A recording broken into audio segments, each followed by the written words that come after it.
And of course, as always, reluctant to be back. Double-10 day just passed. It was, of course, a big deal. Taiwanese Independence Day.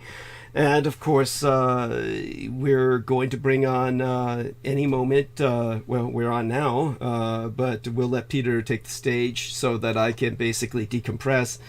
And I want to check, of course, to see if we're live streaming at all. Let's see the quality of the live stream. See if we're connecting. And let's see now. Looks like we've got an excellent connection. And yes, T-Tank Barry says, good evening, loud and clear, brother. Excellent. I don't know if you heard Peter responding to me, but let us know if you hear him. Peter, say hello to everyone.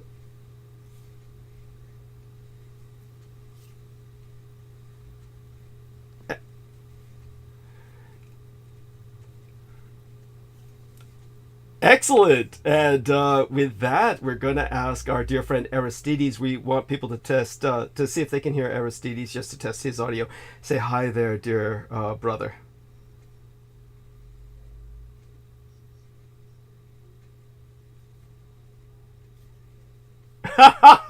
When's your birthday? What date?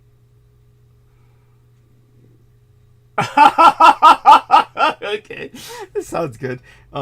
And oh shit, T-Tank says Peter not coming back. Okay, so let's take a look. He's not. Oh shit. Okay, so Peter's not. Yeah. So what the fuck do I do? I can't remember what I did last time. It's been so long. And whenever this happens, let me see. What do I usually do? Go down to fuck. What do I usually do? Source. Aristides, any idea? Let me see. Share the. Try to get the. Yeah, I try to get the online broadcasting software to recognize both of you guys. So let me share screen, and so here we are, sharing screen now, and so here we are. Let me see, online broadcasting software, and what did I do last time? It's been so long, and I'm basically decompressing. So if these things aren't working, I'm kind of fucked mentally. Yeah, it is. Let's see if we can bring Brendan on to help us fix it.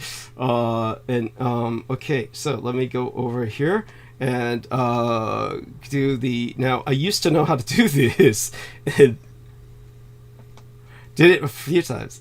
Yeah. Yes, it's one of these things that. Okay, at the moment, however, I'm just not together. I'm not, so I'm not thinking right.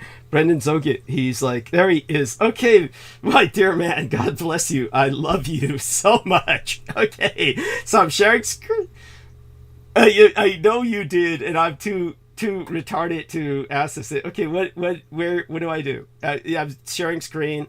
They're not being recognized by the OBS. What do we do again? We go into. Yeah.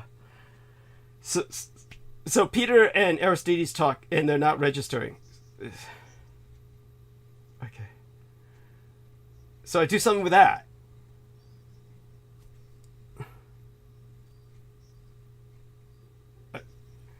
This one. Okay. No, we never did that before. No, we did something different before. We went to. Okay. Go to properties. Oh, here, advanced audio properties. No, properties. Yeah. Okay. Yeah. There we are. That's what happened. My computer updated. Okay, now what? Device default. Okay. So click up there. Yeah. And go to Yeti. Click on that.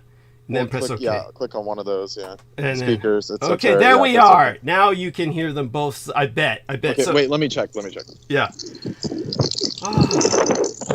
There we are. So Peter, talk. Say hi. Oh, hello. Somebody let me know. I gotta go back to this thing. Yeah, it's registering now. Aristides, you talk too. Let's see if it registers.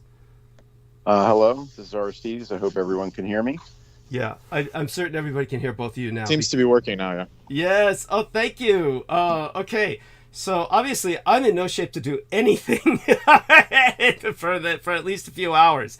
And our Brendan, mwah, thank you. Oh gosh, hugs and yes. Oh my God, I'll go over that flare gun with you. I just noticed that now. And I'll call you, of course, at the normal time. And in the interim, you can hang in the background if you wish, but we're gonna let Peter take the stage. And obviously, everybody do an upvote thing because the enemy hits us with downvotes to keep us from appearing on searches. So we need your upvotes to appear on these searches. And I'm still high and crashing, and right now, due to that, I'm going to give it to Peter right away. And so, Peter, you've sent out the email to everyone talking about tonight's itinerary. You can go over that briefly and then segue into it fully. The stage is yours. All right. This is, as I sent out in my email, this is Douglas Dietrich's birthday month, October 20th. And I didn't tell him. But so anyway, I want to gain some momentum. It's today is the 11th. It's 9 days away. We want to contribute to Douglas if we can for his birthday. Wish him a happy birthday, which I calculate to be his 50. Was it 60? 50? 60? Was it born in 66? So that would make him 34, 54 plus 57 years old this October 20th. Now, what I did notice is that it's a very positive looking day for him. Cool. What you would call the solar return. Very positive. Wow. So I just happened to notice some astrologer was commenting on the 20th, whether it be it's in between eclipses, so it could be a very good year for him. Please help make it so. Excellent. So we're going to keep promoting Douglas's birthday, October 20th. In fact, you can donate the whole month. But so this is great. It's exciting for him to turn 57. It is. I guess it is. I think a birthday's always exciting. Yes. Because, you've made it this far. Yes. It's like it's a time for reflection and wow. And when you hit the big, decades, like I turned 70, it's like, wow. 70 it's a different psychology. It's hard to believe I'm 70. Yes, it is hard to believe. And I see all these old people going around to their, misery appointments. It's sad. It is. See how screwed up people are. I mean, I go to the chiropractor and I see some of the patients and I say, what?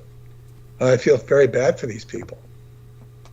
And if I were to impose myself and give them suggestions, I don't think it would register. It's very hard to get across to people who've been abusing themselves for so long, not necessarily deliberately so, just through their own lack of knowledge and ignorance. So I feel badly for them, but I feel very fortunate that I've been able to take advantage of, what I've learned. Right. But, nothing, we're all vulnerable to the end of time. Now, of course, we touched on current events. What I want to talk about tonight is we've been talking about AI, and the new book is all about AI. It's about, the forerunner of AI that had the most profound influence on AI. But also what we deal with is the question of the Jewish advent of the Jewish Messiah. Now, one thing about, and everybody is coming on us like crazy. Everybody is just jumping to give their opinion. or their observations. The only ones I can justifiably understand doing this are the Jewish people who have their own agenda of safety, security, or whatever, or at least that's the way they perceive it. The Palestinians, yes, I can understand their motivation, but armchair analyzers, I don't know. Why do they get caught up in it? They get caught up in it because it's volatile. It triggers people, so they all want to comment on their knowledge. And how deep can anybody have a knowledge? You know, if you read articles one after the other, you'd think you're informed, but you probably wouldn't be. True enough. To be there in the theater of war, you'd have some personal experience, but I would venture to guess that you probably didn't know a lot of the hidden underpinnings that are really going on there. So it's very hard to judge and to say what is actually going on. It's like, especially, it's a few days. What I'm going to focus on here, and people are very quick to doubt the media and the media's portrayal of events, particularly because of strong Jewish influence in the media. So we've heard reports of many babies being beheaded. We haven't seen pictures of them because they're too gruesome to show. But I don't know. One would want to see them to verify the story. Then again, one doesn't want to see them. And what does that lead to? It leads to the perfect conundrum where the claim can be made without providing any evidence. Yeah, that does preside a conundrum. Now, what I'm going to go back to is the book that I'm working on. And of course, we've beat this with a dead horse, and we'll beat it some more, because in the context of what's going on in present time. Now, lately we were talking about AI and how AI is all a hot topic with what we're dealing with in the book and what's going on in the world today. I have not heard any people pontificating on the prospect that AI created this war. AI has gone unsuspected, and I'm not suggesting it did, but people are so crazy on AI, nobody said, it's AI's fault. Interesting. It's a valid point, because they've been jumping on AI for everything else. Well, yes, and this completely shifts things. What I would say astrologically, Mars has been in Libra, and when Mars is in Libra, it's not in a natural place. Libra is the opposite sign of Aries, which is Mars's natural home. Aries is the god of war. Of course, Aries means the ram, but it's also a homonym for Ares, the Greek name for Mars. But when Mars is in Libra, Libra's ruling planet is Venus. And Libra is the scales. It's balancing. It's justice. So when Mars is in Libra, as it has been for the better part or over a month, it's a time for diplomacy and Mars is going to soften. It's going to be under the influence of Venus, and it's going to say, okay, well, Mars is not going to be so nasty. So, okay, well, all right, we shouldn't have killed those people. Or we won't kill those people. And now when Mars went into the anaretic degree, meaning the 29th degree or thereabouts at the end of Libra, as it's moving into Scorpio now. It will be moving into Scorpio if it's not there already. When it's in this last degree is when it does its final crescendo climax. And what happened here is there was all this diplomacy going on between the Saudi Arabia and the Israelis and some other UAE Arab nations, and this was going to be very good for Israel and ostensibly the other nations, and perhaps maybe calm the world economy down. I don't really know. I imagine that was probably part of the package, but I don't really know. But then there's this attack, and that upends all the diplomacy. So Mars is now either in Scorpio. I haven't followed it closely, but it's, for all practical purposes, Mars is in Scorpio. Its natural sign. Scorpio was ruled by Mars until they discovered Pluto. So Mars is the old ruler of Scorpio. So it's in its element there, and it's going to wage war. So the diplomacy flaked out, and now there's war. There's a lot of reasons for the war, and nobody really knows all the hidden hands because they're not open for inspection. I heard CNN broadcaster anchor Erin Burnett asking whoever she was interviewing in Israel from the military about the intelligence failures. They just didn't answer. Just didn't answer. He stonewalled the question. Whoa. I mean, what answer is there? He'd have to cop to the conspiracy. If he knew, he shouldn't give an answer anyway, if he's a good soldier. Because you're not going. You don't tell your intelligence secrets. You don't tell your failures. You don't tell your successes. And if it was an intel op, you certainly don't tell that. Right. So but anyway, I'm going to roll this back to the book we're working on, yes, which is about the agenda of Zionism and what is known as the Judaic Messianic legacy, which is the advent of the Helizon.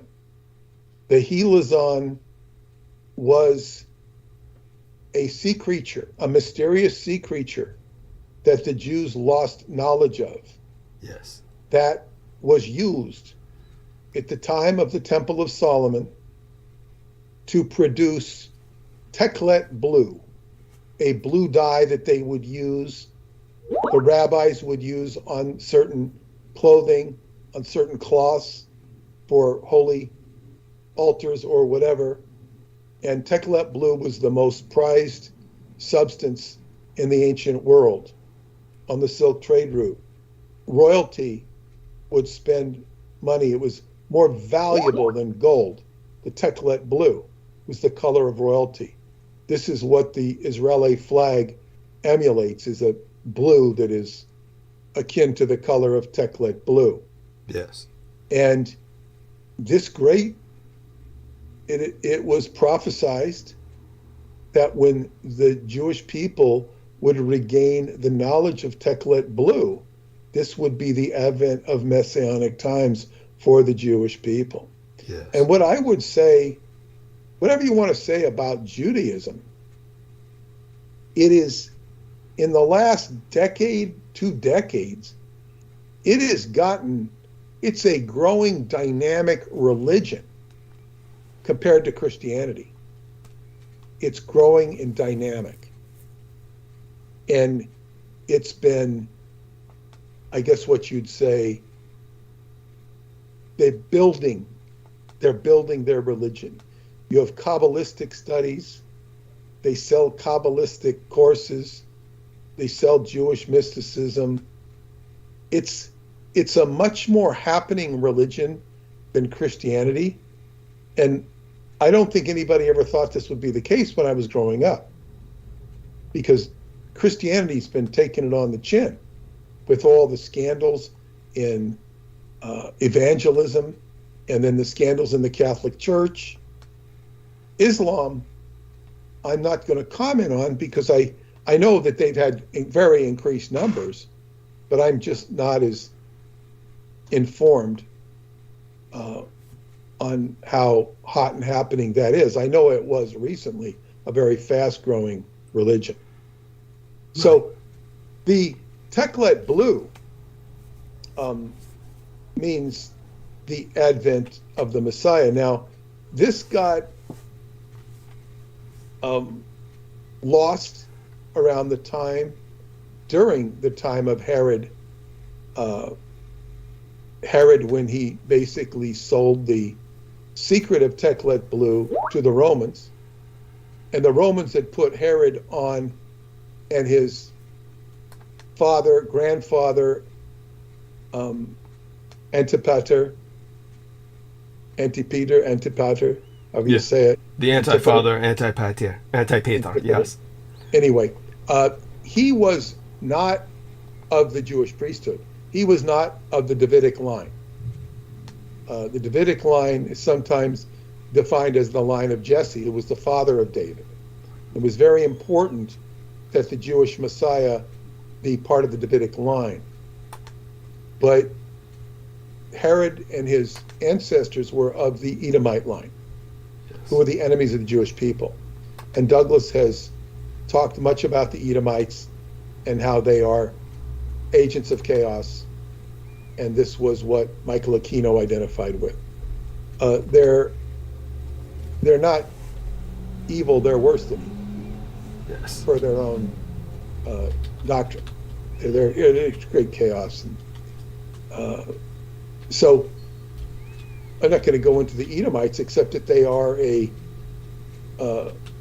part. Well, this Edomite line basically sold out the Teklet blue, and the Romans took it. And when it was discovered, I think his name was Herzog, was it not? The guy who rediscovered it in the 1889. Yes, if I remember correctly. Yeah, I'll look it up because I have my manuscript right here. And Herzog was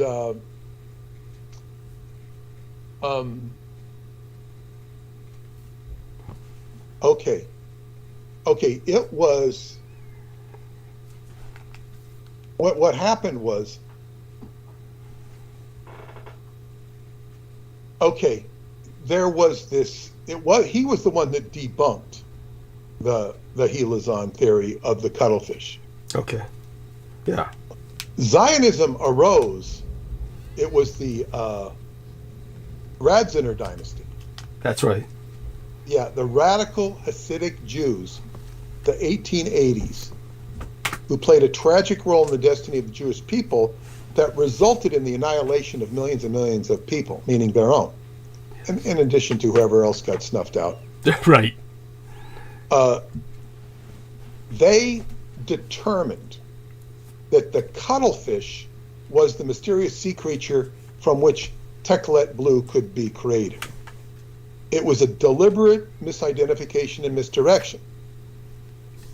And they identified this as the helizon because it has bones and shoots forth by which it captures its prey, as was stated in the Old Testament. Now, what's ironic here about the cuttlefish, which was not true, but this cuttlefish, the blood from this creature was used to produce the Zyklon B gas that was used in the gas chambers. Yes. But the Radzner dynasty got everybody excited, saying, "Hey, we discovered the helizon," and this gave rise to the movement, which resulted in Zionism by the end of the 19th century. Now, H.P. Lovecraft's wife, who he married, was Jewish, and she came from a very, I guess what you'd say, pure, devout Jewish family, that they knew about the misappropriation of the cuttlefish as the heel is on. And she was aware of the backdoor politics this incited. And this included Zionism's role in politically orchestrating World War I so as to secure the land of Palestine, which is now recognized as Israel. What was especially tragic about this is how it was maneuvered. And I'm going to go into that in a moment. But I just wanted to say that there was a big rally for Israel, the Israeli cause, at Eisenhower Park, which is a huge park in Nassau County, where I used to play football before we got ran off. Although they ran off basically my black friends, my white friends have invited me to come back there because they're allowing the white people to play. Oh my God! The black people are very keenly aware of this. Very keenly aware that they were not wanted there. And they don't say it that way. But this is, we still live in this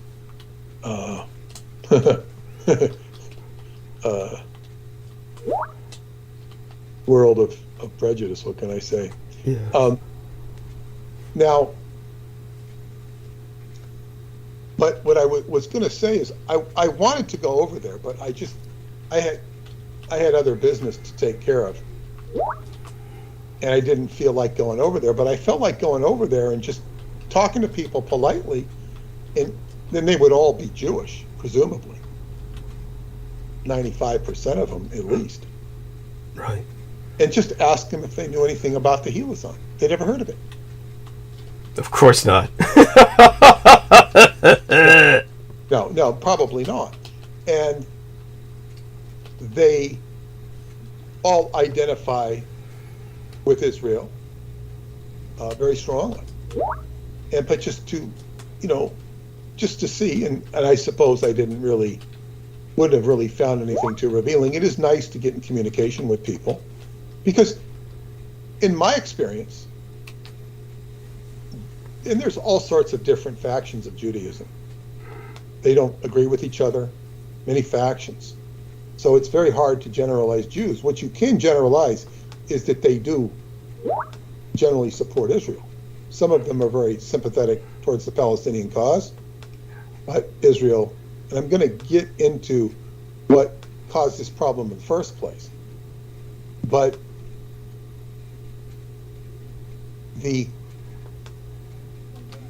my experience is many rabbis will tell their congregation, you don't need to worry about this. We'll tell you what you need to know. They are the educated scholars. And they are. And there is a hierarchy. And arrogance can come into that too. They know. They are the priestly class. This is what pissed off the Jesus Christ character. Because of not just arrogance, but extreme arrogance, to the point where in touch with the common person was not engaged.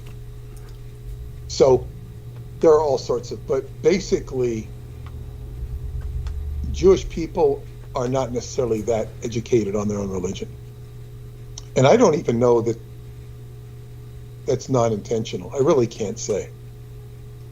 I have friends who are married to Jewish people that have gone to synagogue. It's just a game, I guess. I don't know. I can't answer for this. Synagogues, by the way, are very beautiful. I never was in one or saw one until my teacher was in a rest home that was Jewish.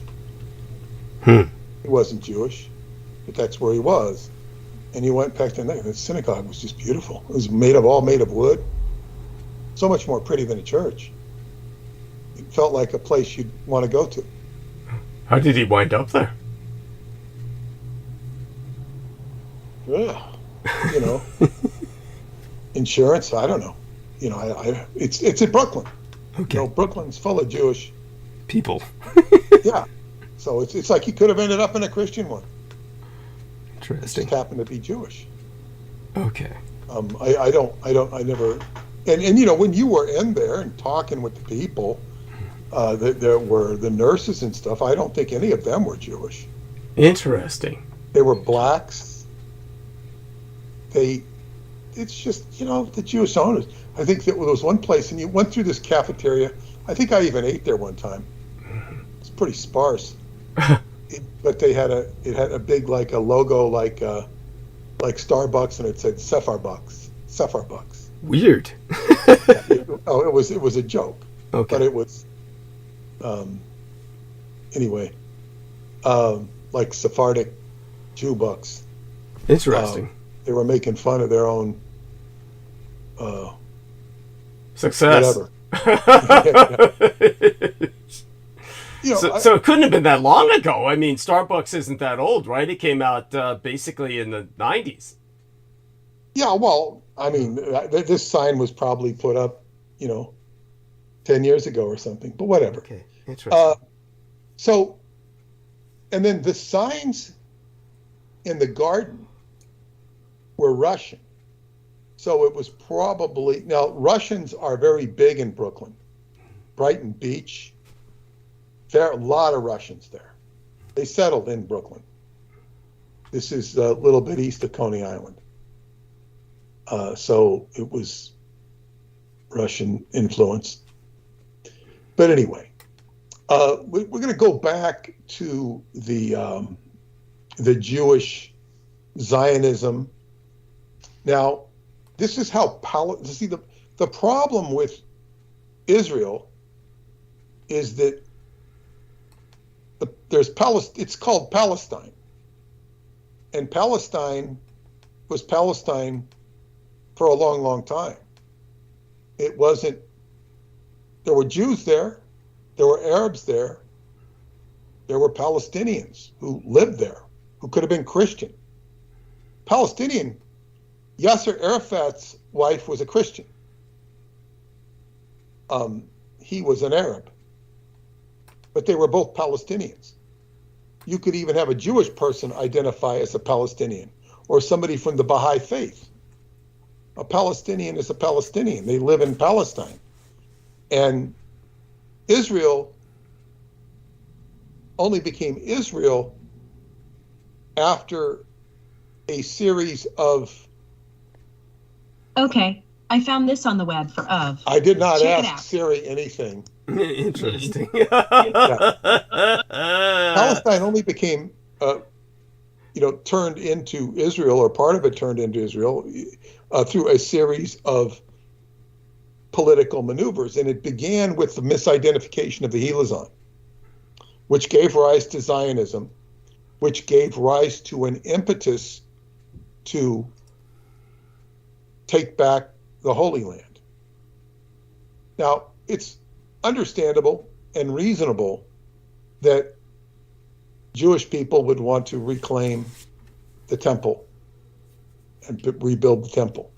I understand that there's been whole buildings built that mock the temple. They're like banks or something. I've seen pictures of them. I don't know if they're true. People sent me this. Well, here's Solomon's temple. It's it's a bank. So anyway, Woodrow Wilson is the one who secures Palestine. And he secures Palestine through the maneuvering of getting the United States into World War I. Now this, you can read in the Roswell Deception how that happened. But basically, he secured Europe through the mass murder of some 200 million people worldwide via the American Army and Navy flu, more popularly recognized as the Spanish flu. And Wilson then redrew a map of Europe, creating countries such as Poland, Czechoslovakia, in a quest to end all wars. Now, this is what we have going on right now politically. They're going to get rid of Hamas forever. This is the motto. Going to get rid of it.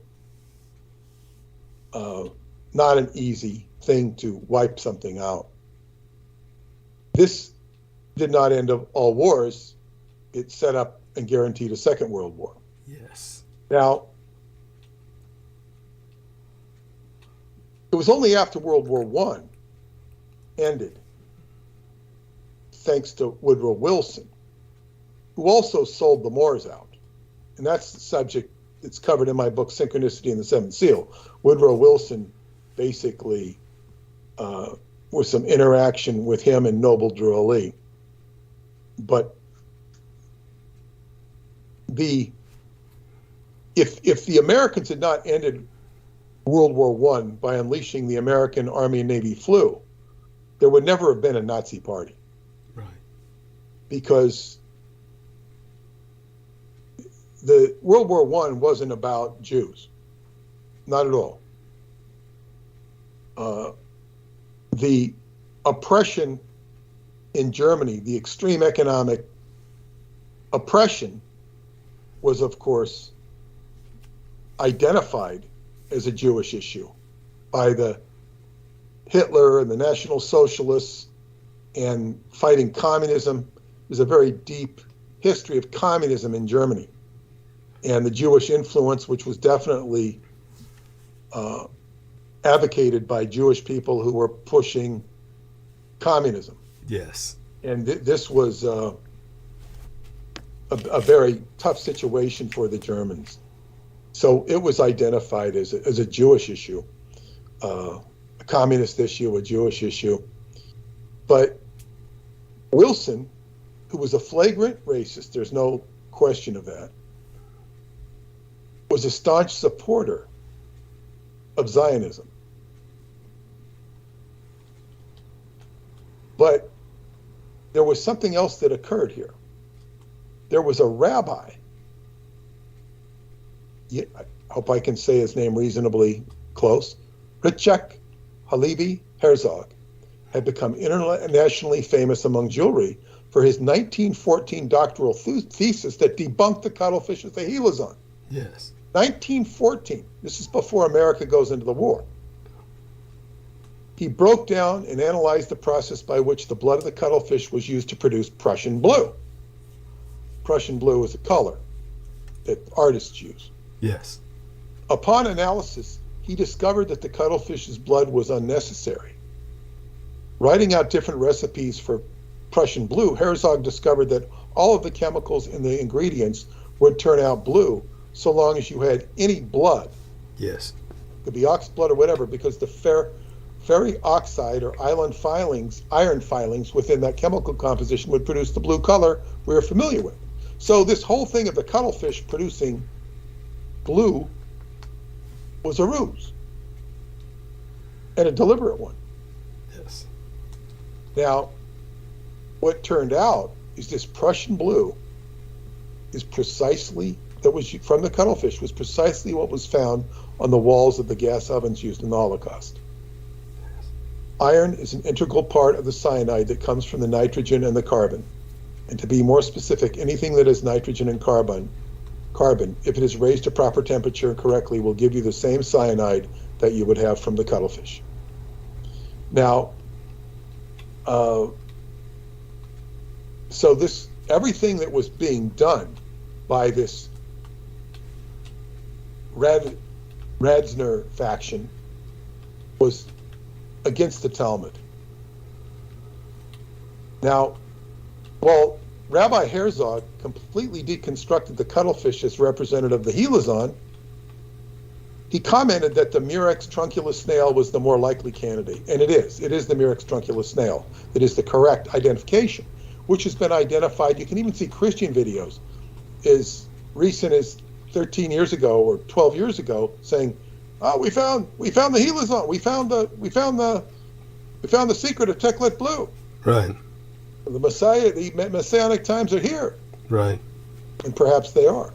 Depends what you accept. But then Herzog, Rabbi Herzog, although he identified it, he ended up reversing his position, much like this Harvard professor reversed his position on Netanyahu. Right. First asserting that Netanyahu could have been behind this, terrorist attacks, and then changing his mind.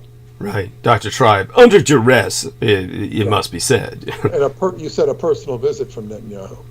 Oh, well, the personal visit was to Elon Musk, who runs the venue on which this guy was crucified. Okay. Yeah.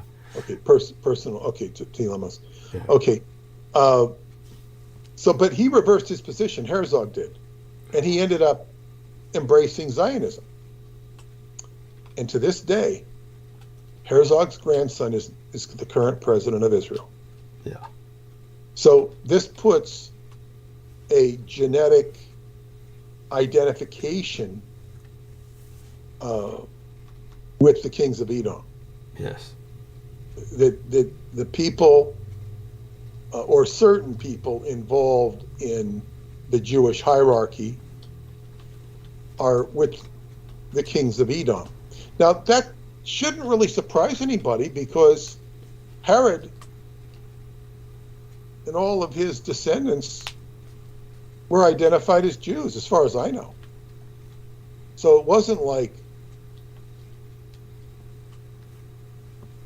somebody ever did an ouster of Herod or his relatives. Thank you.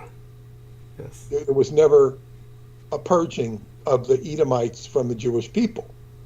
And that would also explain why Christ would be crucified, or the Jews would be blamed if they were Edomites, and why the Jews would not accept Christ if he was indeed the Messiah. I'm not making that argument, but I'm saying is if they accept him, if they were Edomites, they couldn't accept him as a Messiah. Thank you. So this is a Jewish-Christian problem. And to the degree it's a Jewish-Christian problem, they are of such magnitude and influence in our society, it becomes a societal problem, and it becomes all of our problems. It has nothing to do with whether you believe in it or not. It dictates the social norms, or influences the social norms of what's going on. Now, the cuttlefish and its role in the making of cyanide, along with the religious fervor and political manipulation surrounding it, is what made the Holocaust possible. Yes. All of this deep misunderstandings and political influence, because if these things weren't here, there would have been no Palestine, no Israel. Well, Palestine didn't become Israel until like the 40s. But there would have been no World War I victory or defeat for the Germans. Yes. Therefore, there would have been no axe to grind with the Jews, other than the fact that the Catholic Church, of which was predominant in Germany and throughout Europe, was very anti-Semitic. Mm-hmm. And they would blame Jews for killing Christ. The sentiment has always been very strong. Yes. This is a European thing. And furthermore, it's not my opinion. This is the sentiment. And the Jews so Europe have always had a challenging time, even going back to the Inquisition, and they'd have to convert and whatnot. So what seemed to be missed in all those years, if they never made the delineation between the Jews and the Edomites. Because in the early days of the Christian church, Paul and whatnot would go to Jewish enclaves throughout Greece or wherever, because they were proselytizing to Jews primarily. Right. They spoke the language, not exclusively. They began to take Gentiles in. So it's like, this is the background. Now, H.P. Lovecraft recognized this. He knew this, and he wanted to release this information. He learned it from his wife, Sonia Green. Yes. And without going into the whole H.P. Lovecraft story, which is interesting and definitely worthy of time spent, and it's in the book, he partnered with Harry Houdini, who was a devout, whose father was a rabbi. He was a devout Orthodox Jew, and Harry Houdini wanted to release this information with H.P. Lovecraft. Harry Houdini was the biggest celebrity of his day and one of the richest, and they were working together to release this information. And Houdini was knocked off. He was killed. Yes. Which is discussed in the book, and it's not really questionable. So when Houdini went out of the way, by the way, this whole unfortunate drama taking place in the world today in the Mideast is really putting our book into context. It really does. Yes. Yes. So then he was going to partner with Lindbergh, because Lindbergh was the other big celebrity of the day. Yes. And Lindbergh was very much in bed with the Germans. He understood the whole theory of the Heloison and whatnot. And his father had wrestled with Wilson. And this becomes critical. But Lindbergh, they weren't going to knock off Lindbergh, but they did knock off H.P. Lovecraft. Yes. So this story has never been told. And our book is going to tell this story, but so much more. Yes. Because this story that they were working on is like the fulcrum. Yes. And we're pushing the fulcrum to make it reveal more. To go back,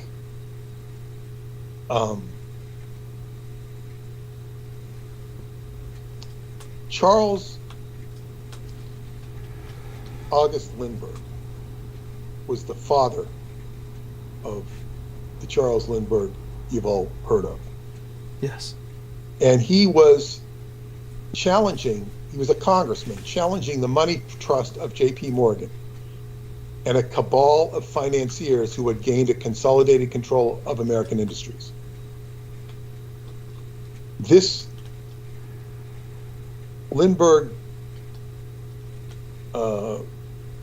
Lindbergh's efforts to fight the J.P. Morgan money trust was investigated by something called the PUJO, P-U-J-O committee investigation that was headed and completely controlled by Samuel Untermyer. This is a very key man in the history of what we're discussing here and the foundation of Palestine. Samuel Untermyer, the richest lawyer of his day, they were investigating the money trust. This is monopoly and all this stuff of J.P. Morgan. Untermyer sidestepped Lindbergh as a witness. And this paved the way for the establishment of the Federal Reserve, a private entity which was virtually unaccountable to outside scrutiny. And after the Federal Reserve Act was passed by Congress, after they ignored Lindbergh's testimony against the money trust of J.P. Morgan, Lindbergh said, "This act establishes the most gigantic trust on earth. When the president, Woodrow Wilson, signs this bill, the invisible government of the monetary power will be legalized. The worst legislative crime of the ages is perpetrated by this banking and currency bill." After President Wilson signed the bill, Even he said, quote, "I am a most unhappy man. I have unwittingly ruined my country. A great industrial nation is controlled by its system of credit. Our system of credit is concentrated. The growth of the nation, therefore, and all our activities are in the hands of a few men. We have come to be one of the worst ruled, one of the most completely controlled and dominated governments in the civilized world. No longer a government by a free opinion, no longer a government by conviction and the vote of the majority, but a government by the opinion and duress of a small group of dominant men."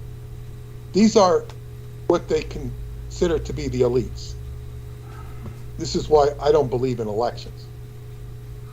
Now, perhaps they screwed up when Donald Trump got elected. Perhaps they screwed up.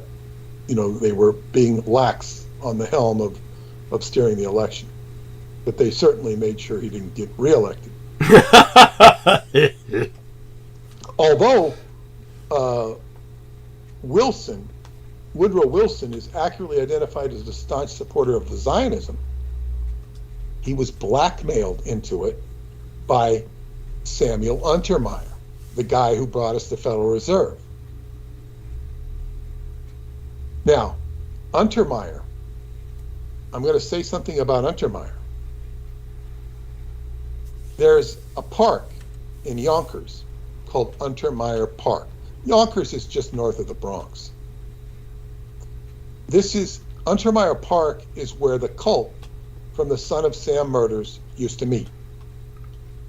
Yes. And David Berkowitz and other people, they're still surviving people who suffered from abuse. It was satanic rituals at Untermyer Park. Yes. Now, they're not necessarily connected with that. The satanic rituals are not connected with Untermyer because that park fell into disuse and then was, I think, cleaned up or something. But it's ironic that the Son of Sam murders. That's where I'm reading this stuff, and I said, wow, I remember Untermyer because this is the park where all that stuff occurred with the Son of Sam murders, where the cults would meet and kill animals and this sort of thing. So Untermyer approached President Woodrow Wilson with a proposition. He was representing Wilson's former lover. When I say lover, this would have been a romance outside of his marriage. And she wanted $40,000 from the president in lieu of not revealing all the love letters he had sent to her. As Wilson didn't have $40,000, Untermyer said that he would take care of it, providing that the president would appoint a specific Supreme Court justice. She says, yeah, I'll give you the $40,000. I'm so rich. But the person he wanted to go to the Supreme Court was a Jewish person, Louis Brandeis, the first person of Jewish ancestry to serve on the court. Jewish ancestry to serve in the court. There's also a university named after him, Brandeis University. Now, Brandeis, the Supreme Court justice, literally steered Wilson into World War I. And this was to please the British, who controlled Palestine, who would then return the favor with the Balfour Declaration that was designed to pave the way for the establishment of the State of Israel. Now, it was known as Palestine, the Balfour Declaration, and World War I, part of the game was to get rid of the Ottoman Empire. So you have Lawrence of Arabia, who Douglas has dissected very well in the past. Yes. Very interestingly. Thank you. But he went in and divided up the Mideast. This is why we have all these countries like Jordan and Saudi Arabia, because he's up there. Just as Untermyer drew a map of Europe, Lawrence of Arabia was drawing a map of the Mideast. Yes. These countries that are basically political satraps of Great Britain. No matter how you think. I think the strongest influence of Great Britain is through Qatar. Qatar, yes. Yes. So Untermeyer was responsible more than anyone for initiating the hostilities that led to open warfare between the Jews and the Third Reich. After Hitler became chancellor, citing that most of the Jews in the government were communists, which was true, he removed most of them from their jobs. And then in 1933, after they were removed for being communists, in 33 of July, the Jews held a world conference in Amsterdam and demanded that Hitler reinstate every fired Jew back to their previous position. Yes. The Jews then declared war on Germany, which amounted to a rather severe economic boycott, all of which was on the back of onerous debt that they had been levied on them from the Treaty of Versailles, an agreement which was already an existential point of outrage to most Germans. Yes. At the head of the American delegation and the president of the International Conference, which declared war on Germany, Sam Untermeyer. Same guy. He returned to America and made the following speech on August 7th, 1933. This is right after the Jews had declared war on Germany. Right. The Jews are the aristocrats of the world. Our campaign is the economic boycott against all German goods, shipping, and services. What we are proposing is to prosecute a purely defensive economic boycott that will undermine the Hitler regime and bring the German people to their senses by destroying their export trade on which their very existence depends. Each of you, Jew and Gentile alike, must refuse to deal with any merchant or shopkeeper who sells any German-made goods or who patronizes German ships or shipping. This, of course, crippled Germany's food supply and economy so severely that the Germans, who had done no violence to Jews at that point, began boycotting Jewish businesses. Yes. And then Untermeyer says in that same New York Times article, quote, revolting as it is, it would be an interesting study in psychology to analyze the motives, other than fear and cowardice, that have prompted Jewish bankers to lend money to Germany as they are now doing. In actual fact, Untermeyer was not at all puzzled as to why Jewish bankers were lending money to Germany. It was part of a grand design, and that included the manifestation of what would eventually be blue cyanide residue from the cuttlefish on the walls of the gas chamber.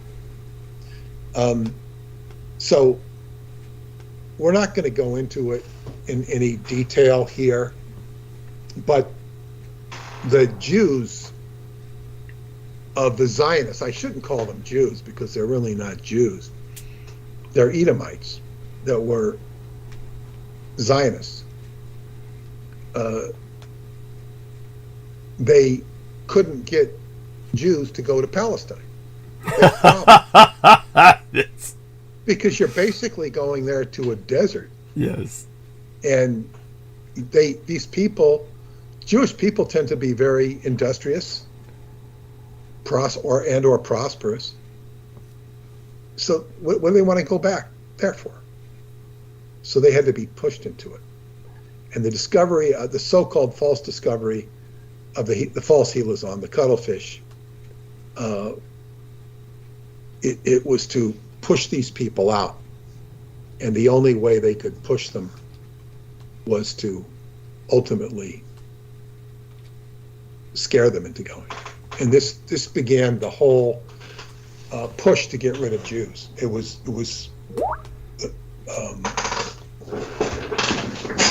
a horrible story. Yes. It's a horrible story, and we go into it in the book. Yes. We don't beat it to death. Somebody can go. They had the Zionist youth movement in Germany, endorsed by the Third Reich and featuring uniforms similar to those of the Hitler Youth. Yeah. We go into it more in the new book, actually. Go on. Yeah, well, that's what I'm talking about. It's not in the old book. Yes. So, there was a confluence of cooperation between the Third Reich and the Zionists to facilitate Israel becoming Israel. Of course, it wasn't recognized as Israel officially. That doesn't happen until after World War II. But these are the antecedents of what's going on today. How Israel, these are the seeds of how Israel gets formed and gets created. And it was not being created with the idea of Teklet Blue. It was not being brought forth by heralds of Judaism or heralds of it was a false Judaism. Yes.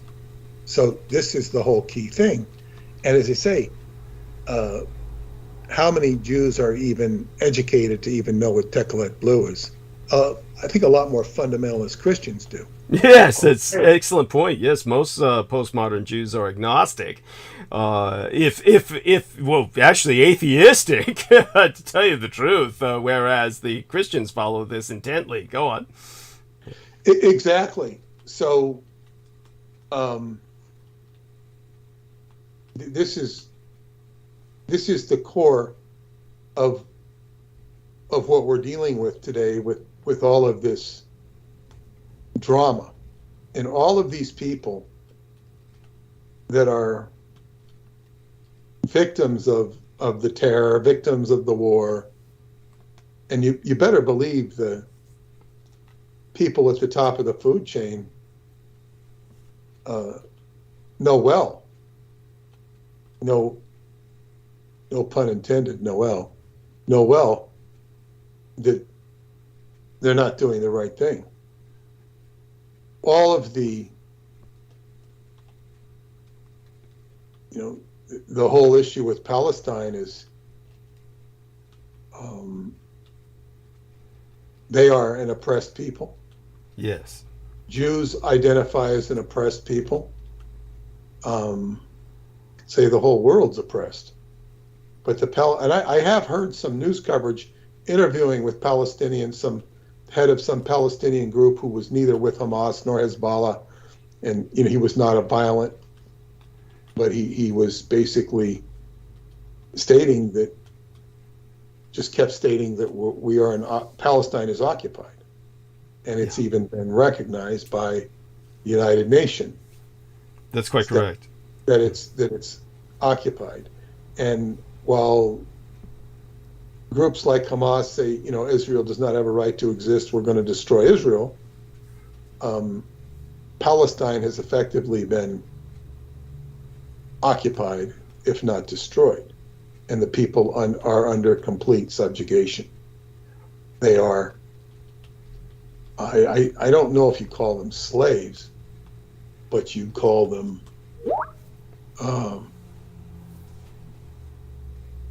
victims of apartheid. Oh, well, that doesn't even do it justice. I'll go into greater depth later, but go on. Yeah, well, yeah, so these are the problems, the foundational problems, and these aren't going to be acknowledged because we have terror. And terror takes everybody's attention off of everything because it's horrible what's occurring there. Well, karmic. I mean, it's one of these things. What else do you expect? I mean, you give people nothing to lose, while you live fat and high where they can see you.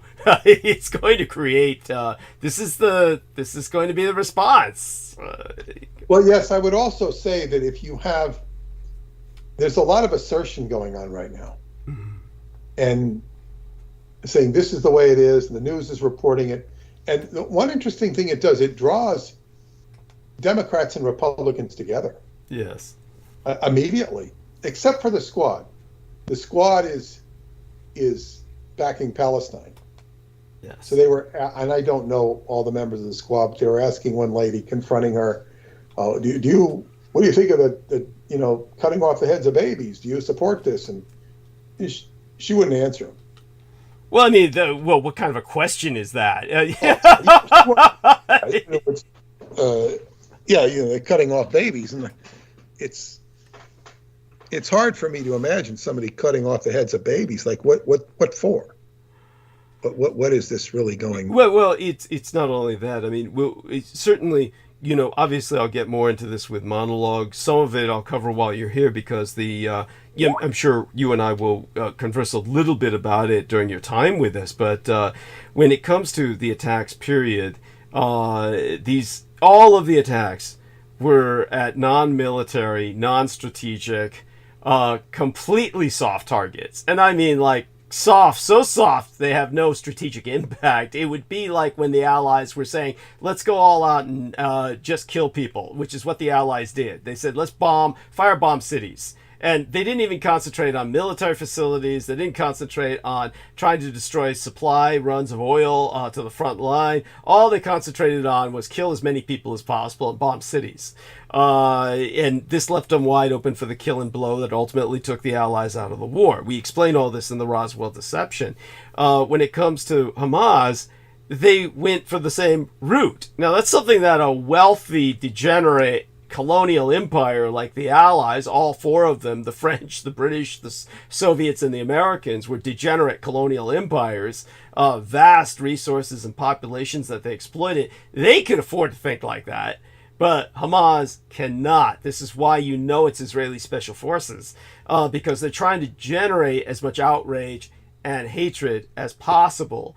There's no that's the whole point. Would anyone who doubts this, Peter was already alluding to, without going into the details, the Zionist mindset before World War II. That mindset still holds with the extreme cabal that runs Israel today. You're talking about during the time of Zionism before World War II.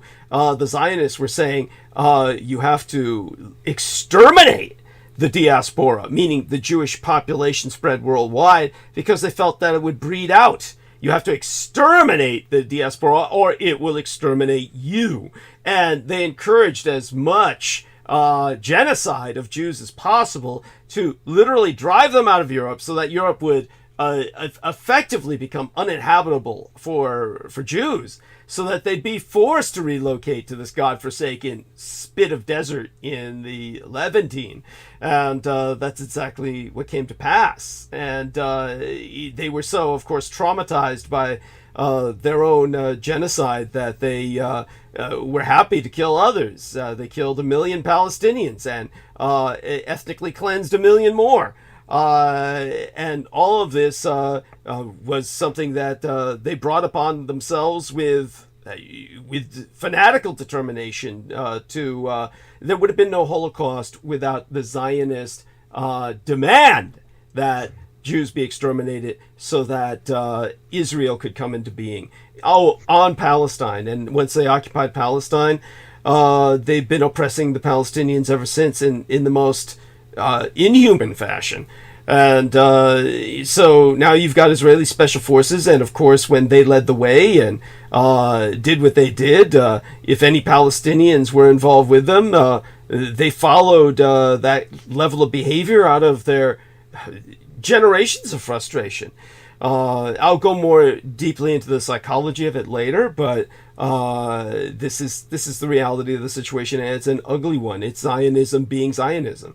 It's kind of like when the communists wiped out everyone at Tiananmen Square, and then you finally had the old guard of John Birchers and military veterans from the day of the Korean War come out and say, we can't understand why everyone is shocked when communists act like communists.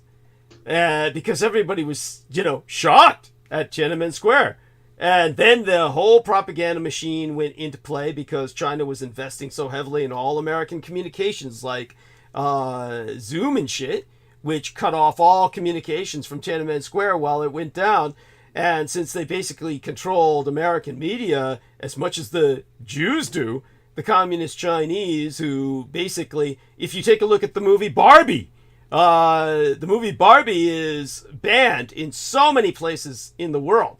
But in Asia, it's particularly banned in places like, Vietnam, because they show a giant map of China with the 9-dash line where it owns all of the South China Sea, which would effectively render it in command of the world's economy, because all of the world's trade goes through the South China Sea.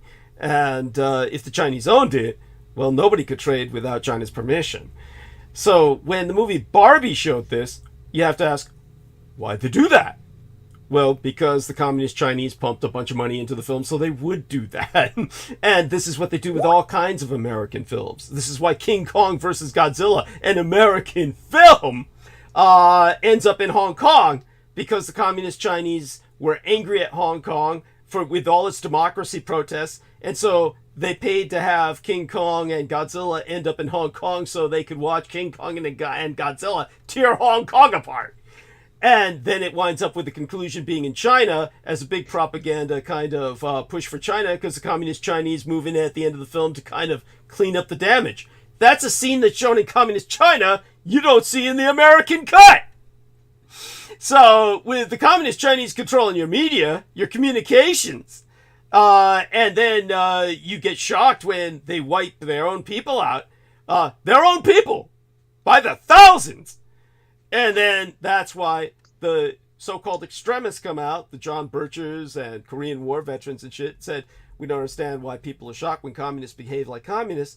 Yeah, yes, Israeli special forces would cut Jewish babies' heads off. Yes, they would massacre people at a concert, which was a peace concert. As a matter of fact, Jews at a peace concert arguing for coexistence with the Palestinians are why they were wiped out almost to the last participant. Who would attack them? Why would the Palestinians attack that? They didn't. Jewish special forces did. And Jewish special forces said, these are the fuckers we gotta kill. These are the traitors. These are the race traitors. So they wiped them out. You take a look at the statistics, people. All the Jews that got killed, the overwhelming majority, were a bunch of kids at a peace concert saying coexistence with the Palestinians. And so the Israeli government, Netanyahu, says, kill these fuckers. So, of course, Jewish special forces went in and wiped them out. If you don't see the obviousness in all of this, just how transparent it all is. I don't think most people are even informed of any of this. Because where are they going to get informed of it? Thank you. Yes, good point. Only here. There's no place else, and we, quote unquote, can get away with it because we don't have, unlike that poor Professor Tribe over at Harvard, that's his actual name, Dr. Tribe.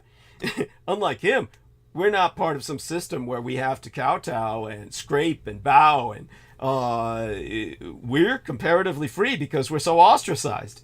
So we have a level of freedom that if we were syndicated nationally, we wouldn't have. So we count our blessings in that regard, and it's up to you to spread the word. It's up to you to spread the word that the truth is heard here. With that, I give it back to Peter. Well, thank you. I wasn't aware that the kids at the music festival were pro-Palestinian, and it of course makes sense. You're getting rid of your enemies. Thank you.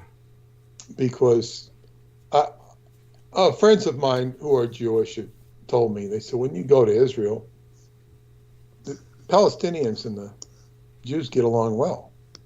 Yes. Because they're just people. Yes.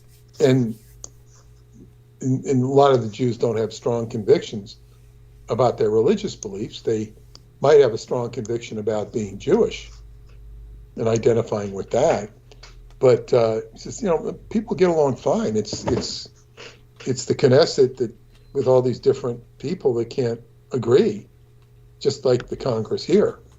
Although I don't think they're as dysfunctional as our Congress. Oh, believe me, they are now. They've been so for a while. Yeah, I know it's hard to believe, but yeah, they gave. It's not that they don't have problems, but they can function. They can get things done. I'm not saying what they get done is good or right. I'm going to check that phone. Hang on. Oh, that's you. Okay, I thought it was me. So while he's doing that, I'll just remind everyone that later on, obviously, we'll make the calls, have a bit of a roundtable around the witching hour, around midnight. Matter of fact, around now, when Peter comes back, I'm gonna leave him holding the stage while I make a quick run to buy some water supplies. That's just an old friend of mine and an old friend of Preston's. Oh wow! Call me back tomorrow. I'm very glad to hear from him. That's great. By the way, I'm going to make that water run before the store closes. Just so people know, I always need new supplies of water. I do not have potable water in the crypt once I reinter myself into the crypt. So people who have sent me supplies of water in the past, like Samuel Romero and our dear friend Brandon Young, other people are encouraged that is an alternative to financial contributions, and certainly need it. And I'm going to run and get some now. I'm going to leave Peter and to take the stage for. I should be back as soon as possible. It shouldn't take long at all. And as soon as I get back, I'll certainly let you know I'm back. But is there anything you wish to discuss with me before I make this short run, Peter? How long do you think you'll be? Absolute worst, it'd be about 15 minutes. Absolute worst. A quarter of an hour. Okay, I'm going to start by going into the chat room. Okay. Yeah, I mean, let me take a quick look there before you go. We had one. You go, and Okay. I'll deal with the chat room. Yeah. And Thank you. You can deal with it when you get back. And Okay. Sure. I'll go in just a second. I just want to thank our lovely Sheila Gavin here in the chat room, and you can take it from there, of course. So, dear Peter, I'll be right back. I'll let you know as soon as the back numbers are up. They're good, and Peter's he's got this. All right, bye for now. Okay, thanks. And I'm going through the chat room here. No questions in the chat room. If anybody has a question, chat it up. Aristides, are you there? Aristides is not here. So, all right, now. I'm here. I just had to come off of mute. Okay. Any questions or any comments on what we were just discussing? I'm still processing all that. That's quite a bit of history that started with Lindbergh and all that, and very interesting. I want to send that to some people. As far as the current events, that's This is the history. yeah. It's very deep, and of course, there's a whole occult side to this thing with H.P. Lovecraft, and it took me a long time to deconstruct all of what Douglas has diatribed, and many of you heard many times over. When it goes into the printed page, it gets some teeth. It doesn't quite have with an audio tape. Yeah. And what we're dealing with is a term called eschatology, which is the branch of theology concerned with the final events in the history of the world or of humankind, or a belief concerning death, the end of the world, or the ultimate destiny of humankind. Now, what's interesting about the end of the world. The end of the world for who? The world ends when you die. It doesn't end objectively. It ends for you. And if there's the end of the world, why does it end for the people who were alive at the time? What about all the dead souls? It's kind of a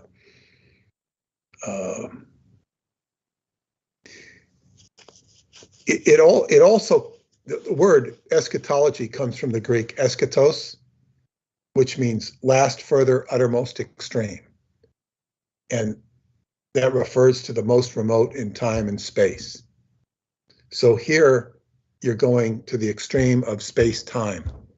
And here's where we get into the end of time. We get into time travel. And that's why time travel ultimately ends, or ultimately leads to all of these subjects. We're dealing with the extreme, or as the Ken Kesey hippies would say, further, going to the extreme.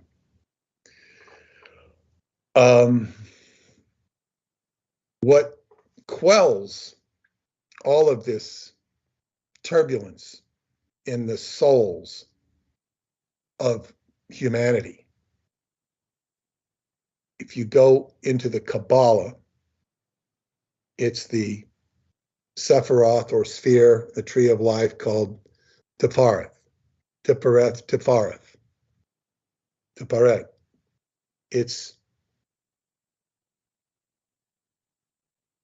This is the seed of the soul, which is identified with Christ, where all unresolved issues of the past are processed and reconciled. It represents self-healing and healing in general. Before there was Christ, it was associated with the Greek god Apollo, which means the uncovering of the sun. Apo Leo. Leo is the sun. Apo is the uncovering of the sun, the revealing of the sun, S-U-N. Whereas in Christ we have the S-O-N, sun, but it's the same concept. And this is the ultimate reconciliation of the past. And this is where the Christ principle, the healing, solves unresolved issues. You're a sinner. You're going to be cleansed of your sins. It's right there in the Kabbalah, in the Jewish Kabbalah. And we've had this great terror attack, whatever you want to call it, right after Yom Kippur, which is the Day of Atonement, which is where you look at all your unresolved issues of the past. So as a Jewish people, one of the unresolved issues of the past is the co-opting of their religion, which is all of this is. Co-opting by who? Co-opting by the kings of Edom, the Edomites. Right. Yeah, They subverted. Now the Techelet, go ahead. No, that's all. The Techelet blue they had a whole place for it on Solomon's temple, right? As part of the temple on the side. Like, I've seen illustrations of it. It's sort of like if you had, I won't call them lockers, but whatever they were, storage place to store the Techelet blue. It was part of the temple architecture where they stored it. When we position this against the occult tradition, Tifareth, or the Christ Center, is what's referenced as the knowledge and conversation of the holy guardian angel, meaning your higher self. What is your higher self? This leads to the ascension of the soul, which is what you have in the Christ experience. You're ascending, whether it's to heaven or whatever, your ascending soul. It represents the highest initiation. And the one who attains this initiation is bound to communicate all that he or she can in order to express and share their wisdom. It becomes an obligation. Question from 180. How come the bad guys are basically in completely control? Why are not the good guys in control? Well, I don't think the bad guys aren't completely in control. I think if they were completely in control, they wouldn't have to do this. They're not completely in control. And this is one of the problems that we have with assertion. You have all of this assertion is so strong that everybody get on board for Israel, we all believe in Israel. And this is calculated, according to the pundits, the Hamas and the other, I guess what you call anti-Israeli faction is counting on people to get sick of Israel. Like Israel will come out and assert, everybody will get on their bandwagon, and then they're going to go in and annihilate great portions of their own country. I don't know if this generation, if people remember in the 1980s when Israel went in and just completely devastated Beirut in Lebanon. Beirut was known as the Paris of the Mideast, as a beautiful city, and they just devastated it. It became a war zone. The homeless situations in San Francisco or LA would be paradise compared to Beirut. You'd rather be walking around those homeless people and their needles than you would walking through Beirut back in the 80s. The entire city was just completely destroyed because they went in to wipe out the terrorists. So did it wipe out the PLO? No. Yasser Arafat did not get killed. He died of whatever he died of. He didn't die because the Israelis killed him. He was a great supporter of anti-Israel. So when you go after whatever all these assertions, the anti-Israelis are depending upon the people will get sick of Israel because they'll keep going in and killing people and they will be blamed for it. And right now, everybody, I say everybody, there's a lot of what you call outrage, and people are on their side, but they're calculating on this reversing and saying, okay, we really don't care about you anyway. And this is what they're depending on. Plus, it undermined their peace talks, or whatever you call them, collaboration with Saudi Arabia and these other places. So it's very calculated. It's, and of course, it sounds very ominous, but we'll see where this goes. It could cause oil prices to go higher because they're blaming Iran and they're going to cut off the Iranian market, which could make oil more scarce, which could shoot up the price of oil because the price of oil is beginning to wane now. So that could be a factor too. I don't really know.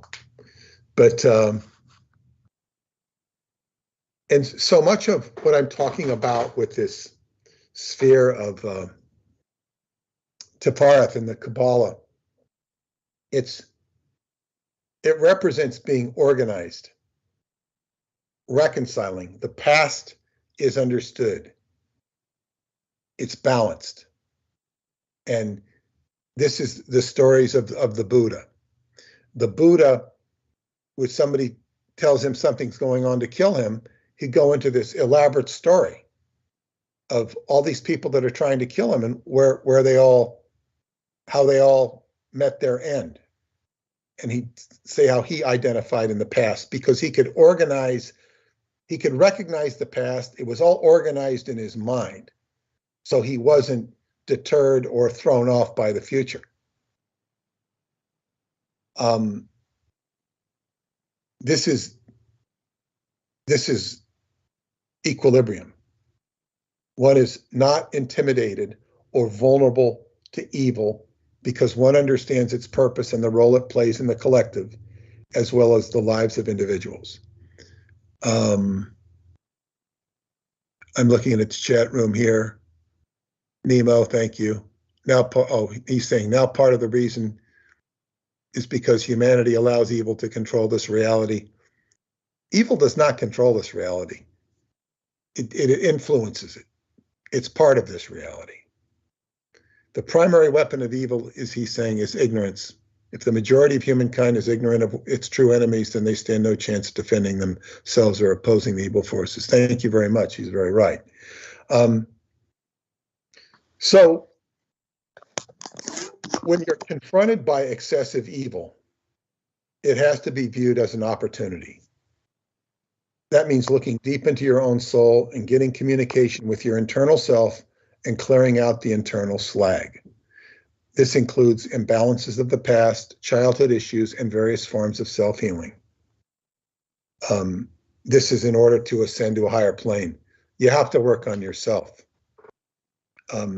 If one has family or close friends in Israel, it might cause you to take on another aspect of this. But for most people, they're going to benefit more by looking inwards and correcting their own balances. Because this stuff it's all designed to suck up our energy. Yeah. So this is, as they say, this is an opportunity to look internal.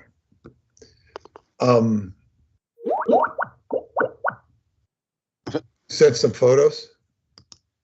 Yeah, I saw an interesting article. It's a very old article, but made an interesting point about it says it's more than 17 years old. It was in 2003. I mean, this isn't the first time there's been conflict there, and Arab-Israeli conflict, right? But the one point, the takeaway is in there. Basically, they say that Israel's got to go forward and go hot, because the point was that they'll never win a stalemate. Like this constant kind of, maybe not stalemate, but through non-action, they're going to lose and just continue to be eroded. You can read through it. Well, I'm going to say something about that, because there was once an article that I saw. I never reported on it, which I could have, because I've done so much work on the olive tree, which is sacred to Judaism, sacred to Christianity, sacred to Islam, sacred to the Greek religion, and probably some other religions I've missed. And what have I missed back what? now? What? Oh, I was just saying, and what have I missed? I'm just talking about Tifareth and how that the reconciliation of that sphere, Sephiroth, it's all about reconciliation, the past, and going, and that leads to ascension, reconciling the sins of the past for the individual. Yes. And collectively, we've been examining the sins of the co-opting of the Jewish people. Yes. The co-opting of their religion. And this should not be unappealing to Jewish people. It should make them appreciate and recognize, because many, if not most Jewish people do not like, terror created by their own people that identify themselves. So that these things really haven't been addressed. But Ari put up this article, and what I was going to say, there's an article I read a long, long time ago. Okay. And it talked about, it was the Israeli army buzzed down 300 olive trees. Mm-hmm. Yeah. Just cut them down. Now, the olive tree is the most sacred thing. These trees can be 800 years old. But what was significant about cutting down the 300, and they made specific mention of cutting down 300, destroying 300 olive trees. 300 is the gematria number of Shin, S-H-I-N, the secret word of Freemasonry, which represents the middle letter of Yeshua, Yod-He, Shin, Vav-He. In other words, this is thumbing their nose.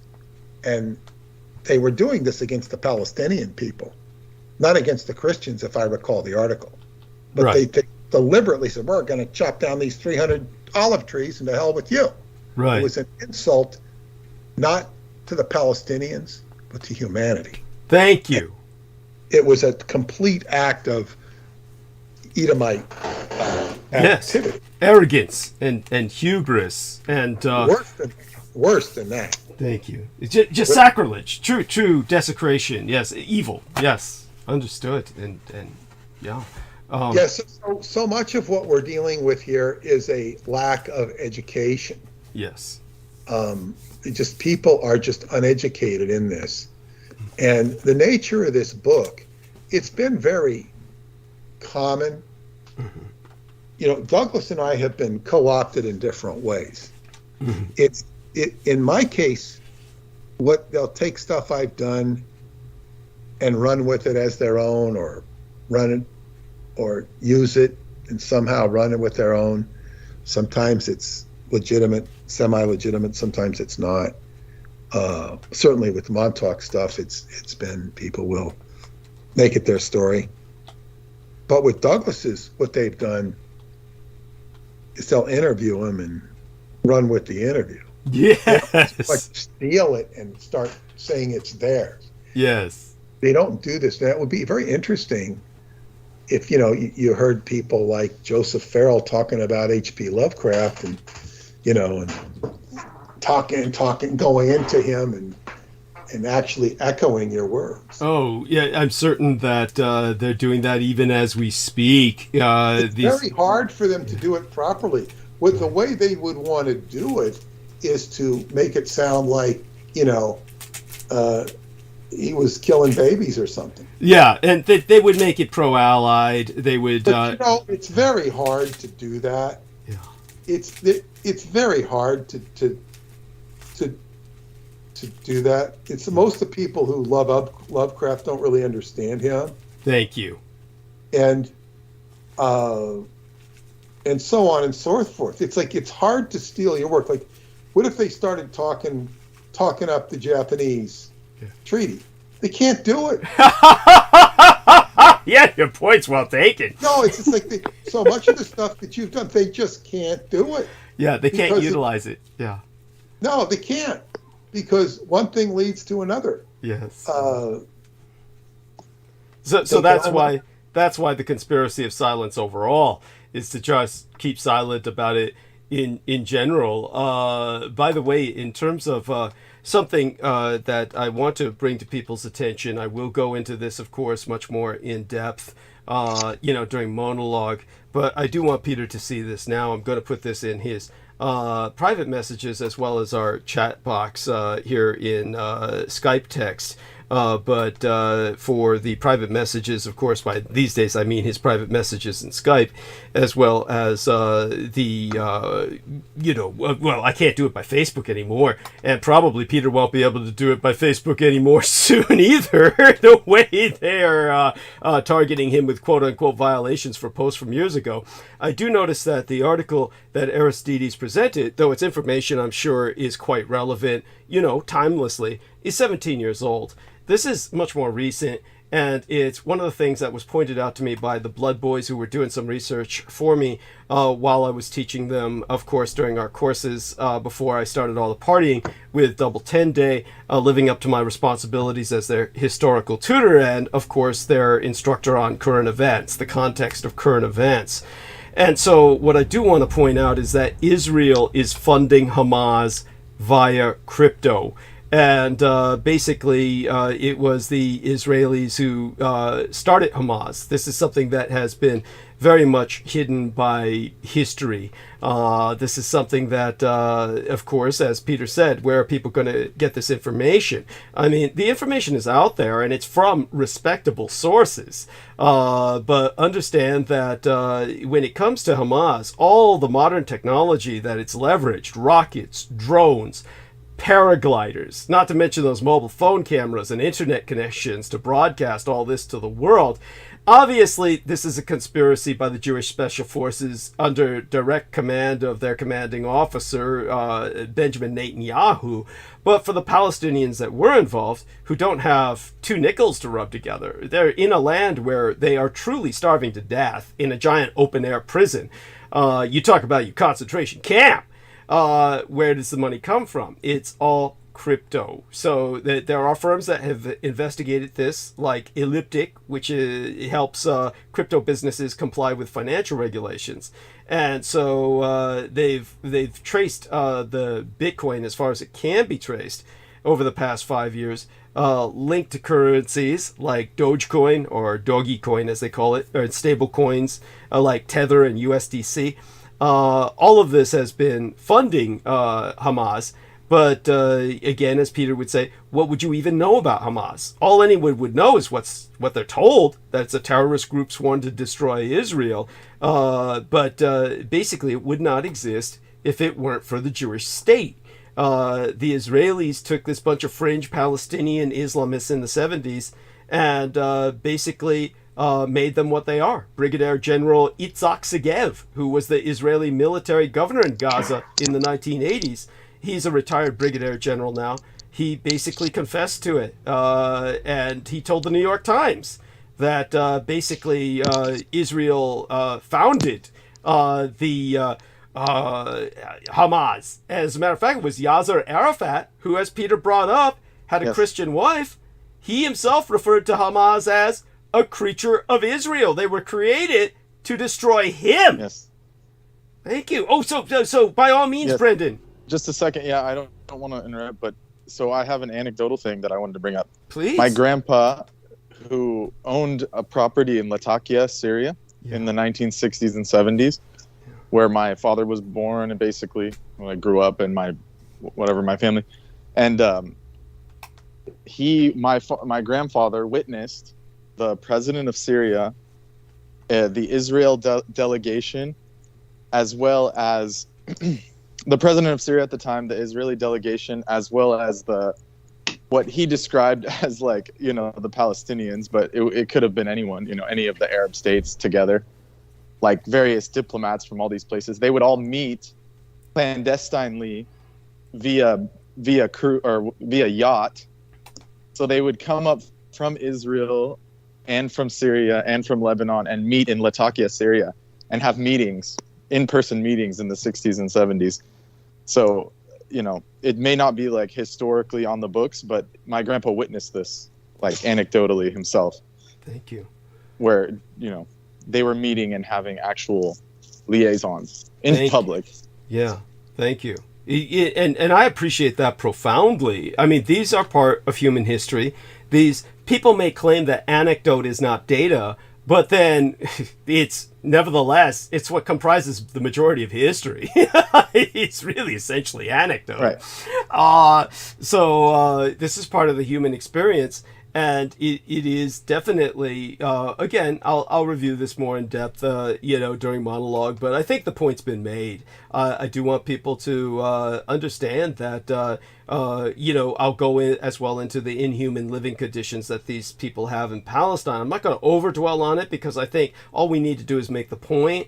But obviously, those that participated with Israeli special forces would be angry enough to commit a number of atrocities. But the fact that, Victoria Lauren Hobbs, hopefully she'll be able to join us later tonight. I'll certainly call her sometime during the witching hour, during the midnight hour. And if she responds, that's great because she put up some interesting things on her channel.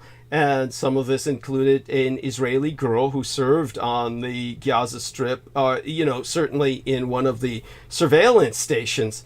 And she was saying that, when she was working on the Israeli surveillance of the Gaza, not even a cockroach could get through into Israel. And she says suddenly men with bulldozers are coming through. It's like, how is this even possible? Now, she didn't say her own country was attacking itself, but she basically was saying it. It's with this, of course, back to Aristides and Peter and Brendan, of course, thank you so much for that interjection. I think it was very constructive, by all means. No, yeah, thank you for that, Brendan. But I forgot where I was. Oh, well, your friend called up, a friend of Preston and yours, just before I left. I used that as an excuse to take off and get my water, but we're back to you now with where you were at with the kind of Aristides brought up this article. And then you were talking about how, there was you had brought up that article of that guy who was saying that Hamas was created by Israel. Yeah. Now, that's something I've not even heard before. I mean, I just haven't heard it before. And, of course, that idea is not going to be very popular with John Hannity or any of the pundits. They're gonna get outraged and pissed off if you say that. Oh, they would just resort to ad hominem attacks but that alone would expose them as having no defense against the facts. So, exactly. And it's like it's hard to fathom where all of this rhetoric. But what I say, when people get assertive, like all of this assertiveness does not work. It works in the beginning, and it does even work for a while. You saw, George Bush and Dick Cheney asserting all over the place, and it pretty much worked. They never went to jail. That's right. To read the news today, it sounds like Donald Trump's just a matter. They're going to convict him of crimes. He's got a criminal trial. They're going to put him in jail. I mean, it's hard to fathom all this stuff because the reporting is so biased against him. You don't know if it's going to stick or not. You don't really know what they're saying because they portray him in such a negative light. It's hard to say, but if you believe half of it, he will go to jail. And they're saying, people say, how could people want to elect somebody who's a criminal? It's like, oh, he'll get the votes. And he can legally.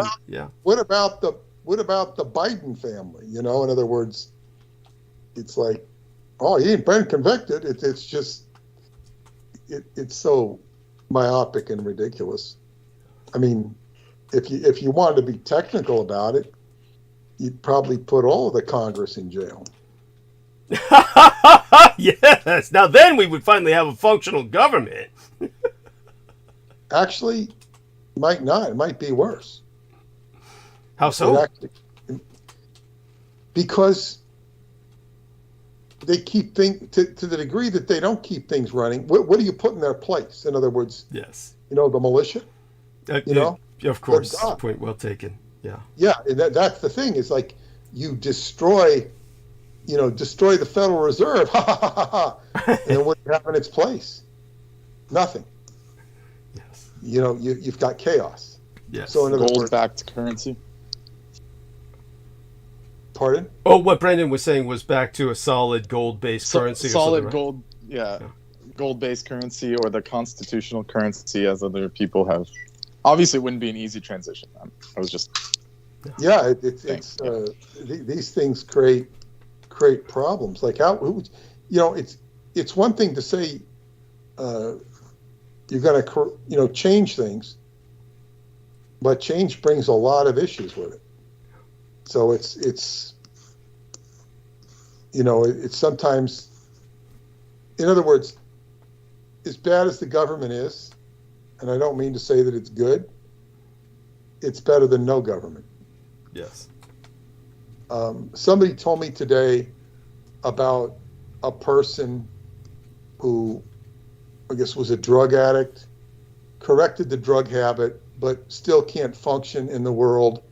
And they finally got a voucher to get an apartment. And then the government, they went to go move into the apartment, but the government stopped it because the person who owned the apartment had a violation. A tenant, they didn't do something right, but they'd actually cleaned it up and they corrected the violation, but the government didn't have it in their records, so the person lost the apartment. It's like this is just mad inefficiency. Yes. But this is what happens in the course of life. And if the person had handled their life better, they wouldn't be suffering from this. But nevertheless, so it's like, it was also pointed out to me how many people of my generation, or maybe a bit younger, maybe Douglas's half generation, are not functioning in this world. Right. They're not making it. They can't support themselves. And it's quite a human tragedy. And I don't know that this includes the homeless situation. I don't know that it doesn't. but there are a lot of challenging issues that people are having to deal with right now, and it's a very challenging times we live in. Indeed. I'm sitting here at a point in life where I've turned 70, and I'm going like, wow, I made it through. I made it through. Like if I were to die tomorrow, I've lived a full life. Not that I expect to die tomorrow. I think, boy, I didn't know that it's not that I didn't know I'd make it this far, but I'm saying is, wow, the gig is up. It's not totally up, but you know what I'm saying? It's like, okay, good. I'm glad I made it this far. Yeah. You don't know I don't know what it is. It's not like one could never make it. It's just that is the challenge of life. You've got to get through life, which means you've got to do X, Y, and Z. It's kind of a daunting prospect. Although looking back, I thought it was a lot more challenging than it was. It is challenging. I don't want to minimize it. But, people have a lot of, I guess there's just a lot of mental health issues going on in the world right now. And it's very, what can I say, unfortunate. So what I'd like to go in the direction of now is take this, in the final hour, is we're dealing with all of this issue with terror, which can go any which way. I don't know if the astrologers have attacked this yet, as far as how long. They didn't seem to do too well with Putin. But all I could say with Putin is it seems like there was some external unpredictable factors that deeply influenced his future, because just like with that Korean guy. Yeah, Kim Jong-un. There's a guy in Romania who provided me some interesting information, but he's under this strong impression that all the world leaders are clones. And there's all this cloning process, and I tend to reject it. Thank because you. It's too weird. Thank you. However, when we look at what's been going on with these guys, Kim Jong-un and Putin, it might deserve a fair argument. You see? Yeah. Because how do these guys get so healthy? Yeah. Yeah. Or even survive? Like, it doesn't make a lot of sense. Yeah. It We keep hearing they're on death's door, and then they. The same with Hillary was like really suffering as well. Like all of a sudden, this wonder medical care. Well, Kim Jong Un's like a Wagyu beef. They like massage him with beer and stuff. Yeah. So I mean, he's like at least relaxed. He's saying he's like one of those Japanese cows that they, some of the most expensive beef in the world, where they treat the cows as if they're, hotel guests, and they massage them with beer and all kinds of other stuff to, make their meat more palatable. The only difference is no one intends to eat Kim Jong-un that we know of. Right. I was making a joke as like he's like so well taken care of that at a minimum he has like zero cortisol in his system, like stress. Yeah. So that's why even if he has bad habits, he's like still alive, Yeah. No, well, he was missing in action, and as I say, Hillary was really suffering bad health, and she kind of recovered. And then there's Sean Davis Morton, who mysteriously recovered. So yeah, and there's interesting like advancements that the Japanese have come up with that can also explain this. Not necessarily cloning, but that's something like we are in a Clone Wars situation, but I can't explain that right now. But it's actually the Japanese have invented something called iPS stem cells, and they officially haven't been released to the public, but in their clinical studies at some of these universities in Japan, they've actually cured blindness, cured heart, like literally regrown people's hearts, regrown spinal cords. And that's just what's in the public domain. So assuming that's true, then of course these people with money slash, infinite money and also infinite influence, they can get these treatments easily. Yeah. So that's what I would conjecture from that. Thank you. And who was it that said that Japan was experiencing a quiet cloning revolution years ago? Douglas Dietrich, of course. Yes.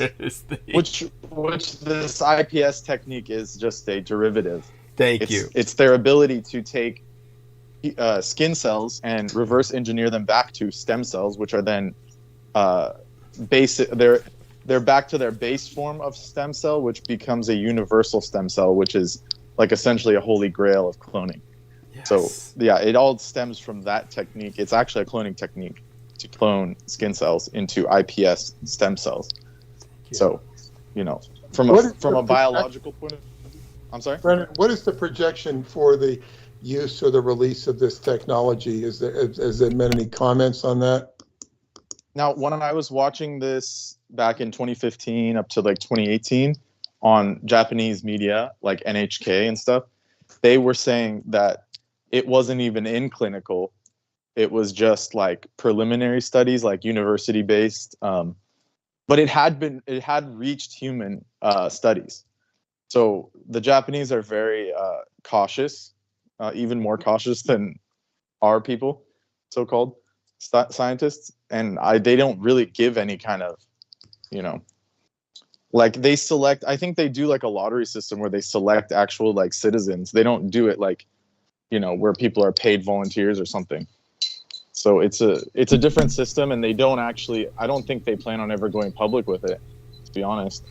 It's the only reason they would do it in Japan is because they have a falling population. It's not something, if they released it to the rest of the world, I mean, like, it would be like on the level of like lengthening your telomeres. It's like they definitely have to depopulate first. Thank you. There's no, I don't think they plan on releasing it, in other words. But they theoretically could have it on the market whenever. I mean, from what I could tell from it. So. No, everything Brendan says is true. The Japanese attitude would be that because they have a population that is so wealthy that nobody feels the need to have children, this is what, of course, these two idiot Bulgarian dudes were, the Bulgarian bozos were getting on to me about when I told them about in that interview. That, of course, is on my channel that anybody can access. And I do recommend that people do access it.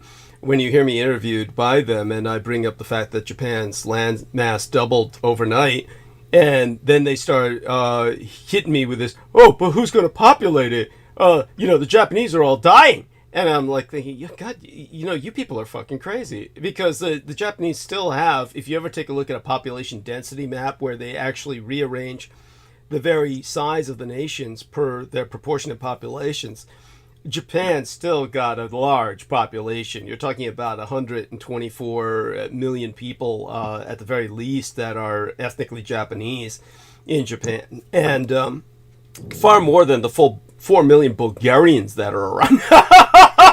So, what they were glomming onto me about with that is beyond my comprehension. But at any rate, simply because the Japanese are very food security conscious, they're very conscious that their population is completely dependent on overseas shipments and supplies to stay alive. They are very afraid of having a big growth in population. So everybody has very consciously been avoiding having children, and because everybody's wealthy, a lot of people just don't feel the need to have children. This isn't like, it's basically everyone in Japan compared to everyone else on Earth is rich. So with that kind of phenomenon, what's going on now is the research into cloning is to make certain these people live longer and that they don't age to the point where it becomes a nation of geriatrics, which in a very real sense it already is. And this is why so many people are being brought to Japan as immigrants, is to care for the elderly. They've also exported their elderly to other countries, such as Spain, where they put them in retirement communities in Spain. And different places like that. There's different solutions they've had to this. The other solution is robotics, but the most practical solution has been cloning. And so that's been quietly going on. And now with what Brendan has spoken of, which I've, as he said, is simply collateral to what I exposed years and years ago, at least 10 years ago. then people should begin to understand that this is not something that everybody else is going to have to either steal this technology from Japan, which I'm sure the industrial espionage is there where people will attempt to do this, how successful those efforts will be. Yeah, go on. Yeah, I'd like to add some context to this. I mean, Please. so the Japanese version of cloning is a more human-based cloning technique, whereas the cloning that's been around for millennia, for the entire, like something that's from like the lower realms and different technological, like Atlantean type, what we would call Atlantean technology, it's a different technique. It's a more human technique in a sense. There is some influence from, other entities, but the cloning thing has been around. I mean, like you can see there's like, and I always talk about like there's many beings, like there's beings without spirit. There's like, and with the clones, what they do is they've made clones of beings that run society, like so-called, like the beings that run in like factories and stuff or different places that they seem like human and they are human on the physical, but the spirit that's inside of them is more an automaton. So there are like many layers to this cloning thing. It's not just like is there a clone? Because then you get into the thing is like how if you just clone it biologically, it's not going to run because it needs a spirit. So where's the spirit coming from? Now in the Vedic, it talks about beings that have one spirit for many bodies. So there can be a being that populates many bodies. And this is in a lot of mythologies. This is in, many places you can hear about this. And then there's also beings that are like, have no spirit in a sense, or very minimal spirit to the point where they're just automatons. So these beings are out there. We interact with them. It's kind of like that movie They Live, or like The Matrix, or even, and then there's the Borg beings as well. Now the Borg beings would be like, they all have the same mind or the same spirit. Like it's kind of like a beehive, one spirit for many bodies or one body for many spirits. Like kind of like the thing that being that Jesus found in the desert where he said, I'm Legion. And that, so there's a lot of nuances to this cloning thing. That's why it's never been made public, because it's like the science can't give anything. Like how does, like, yeah, it could run biologically, but then how is it sentient? They don't tell you that part because the beings from the lower realms, they know how that works. Like the reincarnation cycle and the transmigration of souls. Like there's an occult component that they will not ever release to the science people, which is why the Japanese made it there, because they have the Buddhistic, aka Vedic composition and then the Vedic ideas on how this works. They basically have the key to make it work. It's called reincarnation and transmigration of souls, and that's why they put it into the animes. Right. So how long ago did this stuff come up, Brendan? How long ago did this? The IPS stuff. What's IPS? Yeah, it's what is IPS? And yeah, what's the acronym? Explain that. I could yeah, let me just reference the article so I don't get it wrong, because it's I is lowercase, so, and then PS. They were let's see here. Just give me a second here so I don't. And while he's doing that, what I'll emphasize is that when Brendan speaks of this, he's speaking in a very cosmological sense, a very metaphysical sense, and this is going back through. He's talking about previous civilizations before the fall, but when it comes to the kinds of cloning that we would say is when he means the Japanese is more human, one good way to look at this is also that what legacy technologies that the West was working with for many years had to do with cloning at the level of GMO, genetic modified organisms for food production, where nobody's really complained about the cloning in that regard until recently. People became aware of it, and then they took a kind of offense to it. Found it offensive that they were eating cloned tomatoes that might have a fish gene inside of them, this sort of thing. And the Europeans in particular got militant about it, even more than the Americans. Because in America, the corporations run the culture, and the corporations were just able to suppress it all by suppressing the dissemination of any information about it. But most of the cloning's been done at the animal level, like Dolly the sheep. Obviously, there was much more going on with the upper level of our own cultural elites. but they have nothing like what's going on in Japan, where, as Brendan said, Right. the spiritual culture enabled them to work with the human beings and Yes. and then really bring it to fruition. So go on with whatever you found. Yeah, just as opposed to like the exoteric Christianity and stuff is like they don't want to tamper with it because then it's like they feel like you're interfering with someone's destiny or whatever. Or they're interfering with Basically, God's you're work. mocking God, is what they feel. Yeah, but the Japanese see it as like, I mean, the spirit. They have a Vedic view through the Buddhism, but like they don't contextualize it like that. So I found this thing about the IPS, and this will help a little bit here. So, being called Professor Yamanaka was awarded the prize in physiology in 2012, 6 years after he had announced the generation of the small iPS cell. This unusually quick recognition bespeaks the impact and the sense of expectation produced by iPS cells. Regenerative medicine uses transplants of the cells or tissues to improve the working of organs or tissues that have been lost, or become dysfunctional.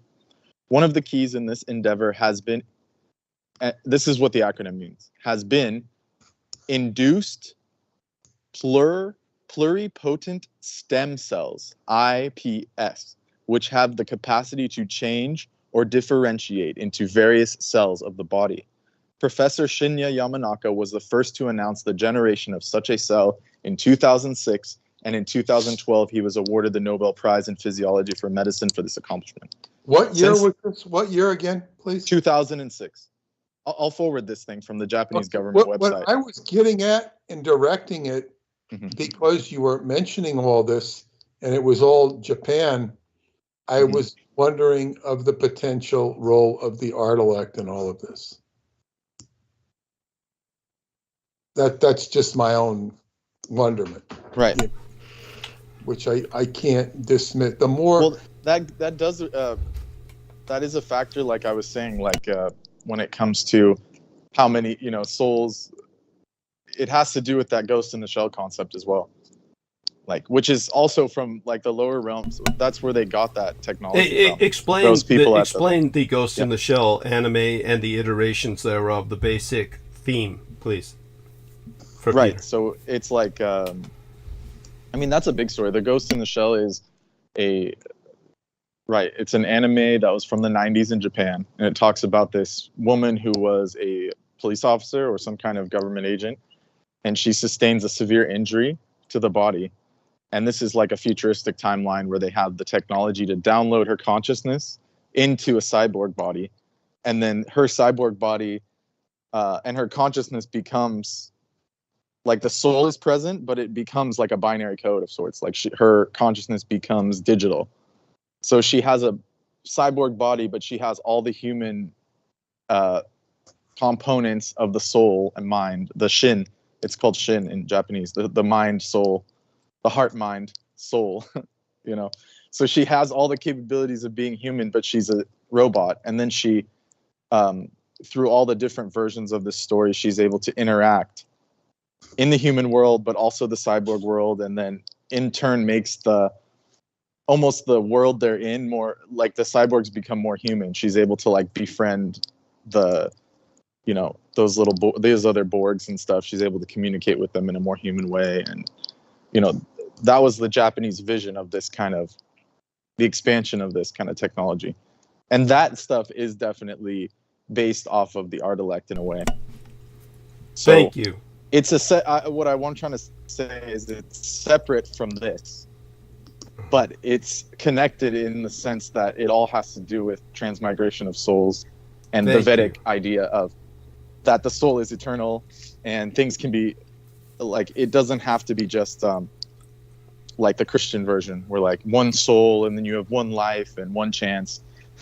Like it's infinite in that way. Like there is no beginning, there is no end. The true meaning, and by soul I mean spirit. So I don't want to confuse people. I feel like I'm getting you might want too deep, to, but without just necessarily spirit. getting too deep, disambiguate the soul from the spirit. Well, spirit is like everything. Everyone has spirit, like spirit is just the Atma, the spark of divine. But a soul is like something that's a big thing, like Like, you know, a soul is like you reach the equivalent of the sun. It would be equivalent of like an enlightened being, which there are no examples of.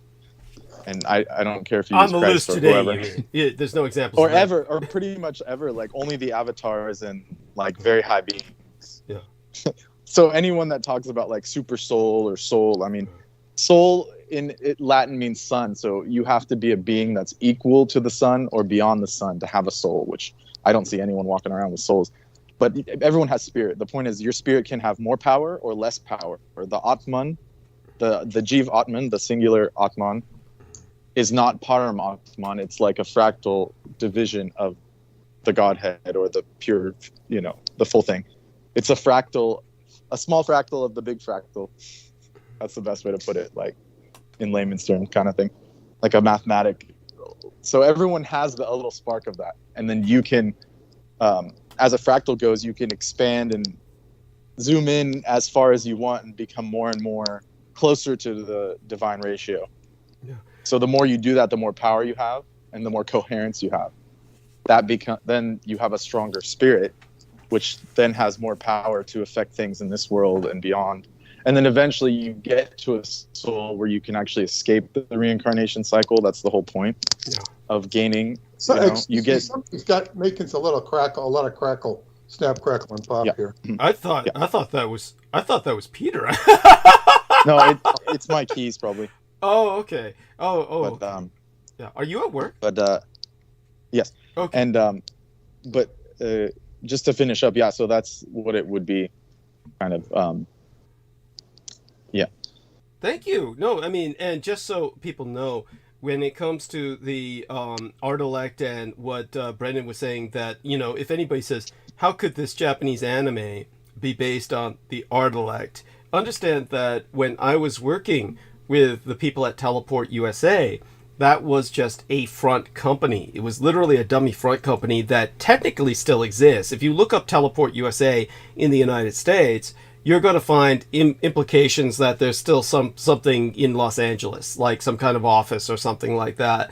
But there's really nothing there. It was only basically established as a dummy front company for industrial espionage, essentially. And this was something that the FBI was trying to break up when they held literally these purges of Japanese influence in America. And for anybody who is unaware of this, you can look up Jap Scam. And literally, that's what the FBI called it. JAPSCAM,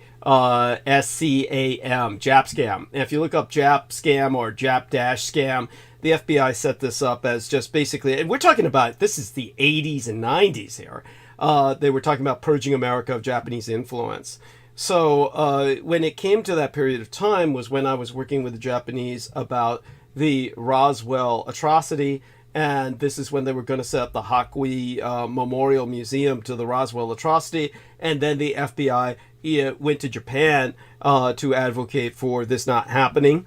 And this probably resulted in, say, for instance, some kind of compromise or bargaining. In fact, that such happened is self-evident. But aside from that, during this entire period of time that I was dealing with the Japanese, I spoke with people from many different industries, including the entertainment industry. And these were people who worked with manga and anime. And in Japan, the normal process is for something to first go through manga, which is what Americans would call comic books.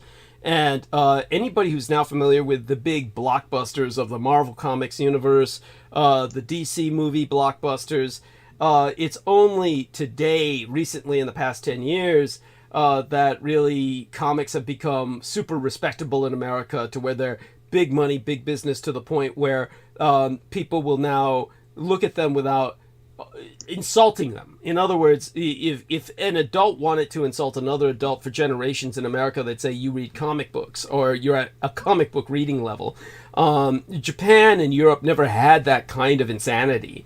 They always viewed graphic literature, which, as they called it, graphic formatted literature, as an art form that it truly was. And everybody, no matter what age they were, would read this kind of literature. It was really readily available, especially in Asia, and only to a lesser degree in Europe. But Europe never held this kind of literature in contempt. They communicated through it. And the only problem in Europe's case was finding talented artists, because unlike Asia, where they could just have people on an assembly line produce art, even though oftentimes it was an individual artist that would kind of like brand the original concept, they'd quickly make it a company kind of property and then run with it once it became successful. Europe didn't have that. It was always sticking with the individual artists, and it would take like, each generation could only produce a few great artists that could write and draw entire graphic novels to the level where they were well read and, well received. So when it comes to in the modern time, the mangaka now have like kohai, which are apprentices. Like they are the sensei, and then they have apprentices, like an entire shop of the most talented people in Japan copying their style, and then eventually they pass the torch, such as the creator of Dragon Ball, Toyorama. He passed it on, and that's who's there's another being that's making the Dragon Ball Super manga. Yeah. So it's the same style, it's the same characters, but he passed the torch to a younger person who's carrying on the legacy. Same with Naruto and Boruto. That's the same creator passed his style onto Ikimoto. So they have this kind of, it's the same dojo style they've always had, but they're using it for art form and industry. Right. Yeah, it's like a martial arts dojo, as Brendan is pointing out, except it's dealing... And people don't realize it's not like in the West where an artist...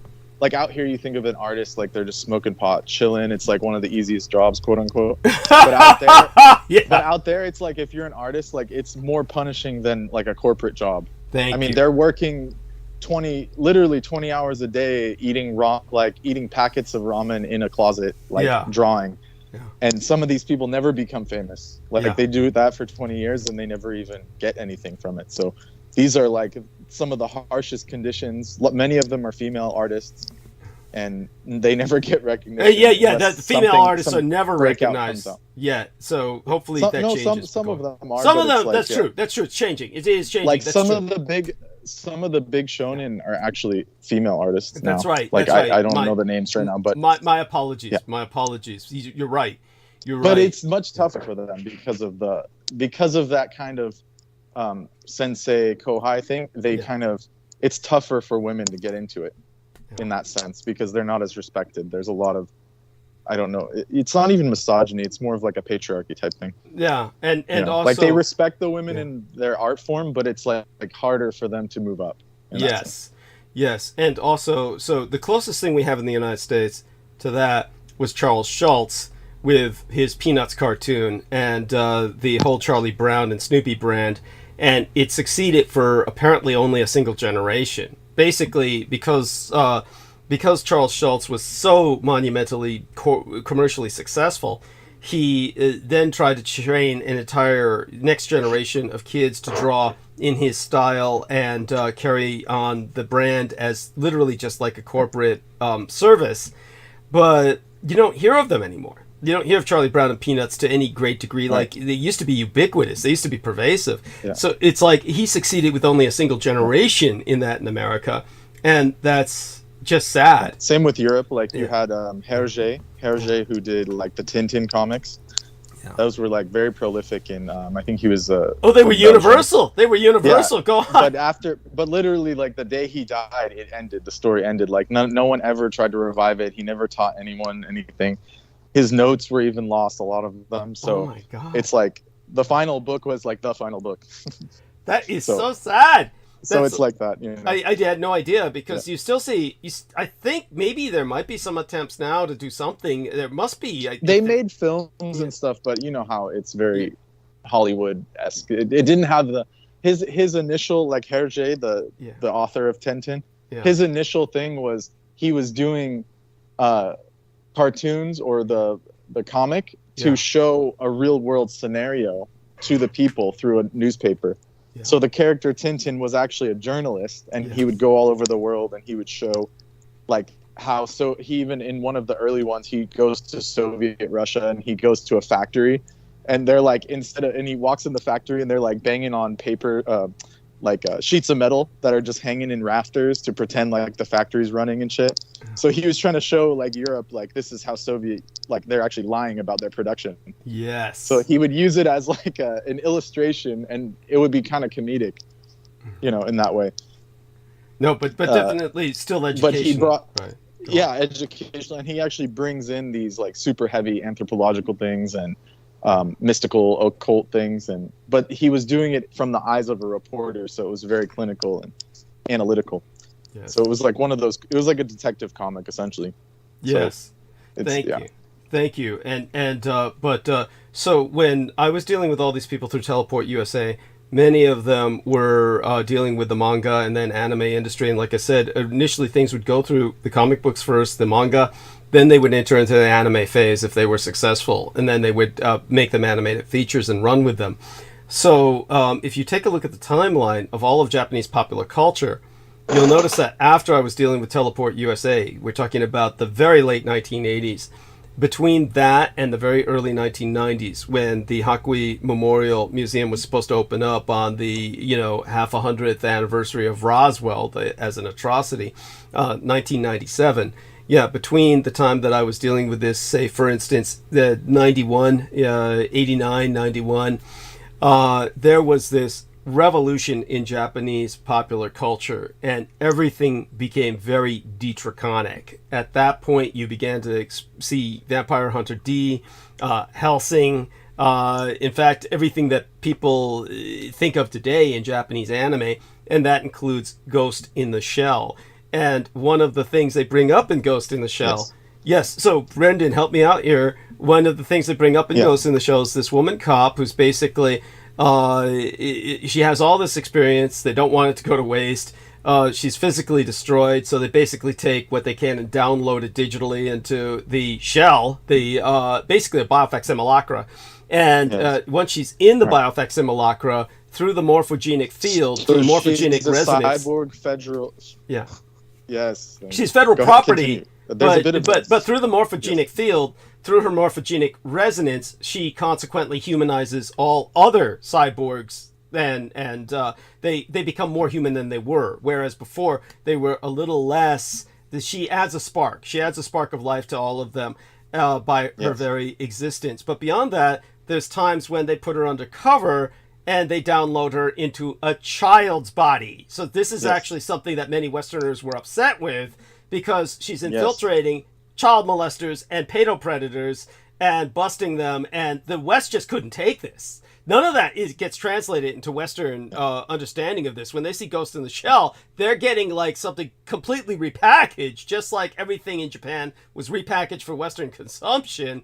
There's this element where she's in this child's body at various times that the West never sees. I mean, help me out here, Brendan. Am I not mistaken? Yeah, go on. Yeah, no, this is all true. These are different iterations of the story, but in the original story, she goes through what you said, the surgery, or what it's called a surgery, but it's bad translation, the procedure to put her into a body. And because the body is so advanced, this cyborg body, it's so advanced that it costs like 10 million yen per year to maintain it. And because the government has an investment in her consciousness, like you were saying, they own her. They own her. They own her physical body. And because she doesn't have her own income, in that sense, like, they won't allow her to operate as a free entity. So the original story is she ends up making enough money to buy her body and to maintain it. She befriends like a scientist or something, and they have,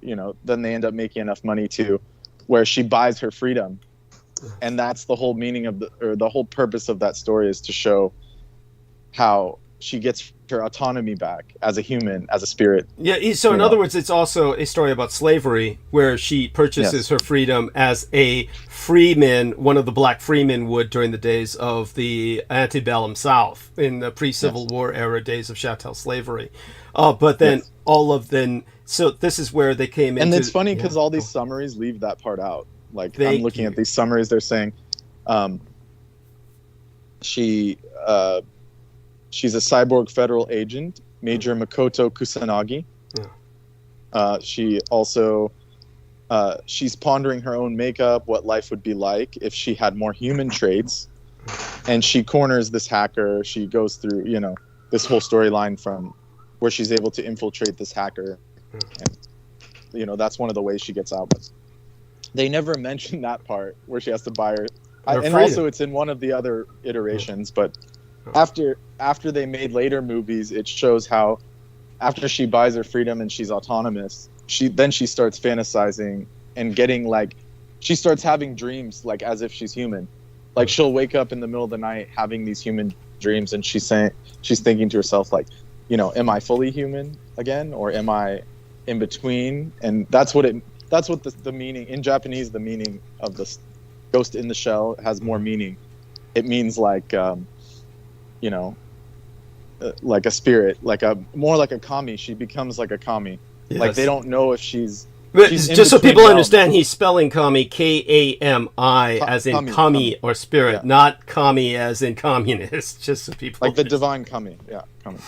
Yes. So I'm trying to think of like how to interpret this. Let me see. Yeah. I mean, continue, but I think people have got a good idea of the message. We're getting positive response, and I do want people to know that people are enjoying these subjects. And of course, Peter introduced them, and he's to be, you know, we'll return it to Peter soon enough. But he's been very patient with us, and I'm glad. And we've helped to introduce people to a number of concepts that are profoundly important.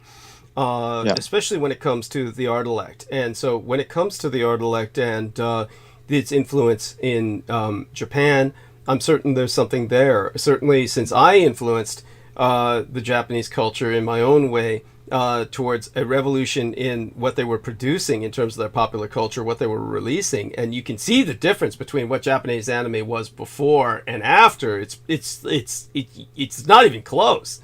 It took on a much darker tone after the 80s through the 90s when I was dealing with Teleport USA, and it took on a much more mature tone and was asking these questions. It always had asked vital questions, but beforehand it was more like subjects that were almost like a mass childhood kind of fixation. It was not that these were like to be held in contempt, but it was much more like a child's questions in life as opposed to the adult questions in life, which would come later. Brendy can help with that, the disambiguation. Oh yeah, and the whole occult angle, like the Helsing. Yeah, like the Helsing is totally based off what you've said. Like even in the first anime, because the manga wasn't finished. Yes, they introduced the villain, and he literally was a worshiper of Set. He literally says that you know, the vehicle of Set, and he's like a demon.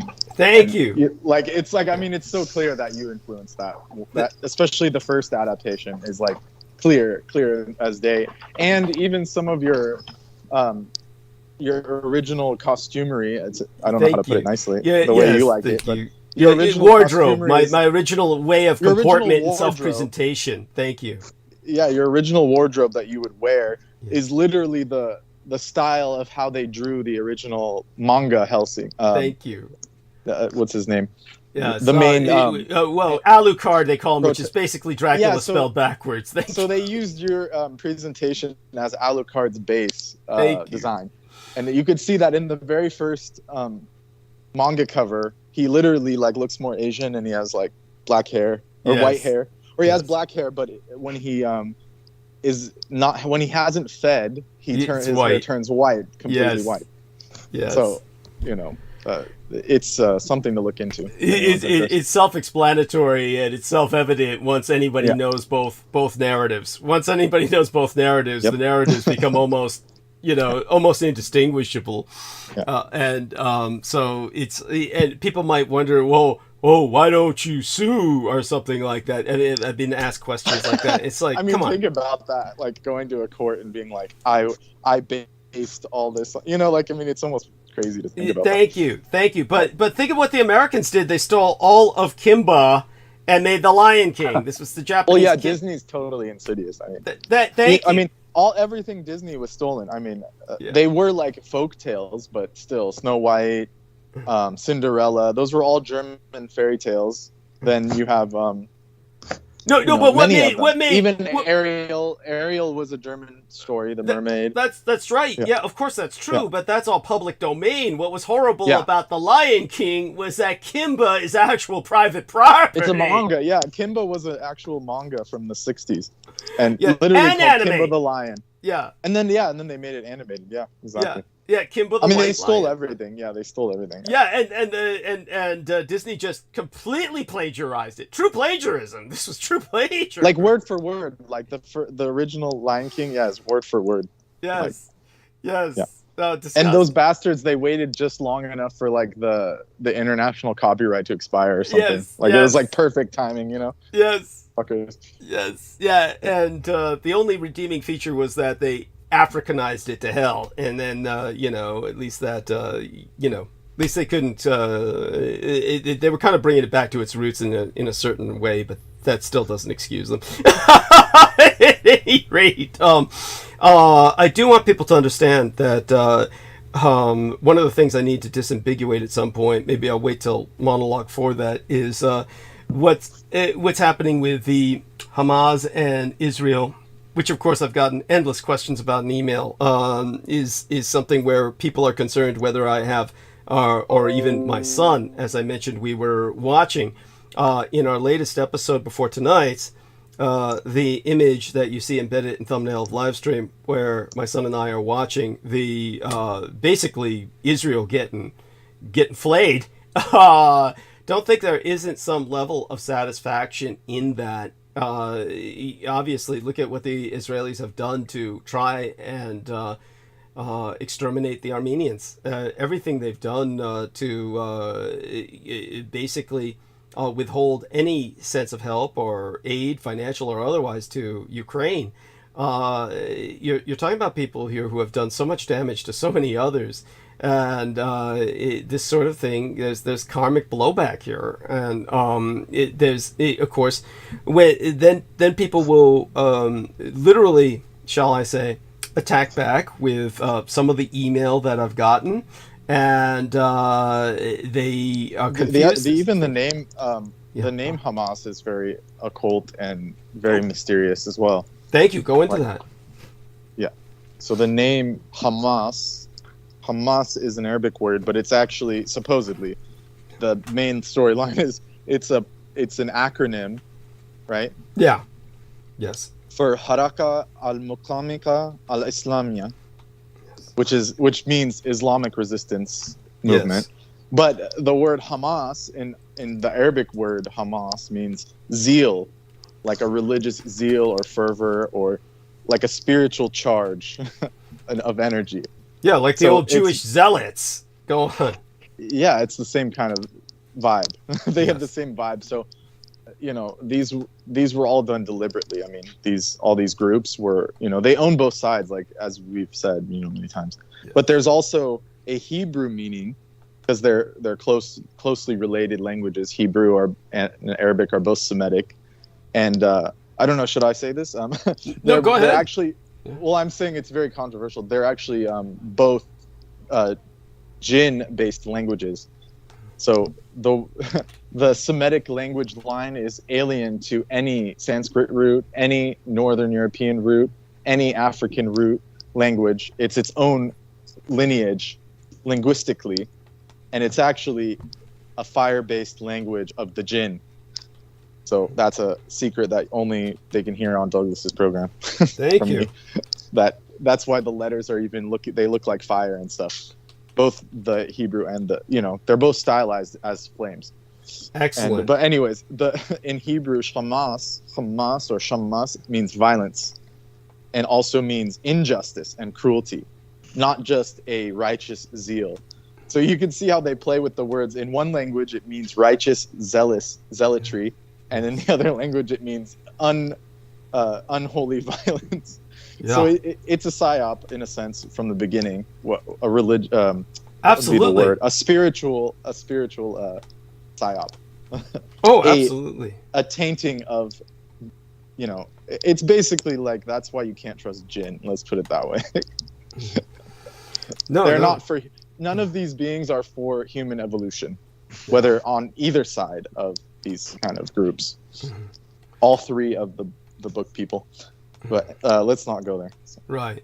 But certainly that's appreciated. And with that, before I get back to people who are cussing me out about shameful gloating at Israel, that's more fit for the roundtable, really, where I can go into that. I do want. I think we just ended all of that, though. I mean, if they're all at the same, it's like how do we put it? It's like they're all the same side. I mean, it's like you can't without negating anything, like all the human death and stuff. It's like you're not pinning down the correct enemy here in that sense, is what I would say about that. Like, yeah, they all have problems, but no one's getting to the crux. Yes, thank you. Well, I'll do my best to do that later as the show progresses. But we started off well with Peter and Aristides, and I'm so glad Brendan was able to join us. It was very fateful that we had the problem with the online broadcasting software. What was going on there was, of course, my computer updated. So that's what happened when I came home and I turned it on. It updated, and that's what shall we say, janked up the OBS, online broadcasting software, because every time the computer updates, then it doesn't recognize the microphone, or recognizes only me on the microphone as opposed to people talking to me. It's really weird, but we took care of that, and thanks to Brendan, so I'm glad he was able to join us in conversation as well. So with everything that we brought up, Peter, by all means, back to you, and wherever direction you want to take it. Well, I mean, he took it in the direction I was going. He gave me more than I bargained for, and that's great. Thank you. With regards to, because I was going, the trail of the art elect. The art elect is, the impact of the art elect is profound and definitely further reaching than I can certainly grasp. It's amazing. Oh, this deep effect, and all of the things he said about the cloning in the Japanese. This is not fit for human consumption at this time, myself included. It's just the way it is, and I was gonna, because we're basically writing this book about to explain, in part, not only the Jewish co-opting of the Jewish religion, the Jewish Elazon. I have a chapter in there on the Islamic apocalypse as well. But then I'll probably put in the Christian apocalypse. These things can all go so deep, and there's just all we can do is give an overview. Yes. The Christian apocalypse would include, the FDR mission into Shangri-La or Tibet or China, wherever he was going with Nicholas Roerich, or where he was sent, Nicholas Roerich, and of course the messianic impetus to steal the Japanese, or the anti-messianic impulse to steal the Japanese artifacts of Judaica. This is stuff the world is just so ignorant. And then when I crank it back to the art elect, that which is what I asked, and Brendan, chimed in with all of this revelatory stuff. It's like, okay, this is, and then even your own influence on the world is certainly underrated. I don't know how it makes you. I don't know how it makes you feel, Douglas, because it's kind of like, you're like a major player who's, they throw nickels at you, and the nickels are fake. Yes, yes. It's horrible. It's frustrating. It's horrible, and it's this is, of course, the horror of my life so far. Hopefully, things change. For a different arc of receptivity in the world, but so far my impact on the world has been obviously profound. If for anyone who reads the Roswell Deception, you'll get just a hint of it, And it's not that there's any recognition or monetary reward. There's neither. It's simply an enormous amount of hard work that got me to the position where even things are semi-stable, and they're not really stable. It's basically I'm dependent on my listeners to survive, and I'm so glad the numbers are up and that they're here to listen. God bless you all.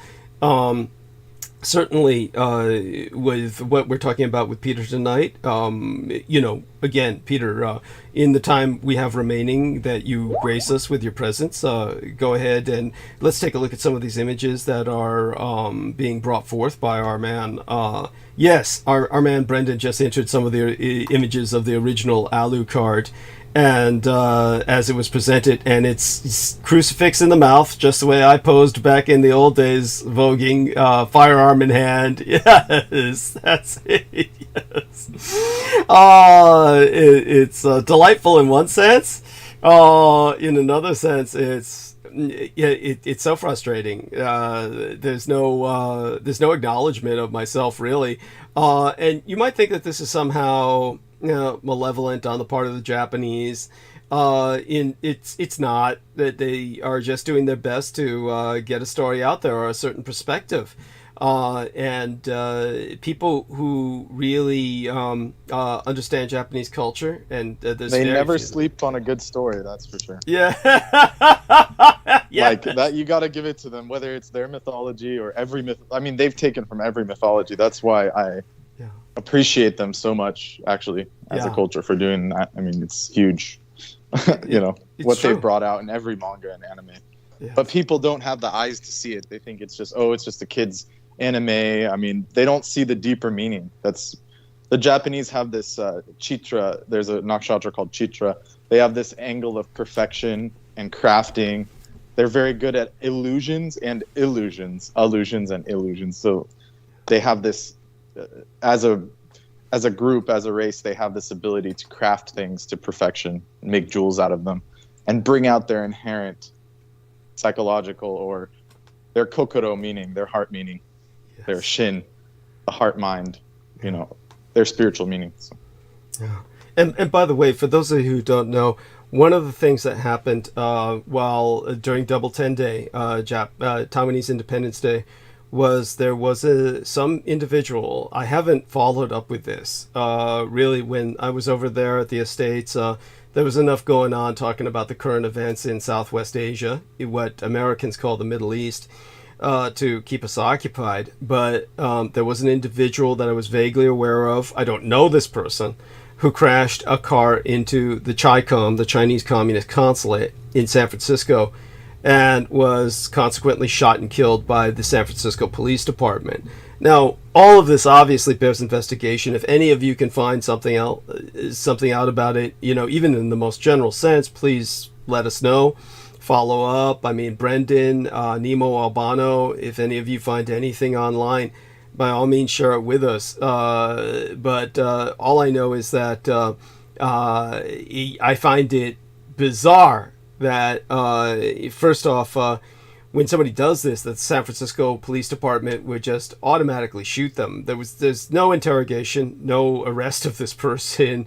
They just came in and killed him. So I don't know what's going on with that. But definitely, also when we speak of the soul, the way Brendan was speaking about it, obviously Brendan has a perspective that is certainly influenced by his following of the Vedic tradition, and I certainly see the validity in it. Oftentimes I'll use the term soul, and what I'm referring to is what Brendan would call spirit, simply because of the ease of communications. We do this because people will, if you try and make these disambiguations too soon or too pervasively, a lot of people just aren't going to. They'll just shut down. I mean, it's an information overload already when you deal with Douglas Dietrich and everything that I present. So when it comes to what Brendan had brought up about the soul, whether it's called spirit or soul, there is an essence of awareness, an essence of the divine, not only in human beings but in machines. One thing that happened after I dealt with the Japanese through Teleport USA was they started this campaign to really help ease or transition by predictive programming the Japanese public into machine rights consciousness. It was always there with Astro Boy and the original Japanese belief system that they're imbuing a spark of their own essence whenever they create something. This is what led them to produce some of the finest products in the world. But certainly after I explained what I did about the Dietrich Artelect, there was even more of a Japanese drive to substantially address nuance. Brendan, does that bring anything to mind with you that you can add further to what? Oh, totally. I mean, many things. And it does connect with Vedic, but I don't want to go into that with the Chitra. So Chitra is a nakshatra that's ruled by Vishwakarma, who's the architect of the gods in the Vedic, the ancient Vedic terminology. But basically, the Japanese are ruled by this aspect of creation, where they have an ability to imbue spirit into items. You know, whether they know it or not is another question, another thing. Like, oh, they're aware of it. Yeah, they're aware of it. Well, they're aware of it on like a, you know, like a, what is the word for it? They're aware of it on a cultural sense, but there's like an occult sense. There's many aspects to this, which is why it's important. The Buddhistic part's important. But what else it brings to mind is that a lot of the early Japanese cars, they're like almost supernatural because they've imbued them with the kami. Yes. Like, you know, like people have the joke about like the old Corollas and the old Hondas from the 80s, like in the 70s and the 80s. Like some of them are still driving around, those square body ones. Yes. And it's like they're in like the hundreds of thousands of miles, like 6, 7, 8, literally, I'm not joking, 800,000 miles. Like no car can normally go that far. And I've known people where they like don't even hardly change the oil. They just put oil in it and it just keeps going and it never dies. So there is, in that sense, there's some kind of they imbue it with the kami, you know, and then absolutely that kami essence is what holds it together. And that's why, like when you have a car, when you have an item, if you speak to it properly or you take care of it, it actually support. You know, you are supporting the elements within the item with your praise. That's why speaking from the mouth is important. And you have to be positive, like you have to be grateful, you know. And these things are inherent in the Japanese way of being, which is why all these cultures and colonizers have tried to destroy the Japanese spirit, destroy the German spirit, destroy the true Vedic spirit, the Buddhistic spirit. All these things have been deliberately hit at because Vedic is behind it, or this understanding that you have to have reverence for the material for it to be useful to humans in general. So the more they disconnect people from that, then nothing works. That's why nowadays nothing works. No one can take care of anything. Like they have such irreverent attitudes. Like now, if you drive around my neighborhood, like you see broken down cars or like their bumpers are falling off because they don't have that spark. The people that own them don't have the spark, or they don't understand. Like if you spoke to the car every day and said, "I really appreciate you," or you know, I appreciate Divine Mother for providing the materials. I appreciate Divine Mother for holding me up and allowing me to move. I appreciate Divine Mother, like the Earth, Mother Earth, for giving me food, you know, all the elements for sustaining me and for giving me a place to stand. If you have these things, then life becomes more easier and enriched. So without that, it's like, that's why all these negative entities are trying to disconnect humans from this, you know. And that's real science. Real science is actually doing that, like yes. with the real elements and stuff. Like, so the Japanese had that, and you know they still have it, but it's very much muddled as of late. It reminds me of the Tolkien, you know, when he goes and rescues Theoden, and he's like, you know, he's in that enchantment, right? And Gandalf comes and reminds him of who he is, and he says, I've had a polite word. Enchantment is a polite word. Yeah, no. what is there is a right word for it. I'm just having a bit of my mind Well, skipping a lot. He's possessed, to say the least. The possession of Saruman. So when Saruman uses his word negatively, he uses the negative aspect. He puts Theoden under this spell or this, exactly. The negative spell. When he comes out of it, Theoden says, he sees Eowyn and he says, "I remember your face," right? Meaning he remembers like the purity. And then later on, he's talking to Aragorn. This is the film, so the book's a little different, but he says, "My dreams have been dark of late," So that's like, humanity is just now waking up. Like, we're in this kind of wake up. That's what apocalypse means. You mentioned it earlier, Peter. Like, apocalypse is this kind of like where you take the little corner of the sheet and you start seeing some light and you're like, oh man, like there's something else. So that's where we're at. We're in this kind of mess, but it's like there's a corner is being lifted. The revealing is here. That's a good way to put it. Yeah. That waking up. Certainly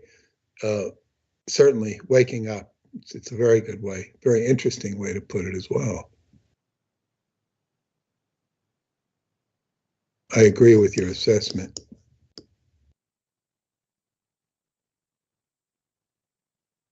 We're still here? Yes, we're all still here. Apologies. Why did everyone stop? Numbers are up. You're all doing so well. I just went on mute. But yeah, so that was my view on that. And then also there's when I was in those the many years when I was like debilitated from my surgery, I was watching Japanese television, and they have all these concepts like ikigai and wabi sabi, and like when they're making something, I mean the crafting of something is deliberately done. It's heartfelt. There's kokoro. Kokoro means the heart mind. Like, there's always love, quote unquote. In the West, we call it love, but it's actually something else.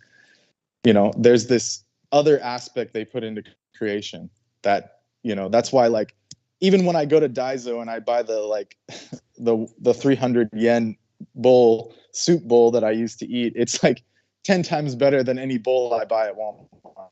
I mean, because the Chinese, they understand the Taoist, but they've been totally grayscaled by the Chi-Coms that like they don't really make stuff like properly anymore.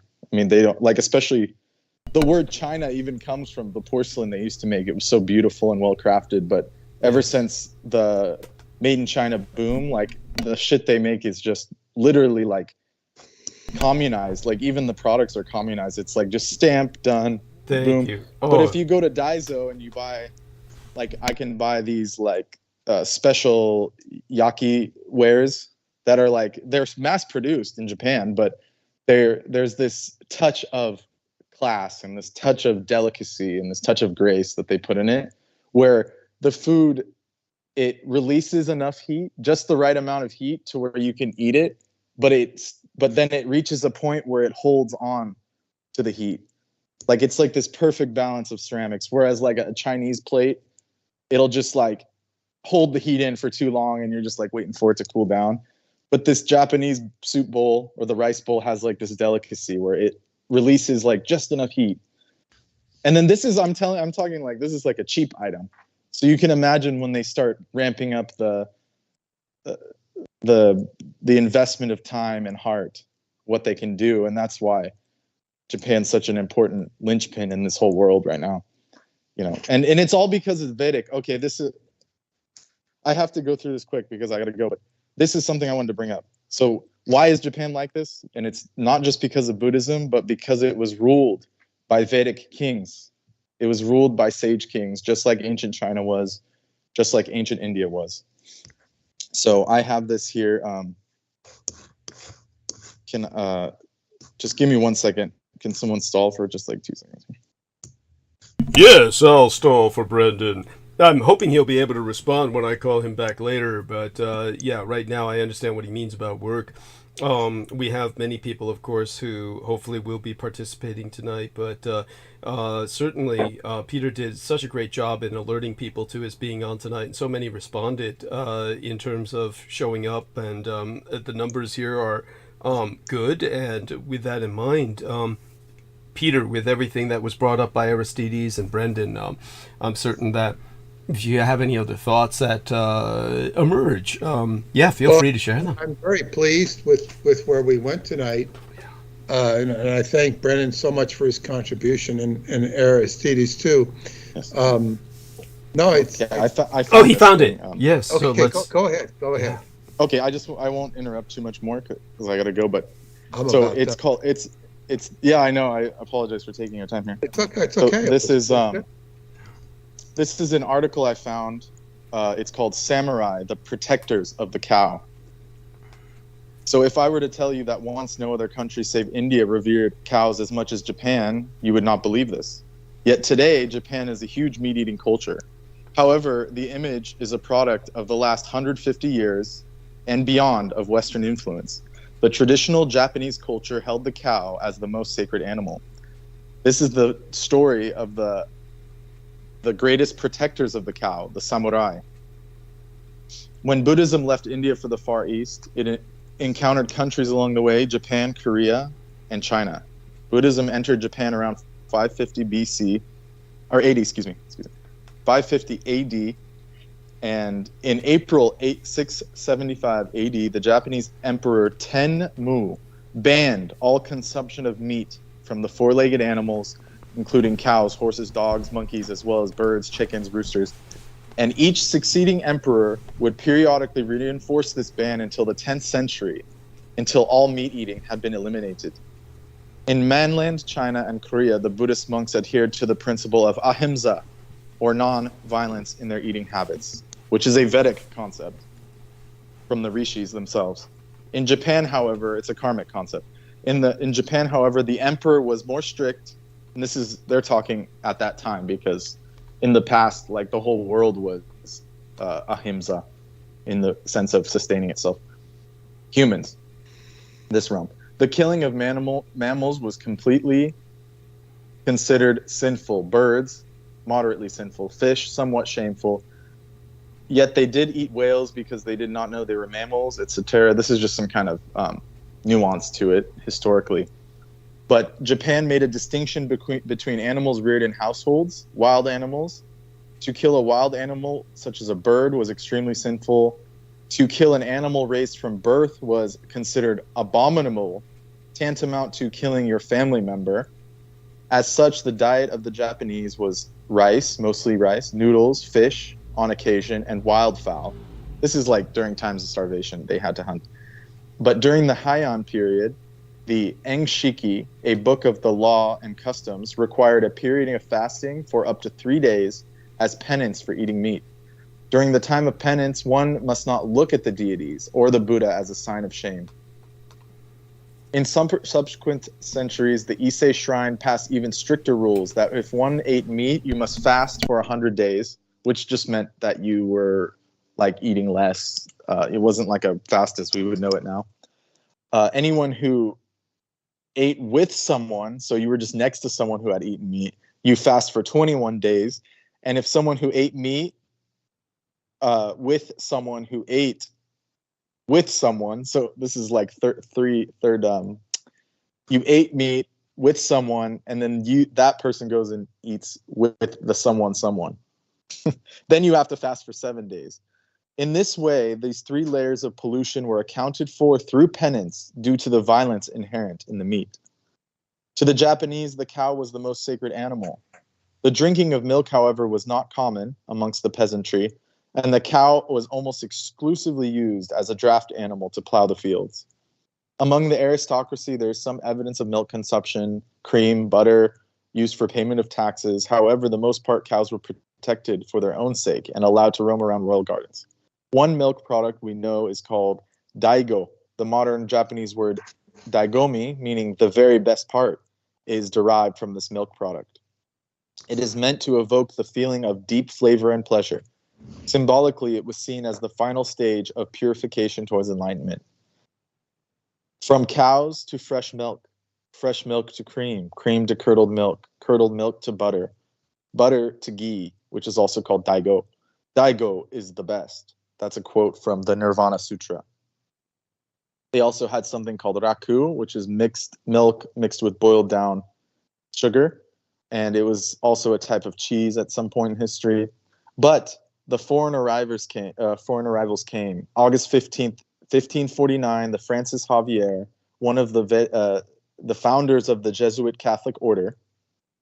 So not just the Jesuits, but one of the founders of the Jesuits came with these Portuguese missionaries on the shores of Nagasaki, Japan, and began to preach their Christian, quote unquote, faith, quote unquote. Japan at this time was politically divided. Many individual lords ruled over the territories, and various alliances had taken place. One samurai, Oda Nobunaga, was born of peasants, yet he would go on to become one of the greatest unifiers of Japan. He was also notable for giving accommodation to the Jesuits for their preaching and supported the establishment of the first Christian church in Kyoto, 1576. Many believe his support was a way to undermine the power of the Buddhists. Initially, so it seems like initially Nobunaga was trying to kind of strike a balance, but it was his gravest mistake to do this. It noted that the Japanese were obsessive about cleanliness, bathing every day because they had no meat. They had nothing to pollute their minds, so they were much more. And I know I'm very based when I'm talking about this stuff, but that just you guys got to get past that. I mean, but so they were very clean. The Europeans, on the other hand, would bathe only once a month, if at all. The Japanese wrote from top to bottom rather than right to left. They had a strong military order and discipline, and they fought with swords and arrows. The King of Portugal did not support the missionary activities in Japan. Instead, the Jesuits in Japan were allowed to engage in trade. After converting the local daimyo, Omura Sumitada, the small fishing village of Nagasaki was given to the Jesuits. In time, Christian missionaries found favor throughout southern Japan, and converted the daimyos of Kyushu and Yamaguchi. All manner of trade began to flow, and the merchants became very wealthy, and their particular interest was in Portuguese guns. However, as the missionaries expanded, they began to introduce meat eating. So the Jesuits introduced this meat-eating culture and subsequently destroyed the Buddhistic culture of Japan. And then you'll see why this karmic thing is important. But the slaughter of animals and the consumption of meat spread wherever the faith had spread. We see this as evident in the Japanese word for meat, vaca, derived from the Portuguese vaca, which also means, I think that's the word for cow in Portuguese. It's a word for cow in Spanish. Yes, exactly. So there was one social class called the Eta, translation, an abundance of filth. They were considered unclean as their occupation. So this is like an outcast class. They were told that they had to dispose of dead carcasses. Today they are known as the Burkamin. Borukamin. Yeah, Borukamin. Yeah. Yes, thank you. Burukamin, yeah. No cow was ever to be killed. However, they were allowed to make and sell leather goods from a cow that died of natural causes. Because they engaged in unclean activities at the bottom of the social ladder, many converted and were engaged in the meat industry. And the Jesuits facilitated this slave trade, this is in Japan, through the port city of Nagasaki, which also became known as Nanban, or the Southern Barbarian Trade. Thousands of Japanese women were enslaved, brutalized around the world, and there is correspondence between the King of Portugal, Yao III, and the Pope listing the price for this exotic fare. 50 Japanese girls for 1 barrel of Jesuit saltpeter, aka gunpowder. As the local lords were converted, many forced their subjects to convert as well. The Jesuits saw weapons trade as a means to shift the balance of political power, and they supplied arms to the Christian daimyo only and allowed their military forces to advance influence. Many lords would convert knowing they would gain military advantage over their rivals. Within decades, it caused over 300,000 converts to Christianity, and caution was replaced with confidence. Buddhist temples were being desecrated as pagan and unholy. So this is why in the south in Japan, there's less Buddhist relics. They were destroyed by these bastards. Observing all of this, the samurai Totomo Hideyoshi, like his master Oda Nobunaga, was also a peasant, and they became a powerful general. he became suspicious of Jesuit motives when he saw the Spanish conqueror of the Philippines, so one of the other kings, King Philip, what he saw happening in Japan made him disgusted. So this is the one of the warlords, Toyotomo Hideyoshi. Yes. In 1587, General Hideyoshi commanded the Jesuit priest Gaspar Colejo to meet him, and he ordered him the purge directive order of the Jesuits. There were 11 points among them. 1, all Japanese slave trade must end. So he stood his ground. All Japanese slave trade of Japanese women around the world must end, and they should be returned. All meat eating must cease, and a cow and a horse will never be killed. The desecration of Buddhist temples must end. Forced conversion also must end. With that, he expelled the Jesuits, and it had only been 38 years since their arrival. So they did all this in 30, 40 years. Incredibly efficient evil.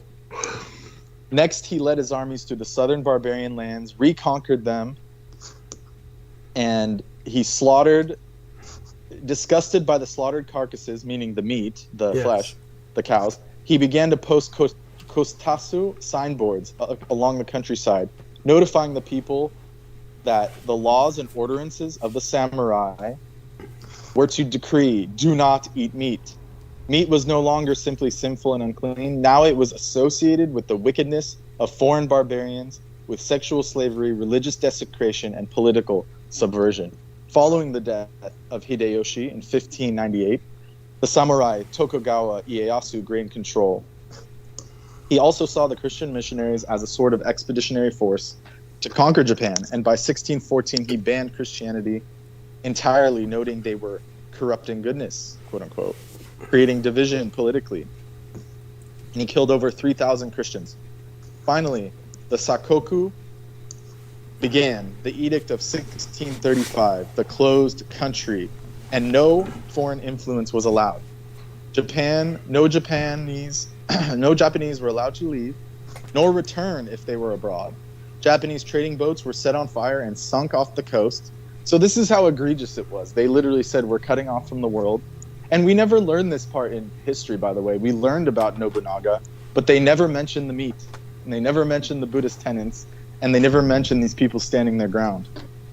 Good for them. What do you mean we learn about? Most people in the West don't even learn about Toyotomi Hideyoshi or Oda Nobunaga or Tokugawa. We learned about them, but they don't give details. Yeah, exactly. Yes, exactly. They hardly hear about them. But go on. Yeah, I mean. But we hear about Meiji. They always wave Meiji's flag. No offense, but I mean, anyways. So I mean, the Westerners don't even know that. Good God! But go on.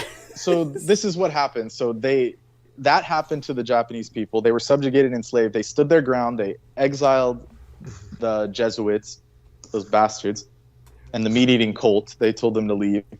And then Japan, for the next 218 years, became isolated yet politically stable. No wars to fight. The samurai began to become idle.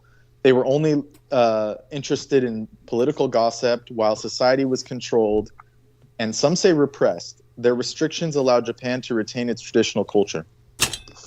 Then the barbarians returned. July 8th, 1853, Commodore Perry entered the Bay of Edo, the capital city, with 4 American warships, puffing black smoke. They blockaded the bay and prevented any food or supplies from entering the country. The Japanese, so this was their detriment, even though I agree with what they did, it actually created this vacuum where they didn't advance technologically for 200 years. They were technologically behind the Americans for these modern warships known as the evil black sails. Yes. Were far beyond their ability. The Japanese panicked and created a political crisis. Commodore Perry, on behalf of the United States, demanded that Japan signed a treaty opening, quote-unquote, free trade, which is totally a lie. It's not free. He began to fire his cannons as the show of force and threatened total destruction if they did not submit. On March 31st, 1854, the Kanagawa Treaty, Japan, quote-unquote, U.S. Treaty of Peace and Amity was signed. And soon thereafter, English, Dutch, and Russians followed suit using strong-arm tactics to force their way into, I like how they call it free trade, these fuckers. Free trade with Japan. The Japanese realized their vulnerability, and this is when Meiji stepped up and he said, you know what? This was our karma from the past because we started eating cows and we went away from the Buddhistic tenets, and we have to assimilate with the West. They recognized their vulnerability and concluded that they needed to modernize. And one small Buddhist temple was named Gyokusenji and was set aside to host foreign visitors. And in 1856, the temple was converted. This is how evil and desecrating our government is. The temple was converted to the first U.S. consulate in Japan by General Consul Townsend Harris. For 1,200 years, not a single cow had been killed in Japan prior to that. And then in 1856, the U.S. Consul General, this is disgusting, General Townsend Harris had a cow brought to the consulate and slaughtered, I can't even read this, and slaughtered on the grounds of the temple. Ugh. And then he, along with his interpreter, roasted and consumed the meat with, of course, wine, because alcohol and meat go together. This caused a great disturbance in the community, and the farmers began to hide their cows in fear. Eventually, Hekusen was killed by a ronin, good, and samurai with no master, leading anti-foreign campaigns. But the act had been done. They had killed the most sacred animal in Japan, and it was this act that inaugurated the modern Japanese society. Quote-unquote, old conventions were out. The Japanese could shed their quote-unquote primitive and backward ways. And in 1931, the consulate building was renamed, quote-unquote, the Temple of the Slaughtered Cow to memorialize the event. And a statue of the Buddha on top of a pedestal decorated with cows overlooked the building. From then on, slaughterhouses appeared wherever they opened. Panic arose. Japanese felt desecrated and unclean and inauspicious. I can't even read the rest of this. I can't even read it. I'm sorry. I'm done. Yeah. But maybe I'll finish it another day. I can't. It's important. You can do that another day. But it's important. What you've introduced is profound. I'm based when it comes to this. Biased. The cow is biased. I'm highly biased, but the cow is my sacred animal. It represents the earth, and it has always been so for all of humanity. And it was that for the Buddhists. It was that for the Japanese. It was that for the Indians. You know, the Egyptians. So for the Americans to do that, I mean, it just goes to show everything Douglas says is right about. Thank you. Thank you. That's what I would end it on. You know. I mean, and we love you for it. Thank you so much. And well, Peter, how are you feeling? And I noticed you were yawning a little bit back there because it's getting pretty late. Your side. I've got to sign off for tonight. Maybe I'll get up and join you in the morning or listen to you in the morning. Thank you again, Brendan, for all this. It's very important.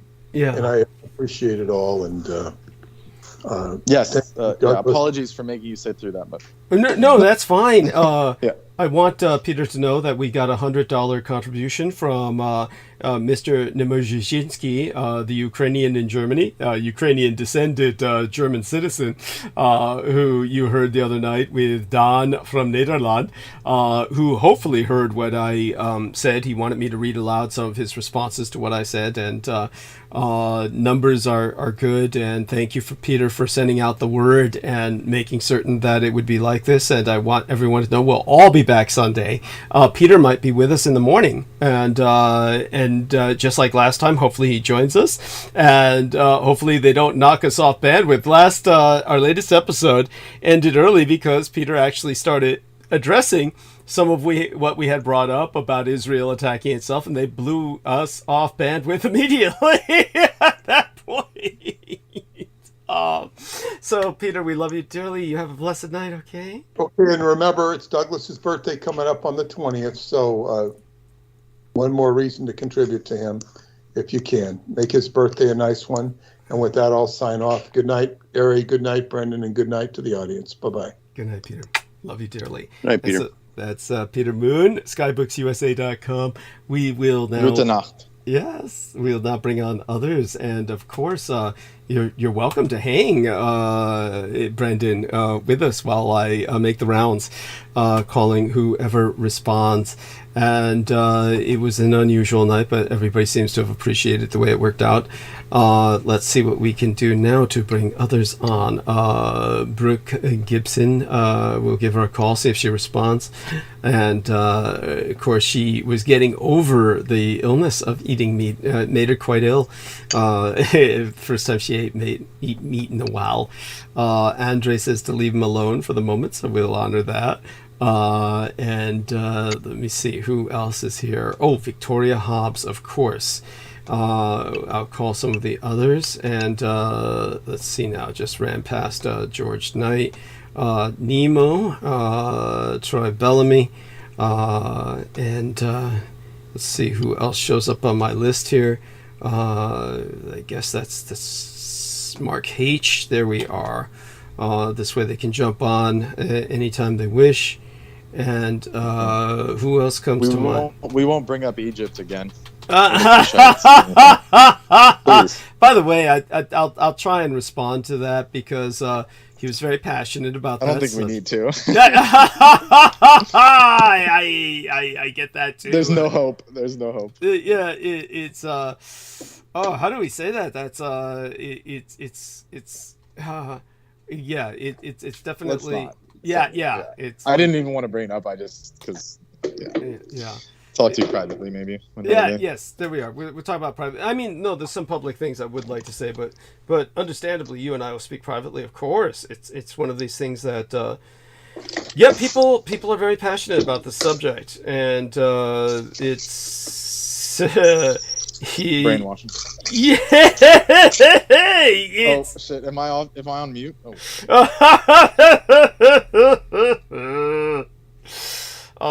It's let's put it this way. It's well, I'll go into it later.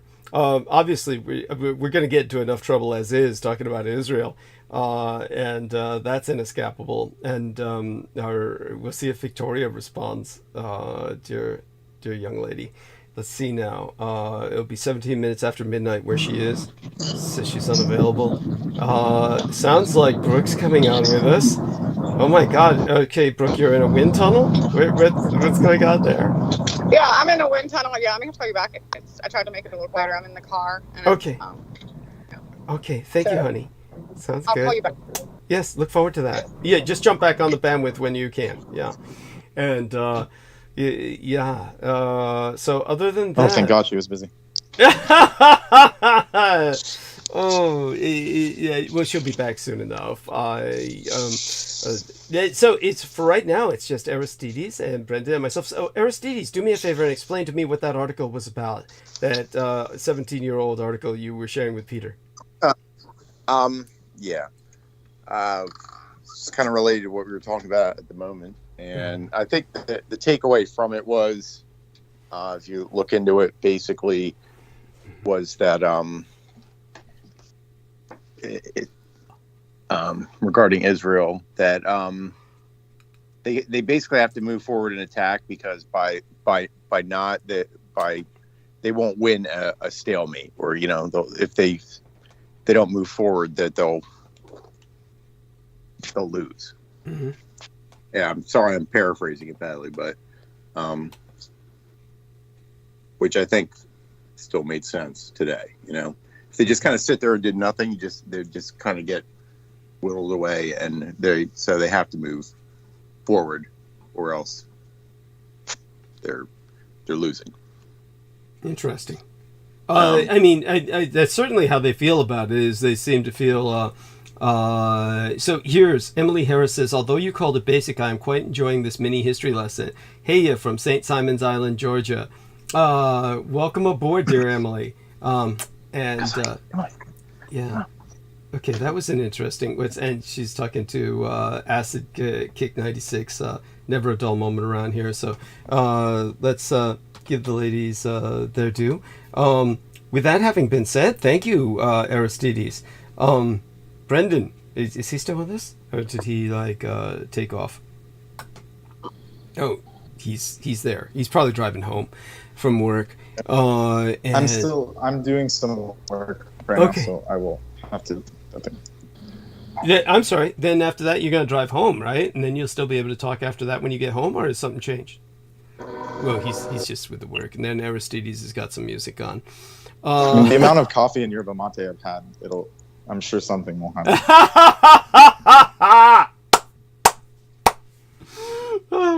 Yes. Well, I'm hoping others join us soon. Obviously, otherwise I'll just go into monologue. God knows there's more than enough to talk about.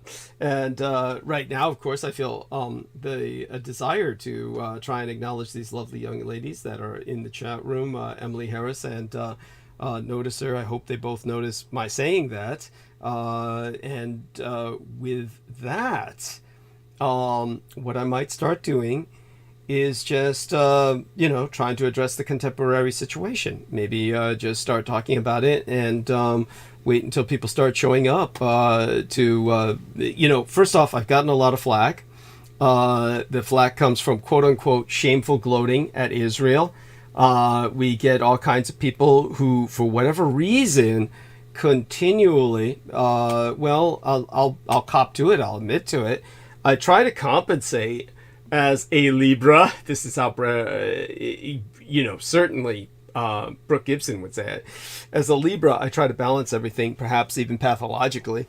And as a result of so many people in alternative media, so many people in the milieu that I happen to be a part of, are radicalized to the extreme right, to the point where these people are no longer on planet Earth. These people are right wing to they're basically Putinistas. They're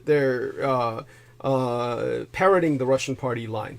And it's funny that you say that because I saw a short earlier today. Yeah, go on. That was this guy Matt Walsh. It's like, okay, like they all have some good points, but it's like they go so crazy they are so contrarian. They think that they're like battling the liberals by being contrarian, right? Yeah. So, but they go so pathological in that contrarianism that they were saying, oh, Columbus is actually good because he affected the world so much, and so therefore we have to still celebrate. I'm like thinking to myself, like, these people have lost their fucking mind. Uh-huh. And thank you. No, it's crazy. Like, how is Columbus good now? Because he affected the world, and we have to, that doesn't even make sense. Well, what they're saying is just because the liberals hate him, they feel that they have to balance that out, quote unquote, by rendering him a hero.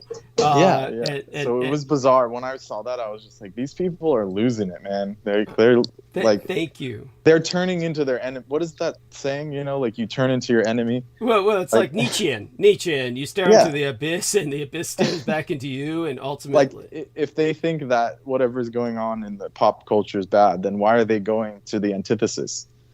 That's the problem with the West, is there's no balance. It's like a pendulum. Like something goes this way and then they have to go the other extreme. It's all about extremes. There's no balance. Like when the real thing is actually the middle path, as the Buddha says. So I'll bring it back to that. Mm-hmm. Yeah, no, I think it's important. It's profoundly important. And one of the things that I do in a sense that's just as pathological as them is I try to compensate a little bit by going towards the left to a degree. I don't think I've ever done that to a pathological degree, to the point where I'm like saying something that really renders me on the level of what these people are claiming, but they're all insane anyway, and they'll say something stupid like Douglas Dietrich is a communist. It just shows how insane they truly are. Everyone who listens to me knows that's not the case. Anyhow, Stephen Myers says hello from Manhattan. He'll be off on Sunday, and we can bring him on Sunday. But of course, right now we're handling this as well as we can with everything, and I'm glad I have him now in my favorites. He's a regular contributor, has been so for many years, from the days when I was back at Revolution Radio. So what I was saying about these people and the way that they're sending me various communique, how you leftists, they'll approach me and claim that I'm a leftist. They'll include me in that crowd. Like, you leftists, this is how they refer to me. Like, oh, you leftists love to fantasize how heroic you would have been when Jews were rounded up in the 1930s. I mean, like, have you listened to any of my programs? Any of my episodes? Do you even know my background? It's my biological father who was rounding up Jews in the 1930s. So the idea that I, as a leftist, would be fantasizing about how I would heroically be rescuing them, I think you've got this wrong idea. I don't know. If you've been listening to all these crazy gang stalkers of mine where they all think I'm trying to tell you that I emerge out of communist China somehow, or are somehow spying for them out of Thailand via the Philippines and shit. Yeah, you're an ex-Viet Cong that somehow was born, like you were like 6 years old when you joined the Viet Cong or something. But you know what that goes back to? It's fascinating that you say that, because you do remember. It was supposed to be a joke, but yeah. Oh no, it's funny because the reason I take it seriously, just so people understand this, one of the things that had happened while I was working with Aquino, and I'm sure Brendan remembers this. If not, he'll remember it as soon as I say it. It'll come back into his mind. One of the things that I did while working with Aquino was there was a period in my life where I thought that I should become a field agent in terms of espionage. And I then went through a process where I was introduced to the woman who would later become my psychiatrist. And that is, of course, Dr. Thao Tran. And Dr. Thao Tran is Vietnamese. And, of course, she's horribly scarred by napalm in Vietnam. She was napalmed as a child, or suffered by extensive burns during a napalm attack by the Americans in Vietnam, and was permanently scarred. And over years has gone through many treatments, during which time she became very involved with the medical field, ultimately was brought to the United States. She became a psychiatrist and worked with the U.S. government. And so one of the things that she did was she helped to introduce an altar. Now this is one thing that you might notice about quote unquote the super soldier phenomenon, is that many quote unquote super soldiers, I hate that term, have altars, but they seem to have many altars. I only have one. This means that it was a personality that was essentially created along with a complete dossier for this persona, in order that I could infiltrate Vietnam. And the idea was that Vietnam was totally communist at this point, and there was a lack of any insurgents or agents in Vietnam to report back to the United States about developments in Vietnam. So I went through a DIA, Defense Language Institute, the DLI, the Defense Language Institute course. And this was to learn Vietnamese. Now, I do not consciously remember the Vietnamese at all, and people know I'm pretty good with languages. And this is because it was all subsumed, that language talent, with the persona, which is essentially barricaded behind a wall, a compartment in my mind, created by my psychiatrist, Dr. Thao Tran. So what Dr. Thao Tran did was she later on made certain that this altar would never, shall we say, take over. And this was a concern, was that Michael Aquino and certain other personnel or staff of the U.S. government had certain key phrases or code words by which they could trigger the altar, and basically the altar would take over. And to prevent that from happening, Dr. Thao Tran took me through a series of very heavy-duty hypnotic sessions to make certain that we further and further barricaded the altar behind that wall. That compartmentalization. Jinjiao. Yeah. Okay. And so it's Jinjiao. Jinjiao, Gamong. Oh, okay. You're speaking in some Vietnamese to try and trigger it, is it? No. That wasn't the intent. You said something about it, and I remembered a couple phrases. That's okay. Thank you. Like when you go to a restaurant, you could say "gamong." It means thank you. Yeah, the chicks like it. Yeah. Yeah, it's true. It's true. No, that is if they have any sense of, shall we say, culture or appreciation of other cultures. But the dossier that was created was that the altar was 10 years older than myself, and that I had served in Vietnam with Michael Aquino. That I had essentially served, I wasn't the same age as Michael Aquino, but I had served the same time as him. I was contemporarily serving in the theater of war at the same time as Michael Aquino. The altar was supposed to be what was called a Kit Carson Scout, and that means these were Vietnamese communists who then surrendered to the Americans and then offered their services to the Americans as scouts that knew the communist territory, knew the communist politics, and therefore could serve as the perfect reconnaissance for Americans. And so people can look this up, the Kit Carson Scouts in Vietnam, communists who joined the American cause. And this is the dossier that later on Christine Joanna Hart somehow got to look at. And she, for years, stated publicly that I had served in Vietnam with Michael Aquino, because she honestly believed that to be true, because that's what she saw in the dossier.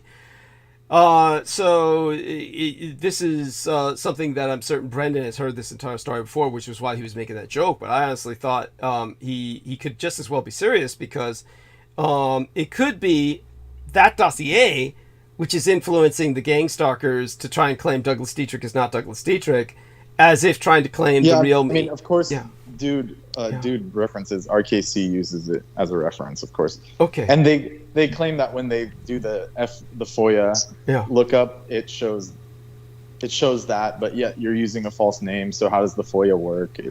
When they're using the name Douglas, it doesn't make sense.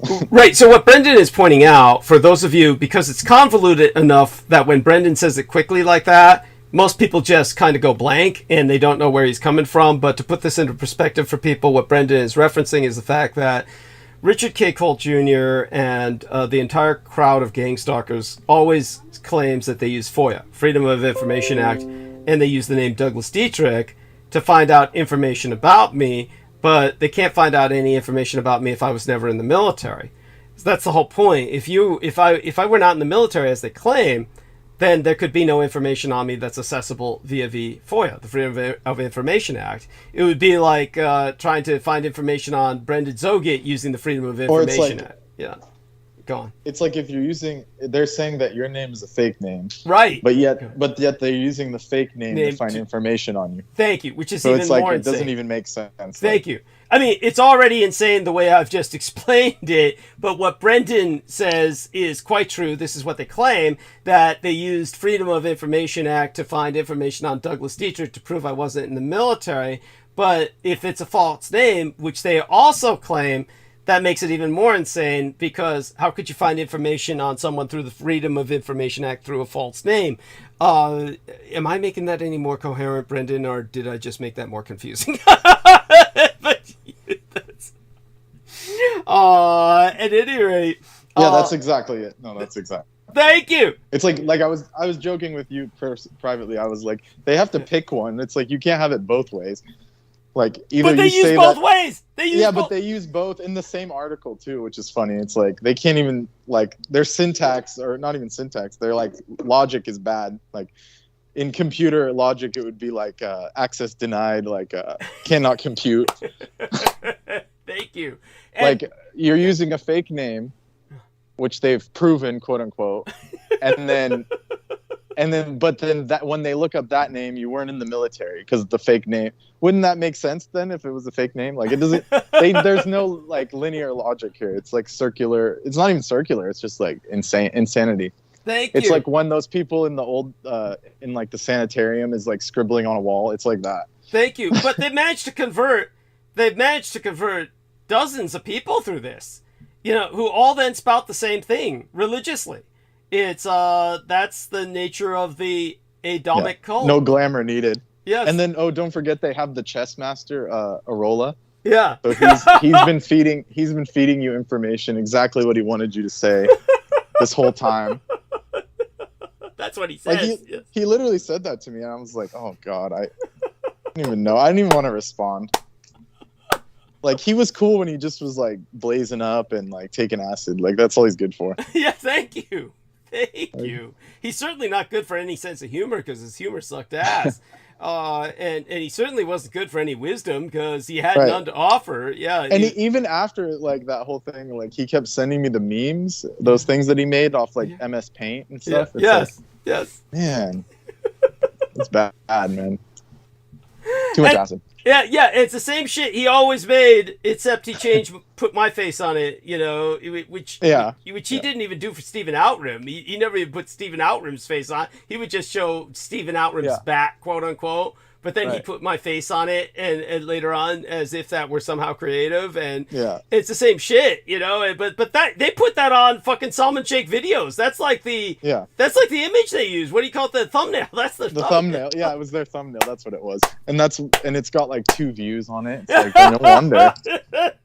At least if they put something nice looking, then someone would click on it. But... Like when you got these guys sending you stuff out of the blue, it's like you're like, ew. Like I'm not even gonna click on it. Yes, thank you. No, I mean they're just vile. So like what I'm saying is it's so Christine Joanna Hart somehow got to look at that dossier of my altar, actually believe that to be the real Douglas Dietrich, which I can understand why she would draw that conclusion.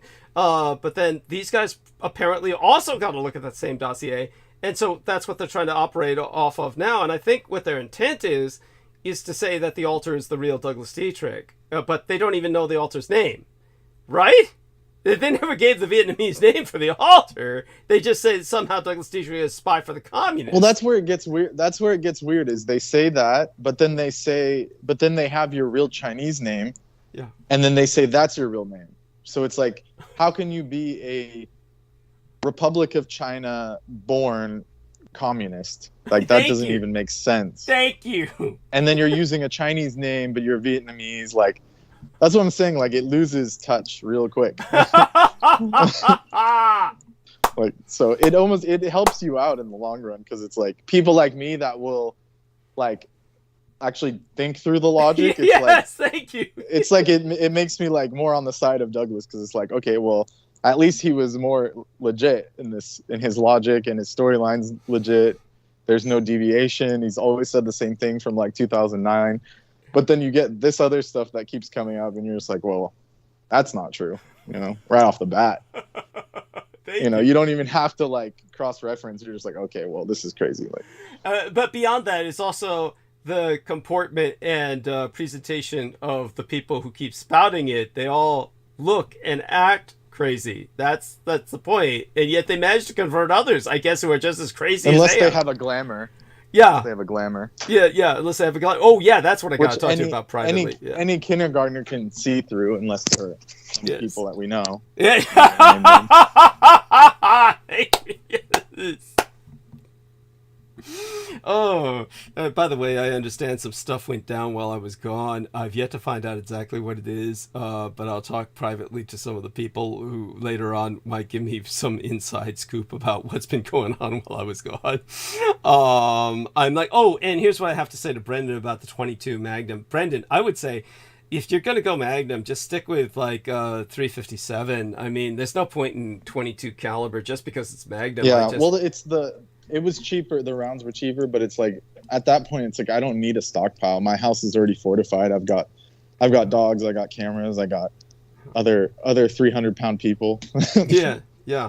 So it's like there's not much else to do. Well, just so people understand. And I already have arms, like I showed you some of those German flare guns and stuff. Yeah. Different things that like. And I was reading it is the Polish flares. Yeah. That's what they call them, Polish flares. They're like 23.5 millimeters. Yeah. It's like they were saying like if you shoot someone with that, it burns them from the inside out. Yes. Like, it literally combusts your fat and like nothing. No one can save you. Like no medic. Like you don't even have time to get saved. Yes, it's true. No. So it's pretty gnarly. You got a couple hits like that. That's wild, man. Yeah. It's definitely good for you. Yeah.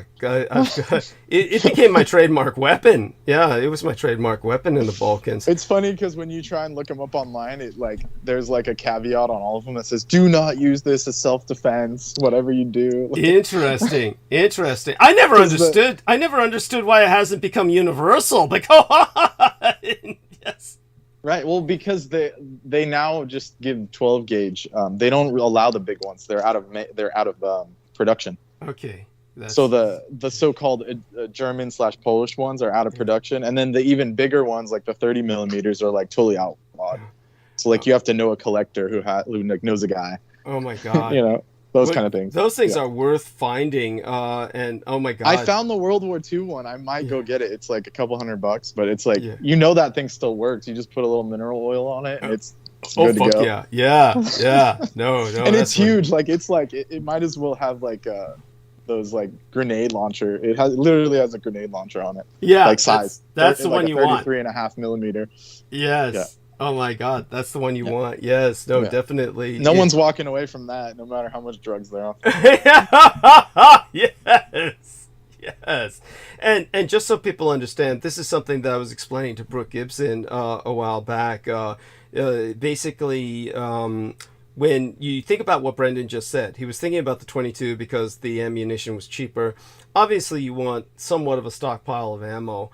But the reality is that when it comes to ammunition and firearms, when it comes to real gunfights, genuine gunfights, we're not talking movies, shootout at the Fantasy Factory, the cinematic shootout, in all fairness, movies are not that long. Movies are about, 2 hours. Actually, action films are usually about an hour and a half, really, maybe a little longer normally. They're almost no action film is really 2 hours long. So when it comes to what they show, their shootouts might feel like they take a long time, but they really don't. Their shootouts really aren't that different from real shootouts in terms of the time that's taken in a shootout. But in a sense, they're vastly different from reality in what you see, because you see enormous amounts of ammunition expended, and you also see what seems to be at least compressed into the period of time that they're in a film. It seems to be a lot longer shootout. These people seem to be like, for all intents and purposes, taking break for sandwiches and shit. That's probably because that's what happened during the shooting. I mean, by that I mean the film shooting. During the film shooting, people take these breaks, and it just has this feeling to it that leaks through the screen, that leaks through the film itself. You get this feeling that these shootouts are a lot longer than they are. The reality of any real shootout, with exceptions, of course, there's always exceptions that prove the rule, but with the normal situation, think of your revolver. And the standard revolver has 6 bullets. And obviously revolvers were around a lot longer before there were automatic weapons. And that was another factor. Yeah. That was another factor. Some of those 22 Magnums can hold 8 rounds.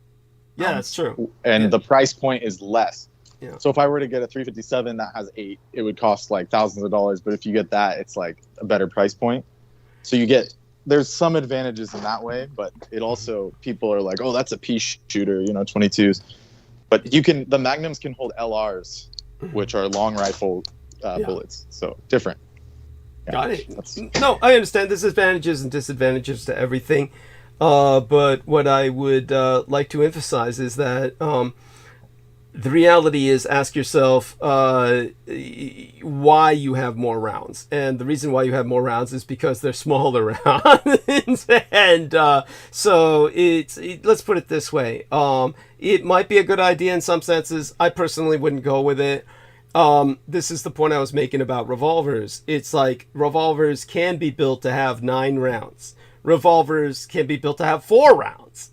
It's, why do you think after all these years that the revolver's been around, overwhelmingly, all of those produced, and they're still produced in the age of automatic firearms, or semi-automatic, the clip-fed firearms, revolvers are still with us for a very good reason. And overwhelmingly, there's 6 bullets. And so ask yourself, why 6 bullets? It's because over hundreds and hundreds of gunfights, what they have ascertained through hard experience that's been bought with thousands of lives is that basically it takes 6 bullets to solve a violent problem. It's basically within 6 rounds, you've either found cover and you're reloading, or your adversary is dead, or you're dead. It's one of 3 options. The person that you're engaged in the shootout with is dead, you're dead, or you found cover and you're reloading. But overwhelmingly, it's not going to be that third option where you found cover. It's going to be you're dead or the other guy is dead. That's basically what it comes down to, and it usually happens. Right, that's very logical. Thank you. Very logical. Thank you. So do understand that most gunfights are solved. And even those, Even those like people that have stopped, like the public place shooters with like a Colt or something. Like there's like 10 rounds, 12 rounds in it. Yeah. They just needed like 6 to 8, and the dude's like long gone. I mean, if you're a good enough marksman, like you said, all you need is like a few. Well, yeah, it's not even a marksman issue. Just to give people an example of this, you see those old gunfighters in the Old West where they're having the shootout in the middle of town, and your basic Western town is basically a dirt little paved, middle road, and you've got, just a few buildings on either side. That's your normal Western frontier town. And they'll just start at either end of that little town and approach each other until basically, if you see the old gunfights portrayed in Westerns, which are historically fairly accurate, these guys are just basically they're staring each other down by the time that they pull their guns. So those are the single action days. So thank you. Pull the hammer back every time. Yes, thank you. Which, believe it or not, because Brooke Gibson's father collects those kinds of revolvers, and I was recommending she get a revolver, she said, but I don't want to keep pulling that thing. And I said, honey, that's not real. Thank you. I said, that's like you have to have like an 1800s Colt. Like that thing's worth a fortune. Then you could buy like 10 guns with that. Thank you. This is what I was explaining to her. I mean, take that to a gun shop, they'll give you whatever you want. Thank you. Thank you. I said, that's not how revolvers are made anymore. You just pull the trigger and, that hammer. Yeah, double action. It's called double action. Thank you. 99% are double action. Thank you. Yes, and so I was, but anyhow. Like, some of them don't even have hammers anymore, like the cop guns and stuff. They don't even make them with hammers because you just pull and. Yeah. That's why revolver, they're very quick.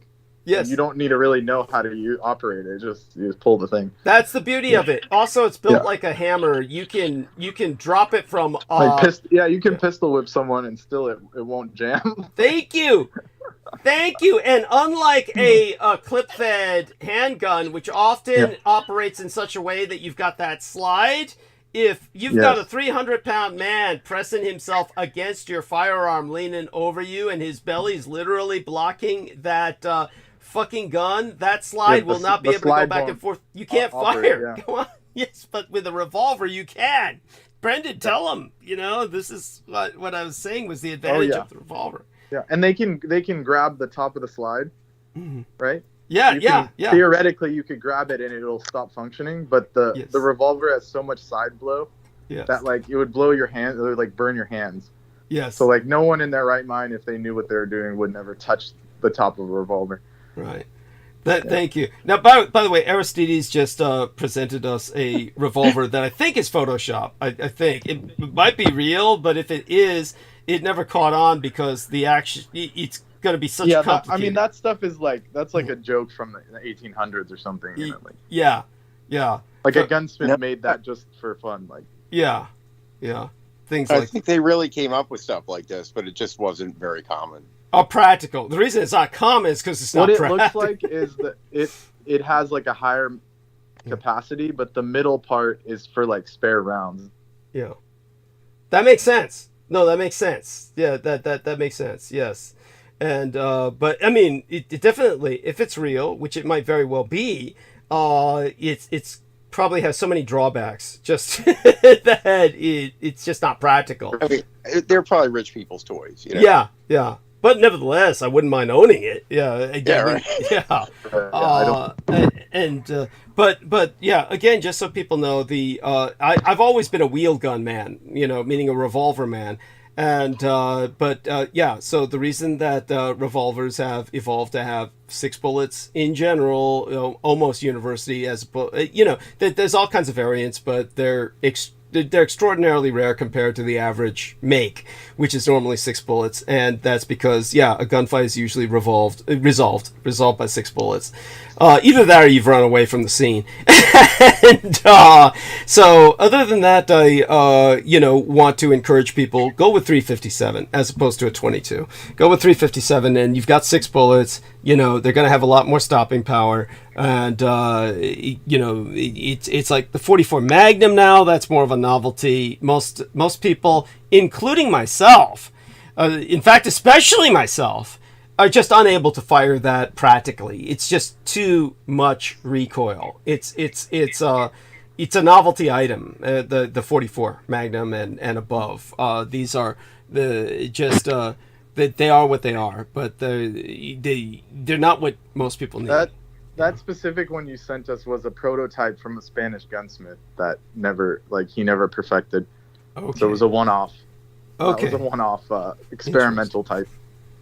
I can't see it being accurate even if you have the best metallurgy. Oh, but that brings us back to the aim that Brendan was talking about. By the way, again, the reason the gunfighters in the Old West got that close is because your average gunfighter in the Old West was not a marksman. I mean, they'll show it in the films how they're all shooting at cans and they're all kind of like blowing flies off of horses with bullets and shit. And most of that is just pure bullshit. Your average gunfighter in the Old West is going to get kissing close to his enemy because everybody knows otherwise you're not going to hit them.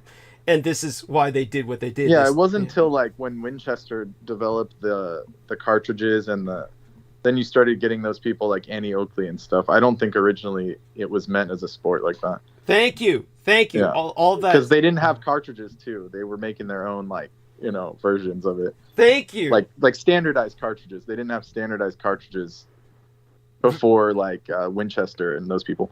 Thank you.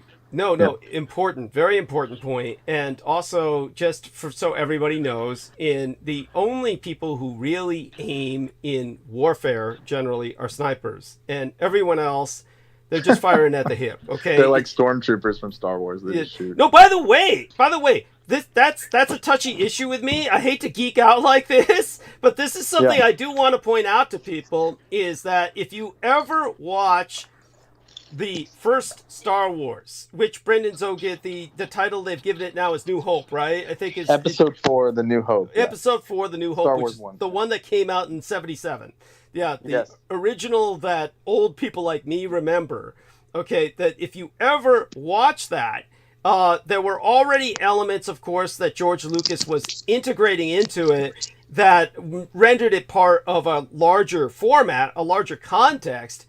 And one of those is the scene that everybody remembers, and it's burned into their brain that stormtroopers can't aim. But that was when Luke Skywalker and Princess Leia are basically swinging from that great chasm in Death Star over this great chasm, and the stormtroopers are missing them. And they're under orders from Darth Vader to miss. They're under orders from Darth Vader to miss because that's his son. He says, "Bring him to me alive." Yes. Yeah, he says, "Bring him to." Well, he didn't know that at the time, but he says, "Bring him to me alive." Yeah. The audience does not know that at the time, but this is canonical. This is actually in the context in which that scene was filmed. And if you take a look at the original scene, there's 2 scenes that show you the reality of the stormtroopers. One is the original scene where they're storming the rebel ship. And if you take a look at that scene sometime, look at it.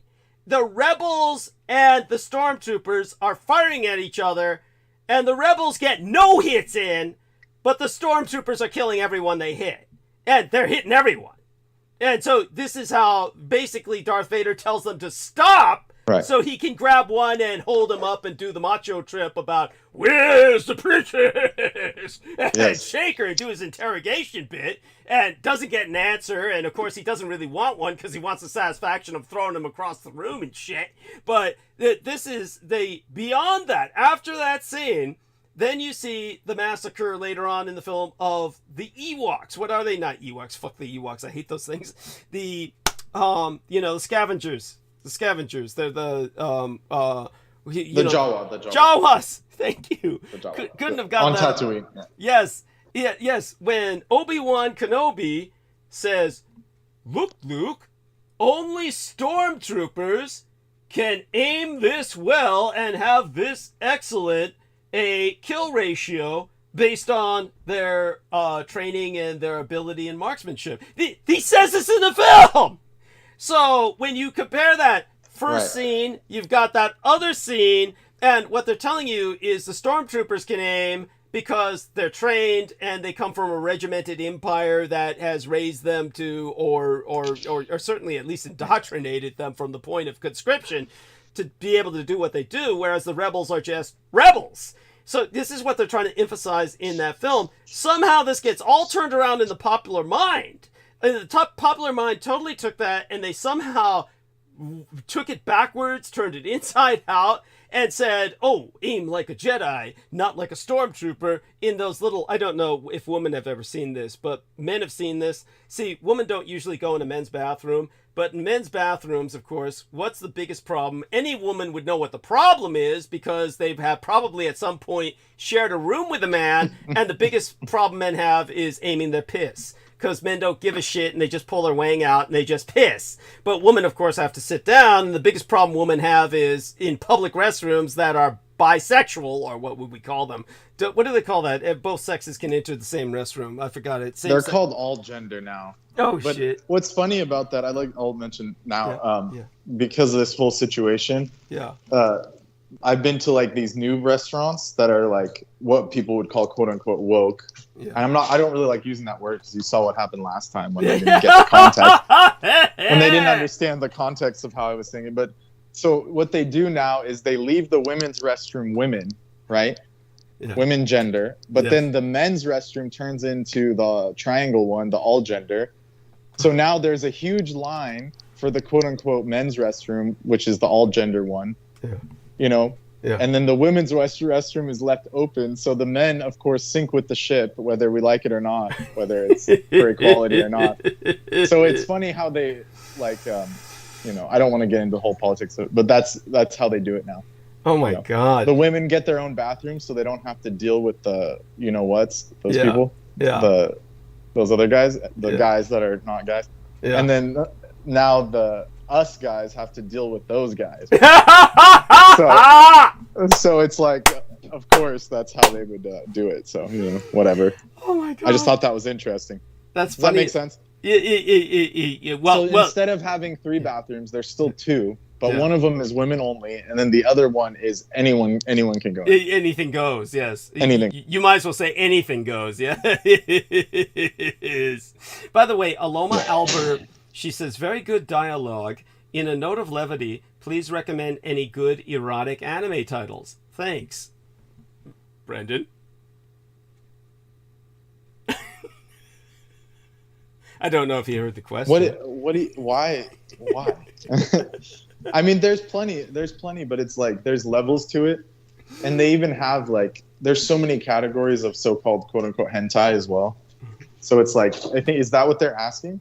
Because if you're asking for like, there's sensual ones, there's romance ones, then there's like sketchy like incesty ones, and then but then there's also just straight up pornography hentai. Like so, like you said, it's an adult industry over there, so there's like hundreds of categories. Thank you. So I don't know what they're asking. It sounds like she just wants to see some straight up action. Yeah, I think so. So yeah, she just wants a few titles. I mean, there's a practical joke that was being played for years amongst people who were like in the anime crowd, where noobs or newbies would say, "Hey, what's a good anime to start with? I haven't watched anime before. I'd like to get into it." And then the practical joke was they would tell them, "Oh, watch this," and they'd give them the title for, what was it? Those 3 boys that were all having sex with each other. It was basically 3 young twinks, 3 smooth young. I can't even retain these titles. Yeah. I only deal with like esoteric anime. Yeah, that's right. I don't go to like battle anime even. And that's why. Well, you knew about Dragon Ball. You knew about Dragon Ball. That's pretty universal. Of course, yeah. It's not. And Naruto. Naruto. Even Dragon Ball and Naruto, like they have very esoteric topics that are veiled. That's right. Mythological and Yeah. Like, for example, like Dragon Ball, like they go to heaven all the time, you know, like he dies and goes to heaven, and it talks about the multiverse. There's like different realms and, you know, different entities that they have to fight. So it's like, it's all there. The Vedic is there in him. That's why it's important. Yeah, that's right. By the way, this is, yes. Oh, it's George. George has joined us. Nemo Albano told us the name of the anime that a lot of people get tricked into watching. And that is, I'm sure he's right about this because it sounds vaguely familiar. Boku no Piku. That's the Japanese video with the three young boys. Of course, Nemo would know it by name. I wasn't gonna go there, but it begs the question. It does beg the question. But it starts off with a trap, meaning a young boy who could be mistaken for a girl, who gets basically black. This, by the way, this is not wholesome at all. It's basically some adult male discovers the. It's a thirst trap. Yeah. Thirst trap. Yeah. He discovers, which is not nice. You don't want to watch this. Thank you. He discovers. Well, I mean, I wouldn't say it's anything that's. I don't know. Maybe it would leave some people psychologically scarred. I mean, for me, it would just be, how would I say it? I just couldn't sit through. It's a trilogy. I couldn't sit through the trilogy because I'm just not into the. It's just too. How would I say it? It's just not my thing. But it's the young boy is dressed as a girl, gets discovered as such by a man who then blackmails him and forces him into a form of sexual slavery. But since he likes it, you know, it becomes debatable, and then somehow three boys get involved, and then the end is an orgy between three boys. And this is like through a trilogy of this, and this usually gets recommended to noobs by malevolent, you know, anime fans or something. So it's kind of like, yeah, watch Boku no Pico, and you know, then they wind up watching, what the fuck am I watching? Oh, you know. Yeah, and that's why it has such a bad rap, you know. Yeah, exactly. You mean anime in general? Yeah, well, that's why it did for the longest time. Yeah, because of shit like this. Yeah, because of shit like this. Thank you. So dear George has joined us. George, you know, how much time do we have with you tonight? Hello, Douglas. Thank you for having me on, and about a good hour or so. Good. Let's take advantage of that. Feel free to speak about whatever you wish to speak about, and catch us up on, you know, anything you wish. And of course, join us in the category. Oh, by the way, in that doofus. Cho Tai, he called, by the way, Brooke Gibson refers to Cho as the chocolate people, which I find very funny and actually quite apropos. And so Cho Tai called her up, and aside from what I already expressed in our latest episode, Cho Tai seems to be able to get through her block. It's like an even more evil Keebler. Yeah, that's right. Yes, Keebler. It's like Keebler, except they're evil. And then Cho Tai gets through her block, and what was the thing he said? He said that he felt he was somehow victimized by Nemo because Nemo called him out, and it's like, and then he says, but I couldn't even make any sense of it. She was relating it to me, and I was like, well, Joe, I mean, don't make passes at fucking, you know, underage girls online where everyone can see you, and maybe this wouldn't happen. Yeah. It's no point. It's just anyhow. So, do you know anything about that, or was that related? No. Okay. No, that was the first I'm hearing about the interaction between himself and Brooke. Yeah, okay. But it's absolutely correct. I agree. Couldn't agree more. Yeah, if you get called out, you get called out. Yeah. Yeah, you just expose yourself. Yeah. Yeah, thank you. And so, how did? Okay, so how are things going generally? You know, we'll stay general with this. Yeah. Oh no, great, thank you, Douglas. Yeah, no, really good, thank you. When you just mentioned about manga, it's because we've now just re-downloaded the Disney Channel. They have got the Battle Angel Alita movie that's 2 hours long on there, and I've said to Sarah I want to watch that at some stage with, you know, if she's willing to watch it with me. Yeah, that was one of the things when I grew up as a kid. I watched the Battle Angel Alita manga movie, the animated manga movie. So that's the only thing that came to my mind when you were speaking of it. Did you see the cinematic version? No, I haven't. It's on the Disney Plus channel. We've just downloaded it because there was an offer on it for the little daughter to watch some of the programs on there. So that's on there. That's featured on it. James Cameron version, the director of it. So I'm hoping to watch that at some stage. I would recommend it. I actually found it well done. Aristides, were you going to say something? No. Oh, okay. You came off mute, so I thought. No, I didn't. I wasn't on mute. I didn't think.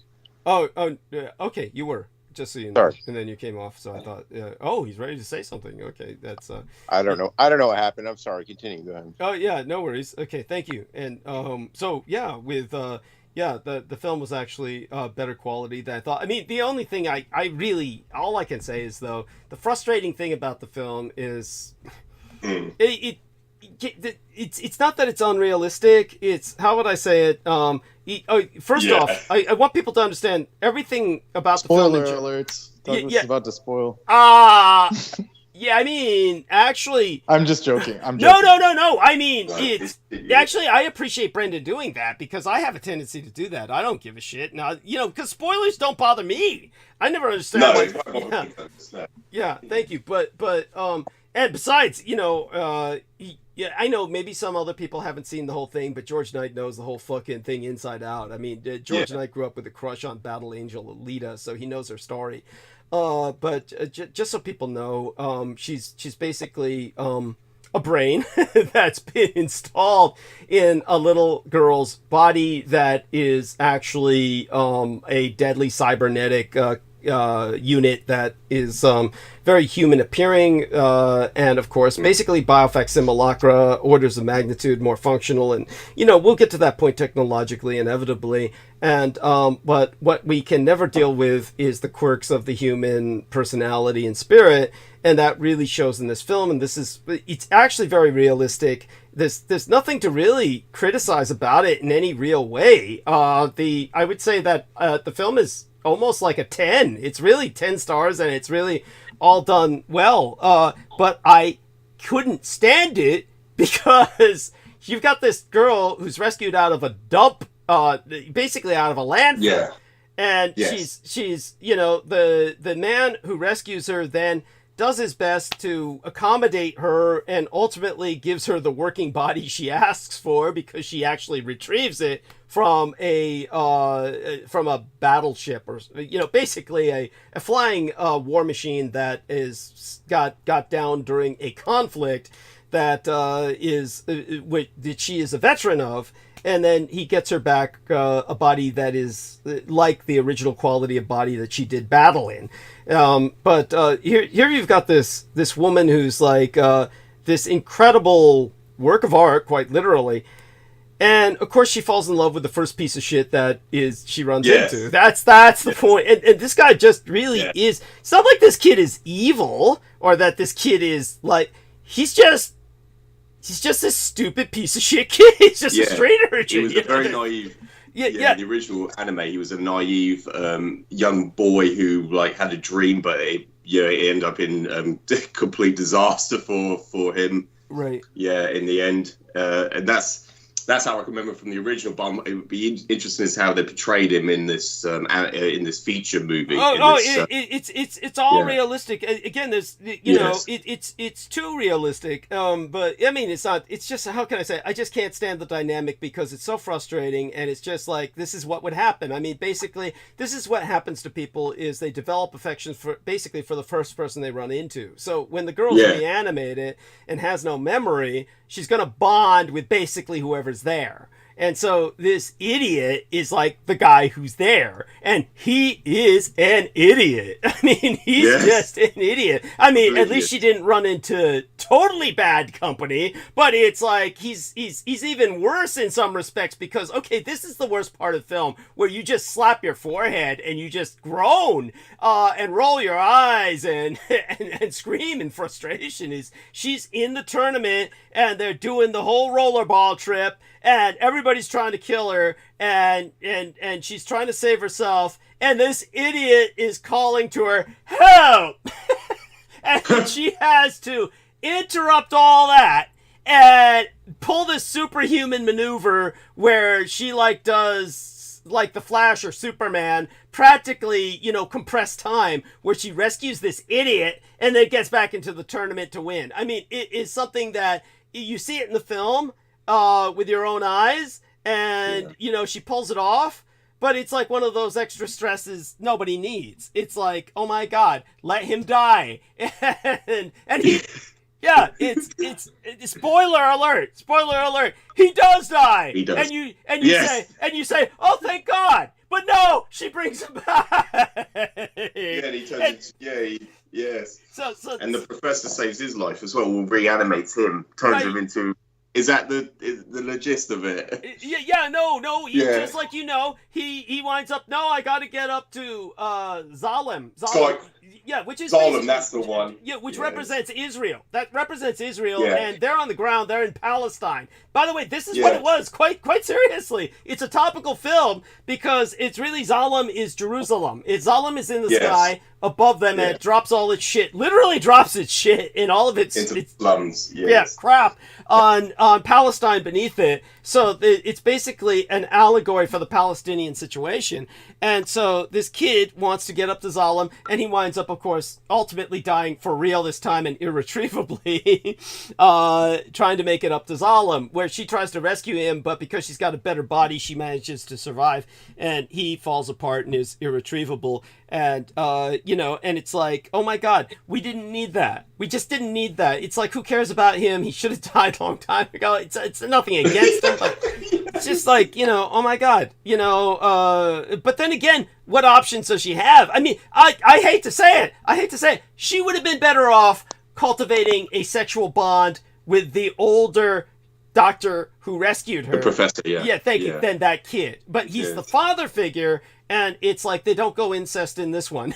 And so it's like, so she goes after the punk. But it's like, all right, it's just, okay, so she's there amongst all this shit. Now, granted, then I'm glad they kept the black guy as a villain, because the black guy was a villain in the manga or the anime. Yeah, so they kept the black guy. Yeah, and so go on. So you just, so maybe you can give us just a general outline of the story with what you feel safe given without too many spoilers. I mean, yeah, give it to people. Oh, that's it. Yeah, because I remember it was a tournament that could be conducted every week or something like that, and it was to do with their own biofac simulacra cybernetic robots that these either physicists or professors would produce, and they would battle them, and this is for exchange for bonds or money.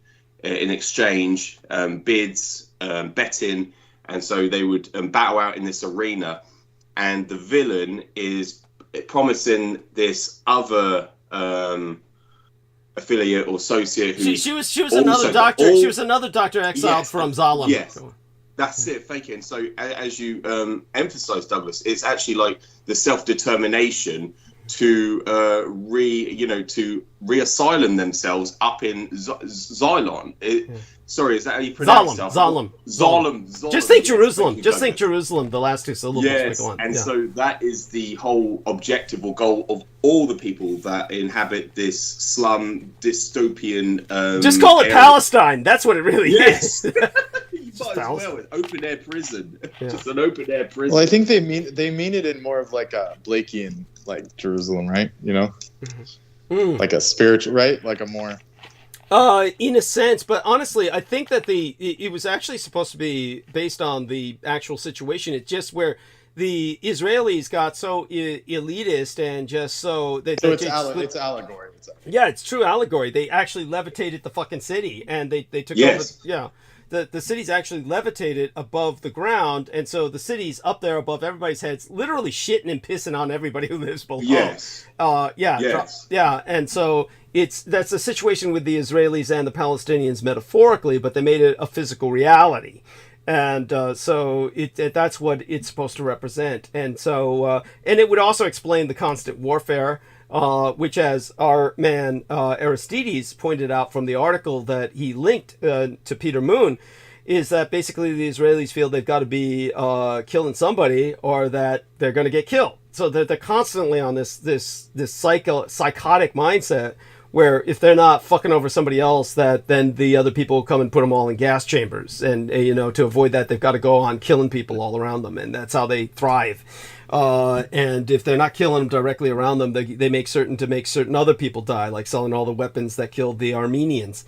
to the Azeris, the Azerbaijanis, in exchange for oil. In the end, it's simply because they're a sadistic race of murderous people. But you also go on, and yet whenever they die or get killed, and people like start fighting back, then we're supposed to cry for them.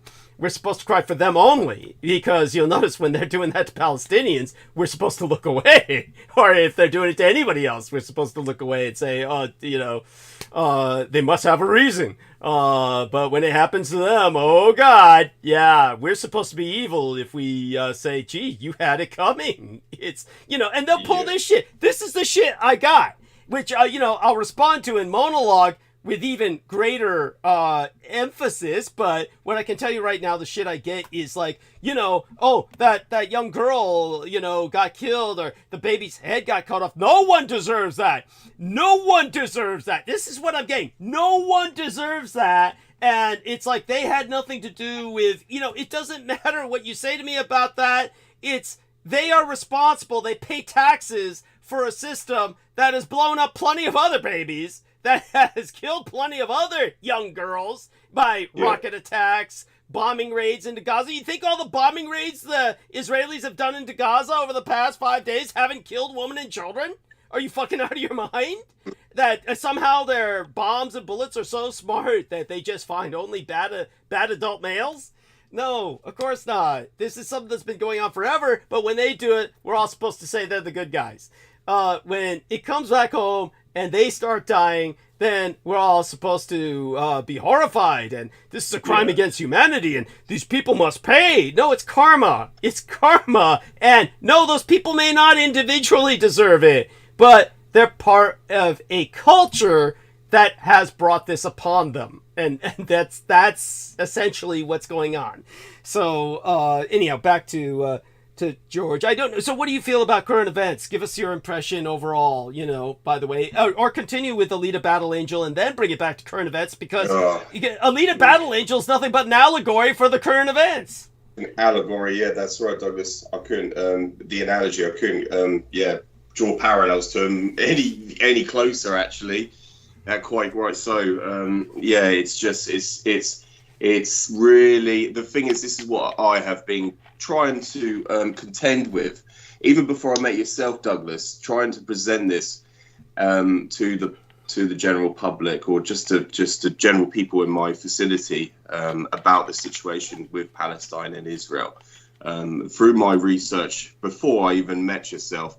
And just, the crimes and the atrocities they commit, and even they use weapons that are deemed illegal under the international community, which are completely outlawed, like white phosphorus. And when they rain white phosphorus onto the Palestinians, it's burning, it eats away at the flesh all the way down to the bone. And they rain this upon women and children. And it's just the most disheartening. That was going back. Speaking of that, that's what's in the flare guns. Yes, thank you. And by the way, just so, again, I can't resist but interjecting here for a moment. Yes. Again, so people understand, as I explained to Brendan Zogit earlier, the flare gun became one of my trademark weapons when I was serving in the Balkans as a mercenary, as well as the use of phosphorus. And I do want people to know something about phosphorus as to why it's outlawed in for use in war. This was used during the Vietnam era quite commonly by the Americans. The communists also used phosphorus grenades. To give you an example of this, here's the horror of phosphorus.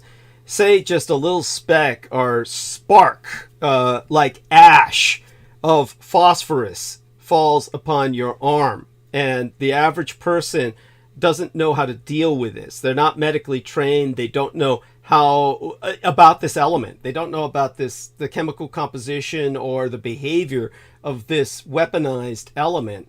They'll put a Band-Aid over that. And while they put a Band-Aid over this piece of phosphorus ash or whatever that just landed on their skin, as painfully giving them this burning feeling, while that Band-Aid's covering that up, it will burn through like the China Syndrome, which was, for those of you who don't know, the China Syndrome nuclear radiation movie was about a nuclear power plant that was going into meltdown. And the idea was that if it continued to melt down, it would go all the way through one end of the Earth to the other and emerge out in China. That's why they called it the China syndrome. You've got a real China syndrome going on with phosphorus. Wherever it lands on your body, even if you cover it up with swabs or bandages, it will, within a period of time, if it's a small fleck, it would take a few, maybe hours, but it's going to burn through to your bone and then burn through that bone and then burn out the other side of your arm. It's like, this is how awful this shit is. This is something that is literally going to burn you alive slowly, even with a fleck of ash. So when somebody's using something it's like back in the early hundreds, right? The 20th century. Yeah. When they were making the munitions. Yeah. Like what do they call tracer rounds and stuff? The women that would work around them, it would literally like melt their jaws, right? Like that's the same stuff. Oh, radium. Yeah. Well, that was kind of. No. There was another like phosphorus when they were. I don't know what they were doing. They were handling phosphorus and potassium and different things. Wait, you're thinking of the woman. The reason their jaws were melting off was because the women were painting, literally taking paintbrushes. Hold on. Go on.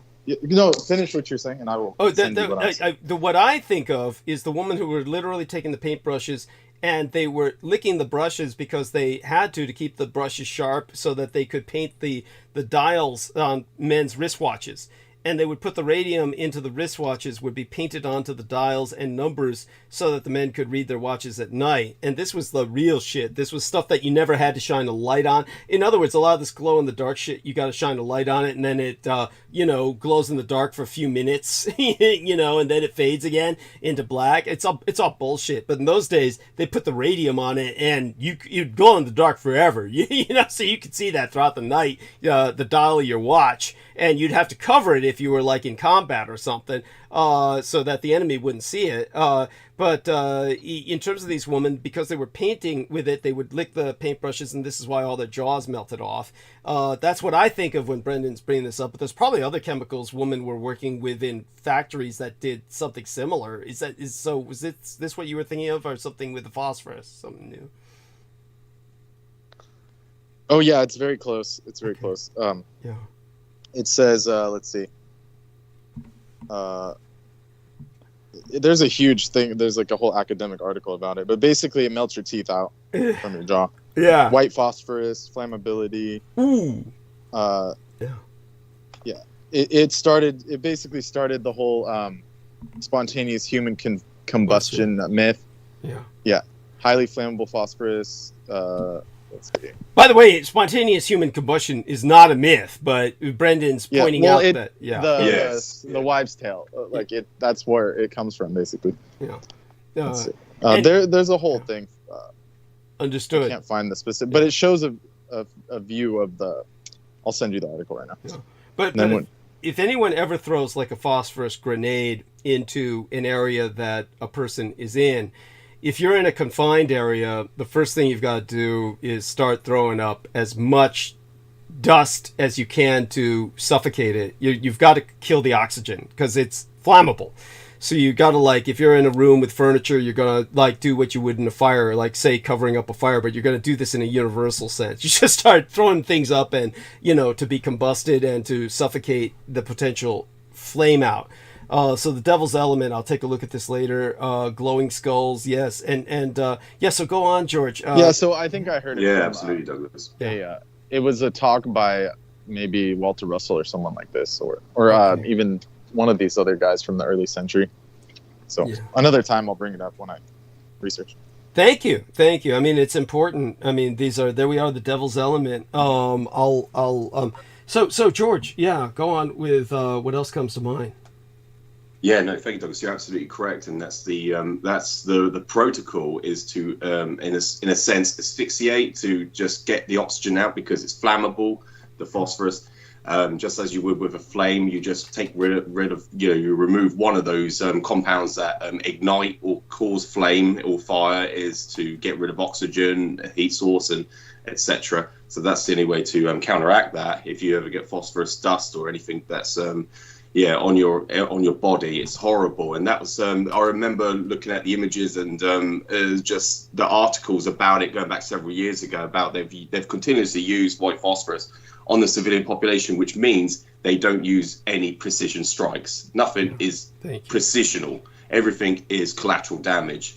Every reaction. And I just saw, because I've not been paying attention, it's just one of those things where it's so disheartening for myself. It brings me down when I look at the stuff that goes on, that's been going on for decades in the Palestinian issue, with what the Israelis have been doing, the actions and the operations they've been conducting for several decades. It just, it's disheartening. I've had several people reach out to me, just ask me questions on any thoughts of the situation. But I did see the article about Benjamin Netanyahu.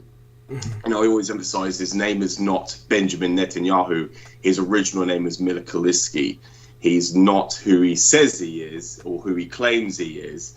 This man has then publicly spoken and said that the Israelis will be continuously, this is the start of it. Palestinians will continuously die after this point. And he just called for the killing of Palestinians, just kept calling for the destruction of Gaza, the open-air city prison, which is just, they've cut all the power supply, which they've done relentlessly for several years. They just keep cutting the power out. There's really, and they just rain havoc on top of the civilians, and that's just what they continuously do. And I was gonna, just go into more into that, Douglas, but that I've not covered it. I didn't listen to last transmission either, but one of the listeners asked me a question about to explain my thoughts on what. You were going into your dialogue last time, Douglas, your monologue, asking me about my thoughts on it, and I said I didn't respond because I have not listened to it, but I could always go into that. I'll answer the question in private. But I did speak to a colleague at work through text. He's based in London. He's actually attending this Black History Month convention. He's invited me to go along with him at some point. I kind of explained some of the history of Palestine, some of the secret about the Jewish Autonomous Oblast, which Israel does not want the world to know about. And I went into the brief history about that, and Al-Nakba. I went into the catastrophe where the 1 million Palestinians, ethnic Arabs, which are ethnically Semitic, were exterminated. And it's not ethnically cleansing because they've been conducting genocide ever since the establishment of the State of Israel. It's just been, settlements have been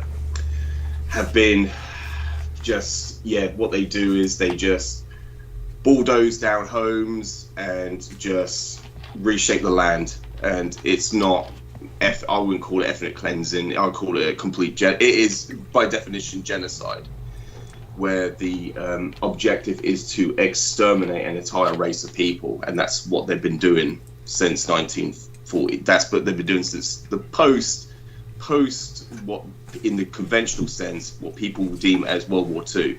They've been doing this ever since the 1940s. Even earlier than that, they were conducting terrorist attacks under mandate British rule. I could go into it in such elusive or elaborate detail, Douglas. But I'm happy to go in any direction, speak more on the matter. To kind of segue away, I had a quick conversation yesterday with one of my work colleagues who I worked with yesterday, and we were talking about, I don't want to go into it in the mundane or the trivial nuances of the work situation, but we're talking about trees growing around joint user poles, which we work on.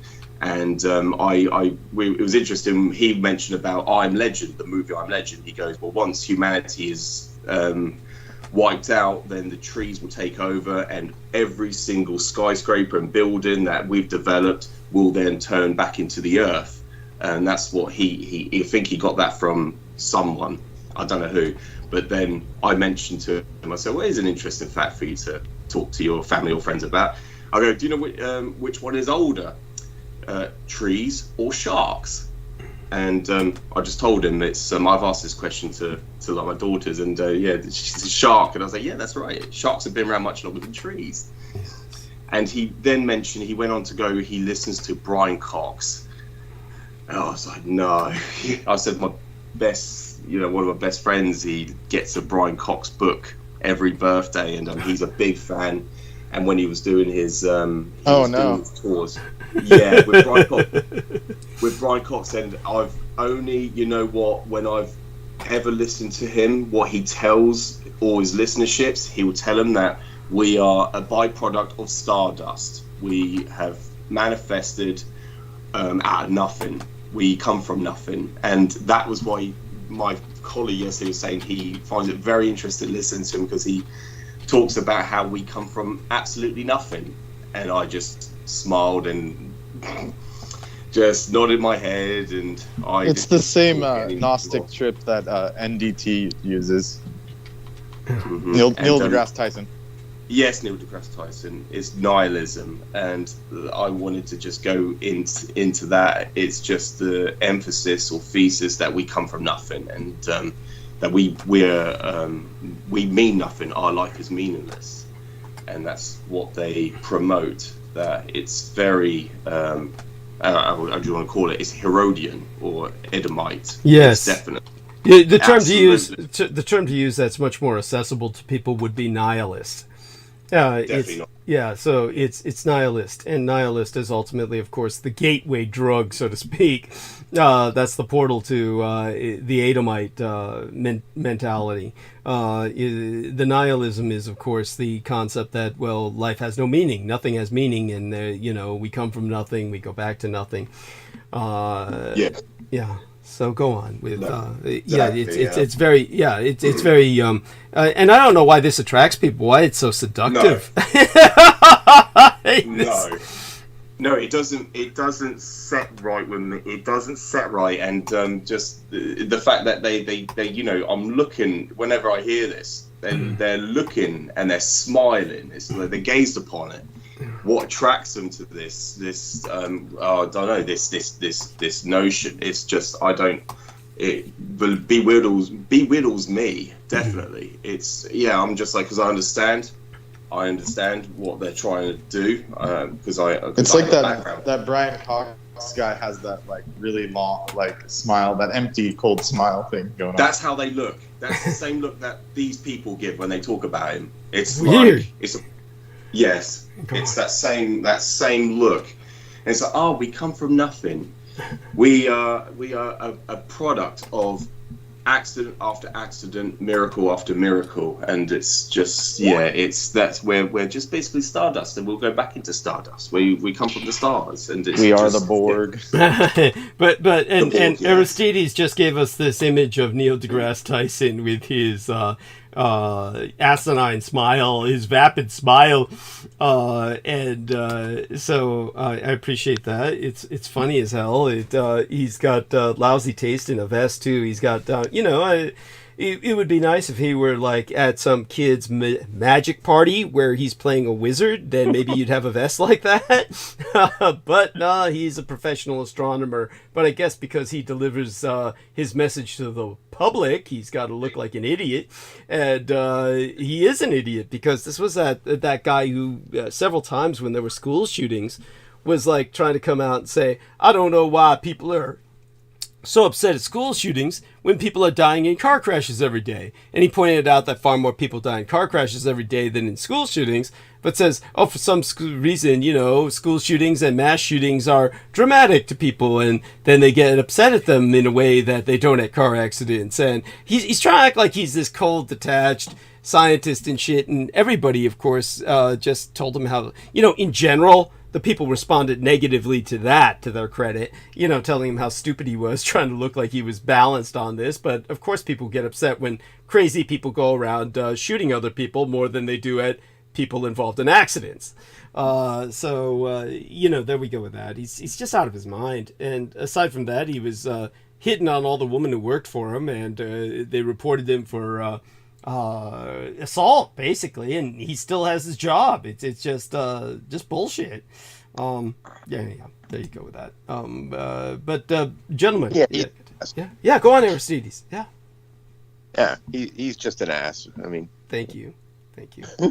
Yeah, thank you. Yeah, like so many of these people who are supposed to be science popularizers, and they are just clowns. And so when these individuals are sharing this with you and they go into that trip, I take it, well, when they express, why do they feel the need to express this to you? Is it because they feel that they're goading you or trolling you, George? I mean, it's like, are these the same people who talk to you about history or what? Oh no, they literally stand back and stand down when I speak about history. They got nothing to say on it. But it's not something like I'm not trying to like big myself up with what I know about history with them. But I don't think it, because as you explained, and that term cognitive dissonance is something as a term that I was acquainted to during my research of 9/11. It definitely, they have to once they listen, it triggers or it basically equates to cognitive dissonance, which then turns to the process of disconfirmation processing, and then then they have to either accept it, turn away, look away, or ignore it. And it's just like how you explained about history. The obligate duty of a historian is not to fight history or to rewrite it, but it's actually to use it, whether you observe it, whether you take it in, or however you then use that information. But no, I don't know really. It's just like I cannot, my comprehension of it, I don't understand what attracts them to it. And it was just like the same question about, there is no such thing, the statement from my friend is there's no such thing as a divinity or a pantheon or a god, that it's an artificial construct, or it's an artificial agent. They're basically eliminating the word God and changing it to simulation, an artificial simulation. But who created the simulation? Who created the simulation they all claim we're a part of? Because of course that would have to be an intelligence that would create it. So yeah, they kind of like, they contradict themselves when they make these statements. And it's sort of rhetorical as well. They shoot themselves in the foot, so to speak. But no, I was gonna say something, Douglas. There is something I do need to speak to you privately about, Douglas, at some stage. It's because I can't speak about it on air because it's work related. Okay. And it's like a cultural shift that's going on in my work. And I'm very unnerved and worried about it. And so it's something I'll need your analysts on it, your professional analysis on it. Sure. So if that's all right, so it's something I'll speak to you privately about. Please remind me. So after transmission this morning, we might be able to do that, but that way, I mean, like my transmission ends at about its usual time. Last time you and I were able to speak for a bit. Is that what might happen this morning? We could talk maybe. I'll try and call you again after transmission then. Shortly. Yeah, no, thank you very much, Douglas. Yeah, we'll see how it pans out. Yeah, the day pans out. Play by ear, but definitely, Douglas. Yeah, no, thank you. At some stage, anyway, it's something I would like to speak to you privately about. It's kind of because, Oh yeah, I was going to go into George Washington. I was going to segue into George Washington in a moment, but yeah, just to carry on my train of thought, I was going to speak about just from this. The whataboutism, what I endured for 12 years, whataboutism. It's this communist ideology that I was succumbed to, which I wasn't even unconsciously aware of. That was what was going on. It's because I don't come from that background. But by the way, yes. just to put this into context for our listeners, our man George Knight was working in service. He was ultimately a mixologist, a bartender for a long while, but he was doing all kinds of things at, was it a hotel, basically, you would call it? Basically a hotel, right? Yeah, absolutely. And the woman who was, I guess, the manageress, so to speak, at least within a certain area of this hotel, I mean to say, she was basically from communized Croatia. She came from Yugoslavia. She was Croatian ethnicity, but she came from Yugoslavia, and she was not so much. I probably retained a lot of the communist ideology, but what you're speaking of is not so much ideology as a communist tactic. Yes. She was using a communist tactic, and so her tactic was whataboutism. that she basically employed on George, as well as not only that, but also the basically what you'd call the culture of espionage, where she basically had people spying on each other and turning each other in, so to speak, snitching on each other over certain behavior patterns or something. Am I wrong on this? No, completely correct, Douglas. And that's, yeah, and then I can see that sort of, what do you want to call it? I could draw those into the workplace, what I'm currently going through right now. I could see that same tactic going on, and that's what I want to speak to you privately about, just to get a far better transparent or clarification, and just so I've got a better comprehension. So it's just for my own protection, so to speak, so to look out for. It's kind of, it's unnerving a little bit. I've seen it, and I've seen the rhetoric, the words used, and so it's drawn to that same tactic that's going on, and it's quite unnerving, so to speak. Again, and going into George Washington, and in the book Mind War, I'm going to mention Michael Aquino's book Mind War. He and this is the thing that, and I know, like, when they try to say about deism, Douglas has always spoken about deism, where it's the concept of the clockwork mechanism of the universe. God had abandoned his work, or he didn't complete his work, he abandoned it, and then it is someone who is under that alignment of deism would then want to rise up and place himself in the position of God. Yes. Because the concept is that God has abandoned his work, and man can then rise up and then put himself in the position of God, and then he'll be worshipped on earth as a living God. And that was what George Washington saw himself, and that's why he had statues erected of himself on the throne as God. Yes. And people look this up. He had you can see these statues that are in Washington D.C. And people just look this up on Google Images, and then you can see he's the sculpture he's very buff. He's a training man. Yes, he's, oh my God, it's Herculean physique. They gave him a Herculean physique. Go on. No, exactly, Douglas. Yeah, and so with in the book Mind War, Michael Aquino actually speaks about deism, and he brings up the founding fathers, and so I was actually last week when I was speaking to my former colleague about the tactics used in World War II, and I mentioned about George Washington. He was given them, and it was George Washington. Douglas, please correct me because it's so early on. He was given in the Mohawk language the name village burner in the Mohawk language, which yes, I cannot remember off the top of my head. It. Yeah, well, it doesn't matter. I don't think I ever knew what exactly the Mohawk term was. I do know simply that it meant village burner. Yeah. Yes. Yeah, thank you. He was known as the village burner. I said the tactics that they used, and obviously, the United States Marines and the United States Army was established 1775, a whole year before the Constitutional Republic. So you class it as a terrorist organization for its time. Yeah, for modern day era lingo, you would class it as a terrorist organization.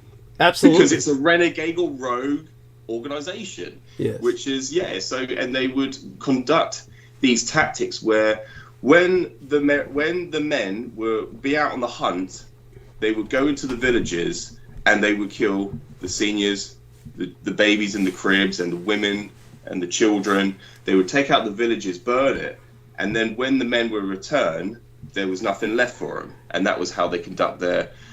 And what's the correct term, Douglas? Their operations, their tactical operations, and this was that they used that same parenthesis in World War II, and they would target civilian targets. They would just inflatiously just target just civilian populations. Yes, and the whole tactic was to because all the men were in the field, all the men were mobilized. And so I was talking about this, and I think very briefly we mentioned about the individuals, Jambo, Jameson.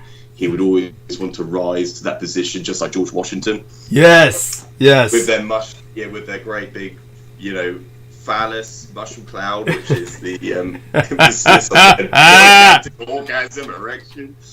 Yes. Yeah, so that's why he would always, always publish or post these, and especially that the Tsar bomber, the Russians just used. Right. So what George and I is referring to for our listeners, what George and I is referring to is the Tsar Bomba. This was the Emperor bomb, or the Emperor of all bombs.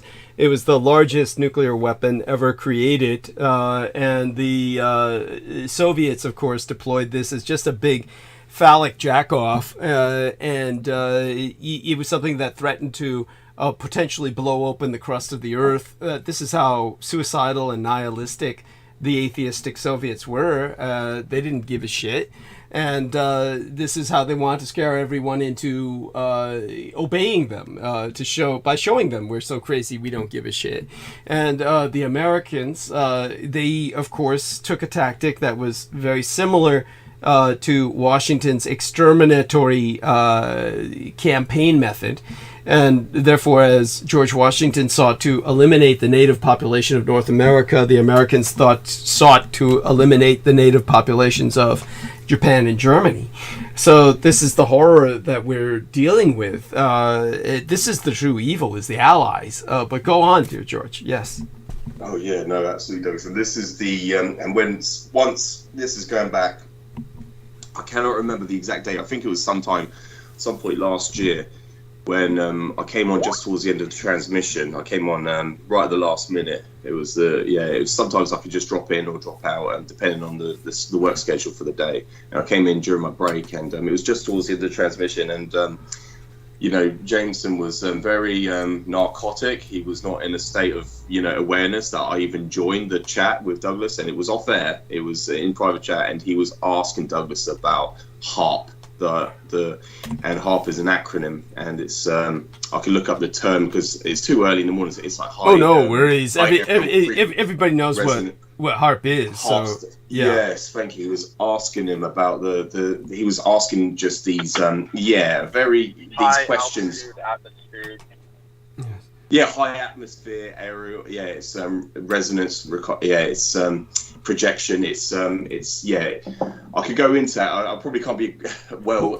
Well, I mean, the point that you're making is that basically Jameson Reese wanted to jack the Vox Arca, which would impact the HARP by basically. The trigger mechanism of the Vox Arca is not simply a call that calls out the anti-gods, because right now they would be stymied, they would be completely hindered and unwilling to really roam to any great degree, because in the heavens we have the Hakenkreuz, the hooked cross, the swastika, which to them appears as a solid swastika. They have a different process they process time differently. Their time processing is like that of a computer's lasting through the centuries, where everything is seen much more quickly and much more slowly simultaneously.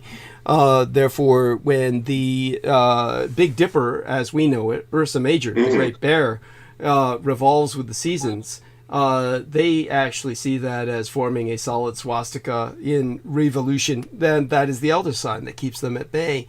Yes. That's what they see in the northern skies. That's the apex of the universe while they're trapped here on Earth.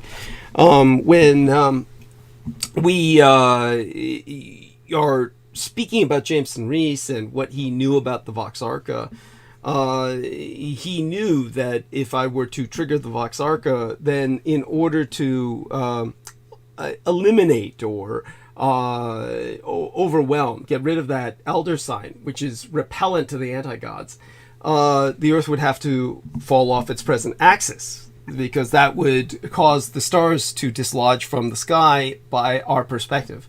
We would see the heavens fall. If we were to have a spinning, if we were to collapse upon our axis and reassume a different axial position, new constellations would form. All of our old understanding of the universe in terms of constellations and everything else would change, because our position in the universe would change. This is what the Vox Arca does, because it would basically trigger the HARP into a supermassive release of the anti-gods while simultaneously triggering several scalar mechanisms, which HARP is not necessarily, not in the sense that people understand it. It's more passive than it is active.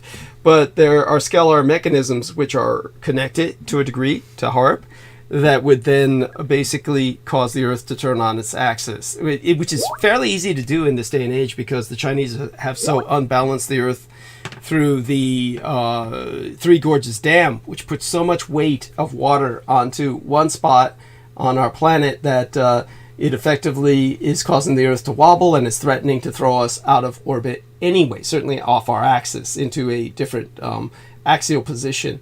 And in other words, the tilt of the Earth is exacerbated by the weight of the Three Gorges Dam, causing all that water to collect in one place. And this has made it infinitely easier to cause the Earth to spin in the most negative sense.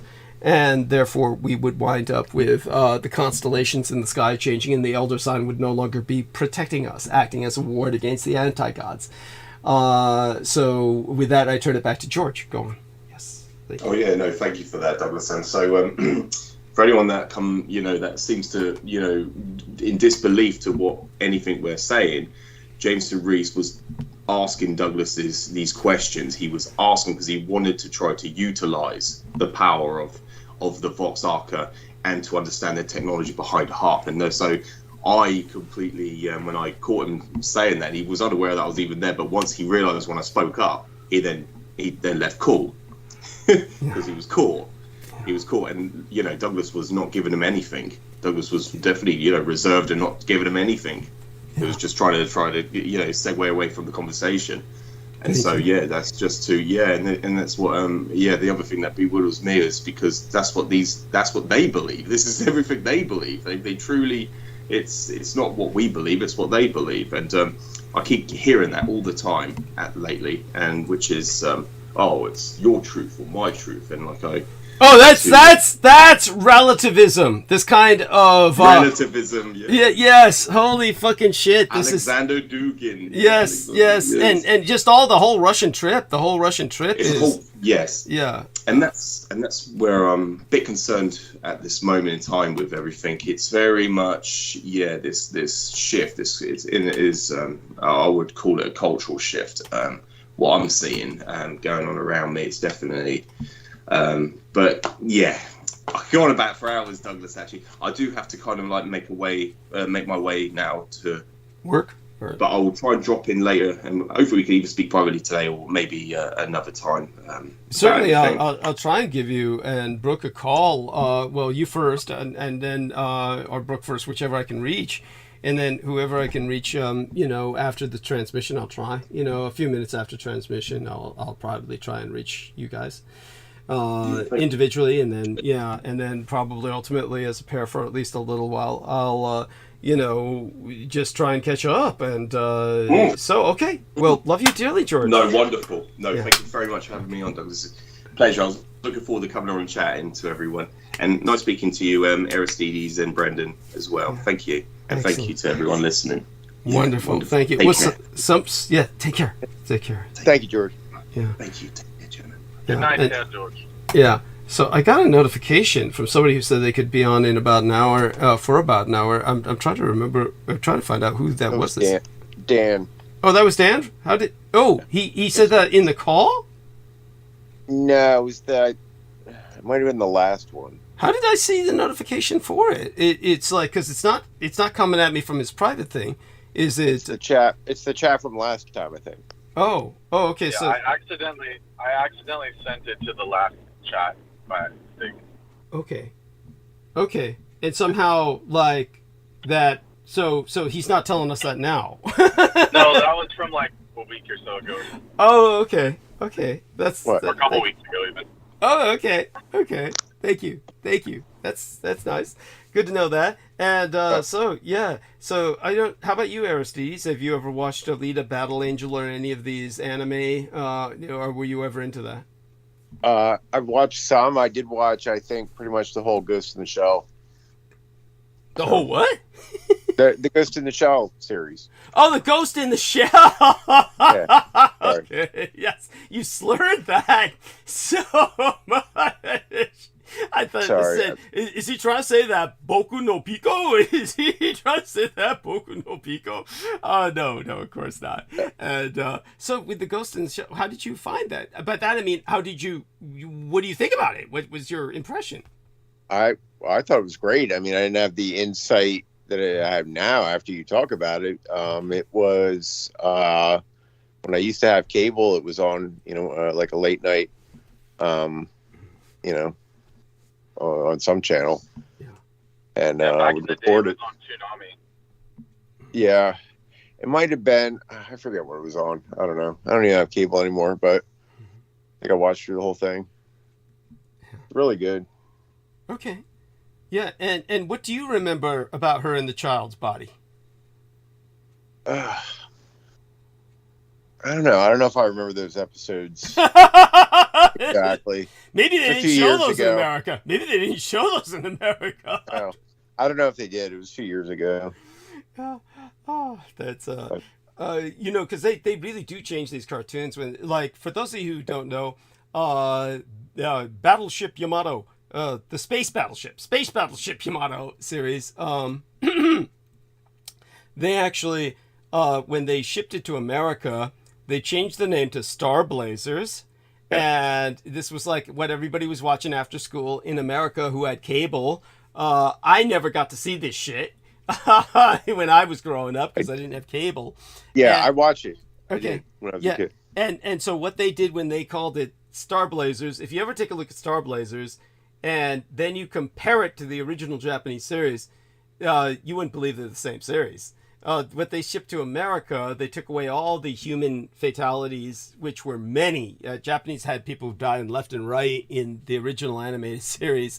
And that includes the aliens, who are basically humanoid and look human enough where when they die, you say, oh shit, a bunch of people died. But they changed it for the Americans to all robots because the Americans said, oh, it's a series for kids. We don't want all these people getting killed on screen.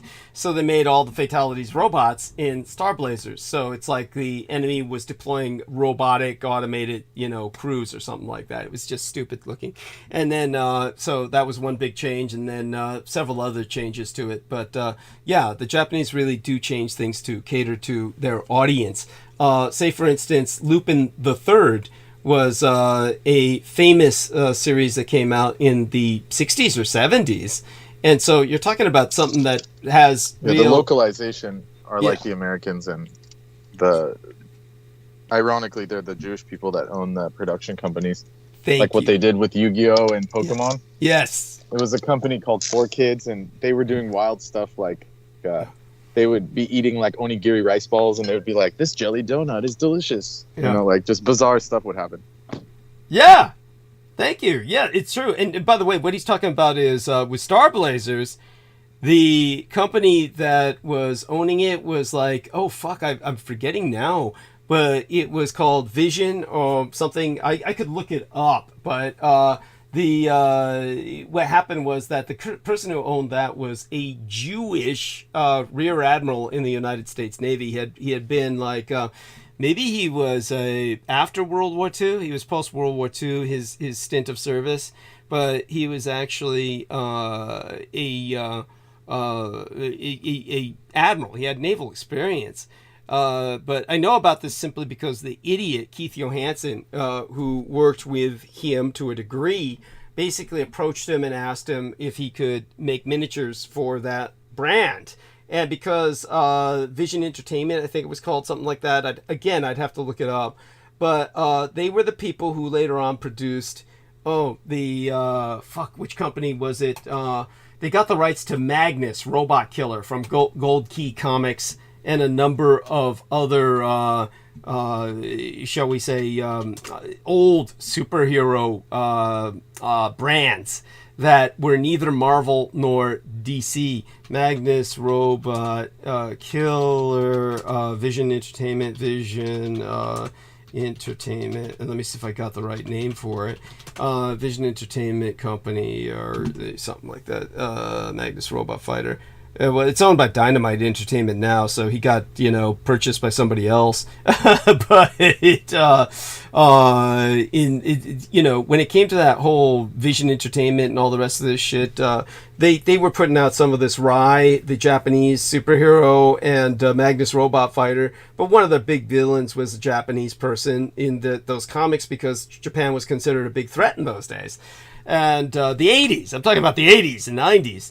But when it came out to the Keith Johansson, he asked to make miniatures about the space battleship Yamato. So I know a bit about, the politics behind it. I'd have to look up some of the specifics, but I know about the fact that when the Japanese anime aired on American television, they were doing so through a Jewish filter. Let's just put it that way. And that's what our man Brendan is reinforcing. That's what he's pretty much saying. And so I'm kind of like verifying that. So all of that being said, back to our man Aristides had seen some of this, and I don't know how much of it he retains. I wonder if that encouraged him to become an engineer. I mean, was that what encouraged you to become an engineer, Aristides? I'm not sure if it was that, but, it's all related. Mm-hmm. Okay. Yeah. Okay. Thank you. And can I count on you and Brendan to hold the stage while I refresh myself? Here? Brendan? Brendan? Brendan. Please. Oh shit! Please, Brendan. If he's here, that's okay. Otherwise, I'm getting kind of tired. Yes. Just, like, yeah, he's here. Oh, thank God! Can I count on you two gentlemen? I've been here the whole time. I'm on so much coffee and yerba mate. It's like I could. Oh shit! Go throughout the night. I could blast people for a while. Yeah. Good. Do me a favor, both of you gentlemen. Hold the stage for several minutes. I'm going to refresh myself. I'll be back. And, all right. And thank God for both of you. It's bad when I tired out both Pete Moon and Douglas, the two longest speaking people on Earth. Yeah, Aristides, what do you think was the dynamic behind that? Basically, what happened was I feel guilty. I feel guilty because normally I don't do this, but I had come home really late today because, it was Double-10 Day, a national holiday of Taiwan. I was celebrating my ass off. When I came back, as people could tell, when the OBS was not responding, I just said, man, my brain can't function. That's why Brendan saved the fucking show. So Brendan actually deserved to have his say, but I felt guilty because I said, hey, Pete, I got to get water before the corner store closes. And it's like, he seemed to hold the stage while I was gone. Then when I came back, it was like he was totally thrown off. It was like, I think after that he never came back or never recovered in terms of his rhythm or his train of thought. So essentially, he seemed to be grateful that Brendan was there to fill the gap. By the way, Brandon Young was actually in the chat and was actually saying something like, "Oh, good interpretation," or something like that, and then he showed up once to say that and then kind of disappeared. I don't know what's going on with him.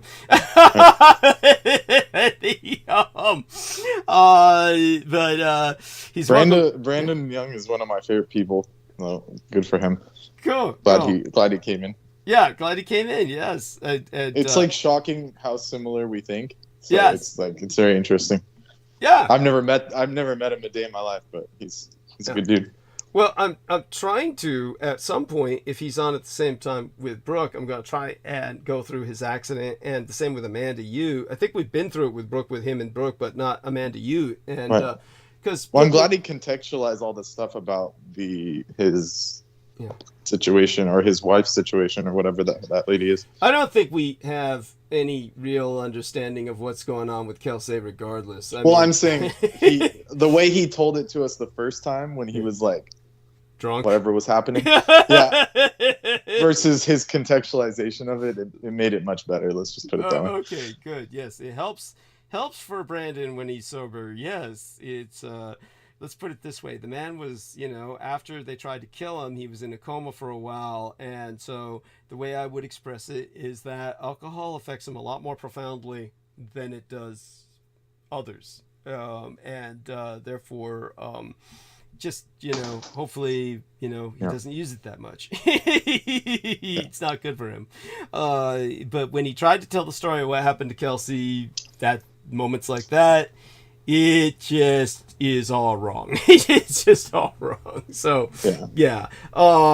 It's but I was trying to emphasize to Brooke about what happened to Amanda, so Brooke gets more aware of just how these people play rough. In other words, they try to kill people. Yeah, well, the problem with that was like Brooke was like attacking her, and we were trying to explain to her that she was like going through the same thing. So it was kind of like that's the tough part, I guess. Was she attacking Mandy? Amanda, you? Well, it was like you know how she is. I don't think she was deliberately like hating on her, but it was just so hard for her to like explain herself. It's like she was like, Yeah, it's more of a personality than I don't think she had any beef with her or anything. Right. Brooke's just a little overbearing. It didn't help that she's on enough Adderall to kill like a horse and shit. Yeah, yeah. Though she's been trying to get off that. I shouldn't have said that. She's been titrating down pretty severely, to the point where I don't think she was on it for a week or so last time I spoke to her. So I mean that's admirable.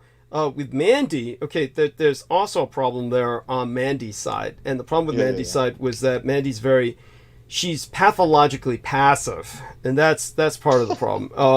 Pathologically passive to the point where I found it an issue. That there was like she's got to learn to really assert herself and really. Some people are very people pleasing, and it's detrimental.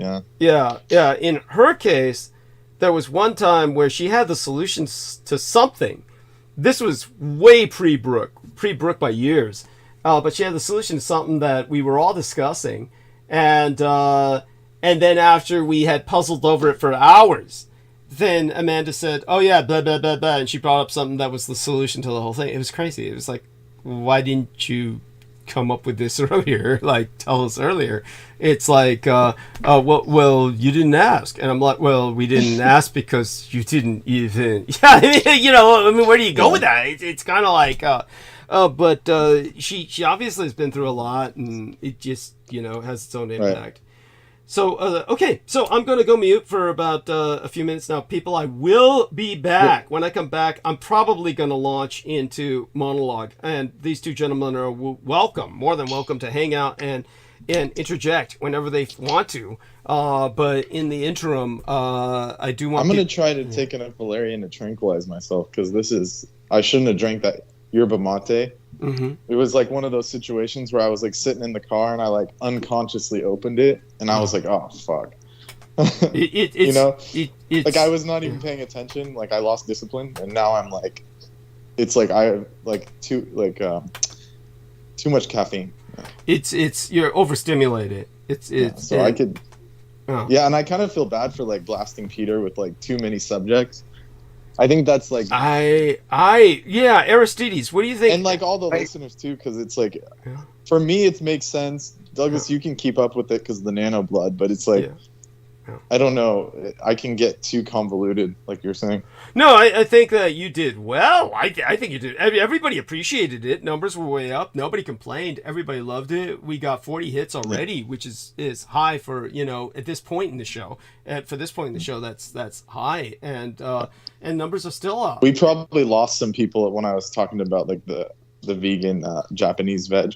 But it's okay. I don't think so. People understand that more from a cultural sense. They don't take it as proselytizing for veganism. Right. And so I'll leave you two gentlemen to talk, and I will be back. And when I come back, I'll probably go into monologue just because nobody really showed up when I gave a party and nobody came tonight. So it means I'll have to cover this really ugly topic that we all know is out there and large and looming, and that's whether this war is going to spread beyond Israel. And it's a terror. Obviously, it's almost like not even a question at this point. It's like I'm almost at the point of smacking my lips for it. I hate to say it. It's one of these things that I don't think you will be once it cracks off. I know. It's not anything that any sane person. And it's like, and it's once they start rebuilding the temple, like it's like that's the end game. So Well, that's what we gotta watch out for. This is what Netanyahu was threatening. He was trying to, ultimately get to that point, and he's wondering why, Muslims are attacking. Because the timeline they've given is like they're already there. I mean, the 80-year timeline, and I mean, they've already given it. I mean, yeah.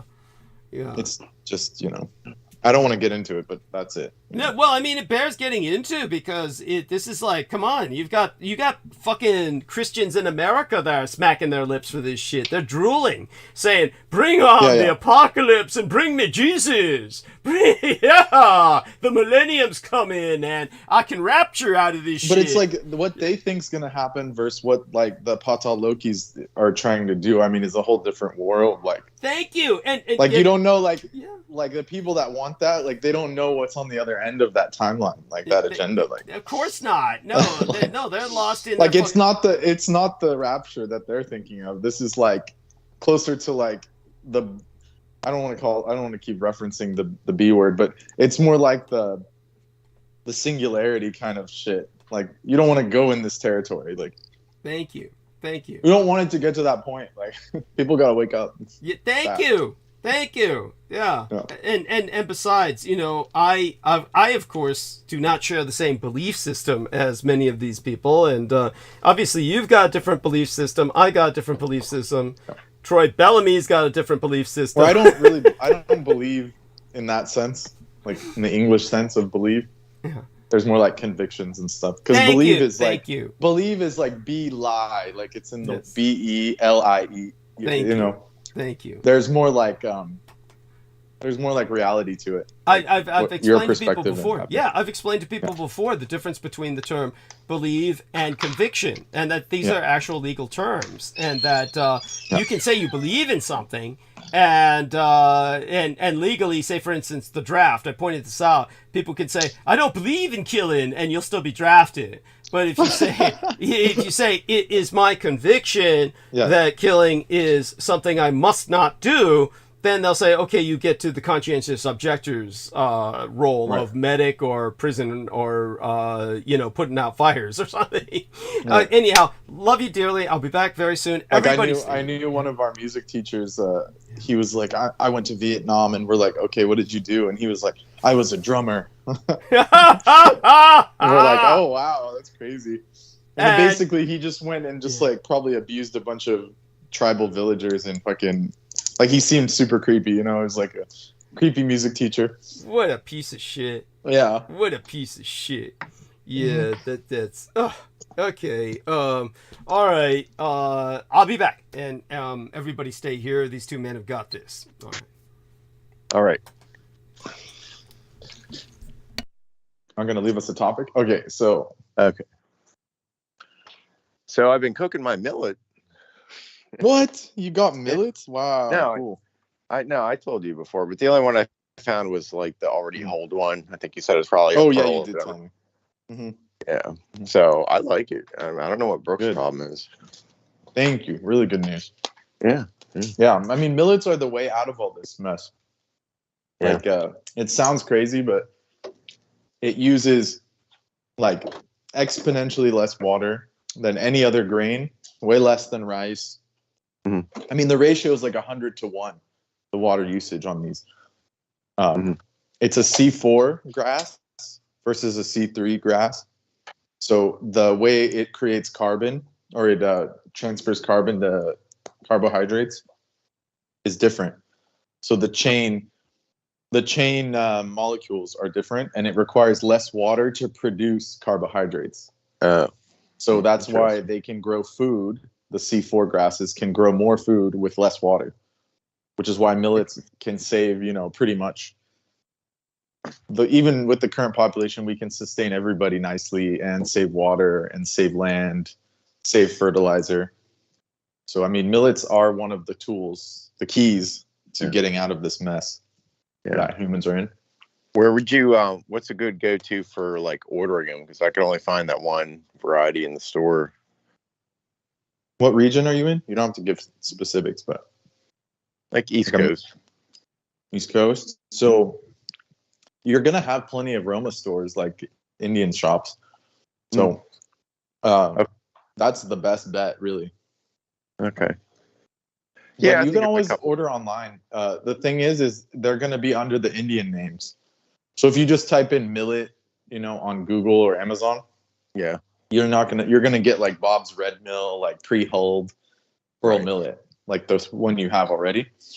Yeah. So you got to use like their regular name or their not regular name, like their Indian name, the Hindi name. So you have like Kodo millet. You have, they're actually in English too. Barnyard millet's in English. Foxtail millet, little millet, or teff. You can also find teff, which is an Ethiopian version of millet. So you just type in those millets, and you could find them easily on Amazon. Okay. Yeah, and I can give you brand names. Like there's a brand called Go Within. Like it's an Indian brand. They have cheesy names, but it's called like Go Within. Uh-huh. And then let me see. Hold on, I have a bag that's unopened. I can give you the other brand. But yeah, so that's it. I mean, they're easy to find once you see them. Right. When you know what to look But for. an Indian store, like if you find an Indian store, 90% of the time they'll at least have one type or something. Hold on, I have so much dal and beans that I literally have them spread out in different storage areas. Let's see.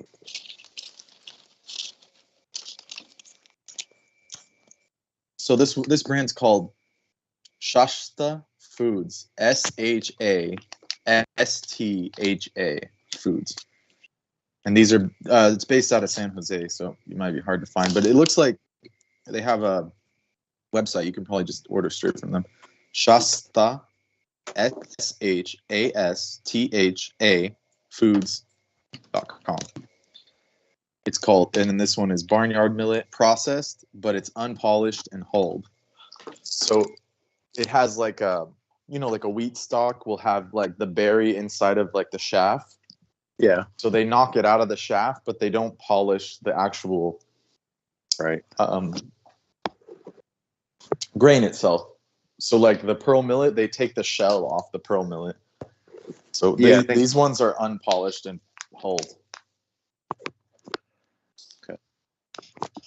And recently I found out that they actually make like kind of like buckwheat. Their buckwheat has these hard shells. They take the leftover shells like from the grain and they make pillows out of them and bedspreads and I like mattresses. Those. I have those pillows. I love them. Buckwheat? You have buckwheat pillows? Yeah, they're great. Wow. Okay, cool. Nice. So you know what's good. Yeah. So those are super organic. They're breathable and they're super supportive. Like my car seats covers are actually buckwheat as well. I'm quite impressed with them.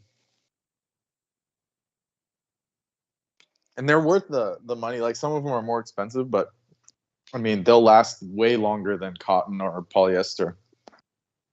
Mm-hmm. All right. So let me see. Just go through the types again. Oh wait. All right. I found that site.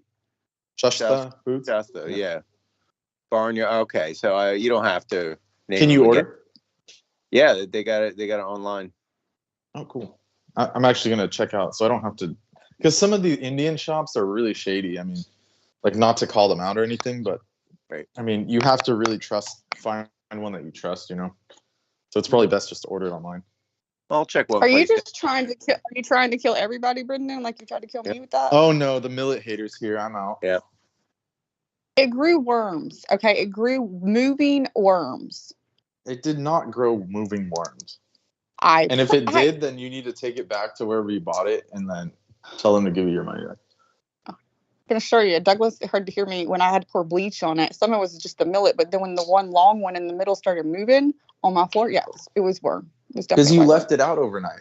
And then okay, yeah, I did leave it out. The flies and all these things. That tells you, what does that tell you? When when a food gets attacked immediately by insects, what does that tell you? I'll tell you what it tells you. They think they're outside because it tastes like dirt and shit. No. Which is what flies light on. No. I'm sure millet's healthy, dude. What does that tell you? If you're like a biologist, what does that tell you? I know what you're going to say, that it's more natural, but I'm also saying it's the most nutritious and organic item to where the insects will go to it first because it has the most nutrition. So they're smarter. They have more intelligence. Sugar. I think I'd rather live on sugar and die earlier than have to eat that. Well, that's the thing. You could leave sugar. Like I could open this and leave sugar out, and no insects attack it. Like even ants, they kind of just like they'll like go and store it in their house. Like they won't even eat it right then and there. You mean the millet or the sugar? The sugar. Like because it's like a poison, like a sugar, like a white sugar. Like ants won't even look at it. Like only when they like take it back to the queen or something, they ever use it. Like, because real food is like way more valuable to any being here than fake processed foods. No, I respect what you have a lot of knowledge on all this. So I do, I kid you with the millet. I did think the millet. I don't know if it was the barnyard or the Kodo. I bought both of those. I don't know which one I cooked. Maybe if I put garlic. Well, you just don't have cooking skill. I mean, like it's fine. It's okay. I was trying to build you up, trying to be nice, and you're just a piece of shit. There you go. Let me take that back. What? You can say whatever you want. I mean, I have no problem with it. Like, and everyone I've ever given it to, nothing. I don't think cooking rice, like it cooked fine. It did not taste good, and that's because it takes skill to make it.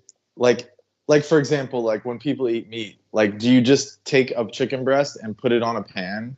No one would eat that.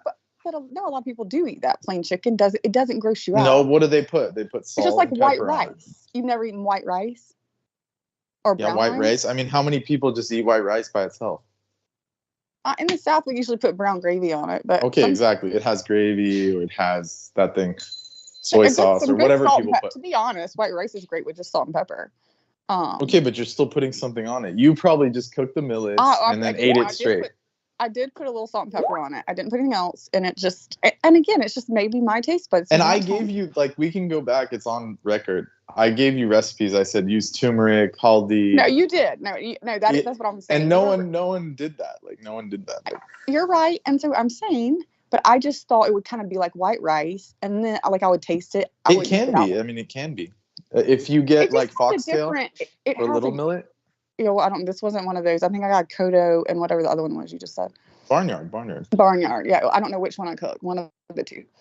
Yeah. Well, okay, I'll give you this, that like if it's someone's first time and they get Kodo, like that's definitely something like can be problematic. But like Barnyard is really actually good. I mean, by itself. Foxtail is really good by itself.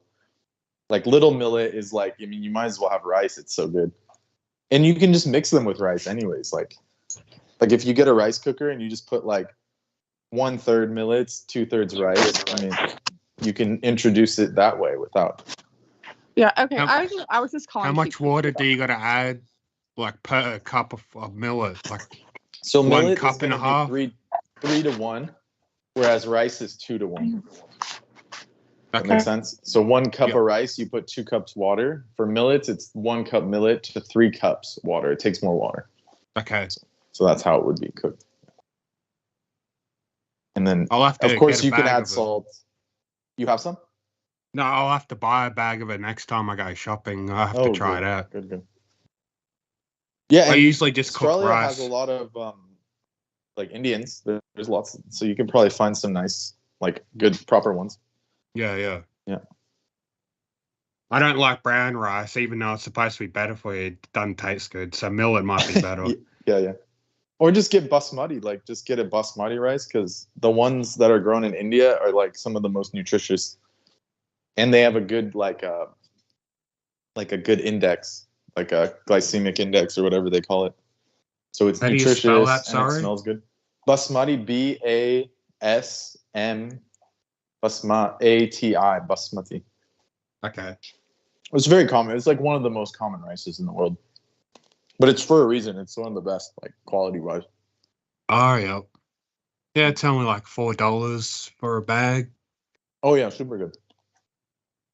And Looks here, nice. like for Australian, that's not bad. Like there's a place here, like a discount shop where you can get.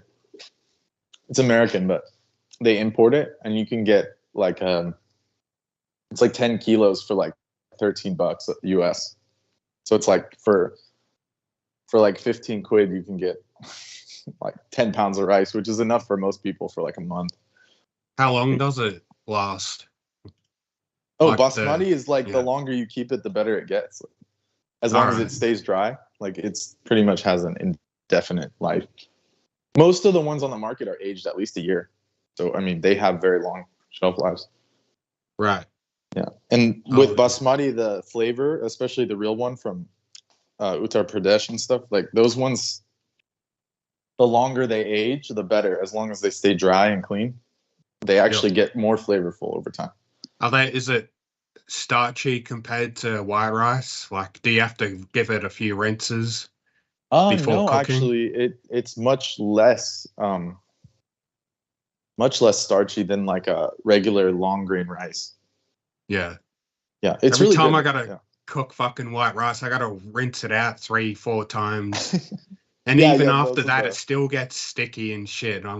I do everything right, put the right amount of water, rinse it, and it still sticks. Yeah. So try like a different type, because I know what you mean. Like those American / West, I don't even know what to call them. The Western rice is like super cheesy. Yeah, it's too starchy. It's too starchy. It's got to be bad for you. It is, yeah. In that way, it dumps a ton of glucose. Like it's like eating a potato. Like if you eat too much potato, you're just like you get all sluggish. It's just pure starch, pure glucose dump. Because your body can't process starch, so it has to. It like breaks it down, and then it goes into the liver, and the liver can only make really like tons of glucose out of it and different things. So, all right, yeah. So it's actually not good. And brown rice is detrimental too. Like I know people push brown rice a lot, like those health freaks, because there's more. They say there's more fiber, but I mean the fiber is negligible. You actually increase your chance of getting arsenic and different cadmium, like heavy metals, from the hulls, because the plant stores more minerals in the hulls. So if the soil's contaminated, it has a higher chance of getting deposited there or something like this. And then it's tougher to digest. So according to Ayurveda, the basmati rice is the easiest to digest for the human body. So that's why they emphasize it. I'm gonna have to get that one too. Yeah. So try that basmati rice, and then the millets will provide you the fiber. So if you just do those two, I mean, like that could just be like the backbone of the diet, and you don't really have to like spend tons of money on everything else. It's filling, keeps you full. Yeah, totally. Nice. Like if you have one good millet and rice meal, like you can just eat one meal a day. Like you can go OMAD easily. OMAD. I would love to just live off one meal a day. Yeah, it's nice. It really, it's like a game changer. Like I do it occasionally, but I have like my moments of like, where I want to snack on stuff, but one main meal a day I can get through, no problem. It takes a little getting used to, but it's worth it. If I could, I'd just love to live off water. Right. Like the Namakhians, like Piccolo, he just drinks water. Yeah. And then he can regenerate. Yeah. I made mine. Yeah. Oh, sorry. Go on. Yeah, go ahead. No, I made my ramen noodle sauce just less than a week ago, and I'm already nearly out. Nice. Did you do like a mirin, or like how did you make this one? I was supposed to use. It's recommended to use avocado oil, but it's too expensive, so I got peanut oil. That's a good alternative. Yeah. Yeah. I used like just over 500 milliliters of that, and I chopped up shallots, garlic, ginger. I had to toast. I had to toast cinnamon sticks, some star anise, and cloves. Yeah, that's a good one. I had to toast the sesame seeds. You got to wash the sesame seeds and toast it. Ooh. But the sesame seeds I had weren't very dirty because I washed them and there was like no dirt in them. They were like pre-washed or something. Mm-hmm. Bunch of sesame seeds. Half a cup of chili flakes, white peppers, like a bunch of salt and chili powder, and that sounds really good. And you were just adding them to noodles, and I had like 4 teaspoons or 5 teaspoons of it. It's like for some reason I did everything right, but it's not very flavorful. Even green onions I had to put in it too. Mm-hmm. Did you do soy or no soy? Yeah, I put a teaspoon of soy sauce, a teaspoon of. I didn't have black vinegar, so I had to use this black Chinese cooking wine. I used a teaspoon of this Chinese cooking wine and a teaspoon of balsamic vinegar because that was the closest thing to black vinegar I had. Yeah, it still will give you that kind of umami, like that. It's like it's fine. Did you try adding some sugar to it? Like a little bit? No, I probably should have done that, and I probably should have just put extra garlic, like more than what I recommended to get more flavor. Coconut sugar, like a dash. It'll bring out the flavor. Yeah. It's real spicy too, but it tastes all right. Oh yeah. I'll put less chili flakes in it next time because I had to use half a cup. It recommended. Half a cup. Probably overkill. Yeah, those were like some hardcore. Those were definitely Asians who wrote the recipe. Wow. Oh yeah. But it helped. Hey Douglas, how's your pain tolerance to spice? Oh, it's pretty high. Yeah. So apparently, allegedly, and this wasn't an ambush. Allegedly, the higher pain tolerance you have to spicy food, the more testosterone your body has available. Allegedly, this is a study they did recently. Wow. According to Andrew Huberman, this guy from Berkeley. And so what do we do with that information other than rejoice in the fact that apparently I have high testosterone? Is that what it it's kind of like a pseudo macho thing, like, ooh, I can eat hella spicy food, you know. I've always been able to This is why they do that. Okay, that's where that comes from. Exactly, okay, I always wondered about that. When was this study done? Fairly recently. I mean, like within the last 10 years. Okay, because it's been forever that guys have been doing that macho shit with that. Yeah. Right. So eat a hot pepper or like some bullshit. So and then in India, they have this thing in North India. I did it when I was in London. They fry up this pakora thing, and then you put a bunch of green chilies on it, and it's like whoever can finish it is like a real man. So like I did it, and I was just like standing there. I was like, "Can I have more chilies?" And they were just like looking at me like, "What the fuck? Something was wrong with this guy." Wow. So they were impressed, no doubt. So by the way, Mark H has joined us. I don't know if you two gentlemen have noticed that. I want to welcome him aboard. And Mark, tell us how your day went. Give us some info on whatever you feel comfortable sharing. Not only about your day, but about current events. We'll be happy to hear that. Oh, you asked a strange question about something earlier. What was it about? Yes, something in chat. Yes. Yeah, it was. So it was a thing that Max Spears was going off of from a while back, and he was talking about Sean Stone. I think it was. They were talking about Buzzsaw, the show Buzzsaw, Sean Stone. So Max, I guess, was trying to break down the reasons why they, because he was convinced they're in this cult, and names mean everything. There's always a reasons for people's names in these cults. So he was trying to break it down, and he was connecting Oliver Stone with the yeah, we should ask that. Ooh, mate, let's bring that up on Sunday when Pete the Moon Man is with us. He probably have something to say about that. That would be his purview. But go on. So keep saying. Yeah, and it seemed like he connected something like towards one of his interviews that he sounded like obviously he was like high as a kite, but he started talking about. He was connecting. It looks like he connected something with Oliver Stone and then Sean Stone, just because he said Sean.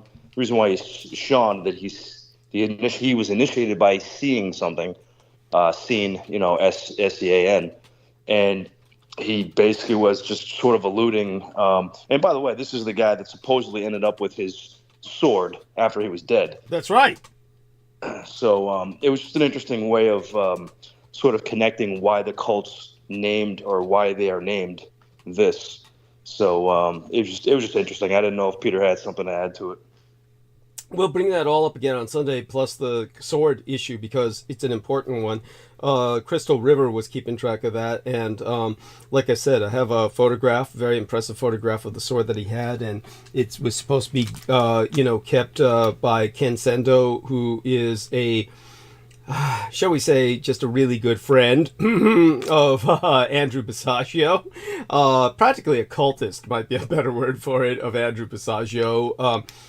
Truly believes in the man, loves that guy, like they're almost like they're an alternative lifestyles couple, but it's more like a follower with his leader. And at any rate, they were keeping Sean Stone's sword. Sean never got his sword back. Somehow it wound up in the hands of Sean Stone. And so it's, yeah, altogether a really wretched story. But with Oliver Stone and all that, that's something Peter could go into. How do I say it? Whatever you guys were talking about before I got back, feel free to continue. What about with current events, Mark? Any impression of what's going on? Yeah, by all means. Yeah, it seems as though even from just the last few days, Douglas, we're talking about, them reaching out for moral support. It has grown significantly within the last. I mean, obviously with reason for what's happened, but it's just I just can't, words can't really describe what's going on right now. I really can't even really get into it too much, really. If you have something else you want to say about what's going on, if you have something to add to it. You're saying that rhetorically, right? That's almost like that gotta be a joke, right? Yeah, of course. Yeah, I'm gonna be going out once I get started. Obviously, I'll suck all the oxygen out of the room, and everybody here is gonna die. So it's just basically. When I get started, I'll get started. But once I start, I won't stop. So, but in the interim, well, I have the advantage of you gentlemen here. Obviously, I appreciate it and want you guys to be able to speak as much as you can. We did apparently lose a few viewers. Hopefully, they'll start coming back. We lost a few. Not that, I trip off this. It's one of these things I bring up almost reflexively. I thought it was one of the worst things in the world when Peter Moon was with me on that ambush of the what was it, the MUFON ambush, and then Peter Moon was, hey, what happened to Bren? Well, hopefully Bren, anyhow, we love you dearly, Bren. Hey. He dropped off. But when I was on with Peter in that MUFON ambush, Peter kept saying, oh, everybody's leaving, he's going through that, and it was like this. It was the most asinine thing in the world to do. It was like the one thing that goes on again and again with things that Peter has set up with these interviews is the one thing I could say is that other than the people he brings on my program, whenever he's tried to establish an interview with me with someone else outside of this venue, it without fail has always been an ambush. It's one of these things that is a sad pattern. I think he's not planning this or aware of it. It's just the way it's worked out, and he knows that. He's got to be aware of that. So with the MUFON thing, though, it was like when he was on there with me, and he's saying, "Oh, these 10 more people have left. 10 more people have left." It doesn't matter because it was the highest ratings that MUFON ever had, which even that guy, that idiot himself said that, who organized the ambush. But that's the way these horror stories work. It's always that they'll get everybody listening because I show up, and then they'll make certain they don't record it so no one can access it again. The horror story that is the pattern that is constantly played again and again, with no small help from Peter Moon in that regard. He's just very naive as to these interviews, and I think it's because he just doesn't understand how these people operate. Well, he should now, and hopefully that's avoided in the future. Certainly, I'll be conducting no more interviews that he recommends ever again. That's just a fact. It has to be done that way. Just like I'll never answer the doorbell again, which is probably a good thing when I think about it, because at some point somebody would have killed me simply because of the way I answer the door. I'm always asleep when they ring these bells. I'm always naked when I answer the door, and I always just crack it open and just stick my eye out. At some point somebody was going to stick a gun in there and just blow me away. sticking the barrel through the crack of the door or something like that, so that it couldn't be closed. Stick your gun through the crack before they can. Yeah, that's what I was going to tell Brendan about before he left. Was something that was specific, and then he had to leave. It's so frustrating, you know. Well, he's using Wi-Fi, so you can expect disconnections usually. Yeah, so let me just write him, see if he comes back on. If you can. Otherwise, well, we'll just talk to him on Sunday. Is that Brett Luder fella, like, is he a good guy, or is he part of the MUFON people, or that interview you did with Brett Luder and Peter Moon together? Are you on good terms with him, or what's the deal with him? Are you in contact? I've nothing against him, but I can tell you this much. When he did what he did with us on Zoom, it's like, first off, what he's doing doesn't make any goddamn sense, because all he has to do is use Skype, which is free, and he can do what I do and just do whatever he wants for up to 12 fucking hours. But instead, he uses Zoom, which you have to pay for, and which he claims he can't afford, so he uses it for free, and in order to do that, he can only use it for like 2 40-minute segments, or 40-minute segments at a time, so he does 2 of them. So when he did what he did, and as he does with everyone, I guess he kind of prefers that because it gives this delusion, this kind of illusion that he's professional, you know, short interviews, you know, only a few minutes at a time, and you know, well, there's no point in pretending you're professional. Exactly. It's like, it's not going to pay off. The hits you get are insignificant anyway. So why even make a show of it? Just do what I do and just get on and do whatever you want for as long as you want. Honestly, the universe will work better with you that way anyway, if you just be yourself. So when it came to just the other shit that he pulled, which is like, I don't think any of it's...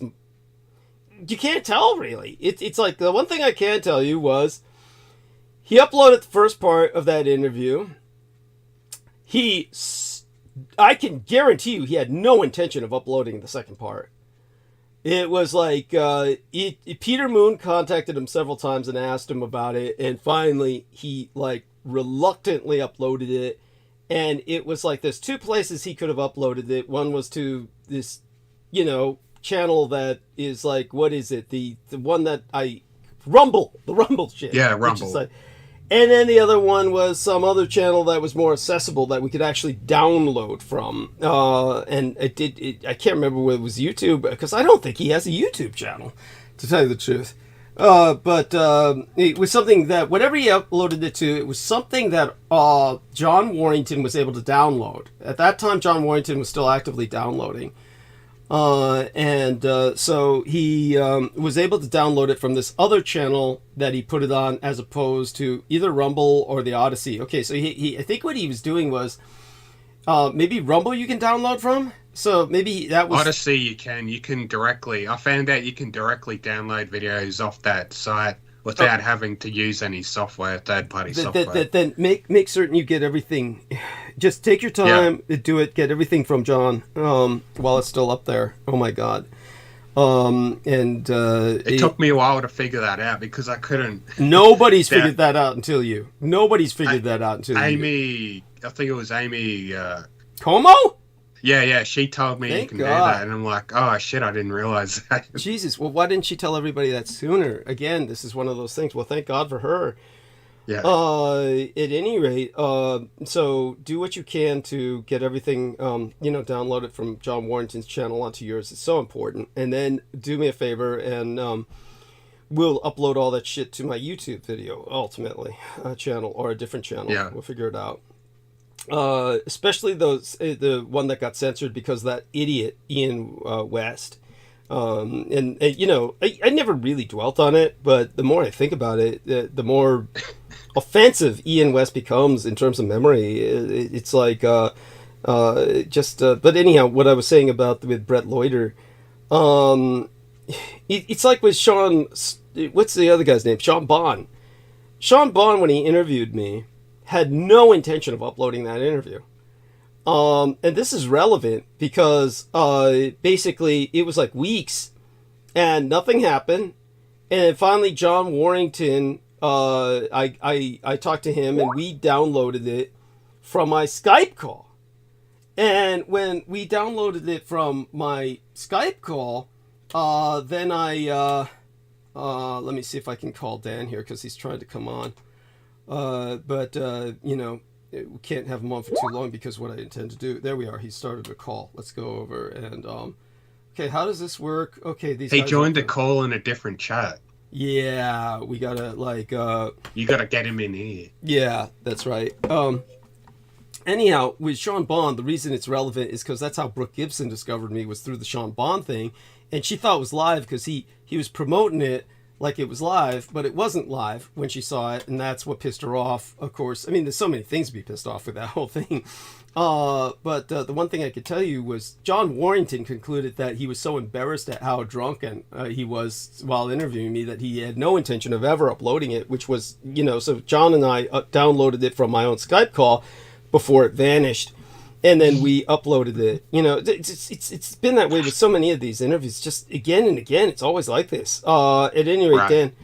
Yeah, but the one thing I noticed is the guys like Sean Bond and Brett Loiter, they're not evil, but there's a whole story behind Brett Loiter that's something fishy about tragic. It's just, why is it they don't want to ever upload their interviews with me? So it's like maybe they're scared of gaining bad enemies or such. I don't know.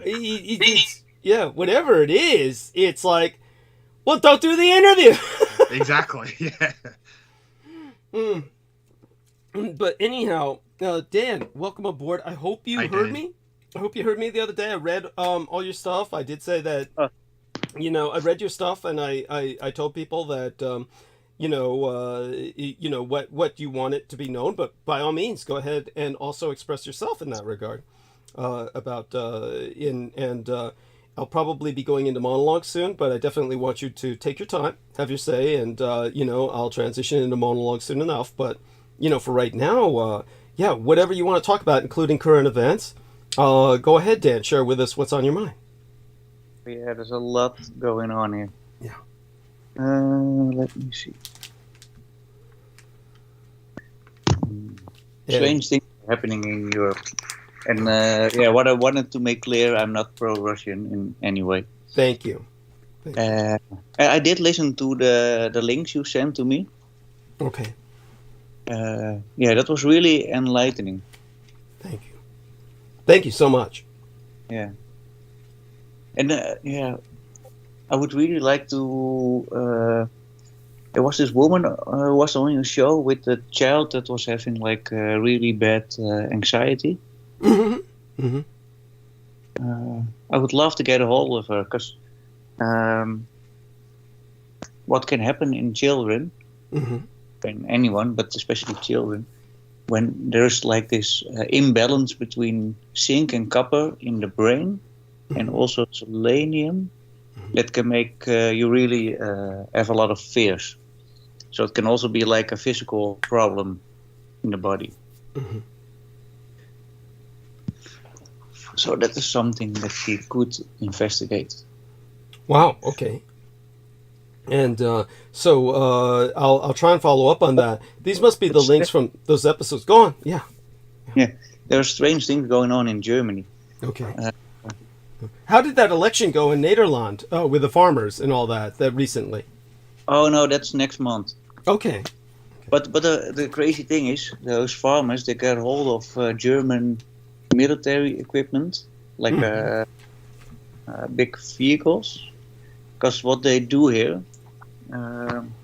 like when there's a protest, they just bring out these big water cannons and they just they shoot with water at people. But it's crazy because there are a lot of Extinction Rebellion people. It's like a really they're protesting because of they think that nature is going to hell, and they're blockading the highway, which is a criminal offense. But the police is doing nothing because they got orders to do nothing. And they do sometimes bring out the water cannon, but they just spray them. But when there were real protests, like with the corona, they put it on the highest setting, and there was this one person, they cracked the person's skull. That's how hard they blast them. Wow. And so the farmers are now like, they say, we're gonna blockade all of Den Haag. Mm-hmm. We're gonna put in our own military equipment, our own military vehicles, so they cannot tow us away, and they can shoot water, whatever they want to do, but they cannot take us away then. So in other words, the farmers got their own armored vehicles and rendered themselves immune to these kinds of water cannon attacks to disperse them.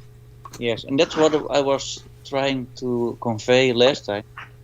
I really think this time it will be like a people's movement, because that's what's happening here. There are massive protests that are not on the news, right. And the farmers are the ones who are like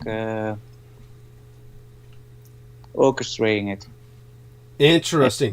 And it gets bigger and bigger. So it's like all the politicians, they're all crooked. You can vote, but whatever you want to do, it will make sure that it will happen. So voting is pointless. Right. No, by the way, just to Oh, I want to reinforce what you're saying, but I do want to welcome Victoria Lauren Hobbs. Brendan Zoget has rejoined us, and the lovely young Victoria Lauren Hobbs has joined us. And just for a second, Dan. So, honey, how are you tonight? So glad to have you with us. And what's your sleeping pattern for tonight? I guess what happened earlier was you came back from work. Oh my God, it's Wednesday, right? So, are you able to do this without hurting yourself too much? Yeah, I'm so sorry. I passed out, and now I'm gonna have to catch up on a few hours tomorrow of the stream. But no worries. No worries, honey. I haven't started monologue yet, so no worries. I don't think you missed too much, but some interesting things in the opening hours. But so, are you going to be able to stay awake with us for a little while, or how are you feeling in that regard? yeah, I'll stay awake for a little bit. Okay, that'd be great. Now, be patient with us. I want to share something with Brendan before he goes totally to sleep, because he's trying to knock himself out with valerian root. The two of you all three of you, Dan van der Meulen is a homeopathic nurse from Nederland. And so, along with Brendan Zoget, all three of you can talk many health things. I do want both, Dan van der Meulen is not antithetical to meat eating, and Brendan's very vegan. I, of course, am... let's just put it that way. Everybody knows what I subsist off of. And Victoria Lauren Hobbs is very carnivore, which I find fine. I find a turn on. And so, darling, with that, we're going to let Dan finish some of his thoughts. And then what I want to do is have you explain to us some of the things you put up on your channel, because they were very revealing. And Yes. I wanted to... Before I go back to both of you, I want to get this out of the way with Brendan so that he can drop off at his leisure whenever he wants. Brendan and I have been talking about the concept of the glamour, which is basically, people remember Glamour magazine, and a lot of people don't understand the roots of the title of that magazine. Actually, it means to cast a spell on someone. And in the old days, whenever a woman was basically manipulating the king of a kingdom and he was obeying her wishes, people would say, oh, she has him under a glamour. She has him under her influence. And then what happened was that, by the way, our man Dan recommends take L-methionine for sleeping. Our lady, Victoria Lauren Hobbs, she likes the Z-Quil. She takes that Z. L-methionine is really good. Okay. Z-Quil not so much, but if whatever works. Well, whatever I'm works for trying you. to back up. I'm trying to back off on the Benadryl. Last night I took 2 Benadryl. That's all, and a heck ton of THC. Cool. Yeah. Cool. And the other one has diphenhydramine in it, but I don't know if you know Yes, that. yes. Z-Quil is the same. It has the same stuff as Z-Quil. So, Okay. But or the Benadryl has the but it's no big deal. I don't need that. Yeah. So with the diphenhydramine, is there something about that? Like, is there something wrong with that, Brendan? Does it like cause? It'll give you dementia eventually. Oh, It increases the chance of Alzheimer's the more you take it, but everything. Oh has its yeah, price. that's it. right. Interesting. So it's true then. That's not a myth. It's actually true. Well, they've proven it recently in a study, but I mean, it's like Advil and stuff. I mean, they've always known it wasn't ideal. Okay. But it's coming out more and more like what's actually happening in it. But it's actually something that you'd have to be like taking like several pills a day or something to do that, right? I mean, throughout your life, right? Something Yeah, like... but it becomes it's one of those things where you get a tolerance to it, so it's easy to do. Okay. And it's actually like a lot of the tablets even have aluminum in them, so it's almost like they deliberately make it like a setup. Like it's almost like a setup in a way. Mm-hmm. Well, I use the gel caps. I use the blue gel caps. I'm not even taking them often. I mean, I know it's not going to bother me because I'm only taking them like a few times a week or something. But and there's other like antihistamines. Is that where you're using it? No, I use it to sleep. Just for sleep. Yeah. But I'll send you a bottle of valerian one of these days. Oh no! I mean, I used to buy valerian root, and it stinks like shit. I used to buy the valerian. Yeah, and actually, you don't like the way it smells? You're one of those people. Well, it's one of those things that it definitely smells. You know that? I mean, oh my god. Yeah, the ancient Greek name for it is pew, as in pew that smells. Yeah. So, yeah, it's but what the Greeks called it. Yeah, I was taking it for calming down back in the old days, and it was like. But we'll get back to Dan in a second. And then Vic. But yeah, what I wanted to tell Brendan was, Jambo the Reese Monkey, or Jameson Reese, has been calling a number of the females who know me, and all of them want to remain anonymous on this. This has been getting very, how do I say it? It's been getting creepy enough where they want to remain anonymous and don't want me to bring their names up in affiliation with it. But they say he gets on camera, and he's done this with some of the men who know me as well, who have brought this up with me, and he basically is doing this strip thing on the Skype camera. And one of the things the woman have pointed out is, well, he's got a really long penis. He's hung like a horse, and he was erect. And I said, that's strange, because I know for a fact that when Lena Shea / Lena Crane was going to rendezvous to have sex with him, he pretty much copped to her. He couldn't get it up at all because of all the, what's the DMX? I think it's DMX, right? Is the initial for the cough syrup? DXM? It's one of the two. I'll find it. Yeah, and he was telling her he was truly impotent, couldn't get it up at all. So this is dextromethorphan. So DXM. DXM. And so again, the woman keep commenting on how cut and buff and ripped he looked, and yet, as our man George Knight has testified recently on record, that he was hideous. Jameson Reese was hideous. By the time he knew him, he said he started off cut and buff and ripped, and then got all melted because of all of the rhabdoid. George is like an ex-bodybuilder, so he would know. Thank you. Thank you. As they call it nowadays, natty or not. Are you natural or not? That's right. And dude doesn't have enough money for steroids. Thank you. Thank you. There's no. I mean, it's not logical to assume that. Yeah, thank you. So the idea that he's showing up all cut and buff and ripped without money for the steroids, without, and fully erect, no less, with which also the steroids wouldn't help with. Thank you.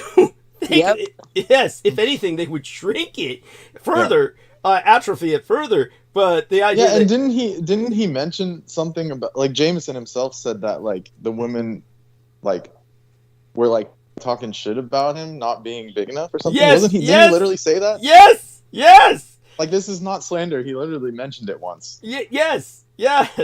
And so I don't know what's up with that. It's weird. So now he's showing up all cut and buff and ripped and hung like a horse, and it's fully erect, and then did they hire a Chippendales dancer? Like, what the fuck? This is what it sounds like, but it's bizarre. Because Daniel Arola is way too old to be doing that. No, it's not Daniel. We know it's not him. Yeah, and we know, for one thing, Daniel Arola is so butt fucking ugly. I mean, even being cut, buff, and ripped, or even relatively hung doesn't help him. I was being facetious. Yeah. Yeah. By the way, Nemo says probably using a penis pump, and I'm not dwelling on this because the reason I'm bringing this up is this is evidence of a glamour. This yes. So it's literally. Yeah, and most chicks wouldn't fall for like an appendage or any of those things. Thank you. There's no way. If anything, they've all mentioned to me how juvenile it was, how it was like repulsive in the sense of what a juvenile thing to do. Like, it's almost like those, when you see those like Roman satyrs and stuff, where it's like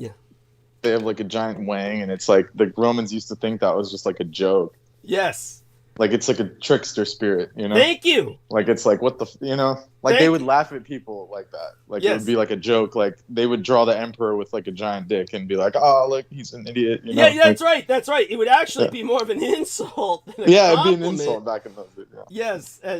Yes, because they're comparing him to the animal kingdom. Or something like this. Yeah.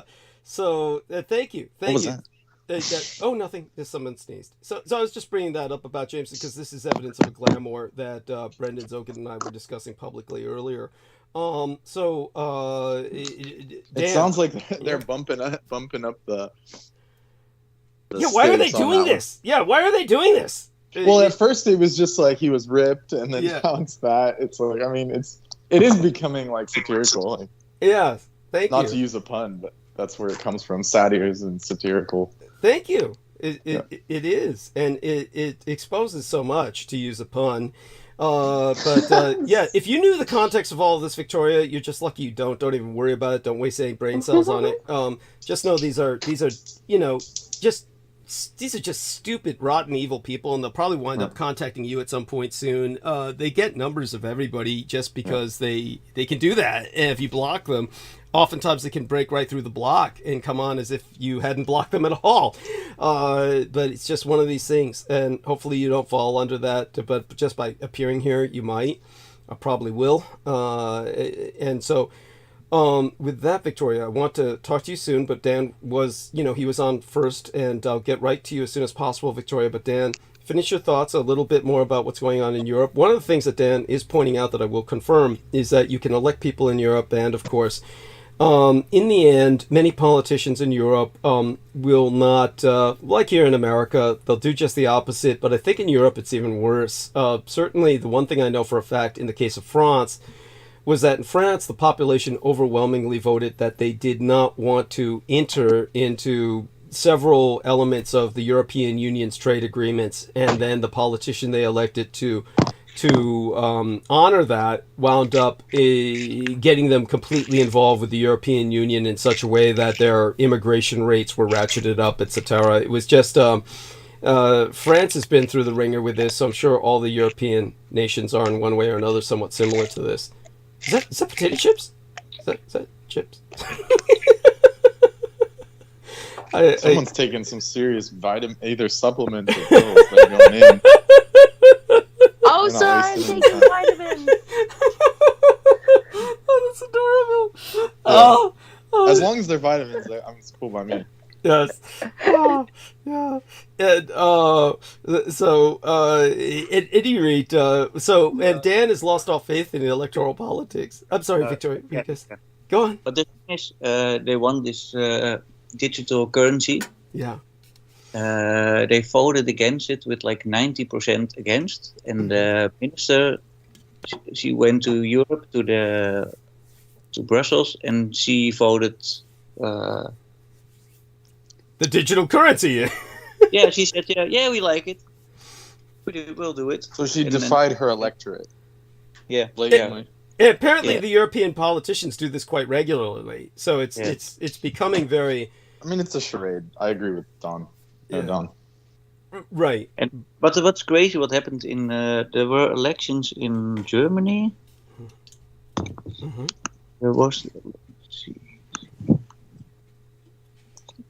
There's this party, the AFD, and they just killed one of the head members.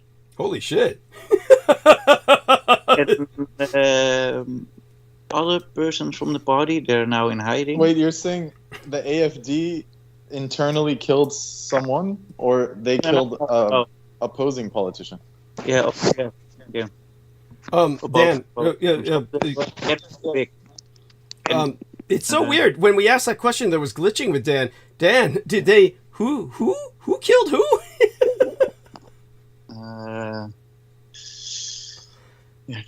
Some of the sitting politicians are probably behind it.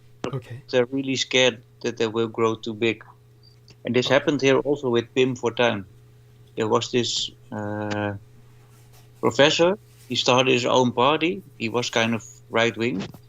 And he just got murdered. Because it would have been like the biggest party. Oh, so I get what you're saying. So someone murdered the AFD politician. Yes. Okay, and so then this other right-wing guy got murdered. So these more populist politicians are being knocked off. Yeah. Okay. Yes. Right. Okay. And Douglas obviously knows AFD is Alternative for Deutschland. Yeah. Which is the far right. Yeah, far right party. Unfortunately, they basically the Tories, their version of the Tories, but they're like. It's more like they're not even wannabe Nazi. They try and portray them as Nazi, but they're weak. Thank you. Comparatively. Yeah, and unfortunately, they get a lot of sponsorship from Russia. I mean, that was exposed. They get a lot of sponsorship from Russia. Polska, they get a lot of Polska support. Yeah, but it's a real problem right now because even if we would have like peace negotiations with Ukraine and Russia.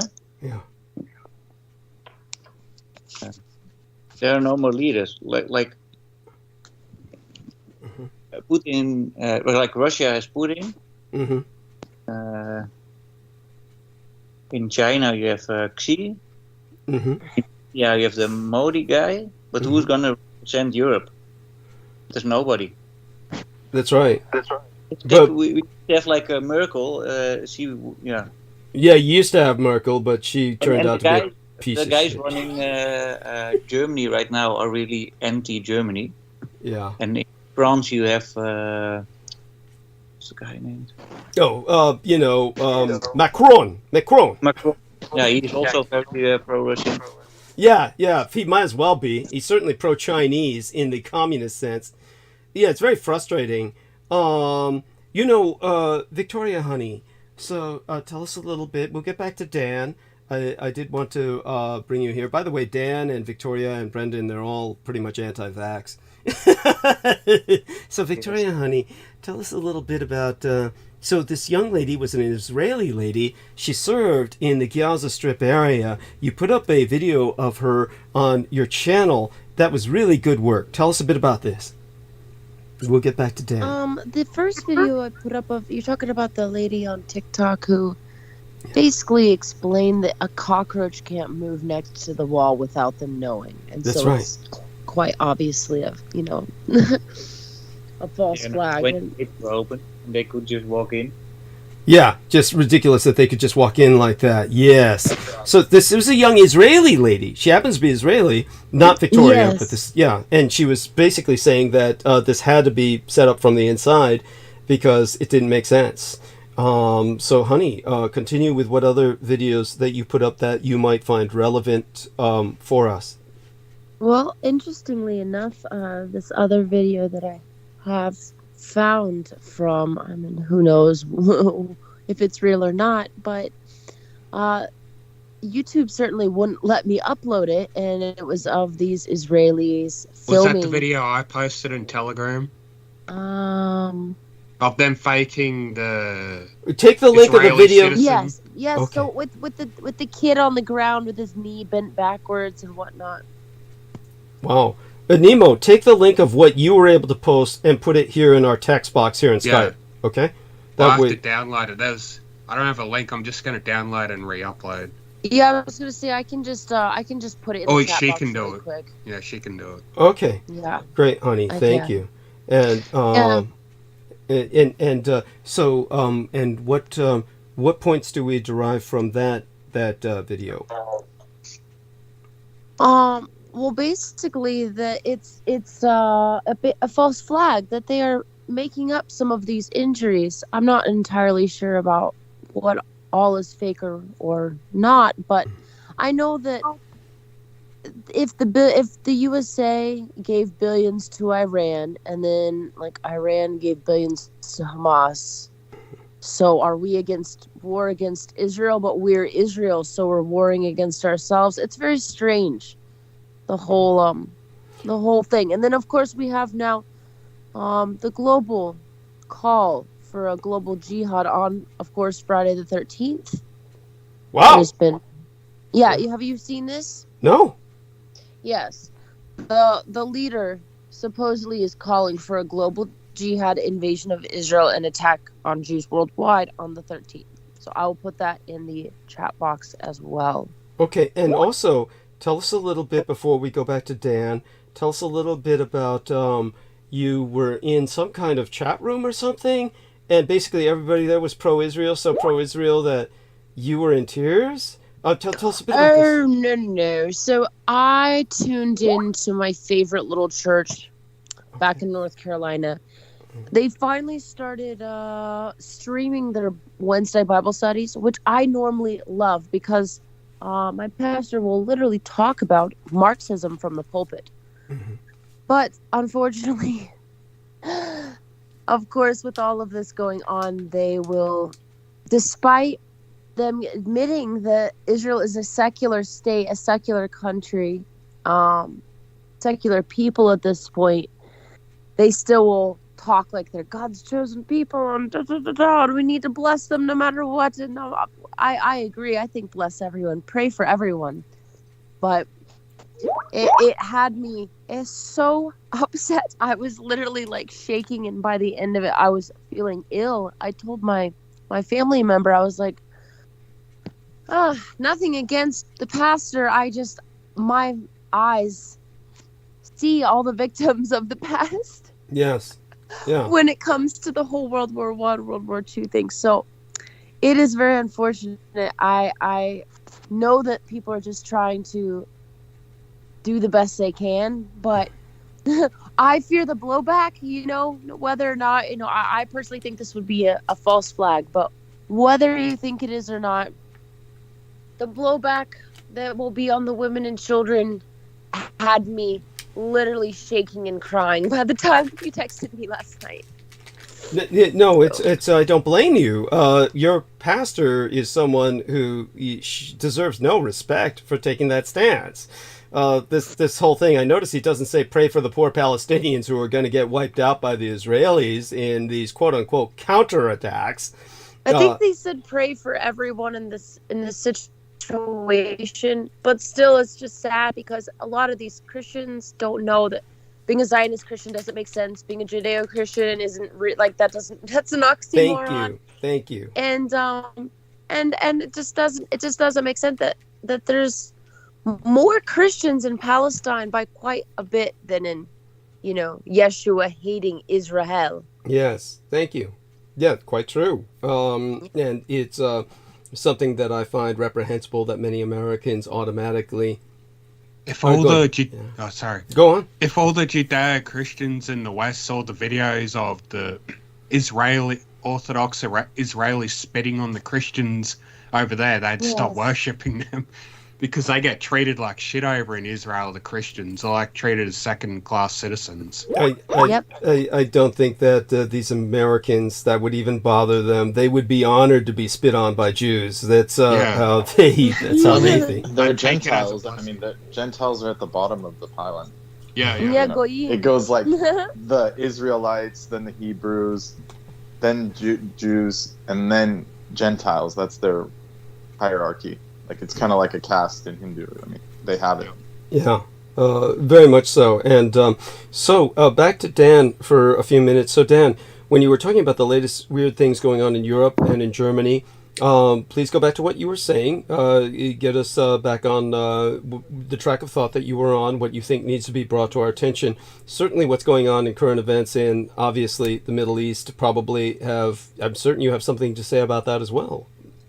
Yeah, I was watching the news on my work, and what I found really strange, you see these people and their houses are in rubble, and you look at their clothes, there's not a speck of dust on them. Interesting. Also happened in the Ukraine images we see.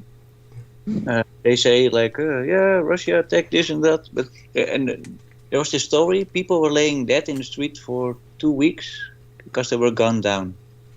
There was no blood on the bodies. If you leave a body outside for 2 weeks, it will be bloated. So there's a lot of manipulation in the images that you see. Thank you for sharing that. What else comes to your mind? Like if you watch any news, be very critical of what you're actually seeing. Yes. And does this bring anything? Go on.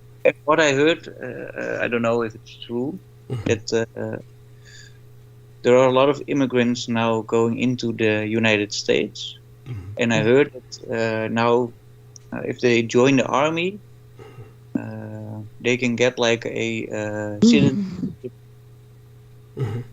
like faster. Okay.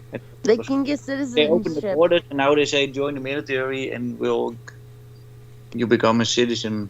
I think that was always the deal. Wasn't that always the deal? Theoretically, that was supposed to be the deal. Crazy. Yeah. I never. It's like wow. Yeah. It's if you have a green card and you join, you have a fast track if you're military, which is, I mean, that's reasonable. Yeah. That kind of like the French Foreign Legion or something. Eventually, you can get citizenship.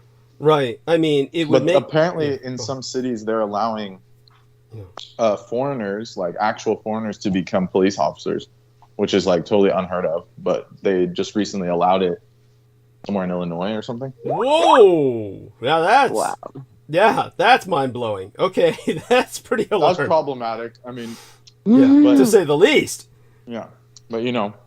What was that? Let me look that case up. What does that remind me of? By the way, Victoria just provided. Could you explain this photograph to us, Victoria? Yes, I believe this is the IDF with a Palestinian child. It's funny because on the news I'm hearing all over the news and all over the pulpits. Oh, think about the children, these supposed children that have been. A lot of people say it's fake or CGI or something like this, but. Yeah, there is a long history of them being extremely cruel towards children. They don't care. It's crazy. No, it's quite true. That's something I brought up the other day about their being abusive to children, taking them into custody, taking them from schools, from their parents. I brought this up in one of my past episodes fairly recently. I'm trying to look something up right now. Okay, so this is like Mohammed Noor. The guy's name was Mohammed. You can guess what religion he was. And Noor, his surname was N-O-O-R. That reminds me of George Noory.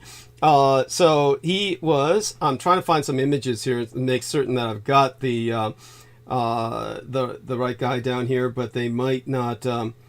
I'm not seeing images. So this is interesting. But ex-Minneapolis police officer sentenced to 57 months. But Mohammed Noor was, if this is the right thing I'm thinking of, it was basically a 40-year-old Australian-American woman. She was blonde. She was fatally shot by a 31-year-old black Somali-American Minneapolis police officer. So whether this guy was a U.S. citizen or not, this was going on in Minneapolis, where he was made a police officer, 31 years old, relatively young, and then he killed a 40-year-old Australian-American blonde woman for no reason. He just pulled out his gun and killed her. She was called Justine D. Justine Diamond. And it was like, she called 911 to report the assault of a woman in an alley behind her house. Then the black cop showed up and killed her. He claimed self-defense. Wow. Truly incredible. Yes. He was sentenced to 12 and a half years in prison, but then he was they let him go after four and a half years, basically. So that's totally crazy. So he got away with murder, essentially. This is like so when you're saying they're making foreign people police officers, the funny thing is he's not particularly dark either. So if you take a look at him, this is what he looks like. I'm going to do a screen share here. So if you take a look at the screen share, my cursor's moving, and this is the guy. I hate to say it. This is what comes up as Wikipedia. I hate Wikipedia. But this is guy, he looks like Jambo the Reese Monkey. Basically, he looks like Jameson Reese, is what he looks like. And yeah, very light-skinned. You'd think he was almost half Asian or something like that. So he Somali and warlord territory, and just decided he was going to blow this woman away and claimed he was protecting himself. How he gets off after 4.75 years is beyond me. Credit for time served, and so this is like part of police brutality in the United States. So at least they've got some good series going on. And this is like it's unspeakable, and there we have that. Okay, but that's what I think of when our man Brendan tells us they're letting non-citizens become police officers. If that's true, I'll imagine there's going to be a lot of these incidents. So Dawn Maria Beck warns us that too much. That sounds like it kind of sounds like their solution to all this. If you get shot by a cop, they can just like deport the guy and be like, "We don't know what happened. He wasn't from here." That sounds like That sounds like it might be the plan. The department doesn't have to take heat, and they don't have to pay. The insurance doesn't have to pay. They just like deport the guy. Holy shit! It's almost that insidious. That makes sense. That's frightening. Oh, that's really disconcerting. By the way, Dan is on video. Looking good there, Dan. And Victoria, there you go. He's a young heartthrob. He wants everyone to know it. He's got his Hawaii wife beater t-shirt on. Yes, there we are, looking like a lifeguard. All right, just makes me, yes, he's got the super dry. Good. I like the Japanese beer brand. It's a Japanese beer brand. Good. And so, and this was... That's actually a company from Vegas. Oh, thank you. Well, that stuff in Japanese is not even real Japanese. It's like they just do it for shtick. Oh my god! Oh my god! Yeah, they're popular, very popular. Thank you for putting that into context. Oh my god!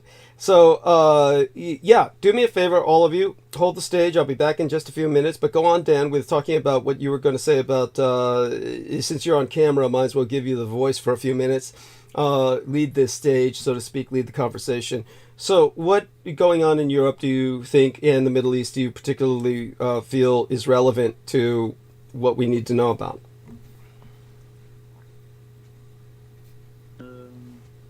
What's coming up to mind is that... By the way, your voice is very low.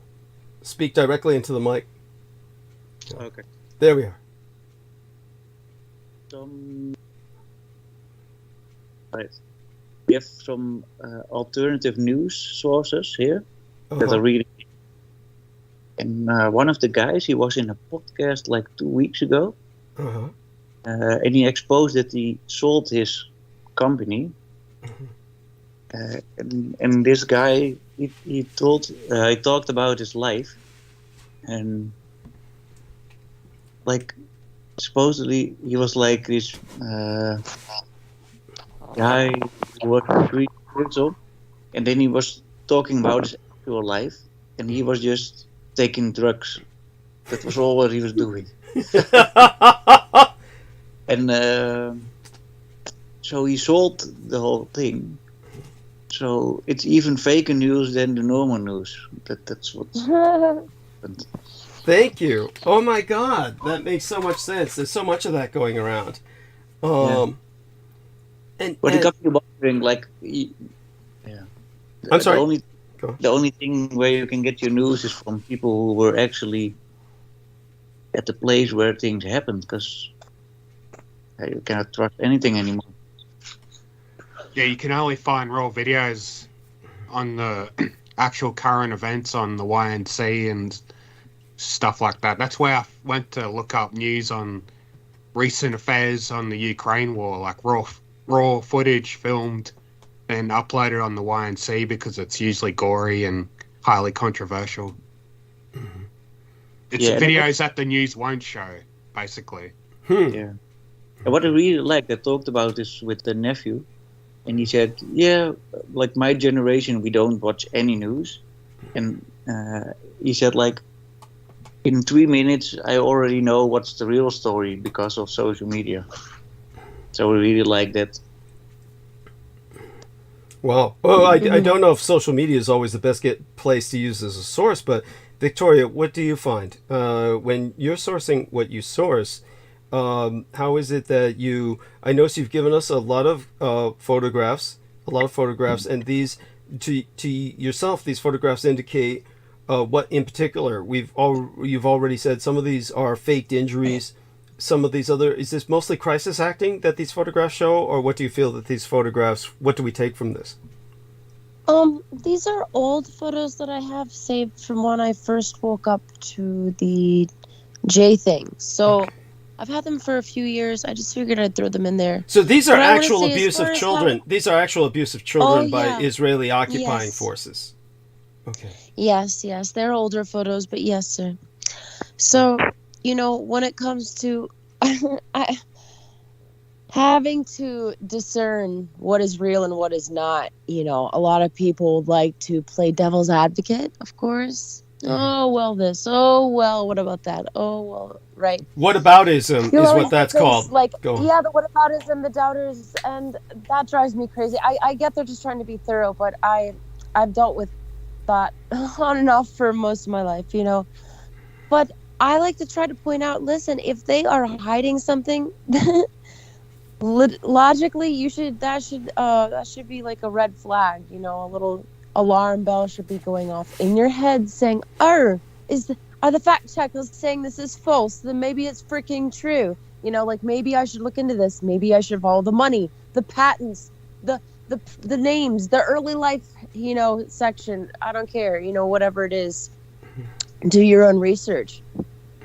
No, that's very important, and certainly you backed up things that I didn't even know were true, because Ian West was saying them, and I tended to dismiss them just because he was the source, but you proved that they were actually quite true, some of the things that he had brought up. We'll get into that in a few minutes. Right now, back to Dan for a few minutes, and I want Mark to participate along with Nemo and Brendan here. But Dan, maybe when it comes to, say for instance, when you were talking about the politicians in Europe, you feel that there's a populist movement going on. You were talking about the climate protesters who feel that the climate's going to hell. Tell us a little bit about what you feel about the climate situation, what your personal analysis of it. I'll go mute while you do that, and I'll be right back. But everybody join in on the conversation with him and let him, and when I come back, I'll kind of see where this is going. I won't be long. I'll just be a few moments here. But get it started, Dan, on what you feel about this Extinction Revolution thing. Yeah, it's crazy because the Extinction Revolution thing, it's financed by the state. They give money to these organizations.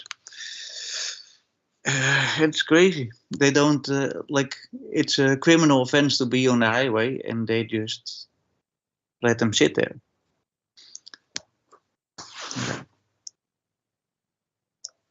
It has to do with all the political things they want to do. Wait, what's just sitting there? Now they have protests here, and people are sitting on the highway. Oh, wow. Yes. From Extinction Rebellion. And they glue themselves to the street and to buildings and to whatever. But if all the farmers are protesting, aren't the people going to starve? If the farmers are protesting, they have like this military police. They will take all the protesters away, and they will kick them, and they use dogs. They have this thing called Romeo. These are like police, and they're in normal clothes, so you cannot see. Undercover. But what they're doing, they are they're making the protests more aggressive. That's the people doing it themselves. These are the guys start throwing rocks and stuff like this. So things get out of hand. But it's the police themselves who are initiating that. Don, aren't they using like controversial like sort of techniques for these protesters that sort of causes tremendous pain? So it makes it unbearable as they try to move them. Oh yeah. I think they press down something. Yeah, the pain grip. Yes. Yeah, that's illegal. They're not allowed to do that. They do it. But all the climate protests, they're just the police does nothing. They have orders not to do anything. Interesting. And people are getting fed up with it. Yeah, so it's deliberately allowed, that thing. Yeah, it's allowed. It's because they want to have this climate agenda. Yeah, I wish people would be so upset over the cause of said climate change, aka the government, who's been, carrying out these tests on people for decades. So, yeah, well, we have this near where I live. There's this really big steel factory, and now they want it closed. And documents came out that since 1970, they already, like in 1970, they already knew it was a very toxic, like all the pollution in the air, and there's a lot of cancer, like in the city near it. So they knew it for ages. And now they're like, oh, we're so surprised people are getting sick, and now they want to close it. Yeah, that's classic. But when it's I know people that live there, and when it snows, the snow is gray. No, that's not good. Yeah, a lot of corporate-owned companies are mostly responsible for a lot of pollution, toxic pollution and such, but yet the governments that are partially paid off by the corporations want to blame all the peasants, all the lower people that they're causing the problem and make us pay tax on it. Yeah. It's like bullshit. It's all these monopolies that are producing the products and drilling for the oil and selling the but then it's all the people's fault, That's that's such a they cause it, then pin the blame on us. Yeah, that's a fucked up move right there. But that is really funny because they're talking about CO2, and somebody from the government, like in the, I don't know what's in America, like CIA or something like this. These people. Okay, returned. The politicians are sitting. I'm sorry, say that again. What was that, Dan? Like in the house of the politicians. Okay, politicians. But one politician asked the other, like, what's up with the CO2? Can you name any numbers, like the percentage of CO2 that's in the air? And they couldn't. And one guy was like, it's 20%. It's not 20%, it's 0.04. Yes. Yeah. By the way, they're non-scientific. They don't know anything about it. And so, Victoria, thank you for this about Rachel Corrie. I was also pointing out in one of my more recent episodes about the Palestinian homes that are encroached upon by Israeli settlements. And so, and at this time, I think I heard Brendan was working with some aluminum foil or something. What's that you're doing, Brendan? You got some apologies. Oh, no worries. I was just curious. I was just putting away my coffee. It's like I'm cracked out on coffee. Trying to put away coffee. It's a bad mix. That's cute. Oh my God. That's before you know it, he'll be taking the Adderall. He'll be. Yeah, I'm surprised. I was even so cracked out. Brooke couldn't even hang. Like that's a shocker right there. She dipped immediately when I started talking. She did, and she wouldn't come back. She back. She appeared a little bit in the chat room. She appeared a little bit in the text box, and then disappeared. And yeah. This is why I don't do stimulants. Yes, thank you.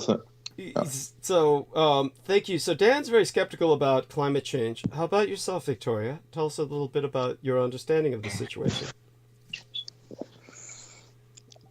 I think that they're causing climate change.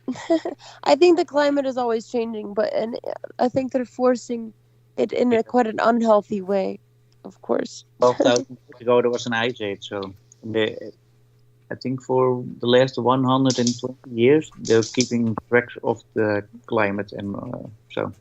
Well, what Victoria's talking about is chemtrails.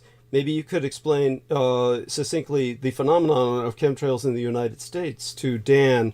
I don't know whether they have that phenomenon. We have them here. Okay. And what do you think of those, Dan? Just build a really big orgonite generator, and it will help. Okay. Cloudbuster. Yeah. Right. I have one on the top of my house. Good. Very good. I do think it helps. So you are then, if you've put an orgonite generator on the top of your house, then you are convinced the chemtrails are having some effect. I have one too, Doug. Oh, okay. Thank you. Then you. The sky above your house or the place you're saying is clearer, and the stripes, they don't stay that long. Yes, what it does is it disrupts the scalar, the negative scalar waveform. So it does the clouds are more natural. There's more bird clouds, more rainbows. So Victoria, are you aware of this technique or technology? I've heard of this. There's a few different ways, but my issue is more with the nanometals. Okay. Because for a lot of reasons, right? But let's just go with the obvious ones. It's harming nature and it's harming us. So obviously we've had forest fires all over the country, all over the world. At least in our areas, that wouldn't be able to be put out no matter how much water you put on them. Similarly, I think the very important reason why they're putting it on everything like as our food and in our water and in all of our fast food and processed food, all these nanometals, is because now that all the 5G millimeter wave stuff is up, which they've had and has been used by our military for a long time, it's just going to be, I think it works in conjunction with the hydrogel that's in the vaccines to somehow make people sick, or I don't know if it's a drug delivery system, but I don't know. Okay. And in other words, certainly something is being done. Obviously, chemtrails are up there. We see them. The metals, particularly the particulate matter, the detritus that's conveyed by these chemtrails as it sinks to the ground, impacts us all. So you feel that that's something that an orgone kind of cloudbuster, or you feel that this wouldn't necessarily help, the kind of technique or technology that Dan and Brendan are speaking about. Is that the case? Or honestly, I don't know hardly anything about the orgonite world. I've seen it used. I can't imagine how it would help. I'm not trying to be a doubter. I would have to see the paperwork on it. I've definitely seen people using it though for years. But I'll also point out that they have tons of patents on this stuff, endless patents on weather control, as well as the fact that there is thousands times the amount of aluminum on top of like Mount Shasta, if I remember right. As should be. The glaciers on Shasta, yes. Yeah, like you can't boil that stuff out, you know. Right. I hear you. And so, I mean, important points. So, but what would be... So, Dan, if you feel that there's no climate change per se necessarily, or at least much more minimal than what's being emphasized, what would be the purpose of this? Would this be like, as Victoria says, the most logical thing would be that they're trying to actually change the environment with the chemtrails, but that would make sense if there were some kind of climate phenomenon they're trying to modify, like a warming planet, and they're trying to modify it by using the chemtrails to kind of block out sunlight. Yes. Yeah. They modify space weather. Yes. Okay. It's also what's really like the radiation from the sun is really important to the our energy system. So if you block off the sun, those energies cannot reach us. it'll affect all life that's being deprived of the sunlight. Yes. Yeah. And also, we kind of eat sunlight, if you think about it, because Yeah. plants, they turn it into energy. Photosynthesis, yes. And if you eat animals, then they first eat the plants, so it's really important for life. So if they block up It's the sun, disrupting the cycle, the the biological cycle. yeah. Yeah. Okay. And so, but is this to make people more dependent on pharmaceutical substitutes for the? Well, it's like you get also cosmic rays, and there are different frequencies in the sunlight that help to lessen the effects of the elder. It's a really deep subject, but it's basically like the Cthulhuid, that thing, those elder god type beings. Yes, that you talked about, Douglas? those anti-gods, Also, the kings of the Edom. anti-gods, Yeah. those beings are also like they can attack spirits in like a parasitic type of way, like so that's it helps them. These kind of techniques help them to prime the body for invasion. Let's put it that way. So it makes it easier for them to come into this realm and do things that are nefarious. Excellent. Which is why they And the clouds are like the heavens. You can do it spiritually, like Tien. The concept of Tien. Like that's why they attack the heavens. Thank you. Your voices. Well, we're getting a little echo. It seems to be issuing from Victoria. She might have her computer on. So it gives us like a double effect. Let's see. Okay, so that takes care of that for now. Ooh, ooh. If you stay on mute until that kind of resolves. Thank you, honey. Oh, okay. Political leaders, government and military leaders, they want the humankind to have our genetics degraded and make us weak as possible, but just healthy enough to keep building their world for them, to stay as worker ants, be mindless cattle. Yeah, well, the way things are going, it's like I don't know how much lower they can get on they can't turn the dial down any lower. Yeah, eventually, if they keep going like this, they'll just kill us all off. Well, I think you can't even be functional at that point. Like no one's functional really. Yeah. I was about to say no one's functional now anyway. So it's like you can't turn down. That's why they're at this like impasse. Like they know they're fucked, but that's why they have to do all this shit. In a sense.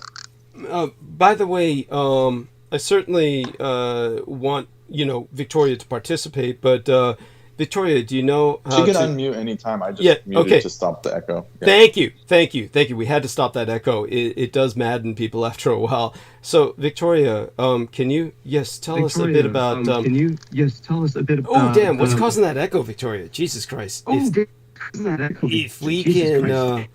Yes, thank you, honey. You might have the YouTube on by mistake in the back. Is there? Yeah, is the YouTube's on? It must be on. It's on, but yeah. Mute your YouTube audio. Yeah, mute the YouTube audio, honey. There's a slight delay.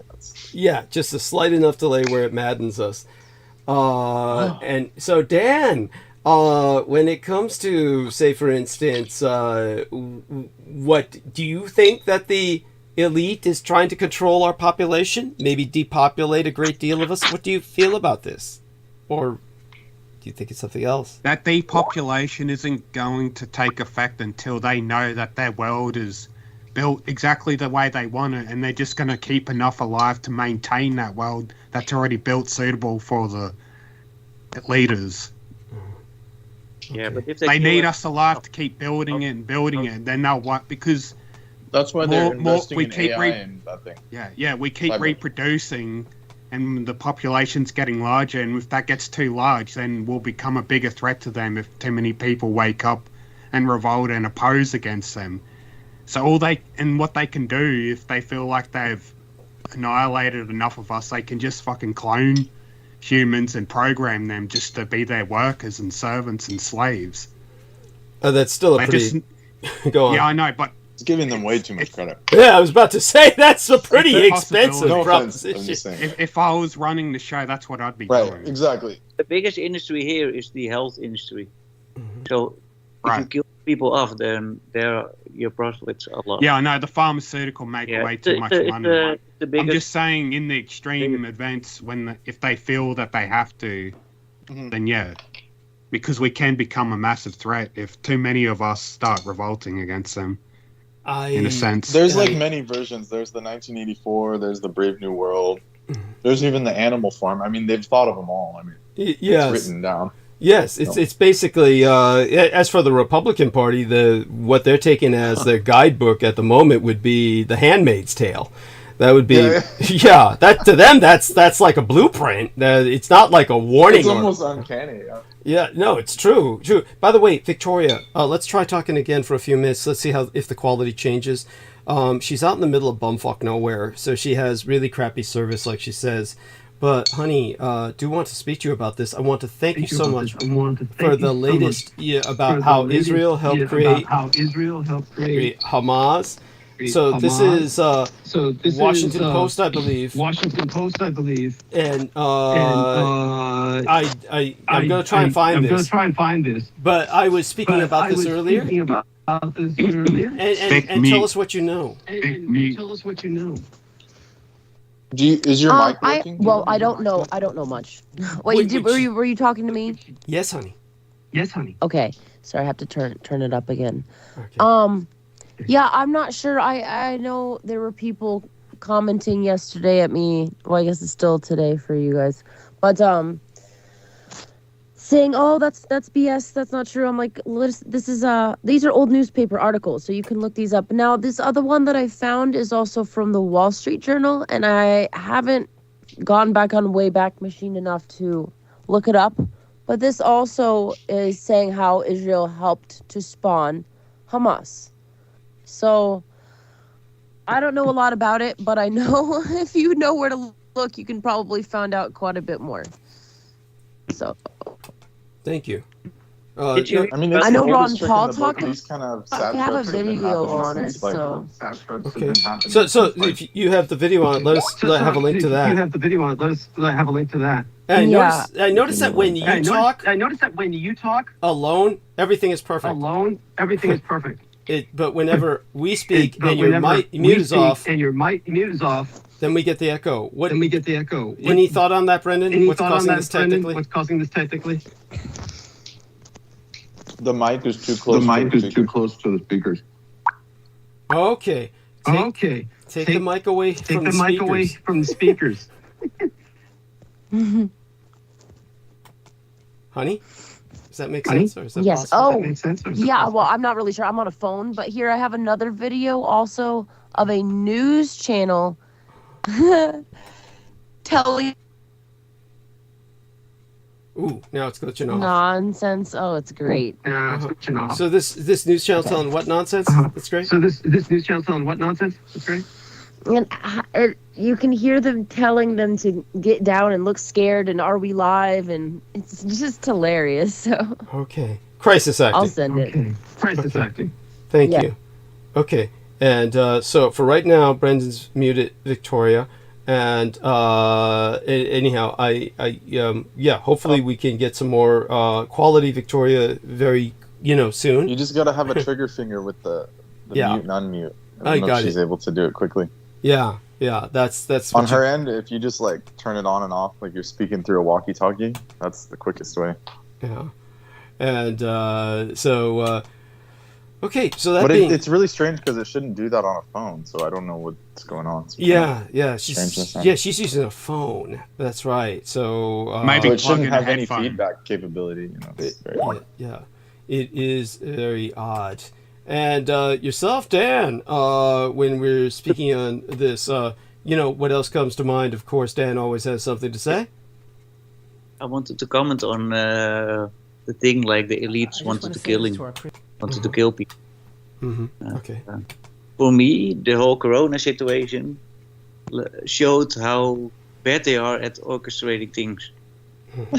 But if they really want to kill everybody, they could have done it a long time ago. Thank you. And if you see the backlash they get from what happened during the Corona time. Yeah. Yeah, they're I'm not totally being- incompetent. Yeah, I Yeah. only said if when we reach to a certain milestone when they see fit that it's good enough to do.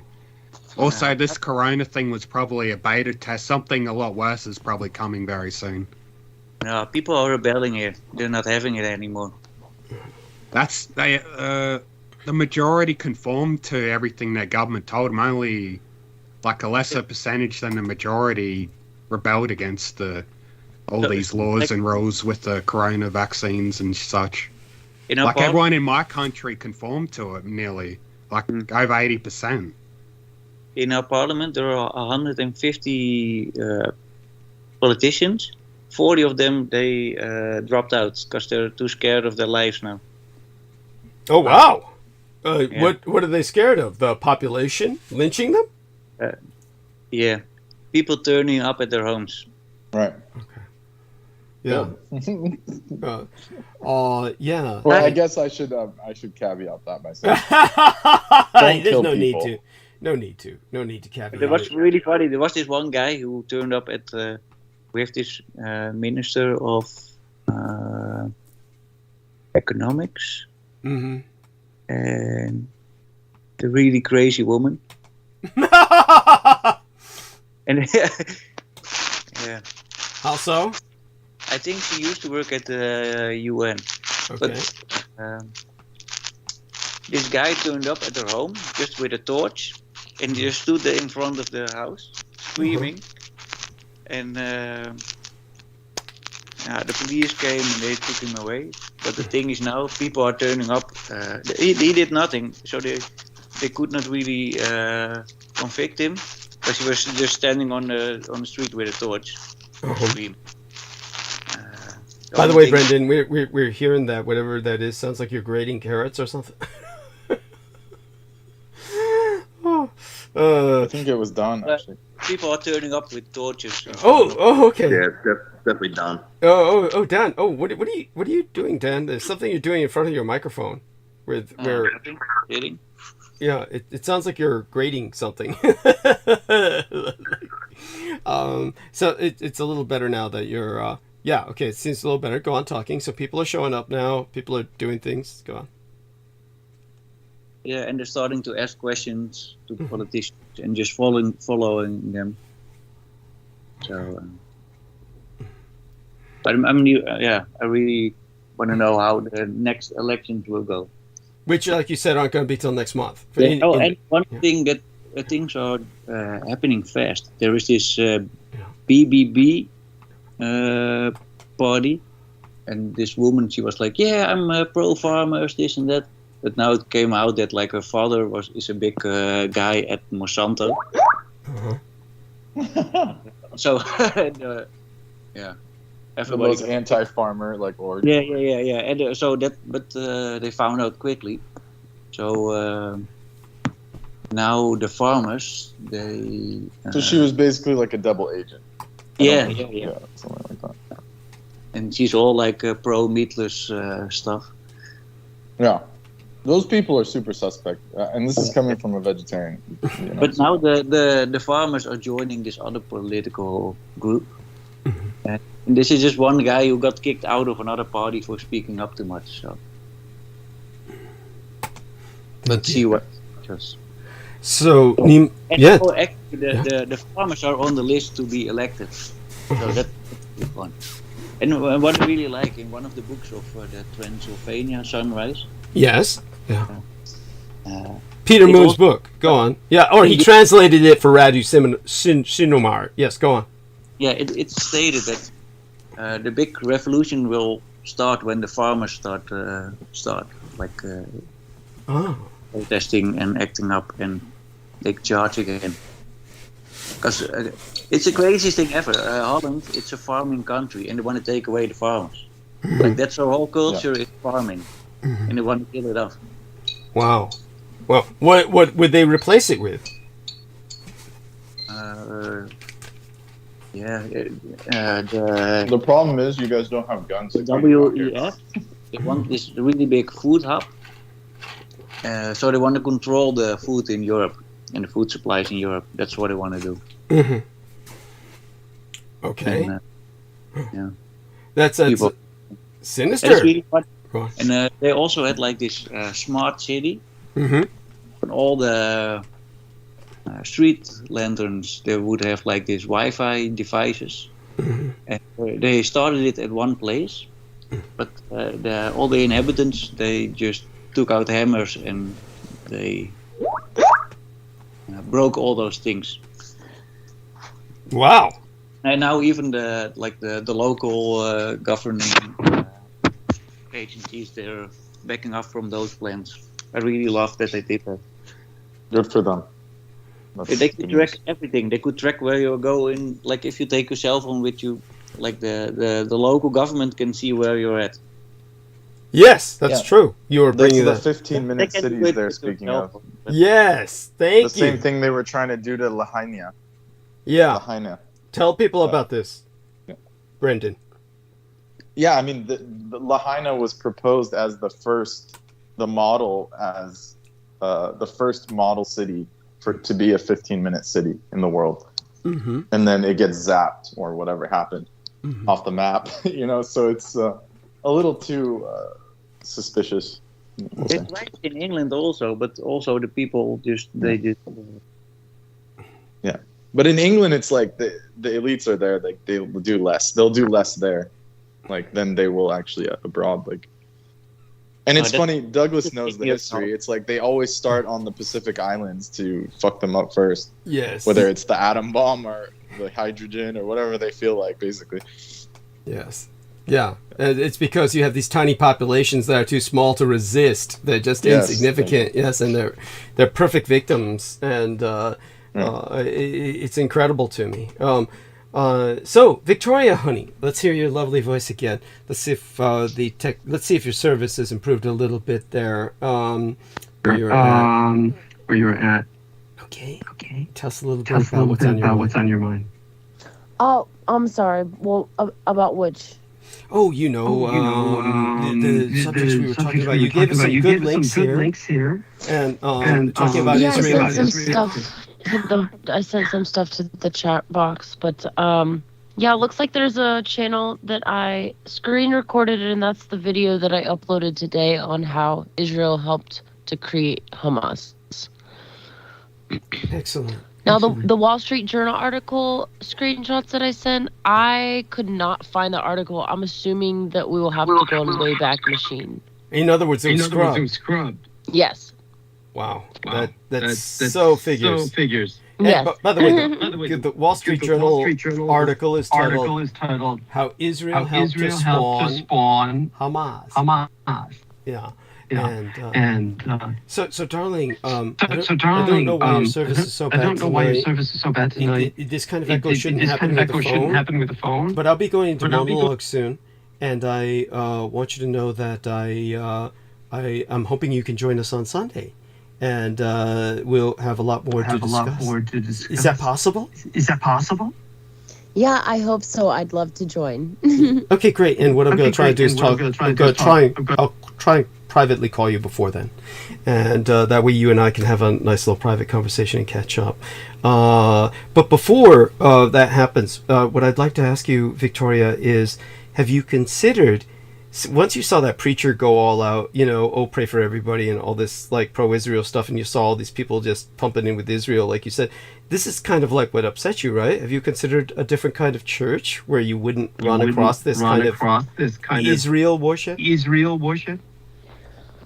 I wouldn't even say it is Israel worship. He feels a strong affinity to the land because of Jesus having walked there. The Holy Land. Yes.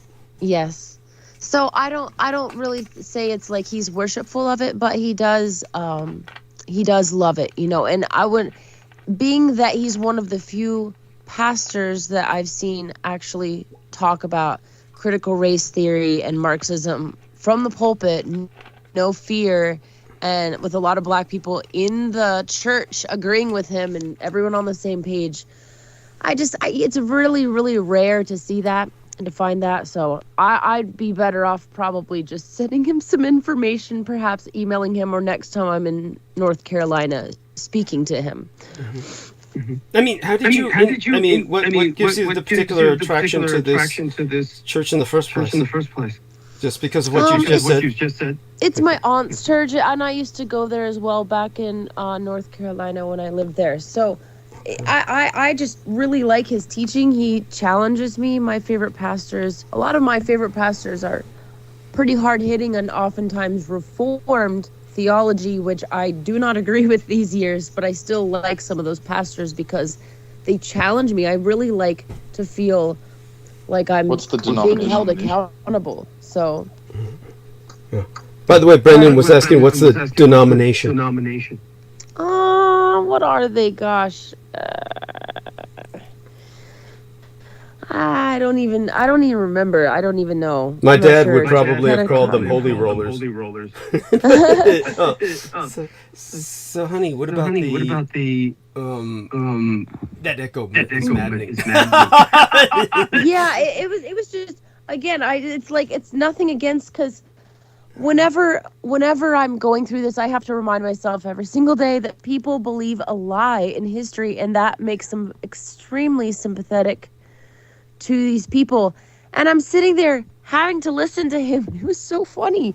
Talk about how these people, they're only 1% of humanity, and yet they're winning over 20% of Nobel Peace Prizes. I'm sitting there going, like, why is that? Thank you. Piece these together. They're shaking their own hand, like. Yes. It's just, it doesn't make any sense. Not only that, but they pass down their lineage through the mother so that they can hide by other last names. So it's really, the numbers much more than that. Thank you. Thank you. And he also mentioned how, I think, they've been such a blessing. And I think right after the Nobel Peace thing, he said how they've been such a blessing to these nations, or blessing to the nations. I said, how have they been a blessing to the nations? The Synagogue of Satan have been kicked out of 109 nations, countries, not only for their banking, but for something having to do with blood and Christian infants and sacrifice, and I can't say the rest. ... And yet these people, I don't think that phrase applies. I'm sorry. No, go for it. Brandon? Which phrase?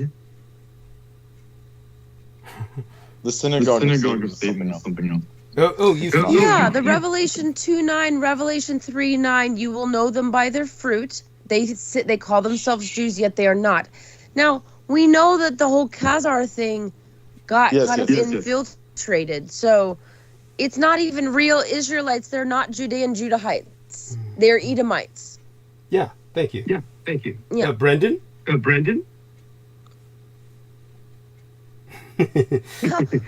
Also funny, yes, he's mentioning how it's interesting how they run the banks and stuff like that. And I'm like trying to explain to my aunt, I'm like, why? He's so ignorant. He doesn't even know how they had that seed money to run the banks. It's through the slave trade. Yeah, it sounds to me like you might need to search for a different pastor, that your attachment here is more nostalgic. Avoid old pastors. They're brainwashed fucktards. Yeah. And that came through an echo, gave it a sense of almost divine voice. It was like the burning bush speaking to you. Yes. Oh god, that echo's maddening. Also, you don't know if they're pedophiles, so why risk it? Probably I think Victoria would be a good judge as to whether or not these people go to that level, but yeah. So Victoria, thank you for that. Thank you for sharing that. That's love you dearly. And Dan, anything else? Victoria, you're back on. So what else comes to your mind? Just wanted to say love you guys, and I'm gonna get back to sleep. Okay. Blessings at all. Sweet dreams. Yes, Thank you. Yes, I'll see you in my dreams soon enough, Victoria. Love you dearly. Thank you. You have a great night, honey. And hopefully we'll speak sometime very soon. Okay, so Dan, anything else before I, segue into monologue? What else comes to your mind? I wanted to talk about this last time, but I forgot. In Rotterdam, Yeah. There is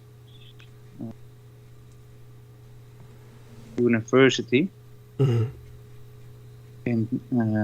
since 2002, they're producing bioweapons for the NATO. And this professor just got killed 2 weeks ago. Wow. But And- he was also the one who does all the research on the mRNA stuff. mRNA, the vaccine stuff. Go on. Yeah. And so, do you feel that the mRNA is basically a bioweapon then?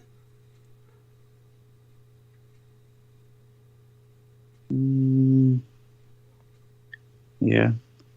From what I've read, It's a vector. It's a vector. Whether they use it for that or not is. Most animals do not live that long after taking any mRNA vaccines. Really? Oh my God! Brendan, have you heard of this? Do you know anything about this? Jesus, is everybody Yes, on a... yes, because it. I mean, it has something to do with the liver not cannot cope after. It some... misfolds proteins. I mean, a lot of the time, the protein's incompatible that it's putting into your DNA, and the ribosome cannot cope with it, and it increases the risk of cancer by infinitely increases the amount. Jesus Christ! Yeah, that's why all these rare cancers have been sprouting up. So whether they're using the vector deliberately or not is almost irrelevant. It's just the fact that the technology is not perfected. That's why I wouldn't say I'm pro or against it in general. It's an imperfected technology that should have never been brought. That thing. Yeah, they did the trials on the people who took it. Wow. They were no good trials. No human trials. Oh my God. A real small trial in the beginning of the corona outbreak, but that's it. And what about... this guy, that's also interesting. The guy they shot, he was busy using mRNA for a cancer cure. And they were very far along in the study. Mm-hmm. Okay. And? But that made me think about the what you talked about with the plane that they took down with all the people who were doing AIDS research. Yes. That were also Dutch people. Yes. And now again, somebody who does this research gets killed. Yes. Oh my God. So it's like this. Same with the German expert in that field also, quote unquote, had a heart attack. Wow. Wow. Do you know his name? I can get it. Okay. Thank you. No, if I had my German microbiologist friend, she would already know. Right. She has a whole spiel on it. Oh, but it's, wow. I can't get it immediately, so. Right. Understood. So I mean, this mRNA thing is very frightening. So if animals that have been taking this are dying sooner or whatnot, does that mean that we're going to have a massive die-off in people who have had this mRNA, or like Brendan says, just a lot more? Huh? I'm sorry? There is a lot of extra... Yeah. There's a... Yeah, I don't know the English word, but there are more people dying now than there used to be. Okay. And they cannot explain why it's happening. And it's to all the age ranges. And it started with the corona vaccine. So something is up there. Good Lord! And what's really interesting, there's this Dutch I think she is a doctor. Yeah, it's a doctor. And she did research the last 2 years because they have this new technology so they can follow things through the body. And they kept following what the vaccines do in the body. And the thing is, normally when you have a virus. It goes into your body cells, and your body will kill those cells. That's a normal reaction. So when you take a vaccine, normally it will just kill all the virus parts, and then you will have like this memorization in your immune system, and that will help. That's how the old vaccines used to work. Yes. So that's a theory about it. But now they can see that people who have like corona vaccination, in some peoples, after 2 years, there's still parts of the vaccination are still active in the body. But what happens, your body will keep attacking the cells that make Wow. Holy shit. Oh, well, Brooks going on camera. Then it will keep attacking cells. And they also found out that it can go anywhere in the body. And that's also why they told. They say like, yeah, we will inject you in like your arm muscle, and that's the place where it will stay. But that doesn't happen ever. Okay. So Nemo says that he's had the suspicion that the COVID vaccine could make you more susceptible to getting ill from other diseases or viruses. That would be the case, because if your body has to keep fighting the vaccine, that will take a huge demand on your immune system. Wow. Well, thank you for that fair warning. Oh my God, it's very alarming. Also, the thing they showed, like with the Yeah, we've had Ian West on here before to give all this information. Go ahead. Go on, Dad. Yes, finish that thought. The things they show, like in like the spike protein, it's just those are exomes. That's what your body produces when you're sick. So that's not actually what a virus would look like. So what you're saying is the corona thing that they show us, that they say is coronavirus, is really something your own body is producing? Yeah, that's like a waste product for when you're ill. Okay, thank you.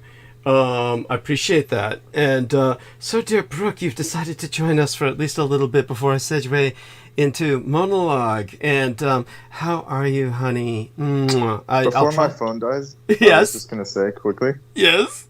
Oh God, I'm Brendan's gonna still be here. Never gone mind, for the hanging next out. I while. thought he was gone. Wait, hold on. You can stay. I'm almost done. So when in the next week and couple weeks, it's going to be the Navratri season. So I will be MIA. Oh. Show. Oh, for how long? 2 weeks? Yeah, it's like 10 days plus BJ Dashmi. Oh, okay. So I'll be doing my rituals. What date to what date? Well, I mean, you could still contact me privately. Oh, thank God. Okay, good. I won't be like, I don't do it like you, where I get like blasted off booze and hookers.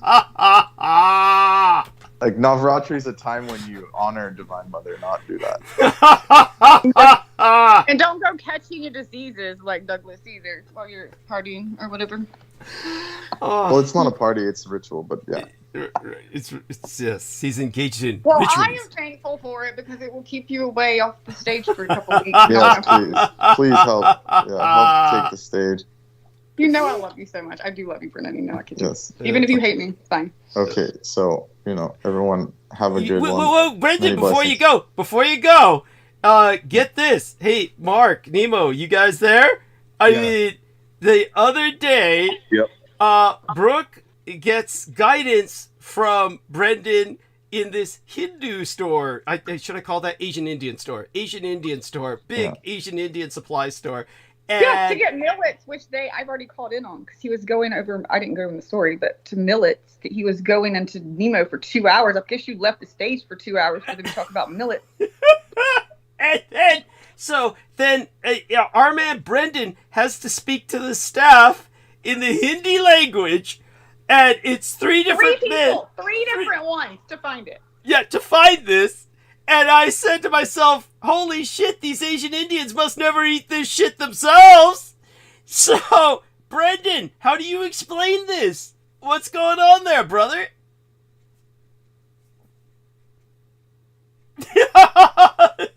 Oh, Brendan. He did help me find it, but it was funny, because they took me down one aisle and they were like, you mean like this? And then I called Brendan from the store. you know. And then, why do you have to go to an Indian store to find it? I can get it at my local store. Not like the Kodo and the whatever he told me to get, the two that I said earlier that I had, and I don't remember which one I ate. I need to go look, but the Kodo and the other. He left. Brendan left.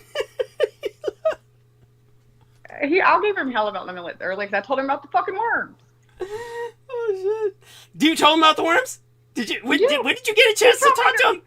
He told me there weren't any worms, and I'm like, well, you can ask Douglas because he knows about the bleach that I poured on him. I said it was mostly millet, and then I saw a fucking long white worm moving. I am fairly certain that was a worm because it was moving. Oh my god! And much longer than a millet. But anyway, he said it's because I left it out all night, and he said that should tell you how great it is because that's what, like, a fly or something was attracted to it, and that's how you tell how healthy stuff is. Yeah, like a pile of shit. Yeah, just like they're attracted to a pile of shit. I said yes, like flies are attracted to shit. Exactly.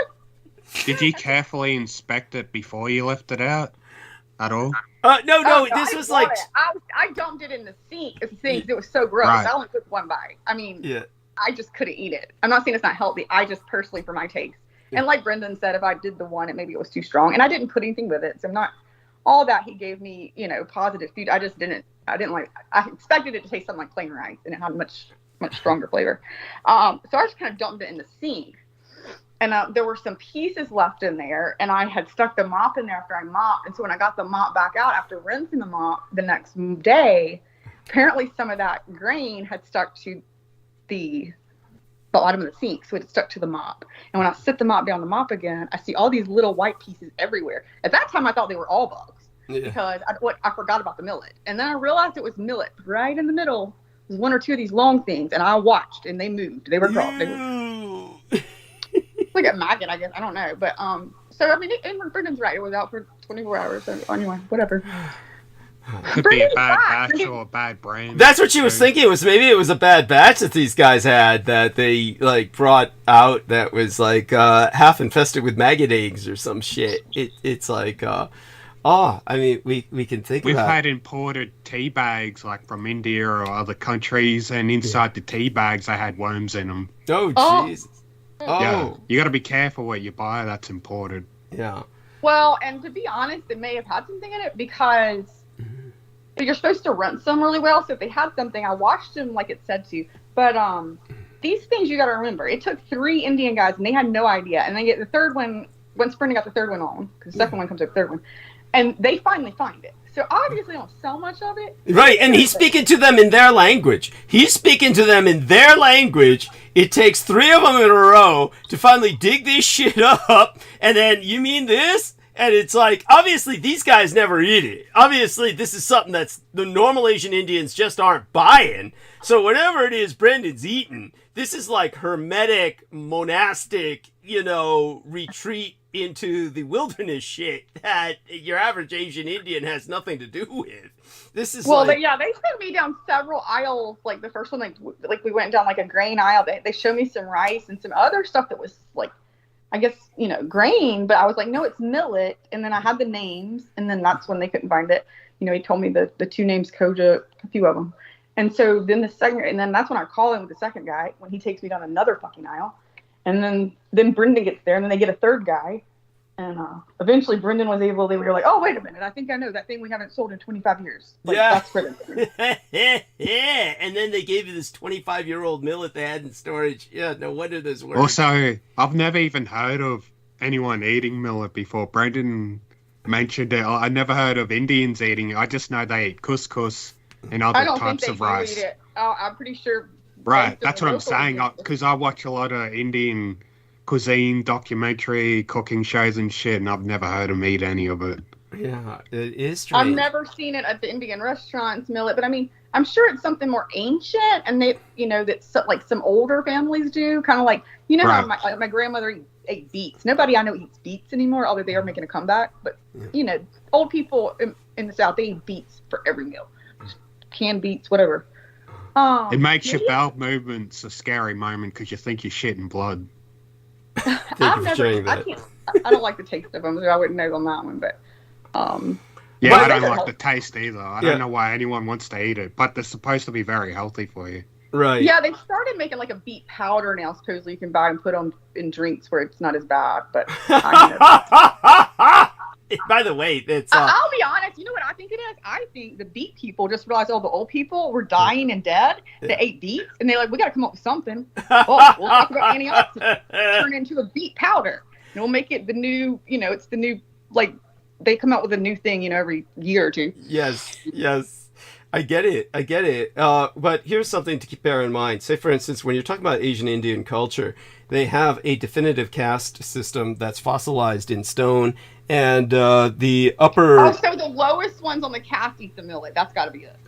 It is either that or it's the highest ones, I was thinking, because I know for a fact that when it comes to the upper caste, the Brahmin and the Aryan caste, they they will be vegetarians, especially the Brahmins. The Brahmins, the upper class people, they're all vegetarians, and they look with disgust on the lower classes that eat meat.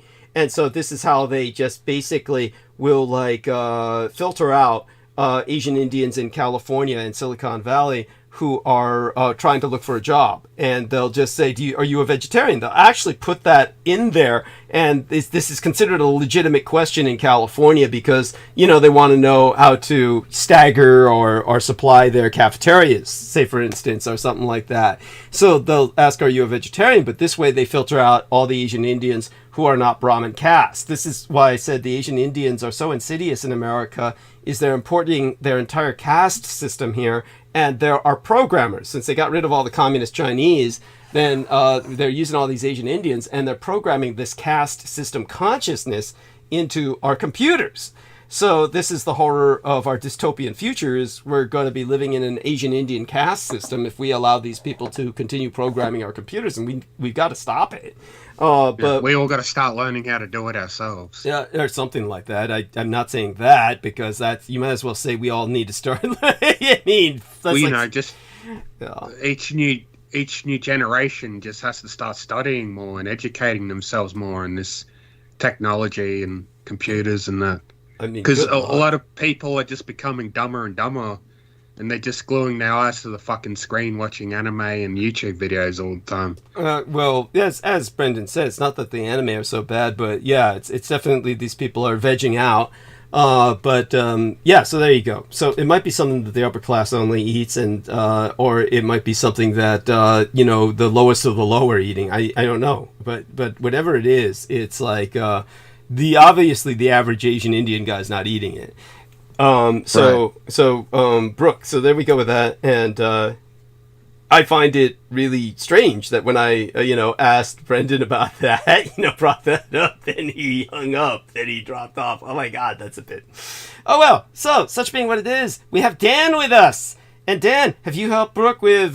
You thought a bit about her, her reaction to the meat, what do you recommend, or have you thought about, Brooke, what she's going through with the meat struggle here?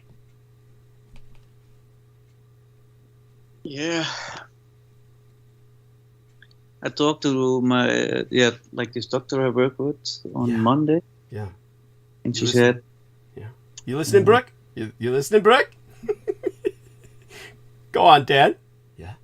Yeah, no, I'm sorry. I was trying to unmute it. I apologize, Dan. But yeah, Dan and I did speak about it, and he said that that I definitely probably couldn't digest the meat because I hadn't eaten meat in so long, which would have been great for Dan to think about when I told him I wouldn't digest it.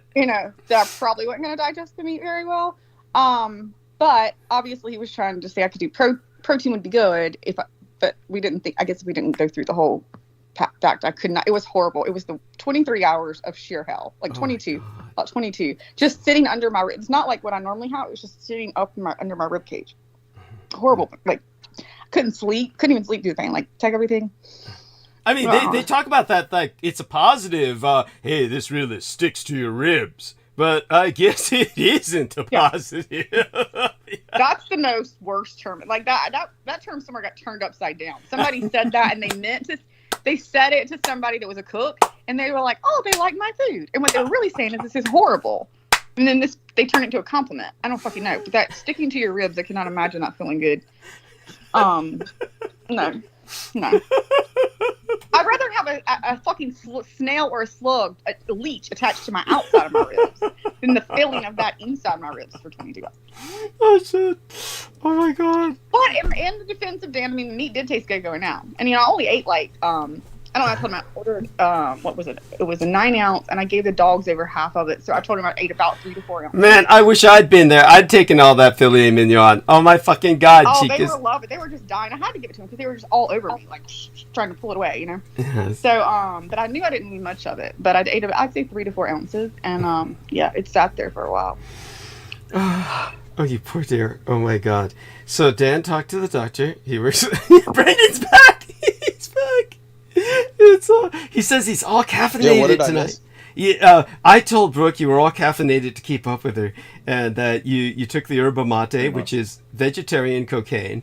Basically, Brendan's on vegetarian coke right now. No, he made fun of you in the Indian store for talking to the people, and that's what he was telling. And you disappeared. Yeah, I had to talk to that guy in Hindi, and he still gave you the wrong thing or something. Well, no, he gave me the Kodu. I got the Kodu and the other one you said.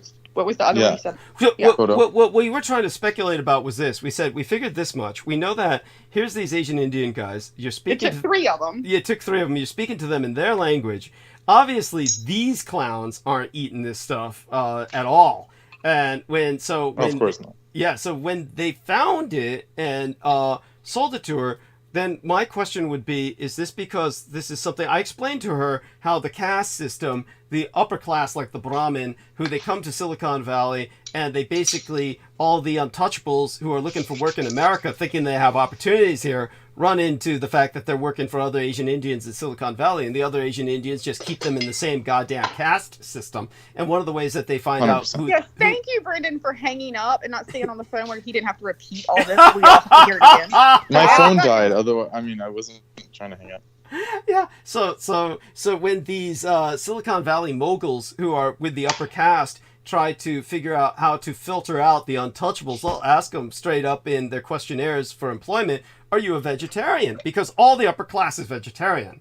And then, so when the underclass writes something like no or something like that, then they'll say, ha-ha, and this way they filter out the untouchables, and the untouchables are still fucked. So what I'm wondering is this millet thing, is this something that's eaten only by the upper class, or is this something eaten only by the lowest possible classless untouchables? Well, it's actually mainly a Southie thing.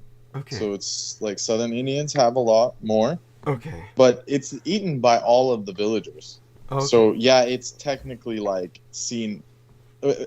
Recently, the Dr. Kadar actually made it mainstream again. Oh. But for years, it was seen as like a primitive, like, oh, you're eating grass, kind of thing. So they didn't really, which is stupid because they actually use like other millets, like they use the large millets in their daily food, but they just it's the new beets, man. It's the new beets. I'm telling you. The what? Who? Beets, because beets have a big. The other day, they have an earthy flavor. Yeah, Pete Moon. I almost said what's his name. Pete Moon the other day was talking about. I was dreaming about. I got the beets. Yeah, beets are good for you. So he takes his beets every day. And so what Brooke beets? Said, yeah, beets increases nitric oxide, which is like an aphrodisiac, so when you're older, it probably helps. Oh, yeah, cool. That explains. No wonder he's eating it. Yeah, there you go. That explains. Well, it's not like it's better for men, let me put it that way. It's like for that thing, vascular. Okay. Well, there you go. That's why. Oh God, Nemo is getting off the call right now. He is on the way. Douglas is about to go to the store right now. I know. I already got my beets. I've been taking them. I thought it was for blood pressure. Yeah. Yeah, it helps with everything vascular. Yeah, but also like for people that have already low blood pressure, you don't want to take too much. It'll interesting. Lower your blood pressure too much. I just ate a jar. Blend it up with something just to be able to stand the taste. Yeah. I wonder if it would help my dad because his blood pressure is like not responding to the medicine. You're talking about blood pressure. Of course, my luck, I give it to him for that, and then my mom calls complaining. I don't know what's wrong with your dad. No, that's funny. But it is good for blood pressure. So if you have issues like that and magnesium. I mean, magnesium is so underrated. Like, it's the most important mineral in the whole body, and like anyone who doesn't take it is like a mistake. Wow, I take it. Yeah, I have magnesium and magnesium spray as well. Like I'll spray on at night. Yeah, very good news. great on your lower limbs. Yes. Oh, lower limbs. Thank you, I'll Don. try. I usually learned spray it that on from my you, chest. Don. You don't have much receptors in the body, but you do have on your feet Yes. and lower legs. Oh, that's So good to know. I learned Thank this you. from Don, and I started putting it on my feet. The magnesium chloride, even just the serum works, like the stuff you're supposed to take internally. Wow. So it's very efficient mode of transport for the magnesium to get into your body. Pretty Wow, much that's any good form. to know. Because I was putting it on my chest every night, so I just like that. I didn't know to think about. Thank you. That works too, but I think Don knows that. Yeah, your are receptors very on important. By the way, Mark, come on and say good morning to all of our listeners as well as everybody on the roundtable. Absolutely. It was great to talk to everybody. And Brooke, it was awesome to see you on the cam there for a little bit. Fantastic. Well, I got off because I had to go eat my beets. I wasn't feeling too well. Yeah, someone doesn't need beats. It sounds like they're already freaking. That is very true. But everyone have a great day, and God bless everybody. Wait a minute, Have Mark a good doesn't sleep, need Mark. beets? Wait. That's funny. Wait a second, Mark. Brooke, you were was going Does to that mean, were you saying Mark doesn't need beets? He's cooking good? He said he doesn't need beats, so good for him. Hey, Mark. Well, No, it was good. Yeah. Good. I wish I had heard you earlier, but I'm glad I got to speak with you for a moment. Mark Awesome. doesn't talk much. He doesn't talk much. And Y'all don't, no one lets him talk. Even when I'm not here, y'all still don't let him talk. I I take it. I try to encourage him, right, Mark? Yeah, I mean, I insert myself as, anywhere I can. Yeah. I bet he does. I Well, bet when he there's a does. 2-hour conversation about millets before I ever even got on, I think he may have just gone to sleep. I don't know. Yeah, no, he mentioned the millets. Someone mentioned the millets earlier. Which one? Who was it? Was it you, Mark? Nemo, Mark? of course. Yes. No, it was someone else. Really? Said they bought some. Yeah. Really? Wasn't? Yeah, I can't. I didn't imagine. mention it. I just asked a question about Yeah, I think it when was the being engineer guy. talked about. Oh, okay. Aristides. Yeah. Oh, yeah, Don. Okay. Yeah. Yeah, that makes sense. And I But joined Douglas, in. That's how you're gonna be disappointed. I'm a Russian sympathizer now. I'm cooking with buckwheat. It's their favorite grain. I'm making buckwheat roti right now. So. Well, that's all right. They also like I'm a beet Russian soup. cultist. Yes, they also and like beets. Oh yeah, there you go, borscht. Yes. So that's why the Russians are so horny all the time. They got beets and buckwheat. No, that's why they drink vodka all the time, because it's cold and their food is terrible. Yes. So they're just Yes. miserable. They just want to stay drunk with their vodka. I Straight don't up blame everything them. over there. Yes. And so Victoria is giving her prayers. Such a cool country. Yeah. There we are. Poor people. When the Tsar was in charge, it was a cool country. Yeah. They'll be better in Is the that future. true, I hope. Douglas, or is that like just propaganda? Was No, it better? before communism, the economy was a lot better in Russia when Well, the all of the that's Tsar true, was I'm running saying. it. It's just, let's put it this way. I think that it's one Was of it not these. the Romanovs? Was that not the Romanovs? Yeah, the Romanovs. By the way, Mark, we love you dearly. You have a blessed night, and thank you so much for letting us know before you take off. Absolutely, likewise. And I'll say a little more about, you guys were talking about chemtrails and things like that. Yeah. So I did have some thoughts about that next, but I'll talk about it Sunday. Well, why don't you just talk about it now? Because I'd love to get off this fucking millet conversation. Buckwheat's not a millet. Buckwheat is not a millet. Yes. Well, I'll probably talk to you all next Sunday, but God bless. Have a great day, everybody. Y'all take care. I'll take care. Take care. Take Thank care. you so much, Mark. Thank you. And so Victoria's going, buck meat, roti. Buck meat, roti. What does that mean? Oh, see, she knows. Yeah. Good. I've had Yeah. buckwheat pancakes and I did not like it. Okay. Yeah. I think I tried that once and I didn't like it either. Yeah. It's a very unique taste. It's like it's got this this very robust smell. You want to Earthy. put a lot of syrup on it. Okay. Yeah. Yeah, and the Russians survive off this stuff. I mean, and Japanese too. Like the soba noodle is buckwheat. Okay, So interesting. if you've ever had soba. Yeah. Okay. Yeah. But it might not. Some men actually eat their own sperm because it's high in protein. You gain those minerals you lose. Oh God. Okay, let's not. Ugh. I was being facetious just so everyone knows. Yes, understood.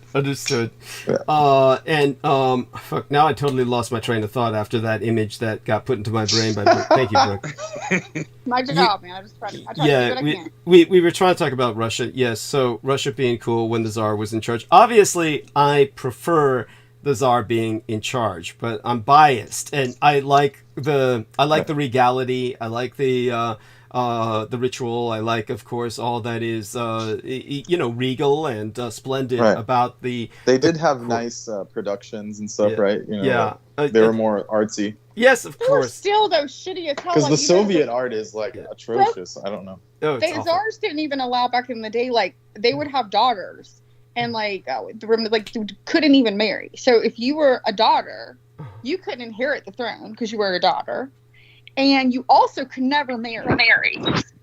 So you were just basically stuck living at home with your parents forever. Like that was just it. But how did these Tsarinas escape that? Because obviously some of them became Tsarinas, and then what happened was I can't remember her name. Was it Katerina? Yes. I think she was the brother.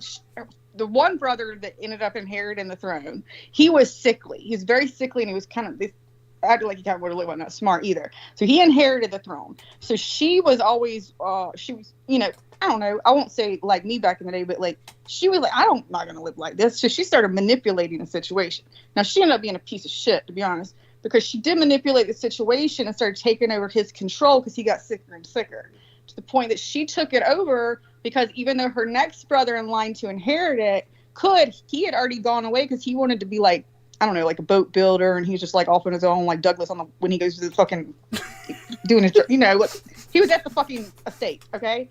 He was, and but she started killing. She got married. I don't know if she got married. She two relationships. She had one of them killed. She like totally fucked everybody over. So her brother ended up getting word and coming back and having her. He didn't execute her. He had her took over and he had her put in a tower. Like they had towers back then, I guess. And she was given 2 servants and food, but they hung all the dead bodies of the people that she had killed, or not all of them, outside the windows. She was never allowed to go outside. And every time she looked out the window, the dead bodies were there for years. I think she lived like 4 or 5 years in there until she died. Anyway, I watched the whole Romanov story. Sorry, that was a little too much. Well, of course, what you might not, jibe with or kind of vibe with is that that probably gave her a great sense of satisfaction to look at the people that she killed. Hardly would have been considered so much of a torture. It's more of like a series of accomplishments. Okay, so such being said, what I'm going to do is take another short break, and when I come back, I'll probably do monologue. And what I'll do is I'll just start sucking all the oxygen out of the room. You're all going to die I'm one by gonna go one. ahead and go. No, not yet. Wait till I come back, honey. Jesus Christ, please. I'll be back in a few moments. I mean, oh my God, I'm counting on you to hold the stage. I mean, you're an attraction, okay? Just like right, because I'm gonna have to go soon, and I've already taken so much that thing. Yes. But by the way, Victoria Lauren Hobbs was sending you a kiss or a heart. She was saying, to Brooke, she says hi, Brooke, and she sent you a kiss, the heart face. Yeah. Well, So I hope she's listening. I'm kissing her back. there we are. Thank you.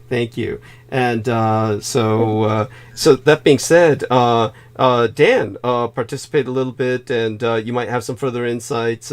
Nemo, Brendan, help Brooke. Keep Brooke here till I get back, and these gentlemen can entertain. I'm gonna eat my buckwheat roti and go to sleep. Oh, wait a hopefully. minute. Didn't you say you asked the doctor? What did Yeah. She wants to know about this. Dan, tell us about the rest of that. First, I have a question. Dan, get near a microphone, please. Yeah, I'm cooking. Oh, he's cooking something too. I think he said. He's And it's smoking. Yeah, it's smoking. All right. Smoking and cooking. Yeah, actually, whatever he's cooking is smoking.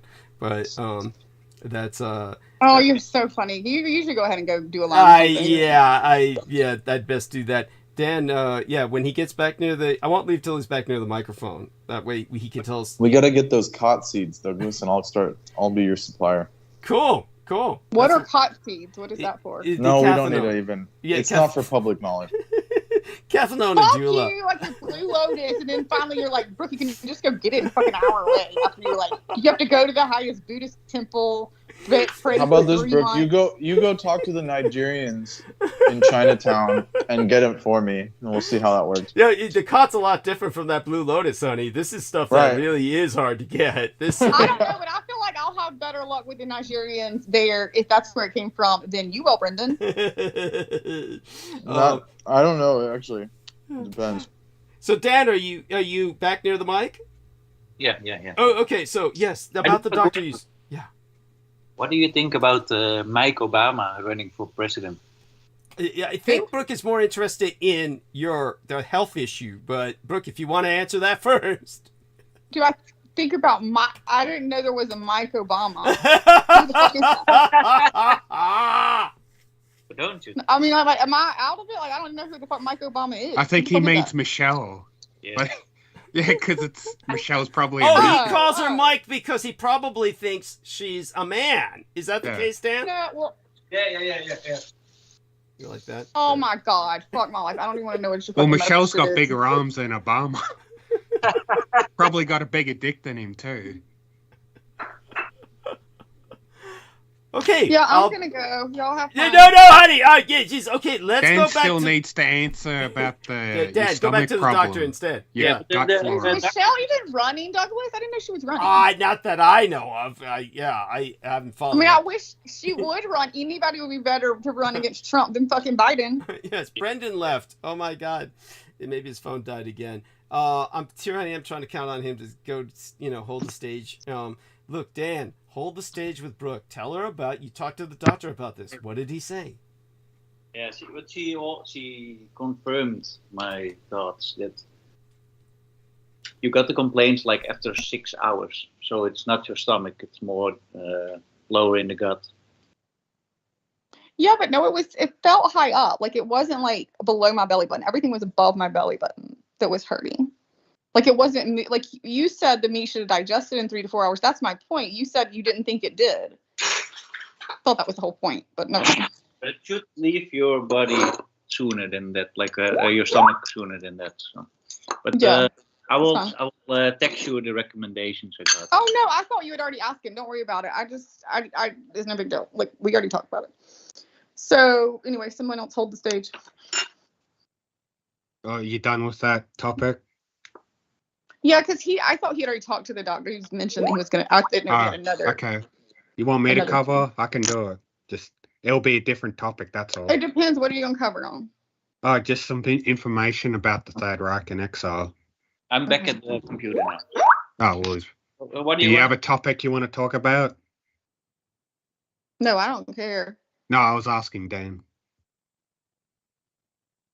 All right. Yeah, I'm gonna take the. Go on.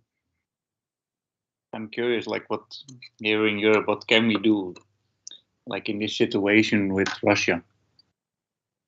Right. Well, I have my own solutions, but I can't say them on live stream. Pretty obvious. You just got to remove some certain people. That's what I was thinking. Whatever. But of course, these certain people. The problem is you still have more of them pop up if you don't have a change in the whole regime. Oh yeah, you just gotta be extreme about it, and a different force has got to take over, cut off the head of the beast, and. But the problem, kind of like Netanyahu. Oh, I didn't say that. Okay. You can choose your local politicians, but European. They just get killed if they get any power. That's why you got to take out the criminal scum who are giving the orders to kill anyone who's a big threat. Like Netanyahu. Excuse me. I'm sorry. That's probably not appropriate to say. I don't like him. No one, most people don't like him. They're going down. Yeah, cool thing here is like one of the biggest criminals we have here in Holland. Right. He's exposing a lot of things. He says like he has a lot of criminal connections, but he says like the mafia is so connected to the government. He says it's crazy, and now he is exposing all this stuff. And it's funny because they try to remove him, but he is so well connected that they cannot get to him. Is he wealthy at all? Does he have his own money? He stole 2 Van Gogh paintings. So he's. For how much? He doesn't say, but. Just We gonna had to guess a sell him lot. to get the money. I mean, if he just stole them, he would have had to sell them to get money, right? Oh, they're back. Like that was like 20 years ago or maybe longer. I thought he said he sold them, not stole them. Did you say stole or sold? Yeah, both. He stole them and sold them to Okay. some Italian mafia guy. But later on, he helped the police get it back, and now he's helping getting all the pieces back. That's great. That's a great way to get paid on both sides of the fence. You get paid, you steal it, you sell it, and you get paid, and then you sell to the fucking cops. Hey, I hope you get it back. Yeah. But he's saying like what's happening now here is really expensive paintings and old paintings are being sold to criminals because they want to have it like for ransom. Like if like a big mafia guy gets caught, they will just trade the painting for their to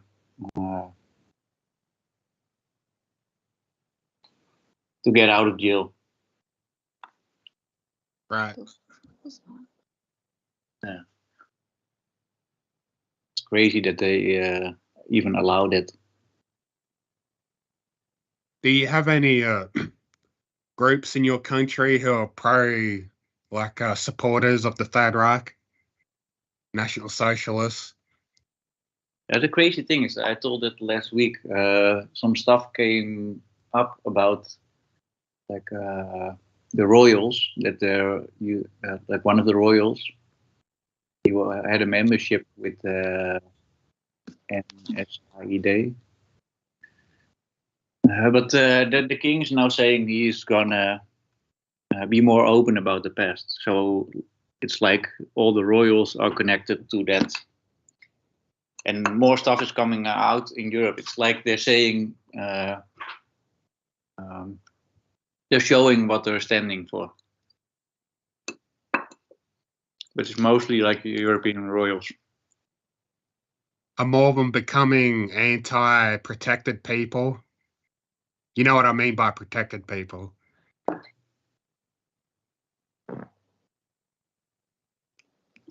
Now, you get Ford. Sorry. the protected bloodline? Yeah. Are more of them becoming anti them, what I'm saying, in your country and region?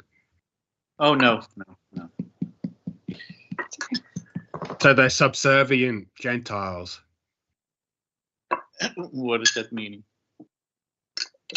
Well, Gentile is non-protected bloodline. Subservient means obeying, conforming, serving for them. No, it's more like they're showing their real colors. How so? Eating? Who's eating? Oh, I was eating. What are you eating currently? Oh, I had just had a hamburger. Pardon? Smoked a cigarette and had a hamburger, huh? Hamburger. I don't smoke. Oh, I thought you said you Yeah, were he's a smoking fitness freak. He ain't gonna smoke. I didn't think you were, but earlier, for some reason, I thought you said that when Douglas said what you were doing. Smoking or something. You must have said something else. I guess you were smoking your hamburger is what you meant. Oh, yeah. Overcooking it. The whole kitchen was like turning blue. Gotcha.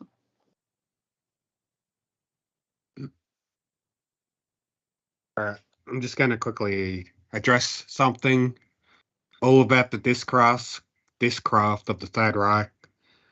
Probably the most misunderstood and problematic of all terrestrial-based disc technology lies at the heart of the German disc program that started with the birth of the NSDAP, National Socialist Party, in 1920, a full 13 years before Adolf Hitler came to power as the leader of the Third Reich. To fully comprehend the depth of these programs requires the knowledge that, above all else, that the NSDAP was founded from the onset by the occult through 1917 and Vril, I can't pronounce that, sorry, VRL, 1990, circa 1919. And other occult groups like the DHVSS, Men of the Black Stone, that stretched back to the turn of the 20th century with the Old German Order, aka Order of the Teutons. As As such, the very first disk project in Germany, built in 1922, was not even an aircraft, but an interdimensional flight machine in disk form from the JFM built. What happened? Did everyone leave you? What happened? No, they just had nothing to talk about, so I just started talking on something. No, that's appreciated. Thank you. You can kind of round that up. Yeah. Take your time. Yes. Yeah, interdimensional flight machines in disk form. The JFM built by the Thule, is it Vril or Vril? The VRIL. Is that how it's pronounced? Vril. Yeah, that's fine. Yeah, Vril. You're doing fine. Yes. When Adolf Hitler, a Thule member, along with Göring, Himmler and various other top National Socialist officials became Chancellor in Germany in 1933, the 11-year occult metaphysical science of the Thule Vril became strengthened by official state backing for the continued disk development program, starting with the RFZ, the Rundflugzeug. Is that how you pronounce it? Something like or that. Raum would mean space, Raum, and then Flüge, kind of like flight, and then Zug. There you round aircraft. Series of discs that utilize levitators developed by W.O. Schulman of the Technical University of Munich, who worked on the JFM. I'll just stop there. Okay. Thank you. That was, thank you. Appreciate that. So Brooke, Dan, you're both still here. Brooke, what did you, like, and then Brendan rejoined us. Cool. And I see that Victoria is still awake. She entered Big Mike. Michelle Obama's a tranny, and everyone knows it. Joan Rivers, and then Joan Rivers died. She exposed that right before she was killed in her surgery. There, Brooke, you see? God. There, Brooke. Douglas, Douglas, I just want to know, you play the middleman. Do you believe this? Did you see the video yourself? I don't believe it, but I didn't see the video myself. I'll be willing to take a look at it. You saw the Katy Perry eyelash video. That's completely different. I only suspected something was suspicious because she kept pressing her temple like a button. That's why. Well, I mean, let's put it this way. When it comes to what I've always said, and I've never really had anyone challenge it or take offense at it, was that Jared Kushner definitively is transgendered. He's someone who's basically had a sex change, and he listed himself as a female on all of his forms for years, even after the sex change. But if you ever take a look at Jared Kushner, it becomes quite obvious he's someone who's gone through a sex change. He's obviously not a man as baseline. He wasn't born a man. And I've always insisted that the children that he and Ivanka have had are in vitro. But basically, it is a fact that his real lover is Peter Thiel. And this is why Peter Thiel got a bunch of Trump contracts for his Palantir company, for the various paramilitary things, such as the ICE, the Immigration and Customs Enforcement. It had this super $100 million contract with Palantir, which of course is named after the evil ball, crystal ball in The Lord of the Rings. So anyhow, the ball out of the Bible, you mean BAAL? No, ball like crystal ball. Except there's like an evil crystal ball in the Lord of the Rings saga, as the super geeks read, and then they trip off Tolkien. You know, like our friend Brendan. Palantir. Thank you, sir. Thank you. And they're not evil. They were just a couple of them were swooped by the Dark Lord. There we are. Thank you. So they have a negative connotation based on that, and so the Palantir. It's like how what I was telling you about the crystals is like you don't know who's using the other side of the crystal. It's kind of like that. It's like they have their use, but once they get taken or used negatively, you don't know who's there. You know? Thank you. That's what they were implying by doing that whole Palantir company and the ceremony. Thank you. They're calling those beings from the lower realms into our realm through Thank those you. kind of things. Thank you. Yeah. So, in case you didn't know it, Brooke, Wait a minute, but I'm going to ask him real quick for you. how do if I got crystals and I know like to bless them or whatever, but how do I and to charge certain ones? How do they get taken? Unless they're taking it from my house. What do you mean taken? Like the other end of it. What do you mean by that? Wait, what do you say? The crystal? Which she's talking about is how can a crystal be jacked or taken like that is what she's asking. Is like, how do you know? See, she's got crystals. She knows to bless them, but she doesn't want them to be subverted by someone else. Cover them with a black cloth. Okay. Now, are they still going to work in a positive sense for you when you do that? Yeah, of course. Okay. They're neutral. I mean, it's like a tool, you know. Okay. And you can always put them on the earth. Okay. Like the earth will neutralize them. Okay. And stuff like that. But, I mean, it's really tough. I mean, for them to be like really corrupted, you'd have to like know some dark magicians or some kind of beings that can do. Well, that's what we knew. Yeah. That's what I was trying to make sure they can do it over the That's actually how Mihail Andujar like tried to kill me actually. Yes, it's true. It's true. By the way, tell her about this and tell her your solution. What you did was basically to go on, tell her. Yeah, so he sent me a quote unquote care package, which may or may not have been intentional, you know, at the time or something.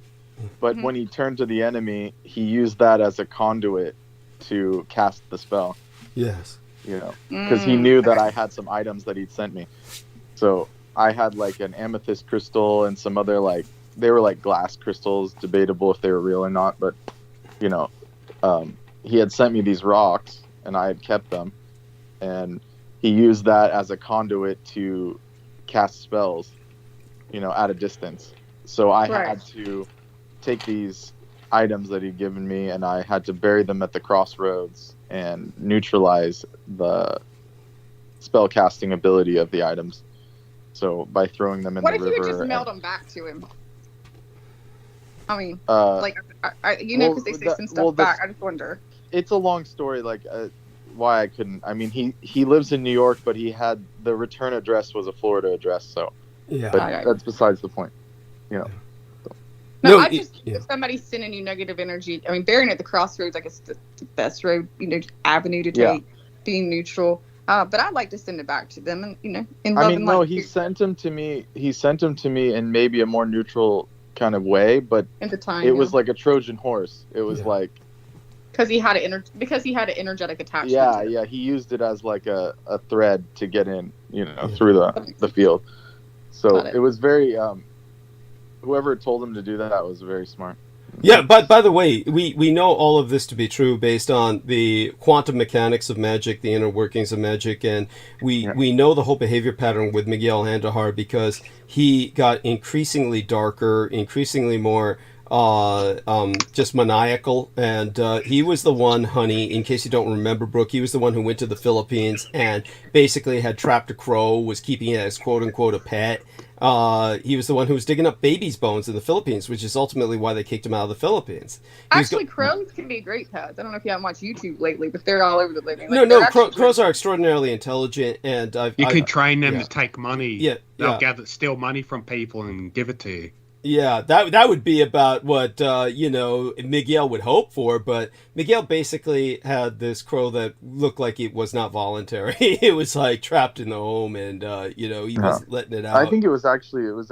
It was actually dead. It was actually like almost like a taxidermized one that he was like walking around like it was like with his hands, like it was a hand puppet type deal. It was very bizarre. It was very strange. Yeah. And so he had this dead stuffed crow that he was claiming was his pet, but it was more like, it's dead and he's channeling something through it. That's what was going on. Exactly. Yeah. Which was what he got into, necromancy. He was very much into necromancy. Yeah, so then when he started like basically he was using that dead crow to, in a magical sense, take flight and carry the curse to Brendan via the crystals as well. Both ways it could be done. And so, we're talking about an extraordinarily negative person.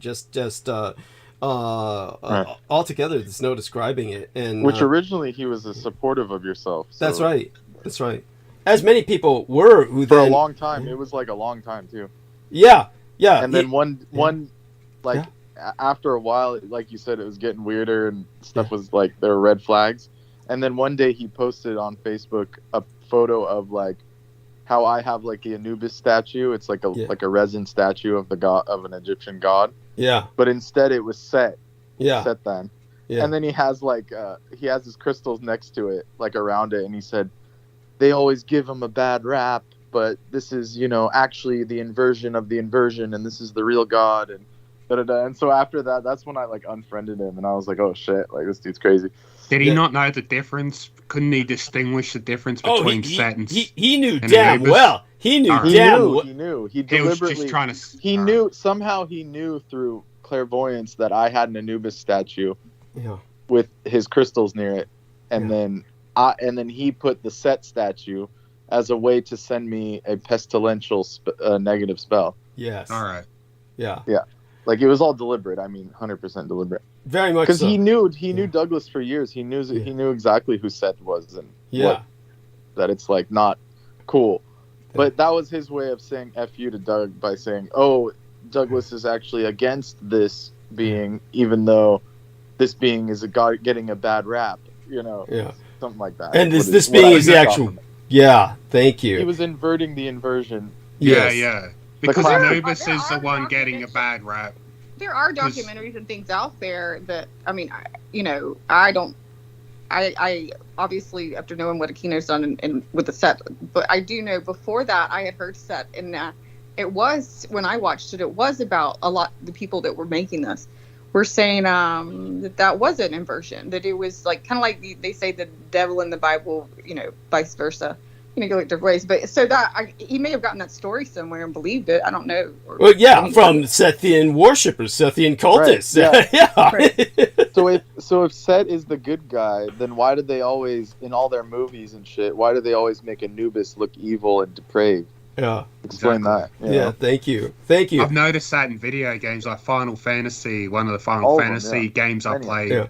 Yeah. They don't have Anubis as the bad guy. By the way, just so people understand this, and by the way, Dan, thanks for coming on camera again. Obviously, Anubis was the dog. Like they showed him as a dog a lot of times, right? Yeah, it's a jackal. It's a jackal. Black jackal. So I think our man Dan's trying to show us something. Dan, what was it you're trying to show us by coming on the camera? It's the thing that I use for cleansing. If you're stuck in such situations, this stuff. Okay, what is that? So this is cleansing. He says this is for cleansing when you're in this kind of situation. Show us what this is. Shungite? Yeah. Is this Shungite? What is blue? No, it's very blue. This is the snail blue thing. Okay. Wow. Snail blue? It's a snail shell? I don't know. No, they make it from snail. Oh, you mean this is the Techolite blue? The Techolite blue from the snails. Oh, from the snail dye. Okay. Is that what it is? Yeah, this is God's blue. Yeah. How did you get it? Yeah, from the grandma of my wife. Yeah. Oh, impressive, and it's beautiful. So where how do you utilize it for its health benefits? No, he's utilizing it to cleanse he's to protect from negative energies sent your way. So is there a way you could send some of this to both Brooke and Brendan? Oh yeah, they give their addresses. Oh please, Nemo as well. Yes. What? Well, all three of you send your addresses. How do they send their addresses to you? Are they in contact with you? You all have a Skype, right? How about you, Brendan? Do you have a Skype connection? Yes. Okay. Okay. Excellent. So yes, I advise you send that to them, and I appreciate that profoundly. Just tell me where I can buy it. Oh, you cannot buy it. He can't. Then how do you get it? Well, he got from his grandmother. Well, how did she get it? It's from South Africa. South Africa. So it's almost No, South America. South America. Okay. Oh, so wow. Was that from Suriname? From Suriname? Yeah. Okay, so that was from Suriname, where they have enormous bauxite mines and various other mines. So probably there was some mining. So this is your necklace. So what is that symbol? This is Atlantean. Okay. It's really nice. Yes. Nice. That's cool. Is it a talisman or is it for health? What? No, it does something to your energy field. Okay. Where did Where you get can that? you buy that?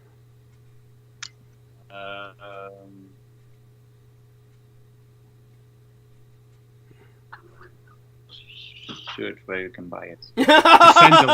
Just send a link in the chat if you can, if you find it. Yeah. Yeah. You can also buy a ring from it. Mhm. But if you wear this the first time, you cannot wear it that long. You have to. What is it? He says you can't wear it that long, so you have to take it off sometimes to give yourself a break, because otherwise it'll burn you out, right? Is it Moldavite? What is it? I didn't Oh see. God, don't! I don't want any Moldavite. No, no, no. What is it made out of? What? The amulet, what you just showed us. What is it made out of? It's silver. Okay, silver. Okay. So it's You just can plain also silver. buy it. Okay. So, but you were saying you can't wear it for that long because of what? The energy, I'm assuming. Yeah. It's quite heavy to wear. Okay. You have to get used to it. Because it brings back like Atlantean energy. Yeah. And it deflects a lot of stuff. It's nice. Very good. Thank you for sharing that. Yeah, send us a link if you can find it, where to buy it. Yeah, that's the thing that I would love, like bringing the Atlantean thing back. Yes. And so, in terms of bringing back the Atlanteans, you are like that thing. Like your spirit is that thing from there. Yes. Those times. Your spirit is from that time. Yes, that makes sense. And thank you. So what I was going to say, Brooke, about the Temple of Set was that whenever they release a film that shows Seth as the bad guy, then they go into overdrive, mobilize to get the film taken out. Like when one of my mentors in illustration, Enki Bilal, he basically produced a film called INT'L. And this should have made his career, but it was never released in the United States. It only showed in a few artsy-fartsy cinemas and then was basically completely blacklisted. And you can find it on YouTube, INT'L. And, I'll send you a link if you can't find it. But this was an excellent film, and it was all about the Egyptian gods returning. And it never was allowed its chance because Michael Aquino took up this big campaign against it to make certain that it was squelched. And then when they released Gods of Egypt, which is all about Seth's ass getting kicked by Horus, they basically panned it. All the critics got together and said, "Oh, this is a piece of shit." I mean, if you ever watch it, you can't understand why there's all this hate for it. It doesn't make sense. Why all the hate? Why everybody was hating on this? It's certainly. Was it really a guy named Inky that made it? Like the name Inky, like Inky and Lil? That'd be kind of odd. Enki Bilal, like Bilal. No, I said, but his first name was actually Inky. Yeah, like, well, it's his pen name. His real name was Enki is the Sumerian god. Yeah, he was the great Inky and Alil. That's why I thought it was odd that the person making. Oh, it so you were saying the same. Yeah. Okay. Yeah. It's obviously a pen name. He took it because of these ancient pagan gods that inspired him, and he did an enormous graphic novel in Europe. Of course, graphic novels is what they call them, not comic books. And they're very thick, and they're all in the format of comic books as Americans understand them, but they're considered mature. They're considered for not mature in the sexual sense, but it can be that, but they're mature in the adult sense, and adults read them, and they're considered respectable. And so he was basically what Americans would call a comic book artist. If you ever take a look at these European so-called comic book artists, the graphic novelists, all their stuff, everything in Star Wars was stolen from them. Aside from stealing from everyone else, including the Japanese and the Egyptians and everything, basically a lot of stuff, graphics, was stolen from these guys. And so there you have that. But I could probably look up INT'L now and see if I can find you the link for that, just so you can watch that at your leisure, and then I'll go into monologue. Definitely glad. By the way, Sheila Gavin says this is fascinating information, And so, kiss to Sheila Gavin. And, of course, Viviana Sanchez says, hey, oh, great to hear you. She says, Brendan is cooking millet again. And so that's adorable. And so, Viv, if you want to come on just to say hi, you're welcome to do so. I'll have to call you. Let me know if you want to come on or not. So there we are. Hearts to the ladies. And what I'll do now is, let's see if I can find this. Enki Bilal. Enki, don't want to go regular with that. Let's go back to YouTube. And then see if I can find a link for people here. Because every once in a while they'll scrub it from YouTube, put it back up, somebody will upload it again. And in the meantime... You're looking for the film or the documentary? No, it's not a documentary. This is the film. The film Immortal, okay, Ad Vitam. Yeah. Ad Vitam. You sent it to Peter and I like a couple of years ago. Yeah, it was years ago. It looks like it's still up there. It's uploaded by Anonymous, a new one. And so there we are. Let's make certain that it's working.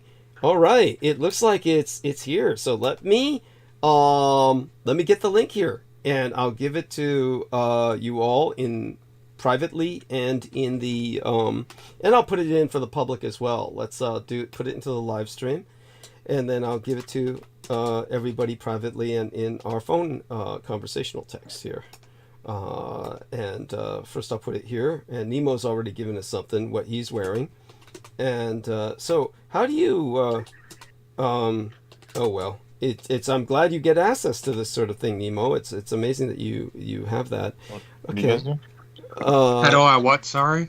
I said it's amazing you have access to this jewelry. So like it's amazing you track. Yeah, this I stuff bought the triquetra from a Nordic website. It's real silver, the ring and necklace. Mm-hmm. Yeah, amazing, and definitely appreciate. There's more jewelry I want to get, but they cost a lot because they're real silver. It's like $200 ring I really want to get, and all this stuff. Mm-hmm. It's gonna take a while to get it all. Yeah. Where do you get the the funds for that? You just kind of raise it after a while, or? I just try to save up as much as I can. Amazing. I don't get a lot.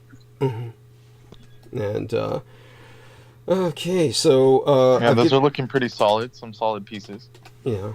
The triquenta with the runes, or what is that? What's around it? Like it's. Yeah, I don't know. It's just I don't know what that ring is around it on the necklace. I just know the triquetra symbol. I don't know the ring. Right. Oh yes, let me give this to Dan as well. When he's so quiet there, sometimes I forget. And I should give this to Victoria Hobbs as well. So let me, since she was on the call earlier, and then I'll start into what did you say, Brooke? Did you say I should be getting into monologue now? Is that what you said? I said yeah. I said what were you going to monologue on, by the way? Oh, Israel, of course, inescapably. That's inescapable. Unless you have some other suggestions, darling. No, I mean, I'd love to stay on and talk about how great Netanyahu is. I'm sure that we can agree on that. Yeah, oh, of course. Yeah, I feel like something has to be mentioned about Israel real quick is in the name, since we were talking about the gods. Yeah. The name is actually an anagram for Isis, Ra, and El. Yeah. Go on. Yeah. No, that's it. I mean, that's... Yeah, I remember saying that, yeah. So when you... But what do we make of that? What do we take from that? Oh, by the way, Dan showed us his Black Sun symbol necklace here. He's got the Black Sun. Excellent. Good man. Good man. The Schwarzensong. Nice. Yes. Yes. I'm going to get one of them too. Wait a minute. What was the anagram are you saying again? What was that for? Israel means Is, Ra, El, Isis, Ra, and El. Ra, the god Ra, El. Tell us about this, Brendan. Which would that be like, would the El? Would the El be for Elohim? Is that what you're saying? Yeah, exactly. Like Elohim, or also El Shaddai, as in like it's like positive. It's like the Trinity, the Creator, which would be the goddess force, then the Sustainer Ra, and then El would be like the Destroyer or like the Cycler. Like whether you see it as El Shaddai, like Set, or if you see it as Elohim, I mean, there's different ways of interpreting, but interesting. Yeah. So Dan has just explained to us that the Schwarzensong the Black Sun jewelry he has is actually not legal to have in Nederland. So yeah, same in Germany. Yeah. Oh, just wretched. That's disgusting. And So- it's like an ancestral symbol, like all those Zig runes. Like Yeah. the Zig rune is older than any Nazi ever, like by millennia. Yeah. Yes, of course. Of course. All these symbols. What were you going to say, Dan? Even the Vikings who wear those symbols. Even the Viking symbols are made illegal, but isn't Nederland like a Germanic Viking country? How could they deny their own culture or Bastard. heritage? Crazy. Yes, it's crazy. Thank you. Thank you. The world has gone fucking crazy. Well... Yeah, I heard the other day, someone said the Algis rune. Yeah. Like, that's apparently a neo-Nazi rune now. I'm like, what are you guys fucking talking about? I mean, really? Thank you. Thank you. Like, Ancient Nordic culture scares the shit out of the protected bloodline people and the satanic cultists and that. Yeah. It does. because it's protective. My Yeah. perimeter at my place is got a bunch of runes on it, and it works. Like, they don't want people to have protection. Yes. Yeah, divine protection. Yeah. That- That's the point. That way Yes. they can send that thing, parasites in. Thank you. Thank you. It's so true. Very true. And, well... No, I wish I had. Well, what rune is this I need again? Because if I had it, Douglas wouldn't have got sent to me. Brendan, let her know. The Black What Sun is it? rune. She wants to know which rune, this is, so that... Zig rune. black- It's a composite. It's a bind rune, actually, of the Zig rune, which there are a bunch of rays coming out of the sun. So it's like lightning. It's a Thursian, very Thursian symbol. Yeah, Very but so... Saturnian. Yeah, so can you see it, honey? Can you see the picture there that Dan put into the sky? Yeah, it's Don's photo there. Oh yeah. It's like the center of the galaxy. Yeah. Yes, exactly. It represents the galaxy, yes. Yes. And... Yeah, I've seen that symbol before, but I just didn't know what it was. So. Oh, it represents the black sun at the center of the galaxy, the supermassive The black, black hole. Yes. That Subramanian Chandrasekhar predicted, and that the Nazis took them seriously, and it put them ahead by 500 years in terms of their physics and ultimately applied technology. I thought the black hole was the hooker you were with the other week. Oh, that's cute. Oh, Hey, darling. Dan, can you send a link to where you got that specific necklace at all? If that's okay. Yeah, I can do. Okay, great.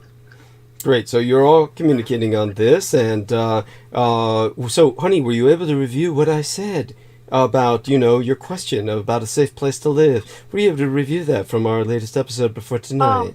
I know I should message you privately. I told you something later. So. Oh, okay. So I'll call you after the transmission. Yeah, no, I did not. I didn't review. What I'm saying is I did not. Because Oh, I had okay, others. okay. But I'll call you after transmission. After transmission, that's we'll fine. talk privately. And everyone, I welcome everyone to hang out. Feel free to interject. I suspect most of you would drop off. After all, I'll be sucking all the oxygen out of the room and everybody starts to die. I'm going to I'll stay on as long as I can. Please, thank you. Always appreciate it. I always need you to act as a sentinel, kind of a guardian in the chat, because obviously Aristides is dead to the world. He's asleep. And so... But thank God I gave you that. Well, don't you put him on with Peter Moon? Like, I mean, why would he not be dead by now?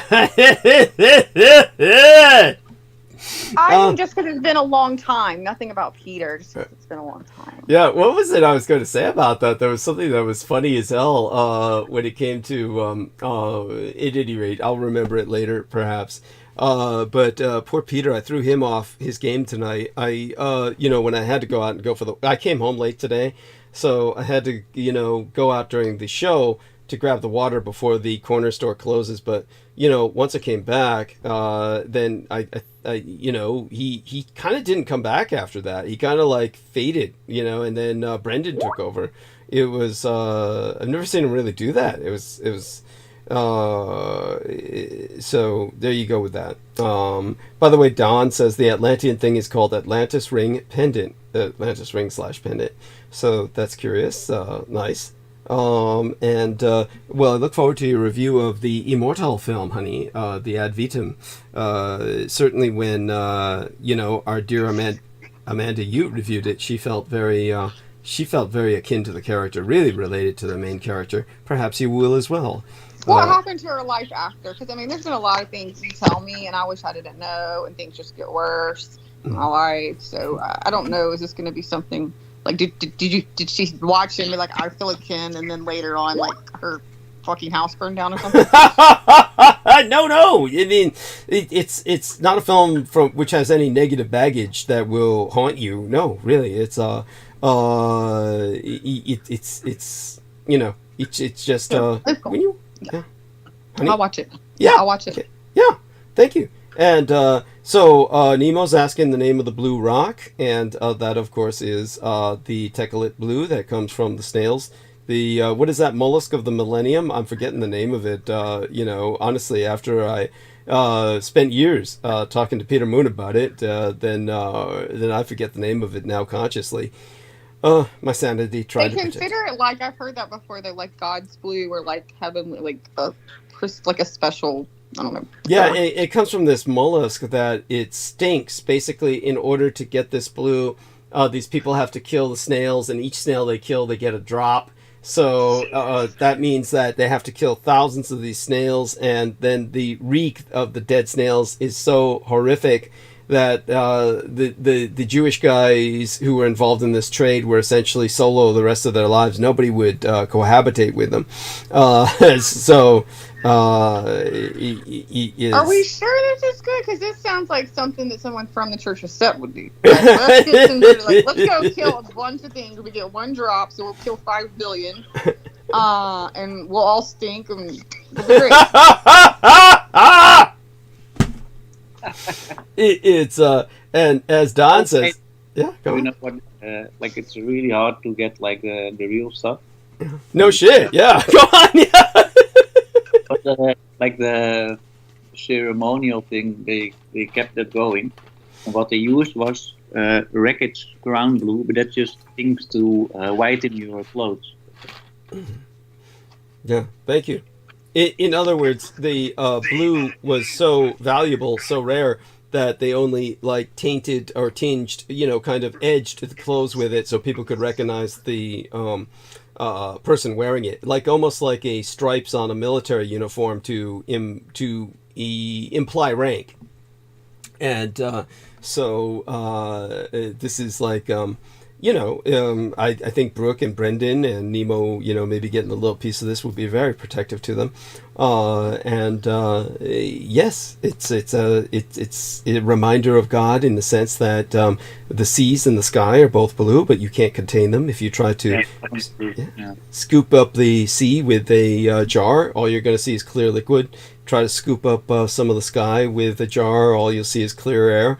You can only see the blue in the sea or the sky as an aggregate, as if you take in the whole of it, and but this blue kind of condenses that. It kind of manifests God in a manner that you can hold it in your hand.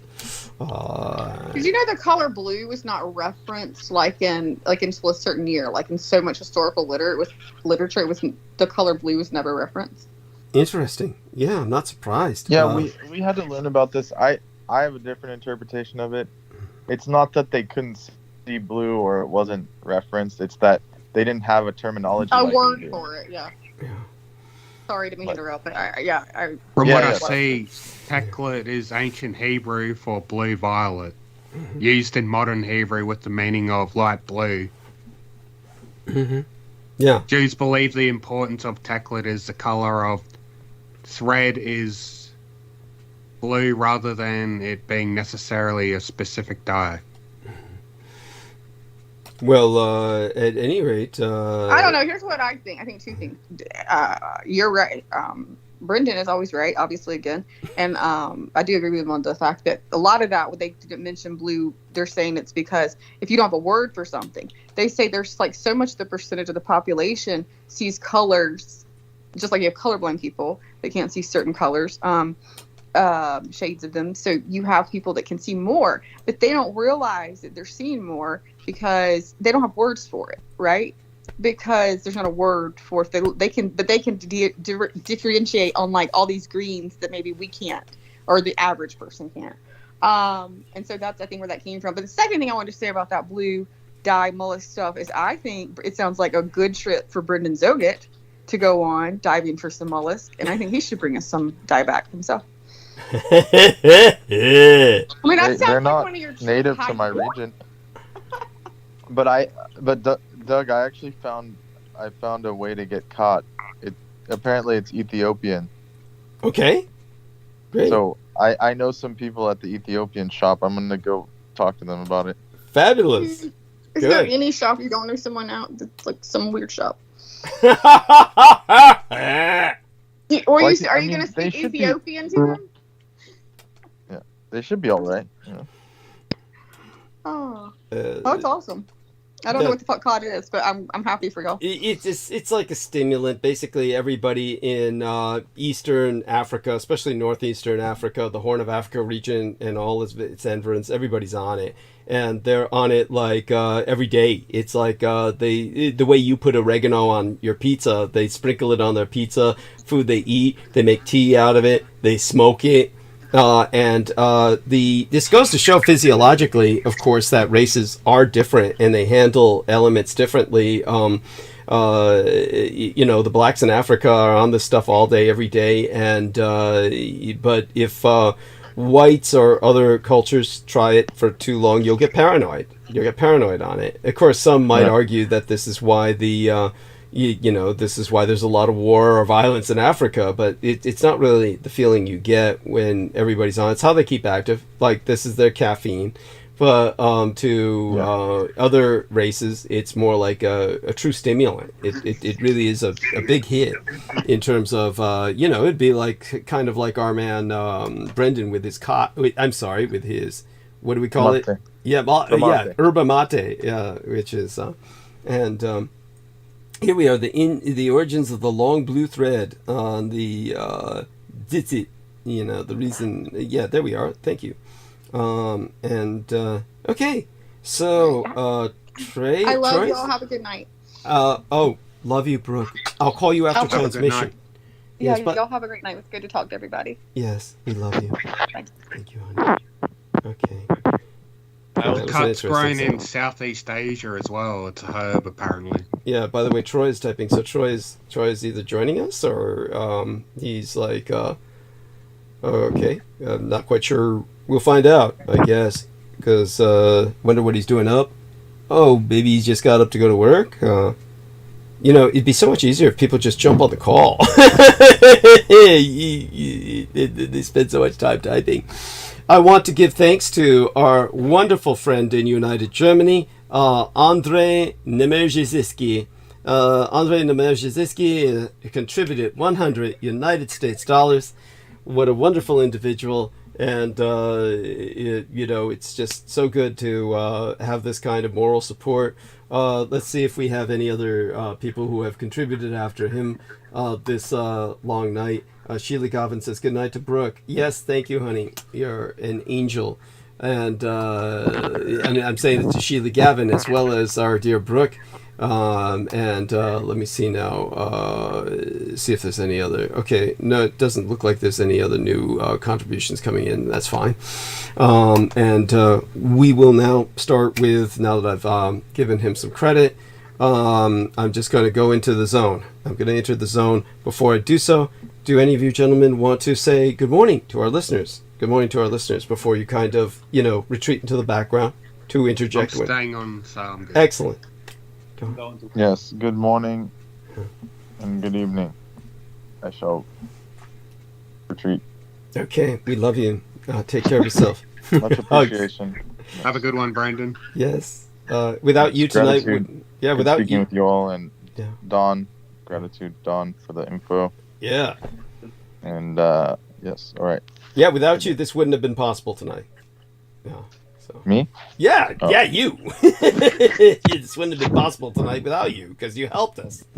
Technically. Yes. Thank you, Art. All right. And Okay then. So, do you want to say something, Dan? Nemo, before I start in? Go into the zone? Nah, I'm all good. Mm-hmm. Yeah. Okay. Was that it, Dan, or something I'll be beyond? back on if I have something to tell or something comes up here in Europe. Thank you. Thank you. Love you too, Dan. Thank you so much. And certainly love our dear Nemo and Aristides and these wonderful people. Okay, so the attack in southern Israel this weekend by Hamas and other militant Palestinian factions from Gaza has delivered yet another shock to a fragile global order. I think we all know that intuitively. While the immediate focus will be on the war between Israel and Hamas, the fighting has potential to fuel further conflict across the Middle East. I think we're all aware of that as well. The Hamas-Israel-Gaza war looks set to escalate. And this war isn't like Israel's earlier wars. In terms of recent developments, well, let me cover three of them that come to mind before I take a look. Okay, got a wonderful heart from Dan here. Our man Troy is still typing, and apparently he's writing. He probably pressed his keyboard and doesn't realize it. Yeah, there you go. There you go. He was jacking off over Brooke getting on camera, and his dick fell on that when he fell asleep. So, yeah, his penis is still pressing the key. Either that or he's typing a fucking novel. It was something long, I say. Okay. And he says, I like Victoria. Thank you, Troy. He says, I like Victoria. Jesus Christ. Yeah, he did write a novel. She has a grasp on Revelation 3, chapter 3, verse 9. There is an interesting dichotomous irony in American Christian conservative culture where they love Israel but hate and distrust Jews because the Zionists have convinced them to support them financially and militarily through their belief that the building of the third temple will usher in Armageddon. This is also indicative of Trump worship because he intentionally recognized Jerusalem as the capital and moved the embassy from Tel Aviv-Yafo against 70 years of diplomacy and policy. This is what has triggered Hamas and emboldened hardliners like Netanyahu to deny the two-state solution.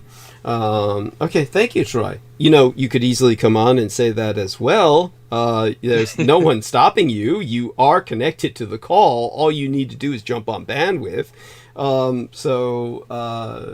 There we have that. Yeah, if you got something long to say, just jump in voice chat. It's better that way. Yeah, really. I mean, it's okay. What he did is okay. He may not feel that... Thanks for providing that. Yeah. He may not feel that people pay attention to him. Or receive what he says the way they do myself. So maybe he feels that it's better received if I read it. And I can understand the logic behind that, right, Nemo? Of course. And then Drumstad von Control and the melting Van Viet en Fictic Dino Spraak. Okay, alien looking head with a heart here. This is from Don.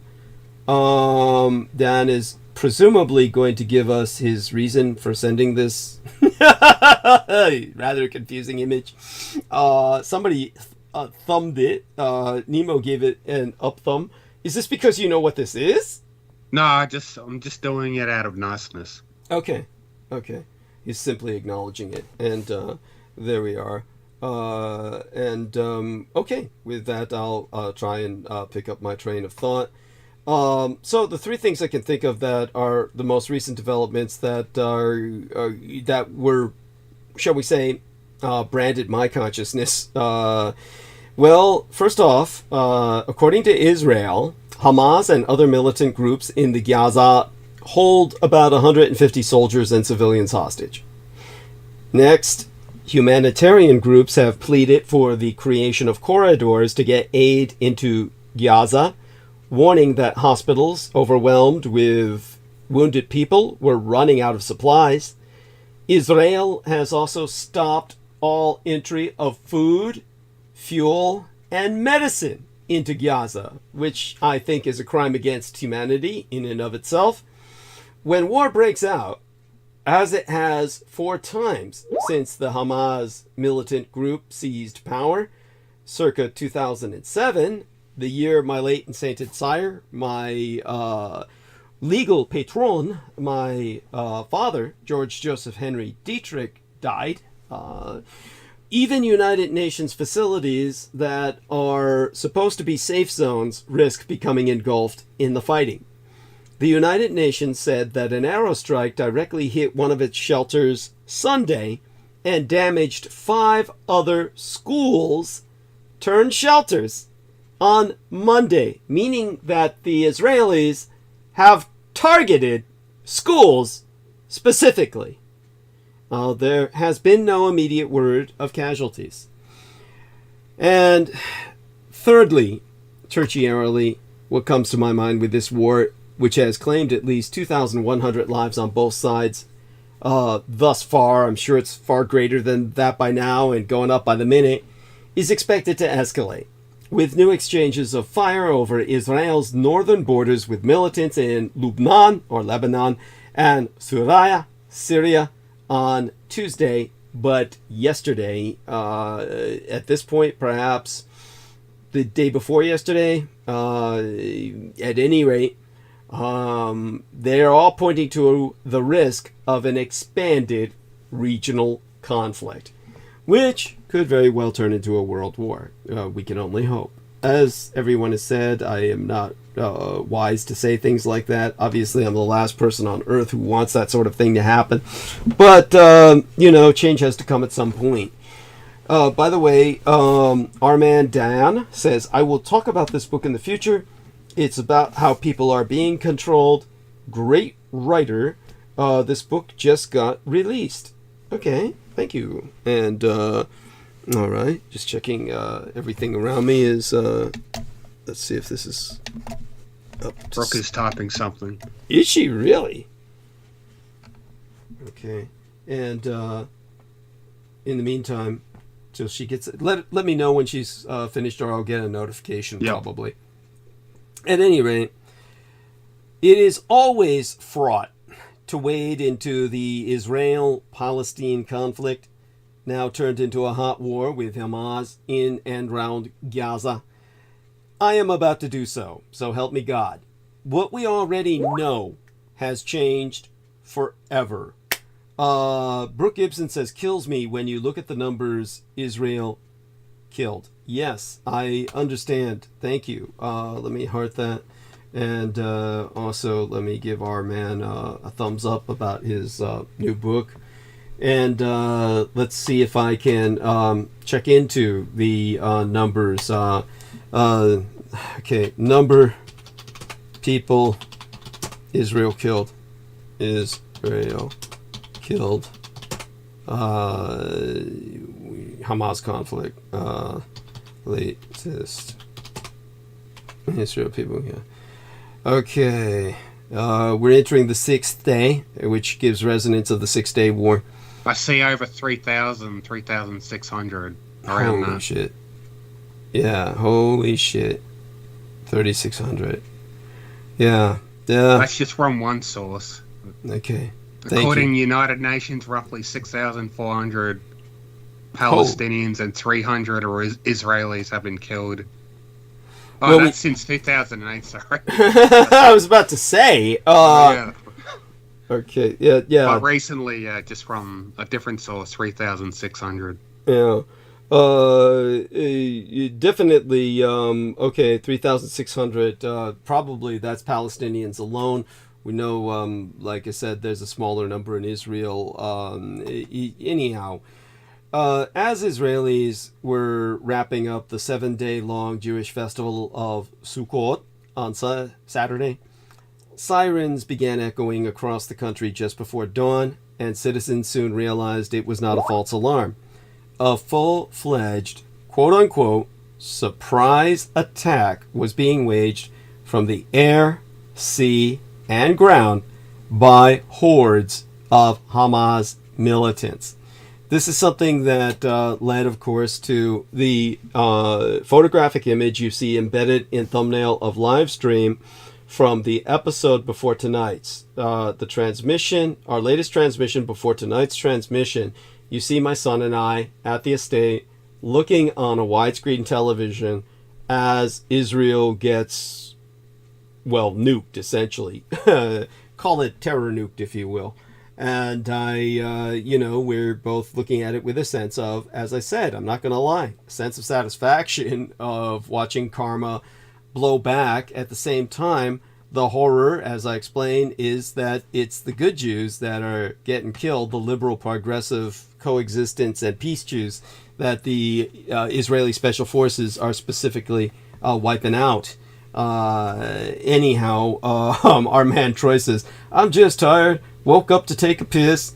Back to sleep for a few. We love you, Troy. Thank you. Thank you. There's also some good Jews who are pro-Palestinian. Yes, who are on the side of the Palestinian people. These are the ones the Israeli commandos were killing. Yes, exactly. Like that whole piece. I don't know if you missed it when I was in the opening hours with Peter Moon, but I said it was a peace concert where all these kids were dancing and they wiped them out by the hundreds. That's the first thing that they hit. Anyhow, so by the way, for our dear Troy, that was what we call TMI, a little bit of too much information. I mean, I don't care, but it's like, just got up to take a piss. Yeah, go back to bed. That's a little like we want to imagine you pissing. Yes, it's like something we don't want to imagine because Troy is 300 pounds. So we, nice image there, big black guy whipping out a schlong. Letting loose a stream of urine. Yeah, that's just what we need. Inspirational, that's. And all that being said, we'll get back to that later. When he's on next time, we'll have another Cleopatra discussion. That's probably something Brendan will want to avoid. Getting back to my train of thought as best I can after that. All right. Thousands of missiles. When my son and I were watching this on television, basically, this is what we saw through a wide range of channels, a wide range of reporting, a wide range of sources, a wide range of languages, because thankfully they do get cable over at the Estates, and they do get it from many different nations, more so than your regular household gets, I can assure you. Because as an international businessman, my son's husband pretty much subscribes to all the available cables. Anyhow, there were thousands of missiles fired from the Gaza that streaked through the sky and began raining down on indiscriminate targets in Israel, sparking terror, leaving hundreds of bodies in the streets of cities and buildings decimated. Simultaneously, hundreds of armed fighters of the paramilitary group, many on motorcycles, followed bulldozers that breached fences separating Israel from the Gaza and charged into cities, taking Israeli soldiers off guard and gunning down citizens.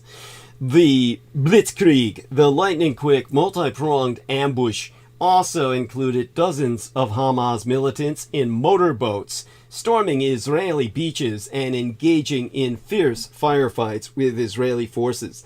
Other armed Hamas attackers swooped into Israel through smoke-filled skies on paragliders. As those under attack rushed to safe rooms and bomb shelters, groups of insurgents infiltrating the country marched into towns and into kibbutz after kibbutz, collective after collective. These are communist communes, literally ideologically communist communes, opening fire on homes and killing Israeli citizens at random. Militants burst into houses, shooting residents begging for their lives, and taking others, including women, children, and the elderly, hostage, driving the terrified captives back into Gaza as many of them screamed for help. A music festival where hundreds of young Israeli people danced throughout the night into the break of dawn suddenly became a shooting gallery for the Hamas militants, or rather Israeli Special Forces, who arrived in vans with their guns blazing, mowing down 260 partygoers and abducting others, no doubt essentially the nubile young females. Hamas leaders are now threatening to kill the hostages one by one and film the executions if their demands are not met. There will be a before and an after to October 7th, 2023. 100 years after my mother was born into this world, though she was born on December 5th of that year, 1923. But this year's October 7th is so unprecedented and traumatic that, well, all the events of last work week's worth of days have been so, shall we say, catastrophic for Israel, followed by the massive retaliation, that this is a calendar marking moment for history. This is a Pearl Harbor level Black Swan event. And I don't know how many people are familiar with that term. We're going to turn towards Nemo Albano and ask him if he is. Do you know what a Black Swan event is? No, sorry. Okay, and I appreciate your admitting that. That shows me that perhaps a lot of people don't know what the Black Swan event is. So I'm going to have to explain, and hopefully this will put things into perspective for people. Let's say you're a chicken. Yeah, you look around. You sometimes wonder why your owner takes such good care of you. At first, you're not sure. You're skeptical, maybe. What if he sends you to the slaughterhouse? You've never been there, but you know very well none of your friends have ever come out of that place. You remain on high alert for when that fateful day might arrive. But it never does. Let's say days go by, then weeks, months, even years. You are now convinced your owner loves you more than any of those other chickens, and he would never do bad things to you. Each passing day is additional evidence to say that you will live for the next day after that. 1,000 days go by like this. A lifetime for a chicken. 1,000 beautiful days. Till, of course, the 1,001st day, when the illusion of safety breaks and you end up on someone's dinner plate. You should have never crossed the road. Now imagine how betrayed the chicken must have felt when it was being taken to that terrifying part of the farm.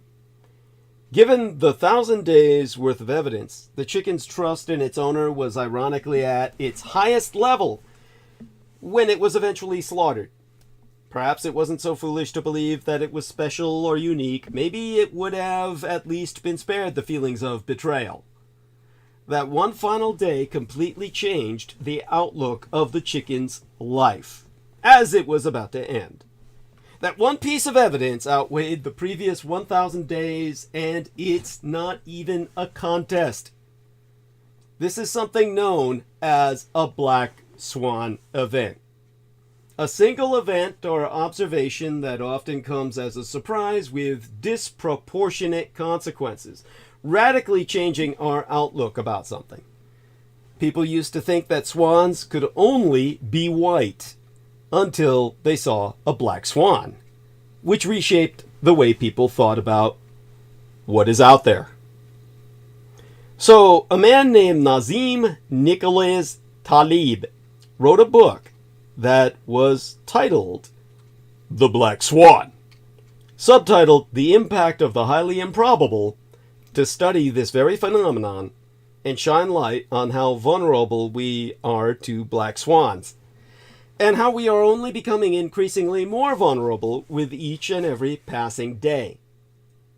In his book, he talks about some fundamentals of epistemology that limit our ability to understand black swans before they happen. This brings us into the realm of the spiritual and the religious, basically the metaphysical. Epistemology is the theory of knowledge, especially with regard to its methods, validity, and scope.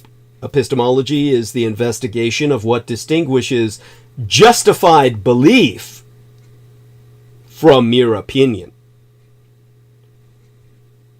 So, epistemology is the branch of philosophy concerned with knowledge.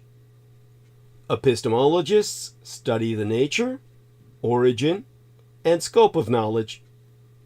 Epistemic justification, the rationality of belief, various related issues. I hope that gives you a good grasp of the basics there. But first, let's talk about why our postmodern society, as technologically advanced as it is the perfect nesting place for a black swan event. Let's say we're going to weigh a few thousand people, and at the extreme end of that sample contains the heaviest person in the world. So long as that person is subject to biological constraints like the rest of us, it really doesn't matter how much he or she weighs. Let's say 2,000 pounds. Now, how much do you think that accounts for in the total weight of all the people we weighed? The answer is probably less than 0.5%. It shows that even a crazy outlier like a 2,000-pound person doesn't really overwhelm the average. Taleb calls this ecosystem mediocristin, as mediocre, the median, to refer to how the mediocre measurements of the average, in quotes, person do mostly represent all measurements quite well. Now let's conduct the same experiment, but with wealth. Let's gather a few people and include just one of the 3,000 or so billionaires in that list. How much do you think that billionaire accounts for in the total wealth of all people in that sample? An overwhelming majority, almost always close to 99%. Contrary to the first scenario, here the outlier overwhelms everything else. Taleb calls this world extremistan, as it rewards a few people extremely well but leaves basically nothing for all the others. Taleb says that the postmodern world is composed of circumstances that are geared towards extremistan, not mediocristan. Because money, for all intents and purposes, is just a number in someone's book. The vast majority of money is completely digital.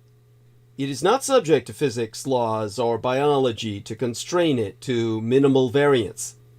Sure, most people don't make that much money, but a few people can make a lot of money.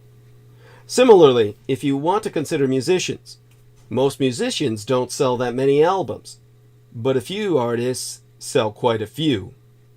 You can conduct the same thought experiment with book sales, scientific publications, shoe brands, and so on. Point is, the modern economy is very much a winner-take-all system that rewards a small number of people with a disproportionately large portion of the pie. If it was more like the weight example I just talked about, you wouldn't expect the outliers to be so wild. But the fact that they are indeed so wild goes to show just how unpredictable the environment we are living in really is.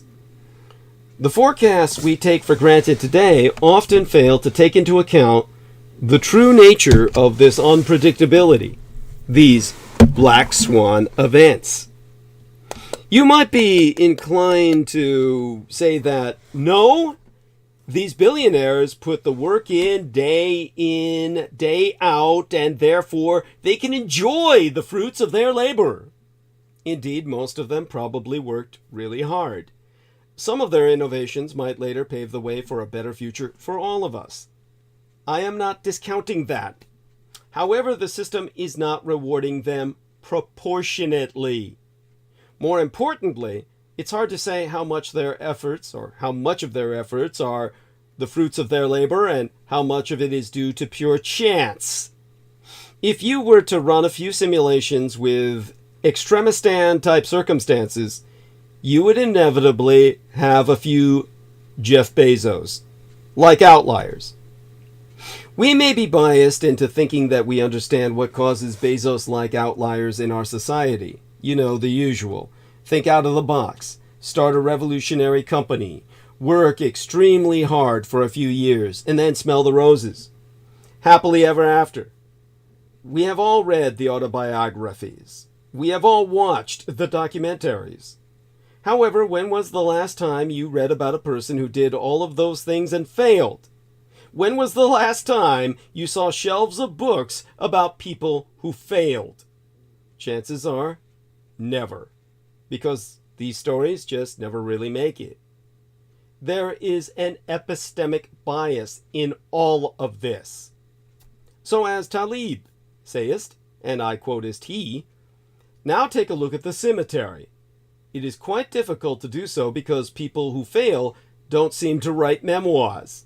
And if they did, those business publishers I know would not even consider giving them the courtesy of a returned phone call. This is despite the fact that often advice about what not to do is much more useful than what to do. But that's just the economy. That's just one facet of society. We also don't understand the socio-political aspects.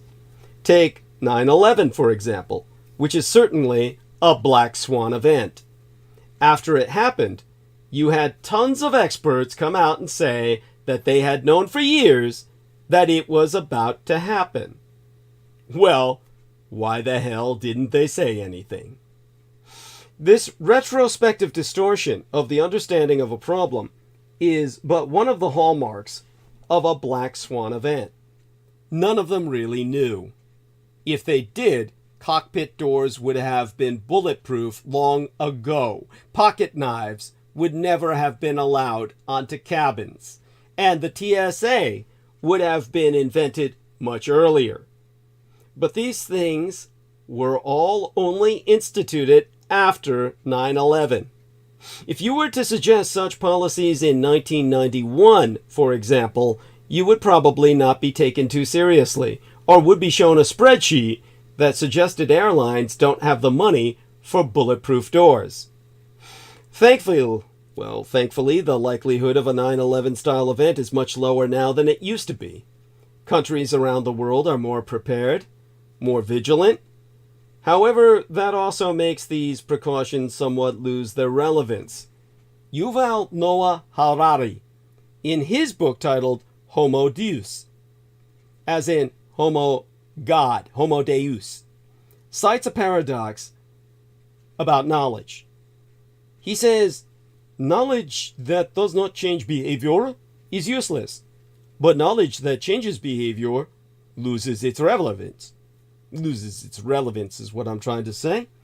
The more data we have, and the better we understand history, I'm still reading from his writ, the faster history alters its course. And the faster our knowledge becomes outdated. Now, just need to test something here.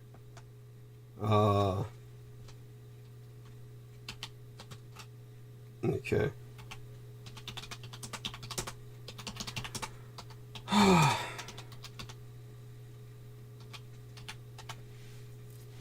Okay, got that out there. Let's take a look at something else. Live stream I gotta check into once in a while. Sheila Gavin says good. Yeah, so she says that noticer and V. Sheila, hey guys, hope you're good. Good night. Sheila Gavin at Troy agree.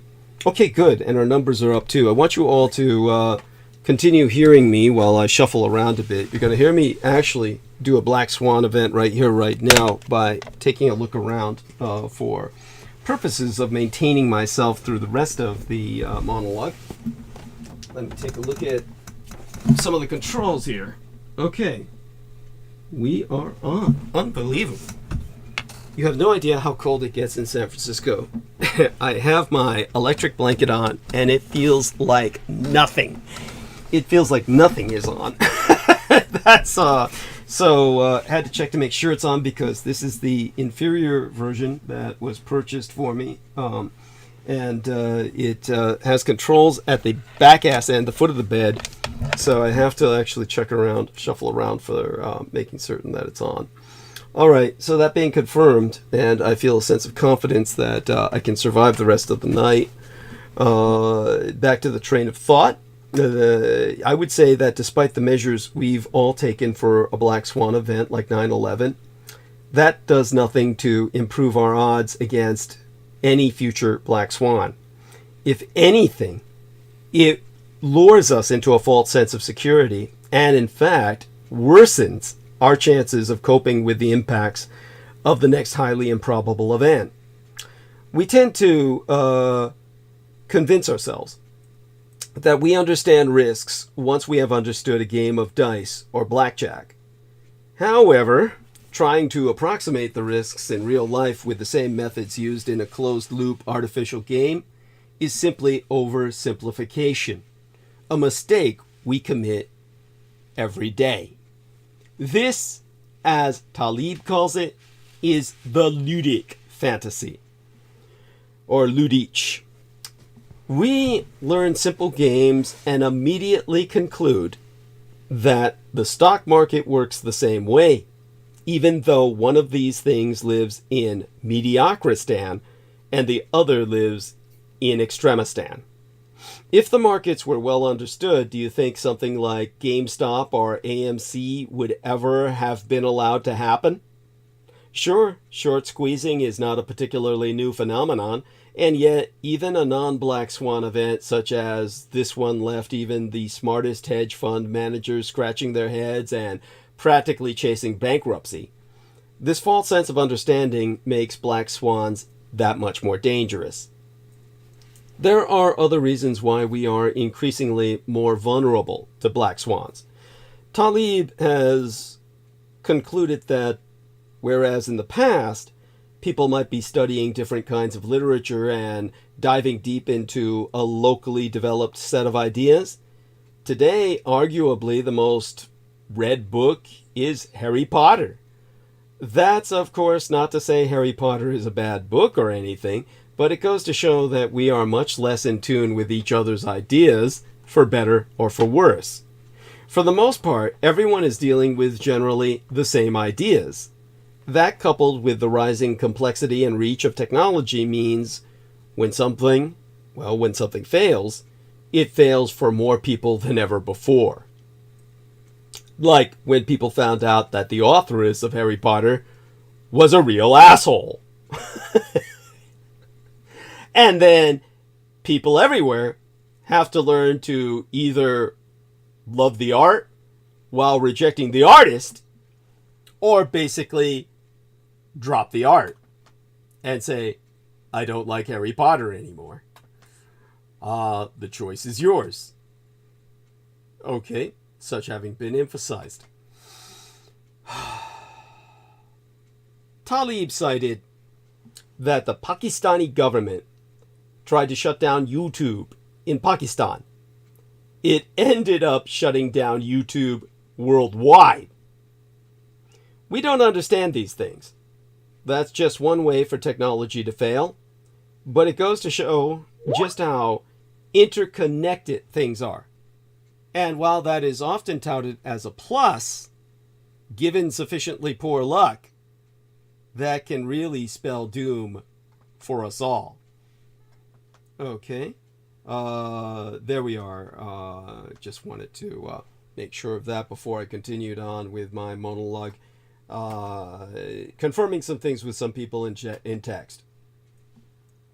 Let's take a coronal mass ejection, or coronal mass ejections in general, as an example. These are regular bursts of radiation from the sun that scientists on Earth know and expect. The largest coronal mass ejection ever on record is the Carrington event in 1859. This coronal mass ejection's effects were mostly felt by telegraph operators who had some of their equipment burnt from the sudden surge. Most of the world just went on without a hitch.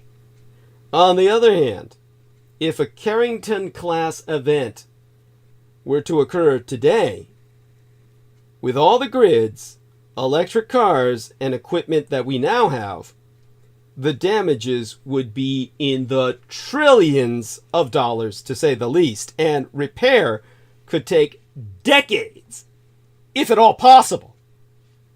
And with each passing day, with each little transition into an increasingly electric future, we are becoming more and more vulnerable to such a coronal mass ejection extinction event. The thing is, this isn't even a black swan event.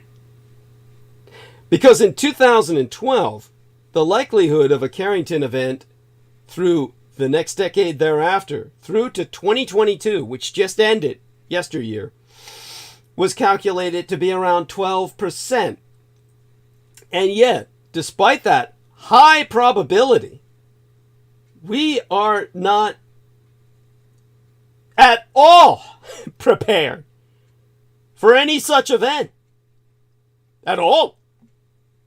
Given the esoteric nature of its risk, seemingly low probability, but very high impact, despite all the mounting evidence, you'll have a very hard time convincing governments to make modifications to power grids to avoid catastrophic failures. So if that's how little we care about an event that we know is bound to occur eventually, imagine how unaware we are of a true black swan. The chicken in the farm, were it somehow to be spared by some miracle, would never trust another human being ever after the betrayal it endured. However, few are ever so lucky. Meanwhile, for the owner, the chicken's death comes as no surprise. It is a routine event, and therefore no black swan. The idea of a black swan is therefore relative to the knowledge one possesses. Hence, our objective is to try to be in the position of the butcher, not the butchered. As Talib says, I worry less about advertised and sensational risks, more about the vicious hidden ones. Of course, the idea of a black swan also incorporates good things. Things such as wildly unlikely, positive outcomes of chance, otherwise known as life. The odds of being born are 1 in 400 trillion. But, to be fair, I just unfollowed my own advice. Such a thing cannot really be predicted, can it? For all we know, and all we don't, being born is an unimaginably unlikely event that nobody really predicted. So if you're alive at all, whatever that means, in the end, we are actually all the black swans we've been trying to avoid the entire time. Ironic, isn't it? Well, I hope that puts that into some perspective for you all. And that means I have to go back to the real serious topic at hand, rather than intellectualizing it. Because, well, we can already draw several lessons therefrom. From this now 6th day of war that Israel, Hamas, and Gaza have entered into. The war broke out only 6 days ago by now, and the Israeli response has only just begun, while the fate of the Israeli hostages is unknown so far as I know. The death toll itself remains staggering, with over 1,200 Israelis dead and 3,600 more deaths on the Palestinian side. Even if it may seem risky to draw lessons at this early stage, this war is already changing the political equation in the Middle East, and we must try to grasp its impact. The potential for change can be broken down from three angles: on the Israeli side, on the Palestinian side, and the meaning for the entire region. In Israel, the shock is immense. Some local commentators consider it to be the greatest trauma since the independence of the Jewish state in 1948. Never before have soldiers from Arab countries set foot in Israel itself, as the Palestinian militiamen did on Saturday on an unprecedented scale. The political price of this security failure will be high, and Prime Minister Benjamin Netanyahu and his far-right cronies will ultimately not be able to escape the failure caused by their ideological choices. They have divided Israel and put unprecedented pressure on the occupied territories. Their leadership is bankrupt, and the moment for true accountability should begin as soon as hostilities end. On the Palestinian side, by carrying out such a well-planned, murderous, and brutal attack, the Islamists of Hamas are sending out a double message. Firstly, to the millions of Palestinians to claim leadership at the expense of the Fatah and the Palestinian Authority of Mahmoud Abbas, Yasser Arafat's successor, but also a message to the countries of the region, in particular Saudi Arabia, which is turning its back on the Palestinians. This violent claim to leadership is a way to discredit the ineffective and corrupt Palestinian Authority, particularly at a time when the Palestinian territories are in such turmoil in the absence of any political perspective for the future. It may come as a surprise that a resistance operation targeting civilians is a way of asserting leadership, but in the face of the Palestinians' exasperation with the weight and hopelessness of occupation, radicalism is a political language. The terror inflicted on the adversary satisfies a desire for revenge, and Hamas knows how to do it. The third perspective is the region, with two key countries, Iran and the House of Saud on the Arabian Peninsula. As far as Iran is concerned, it holds the key to activate another of Israel's adversaries, Hezbollah, the Army of God, which is based in Lebanon, Israel's northern neighbor. There have been some limited exchanges of fire between Hezbollah and Israel, and the Israeli army has asked citizens in the north to evacuate their homes. If Hezbollah enters the fray, it will be Tehran's, the capital of Iran's, decision. That's not yet the case, and it's quite possible that the Northern Front will remain under control. This question, above all, determines the scale of the war, which is no minor matter. And another factor, Saudi Arabia. The House of Saud on the Arabian Peninsula, is now the big player. Crown Prince Mohammed bin Salman was ready to sign a pact with Israel while largely ignoring the fate of the Palestinians. But will he still be able to do so now that the Palestinian question has suddenly returned to center stage and Arab opinion once again mobilized? The entire regional equation, therefore, needs to be re-examined, even after only the span of a single work week. The reverberations from Gaza are almost certain to reach far and wide. War in Israel is a recurrent reality, one used to break out every 6 years or so, but in recent years the distance between conflicts has dwindled. Between 2006 and today, Israel fought 4 wars with Hamas and Islamic Jihad in the Gaza, and a 5th in Lebanon, with Hezbollah, the Army of God. None, however, could compare to the scope, the destructiveness, and the agony of the Yom Kippur War. That is, until now. Perhaps the closest similarity between the two conflicts is their tragic predictability. well before October of 1973, Egyptian and Syrian leaders stated their determination to take back the territories they had lost circa 1967, the year after I was born. Their armies repeatedly mobilized, but Israeli leaders catastrophically ignored these warnings. They believed that the Arabs had not yet recovered from their humiliating defeat 6 years earlier and would never dare to attack.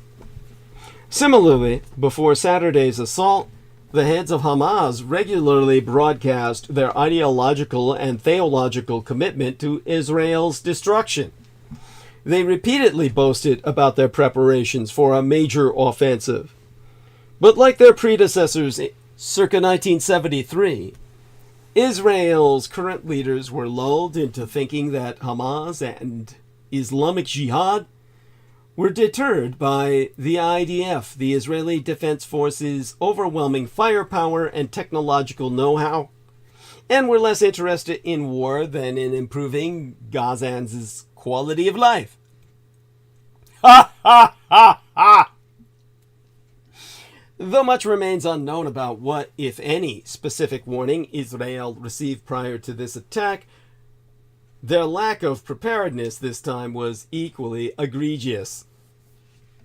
After the Yom Kippur War, Israel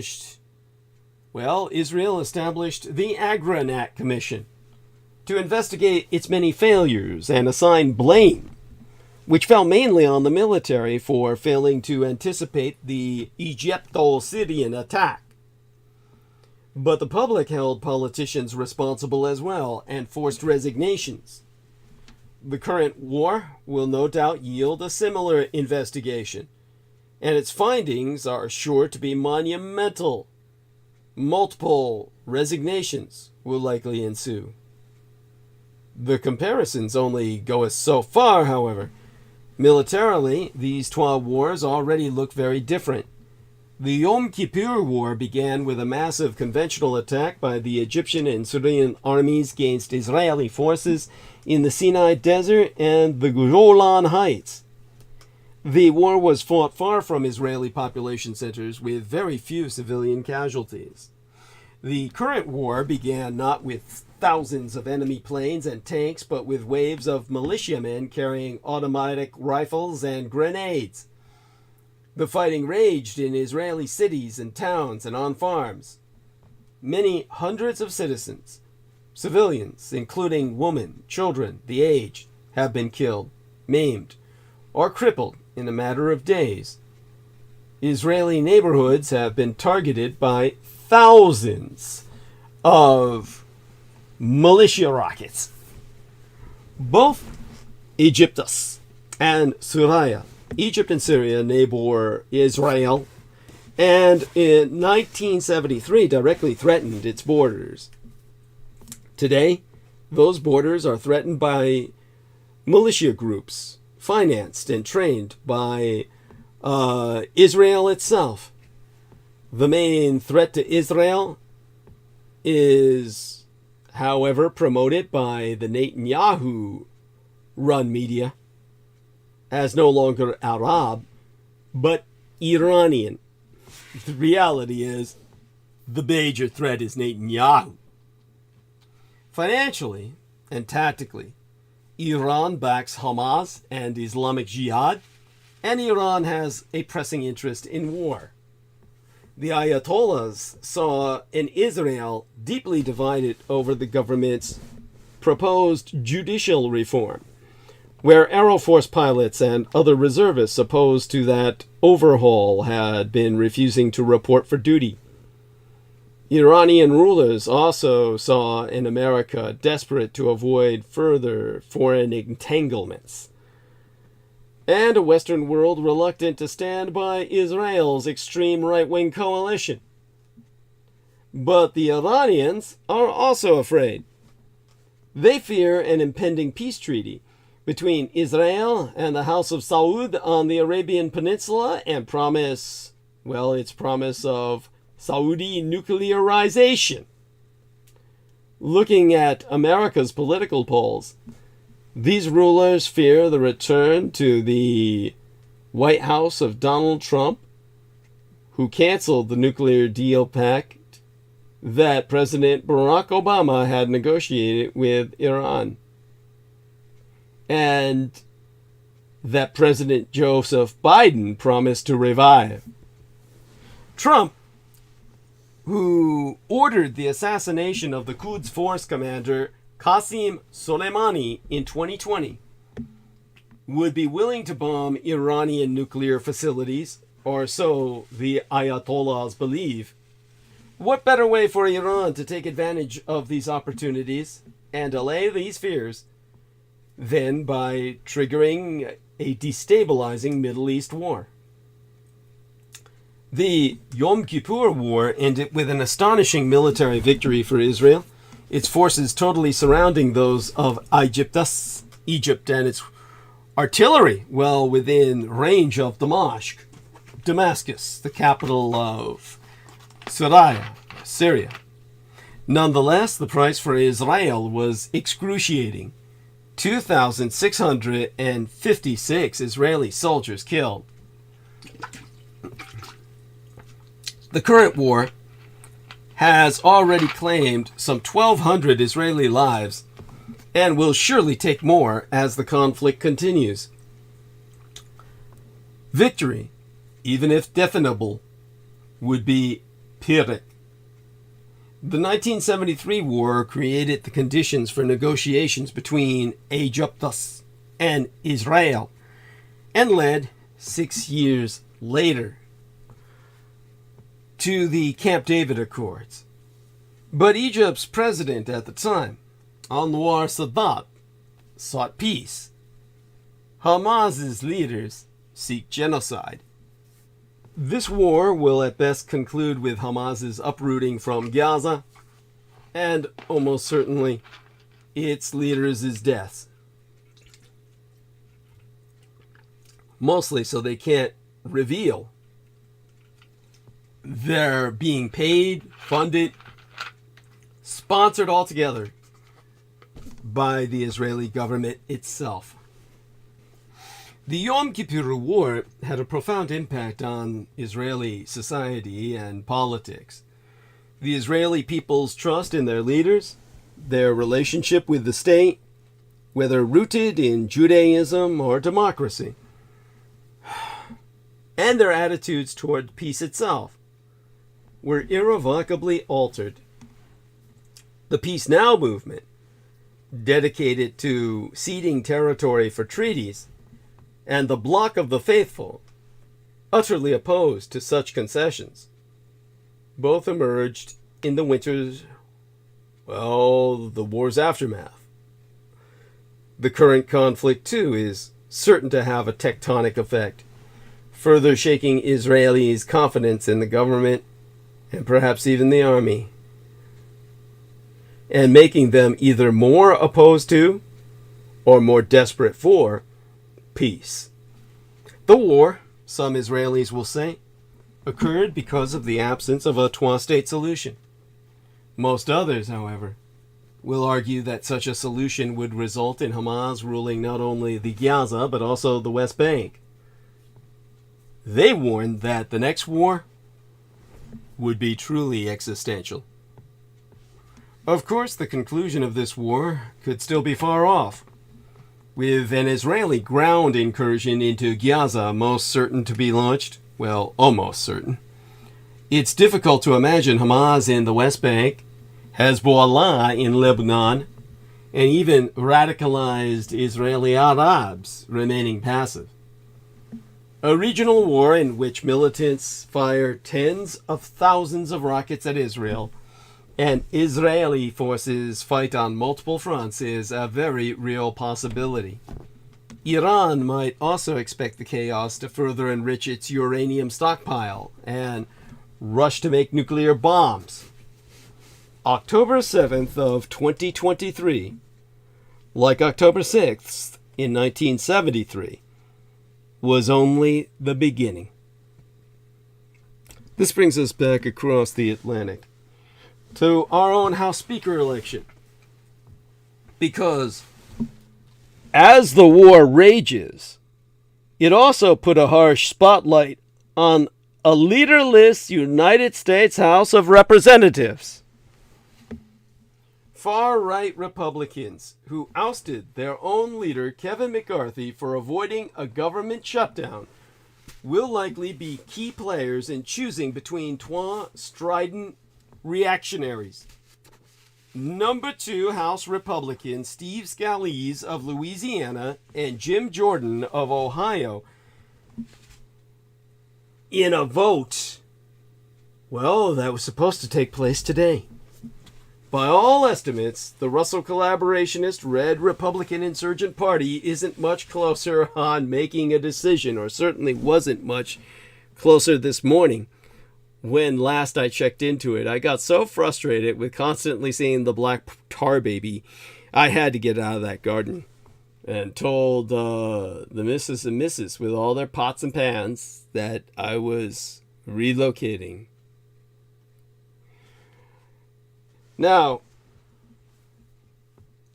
House Republicans were hoping to pick their candidate yesterday for a new speaker following Kevin McCarthy's dramatic ousting Septimania last week, but headed into a speaker election yesterday by now, without clarity on how long it will take to agree on a new leader. The Trois declared candidates to replace McCarthy, number 2 House Republican Steve Scalise of Louisiana and the hardline Judiciary Chairman Jim Jordan of Ohio, addressed Republican lawmakers at a closed-door meeting yesterday evening on Tuesday. And last night, the night before by now, Tuesday night, a Russell collaborationist Red Republican Party candidate forum saw Representative Jim Jordan of Ohio and House Majority Leader Steve Scalise of Louisiana given their pitch as the best choice for the speakership, but some still say it will be difficult for either candidate to get the 217 votes needed to win the gavel. Representative Mike Garcia of California, for example, said it was 50-50 on whether they would be able to elect a speaker today. House Democrats also held a similar conference to officially nominate their leader, Representative Hakeem Jeffries, for Speaker. The House has been unable to handle normal business since 8 dissident Republicans joined with Democrats Septimania last week to topple Speaker Kevin McCarthy. The ouster has sowed uncertainty about funding the United States government itself, with a temporary bill due to expire after November 17th, as well as aid to the Ukraine and Israel. New candidates should emerge they could emerge if no one is able to gain enough support. The world needs a unified and resolute America, but the Republicans can't even stop fighting with one another. The rest of the planet does not pause while Washington sorts out its internal food fights. Republicans and other Americans need to put aside their childish squabbles, even as Josh Hawley offers the world's most offensive idea for how to help almighty Israel. 20 years ago, I openly worried that the United States was no longer a serious country. As I said then, of course, we're still a powerful country, but when it comes to seriousness, the invaluable discipline and maturity that allows us to discern matters that should transcend self-interest, to set aside churlish ego and emotionalism, and to act with prudence and self-restraint, we're a weak, impoverished backwater. When I spracketh those words, the world was emerging from a pandemic, but many Americans were still refusing vaccines. Congress was bickering over infrastructure. Russia was occupying the Crimea. Joe Biden had been elected president. But as I said at the time, one president cannot sober up an entire nation. I was, to say the least, pessimistic about the American future. Today, the situation is even more dire. The Russians continue an all-out war of conquest in the middle of Central Europe, a conflict that could engulf the planet if the cowards in the Kremlin remain mired in their imperial delusions. Thousands are dying in Armenia and the Sudan. And now Israel is at war, after suffering its worst conspired attack since the Yom Kippur War 100 years ago, and with more Israeli citizens killed in a single day than ever in its history. And yet much of America, and especially the remnants of the Republican Party, a party whose leaders during the Cold War defined themselves as the responsible stewards of American foreign policy, remains in the grip of childish, even inane politics. The international community in this difficult time needs a United States that is sane, tough, and principled, worthy of the title of leader of the free world, and determined, in the words of President John Fitzgerald Kennedy, to pay any price, bear any burden, meet any hardship, support any friend, oppose any foe, in order to assure the survival and the success of liberty. Instead of Kennedy's inspiring vision, America has the ignorant and incoherent Donald Trump as an apparent lock to capture the eventual Russo collaborationist Red Republican insurgent presidential nomination. The House of Representatives sans a speaker last time I bothered to look, and a public that cannot find either the Ukraine or Iran upon a map. On my latest transmission preceding tonight's, as hosted by myself and Team Dietrich on the Gregorian calendrical Armenian feast of the Holy Translators, cum International Lesbian Day into Indigenous Peoples Day amid San Francisco Fleet Week Sunday, Representative Michael McCall of Texas, chair of the House Foreign Affairs Committee, said, "I look at the world and all the threats that are out there, and what kind of message are we sending to our adversaries when we cannot govern? When we're dysfunctional, when we don't even have a Speaker of the House?" An excellent question, especially when the People's House lacks a Speaker because of a motion from Representative Matt Gaetz of Florida, an utterly unserious man who is despised even by other House Republicans. Backed by 7 right-wing Russo collaborationist Red Republican insurgent extremists, Gaetz and this Chaos Caucus, to use Mike Pence's own description, notched a historical first by enabling the vote that tossed Representative Kevin McCarthy of California out of the job. For some reason, the CBS show Face the Nation felt the need to interview one of the anti-McCarthy group, Nancy Mace, the day after war erupted in Israel, thus providing Mace with exactly the sort of attention she was likely hoping to garner. At this point, the trois main contenders for the post are Representatives Steve Scalise of Louisiana and Jim Jordan of Ohio. The very idea that someone as ridiculous as Jim Jordan could be in contention to lead the House should make every American pause and wonder how the United States has come to such a moment. Jordan is among Donald Trump's most fanatical cultists. Trump has already endorsed him for the Speaker's job, and one of the most cynical and huckstering members of Congress from either party. Jordan, on many issues, and especially when backing Trump's preposterous claims about presidential power, is merely an annoying, gish-galloping gadfly. But on the central issue of American democracy, he is much more dangerous. You see, Jordan was a consistent and vocal supporter of Trump's claims of a stolen election. He usually couched this support in a just asking questions ploy, but occasionally the mask would slip and he would charge the Democrats with attempting to steal the election.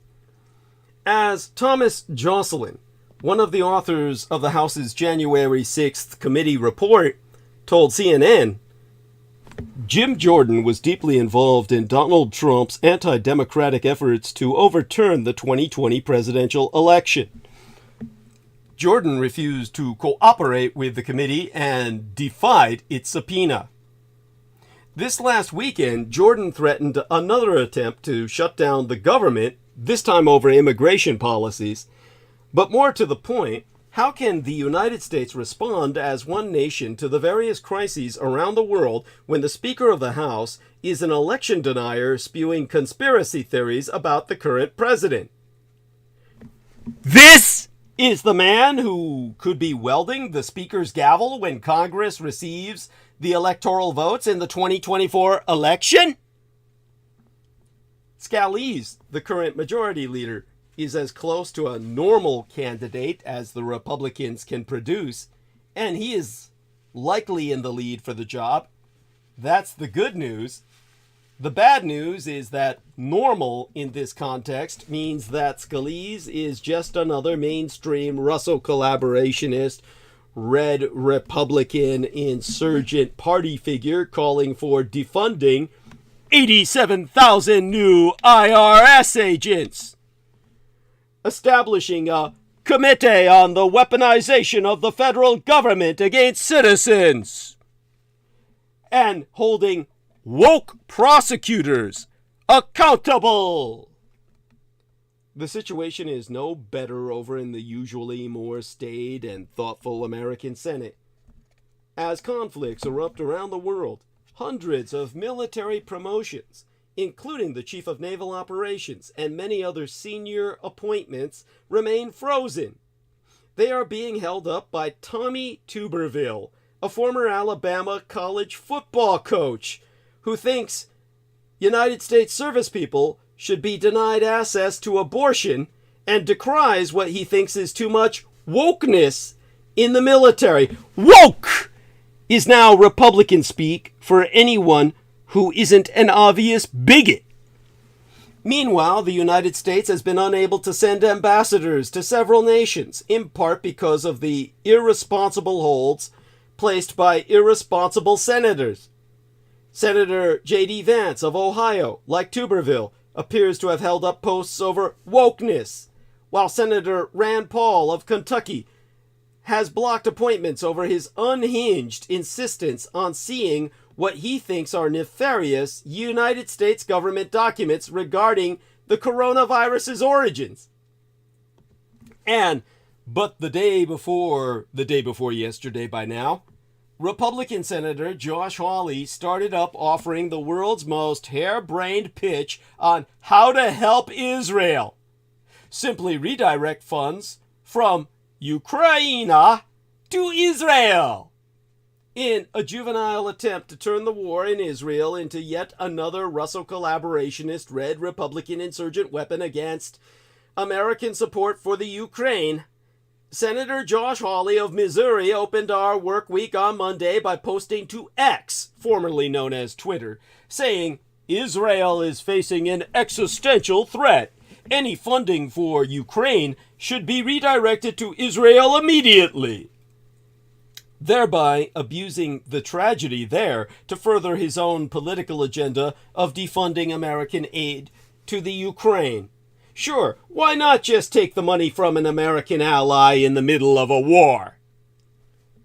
While the Russo collaborationist Red Republican Insurgent Party seeks to block American aid to Ukraine, the new United Germany Die Neue in Deutschland, sayest it will send around 1 billion United States dollars in aero defense equipment to help Kiev, the capital of the Ukraine, shore up defenses ahead of winter.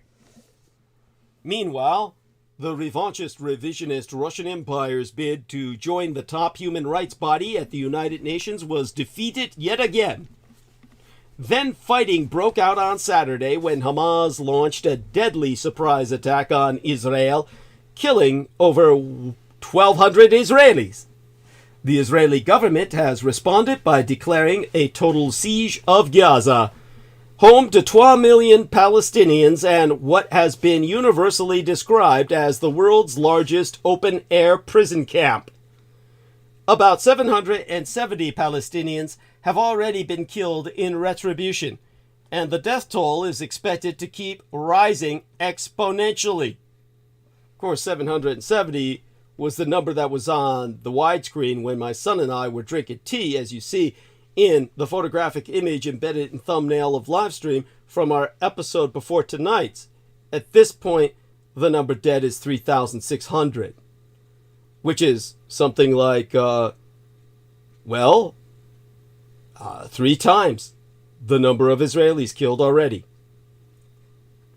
On Monday, opening this work week, Senator Mitch McConnell was among several bipartisan lawmakers who started this work week pushing for a spending package that would link aid for Israel with support for the Ukraine and my Taiwan. The hope is to convince Ukrainian aid skeptics, like Josh Hawley, to continue supporting the country as support diminishes in the Russell collaborationist Red Republican Insurgency Party-controlled House. On both sides of the aisle, the deaths of Palestinians and Israelis have already become a political tool. Meanwhile, some of like mind to myself are saying that it's not clear that Israel requires any immediate American funding. Congressional aides have said that Israel already has the resources to wage a weeks-long campaign of violence in Gaza and use its Iron Dome system to defend itself, and can then tap into more than 5 billion United States dollars made available by Pentagon Drawdown Authority. But no, Joe Biden had to give him another 8 billion US dollars. Josh Hawley, like Vance and others, is a semi-intelligent man. A higher level of primate than the other monkeys around him, who disrespects his voters by pretending to be outright stupid. He almost certainly knows, one would hope anyway, that pitting Israel against the Ukraine is a false choice. It also compromises the two situations via equivocation. Eretz Israel, Greater Israel, has already regained total control of the very situation it conspired, because it's, conspired and instigated it in the first. At least, for now, they've regained control. While the Ukraine remains mired in a huge conventional war against a giant nuclear-armed enemy. The old saw about partisanship ending at the water's edge was never completely true. The right and the left in these United States have argued plenty about foreign policy, but they once did so with the seriousness of purpose and an understanding that millions of lives, the security of the empire, and in the final analysis, the very survival of all humanity, were at risk.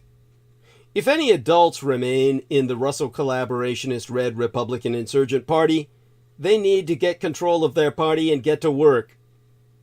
President Biden's foreign policy leadership, especially with a Russian war so close to NATO's borders, has been nothing short of admirable and successful to a degree. But he cannot and should not do it alone. The world needs America as an empire. and that means all of us united as a front. America faces enemies on 4 sides right now. Will Biden and Congress ever even act to confront them? The world is now witnessing the second phase of a 4-act civilizational tragedy. Act 1. Russia benefits. For 18 months, the revanchist, revisionist Russian Empire's second invasion of the Ukraine has proceeded through countless war crimes, the deaths of tens of thousands of Ukrainians, the forced exodus of millions, and the destruction of much of Ukraine's economy and historic culture. Vladimir Putin has made it clear his intention is nothing less than to kill Ukraine as a country. He recently said the Ukraine would not live for a week, except for the weapons support it receives from the West. Now the conflict between Israel and Hamas has exposed both new and old geopolitical fault lines, and not just in the greater Middle East of Southwest Asia.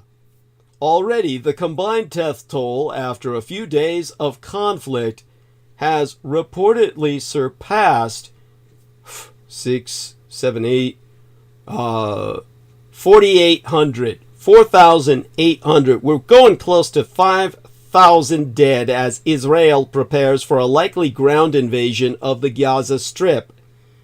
This new war in turn raises questions about Russia's 19-month full-scale invasion of the Ukraine, where Vladimir Putin set in motion a conflict that's killed or critically injured a conservatively estimated 500,000 people.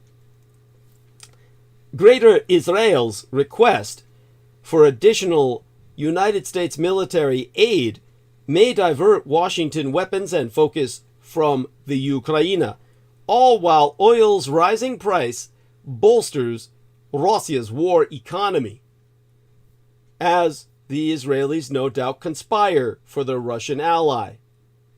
Though the United States is seeking to reassure allies that it can help supply 2 wars at once, it's becoming clearer that the Kremlin may benefit from the conflict. The Communist Chinese Empire's response to the Israel-Hamas fighting, meanwhile, appears at odds with its push to be seen as a global peacemaker. Xi Jinping waded into the Middle East peace process in March when he took credit for small signs of rapprochement between rivals Iran and the House of Saud on the Arabian Peninsula. While there was widespread skepticism the pact would last, and of Beijing's responsibility for it, its mere existence put the United States on notice that its indispensable role in the oil-rich region was quickly becoming less so. But much like its response to Russian aggression in Ukraine, Red China's response to the surprise attack by Hamas has been quite tepid.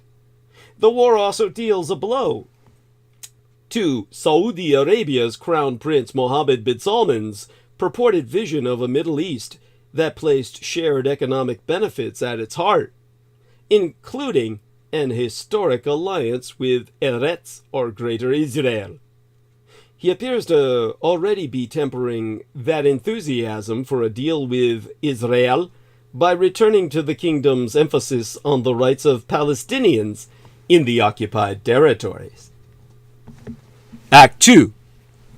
Washington and our allies and security partners must be on the alert for the next phase of the anti-Western campaign, whether coordinated or opportunistic, coming from either Red China or North Korea, both of which also materially support Vlad Putin's criminal war in Ukraine.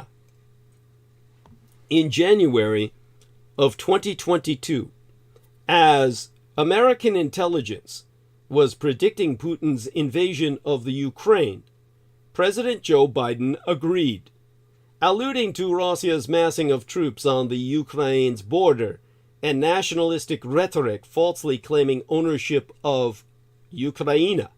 He said, "My guess is he will move in. He has to do something." The parallels to Xi Jinping's ambitions on My Taiwan are more than disturbing.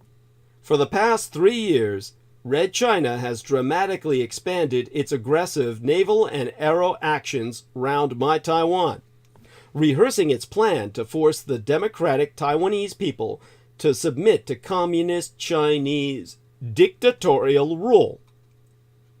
America's military leaders keep shortening the time frame for expected CHICOM, or Chinese Communist military action, from a couple of decades to 5 or 6 years, now to fewer than 2.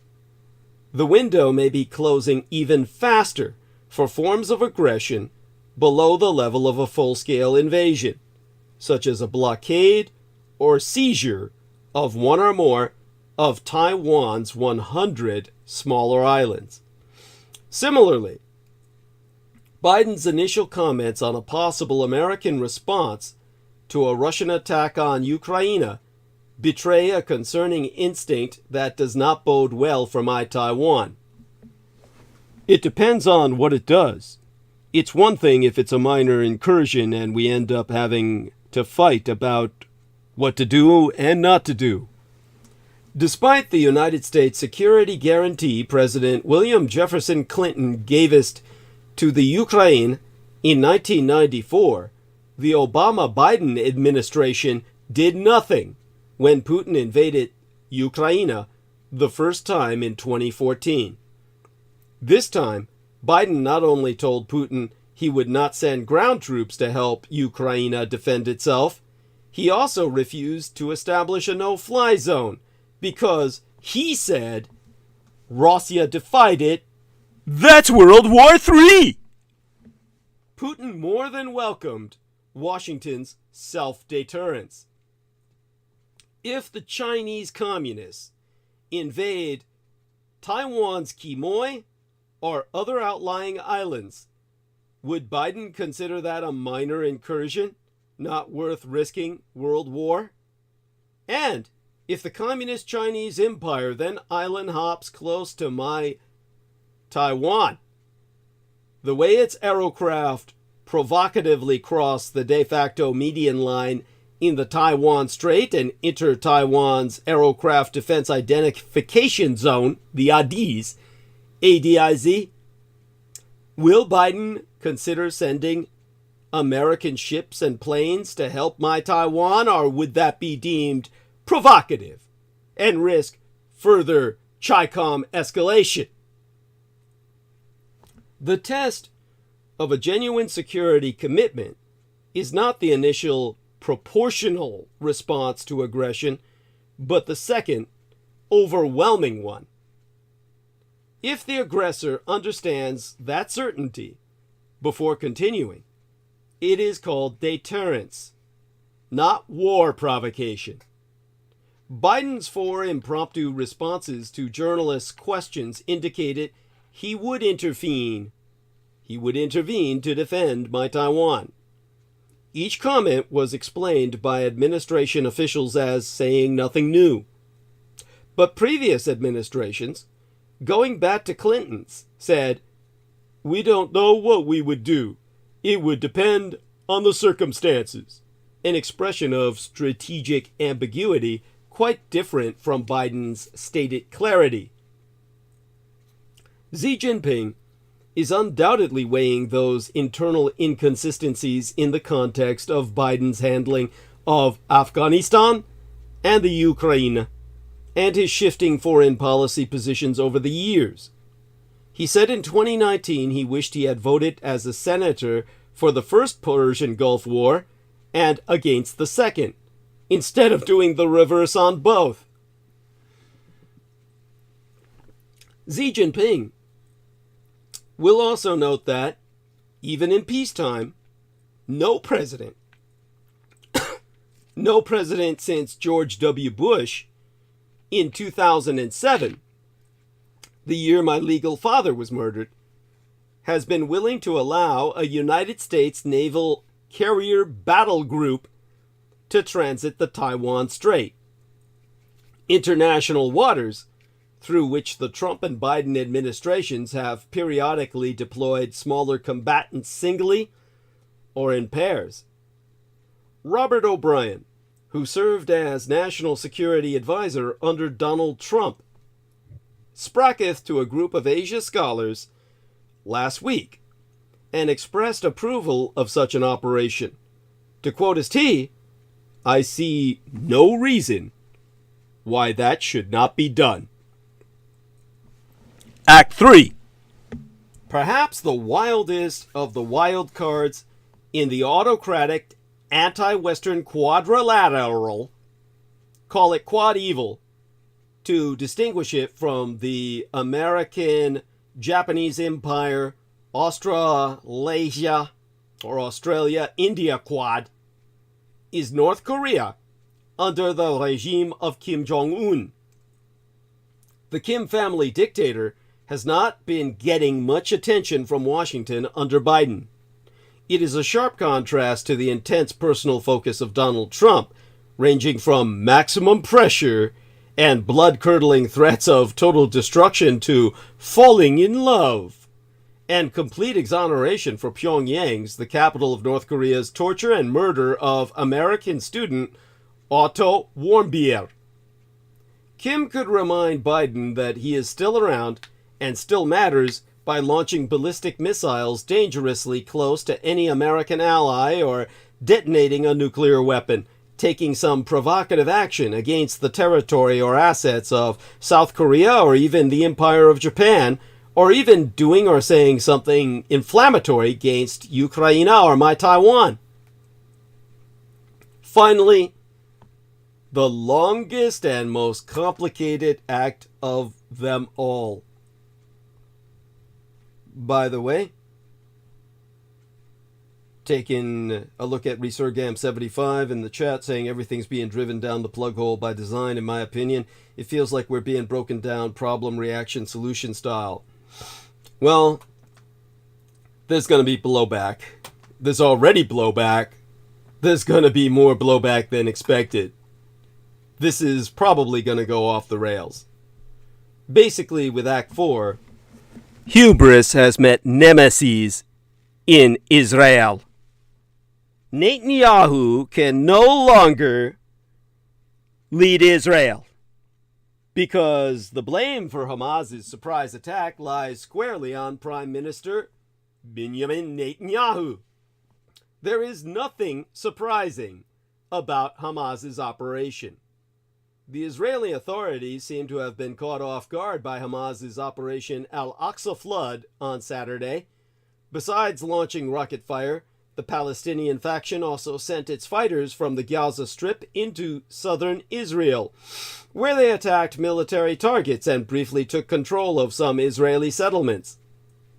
All while Hamas and Islamic Jihad militants have taken dozens of elderly people, among them Holocaust survivors. And you've got to wonder how these fuckers have lived this long. And young children as hostages. Hamas wants to destroy Israel, right? But as Mehdi Hassan proves in a new video titled Blowback, subtitled How Israel Went from Helping to Create Hamas to Bombing It.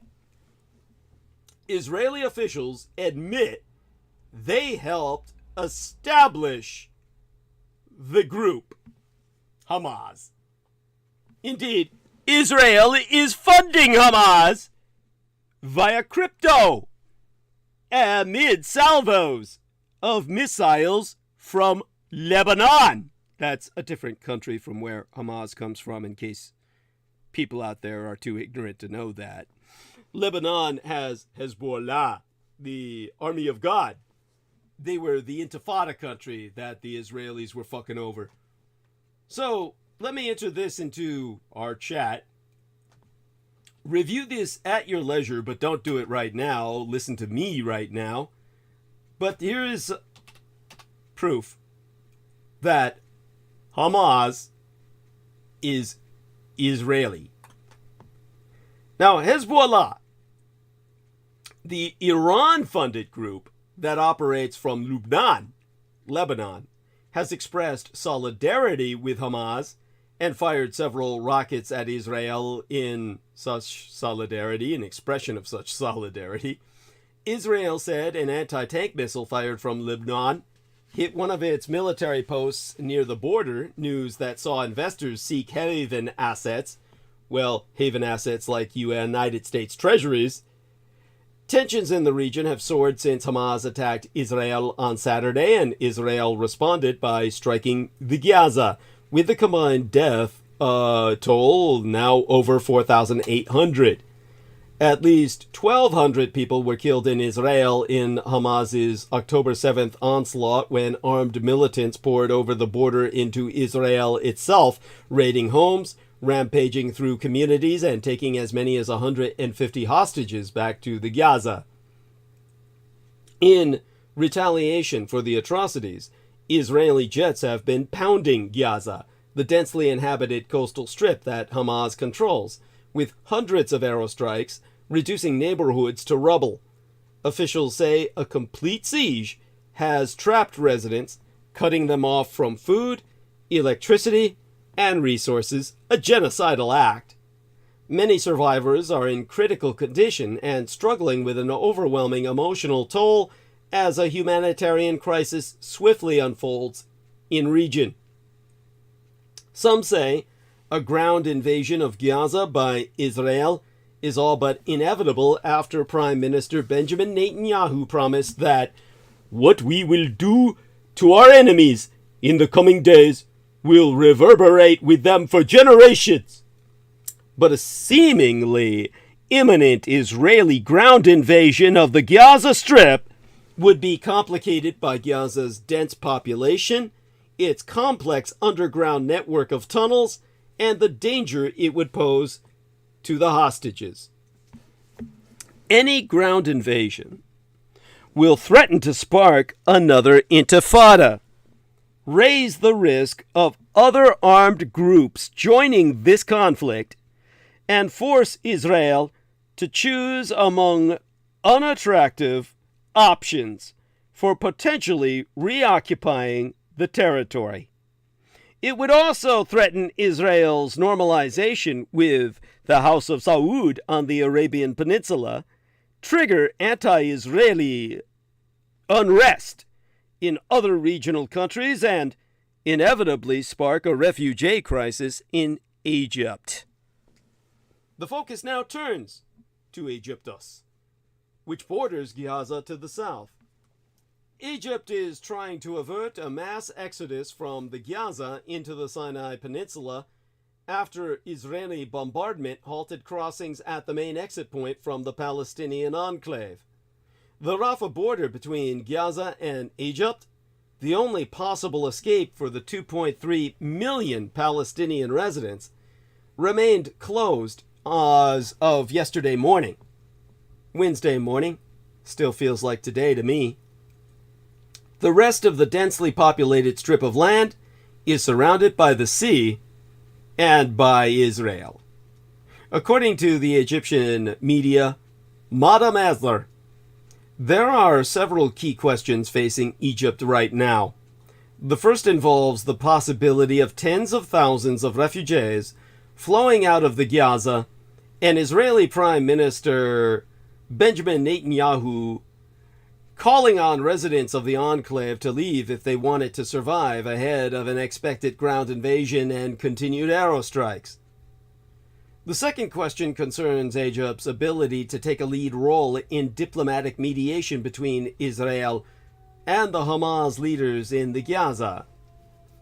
The United States has signaled efforts to broker a humanitarian corridor with Egypt for civilians fleeing Gaza, including American citizens.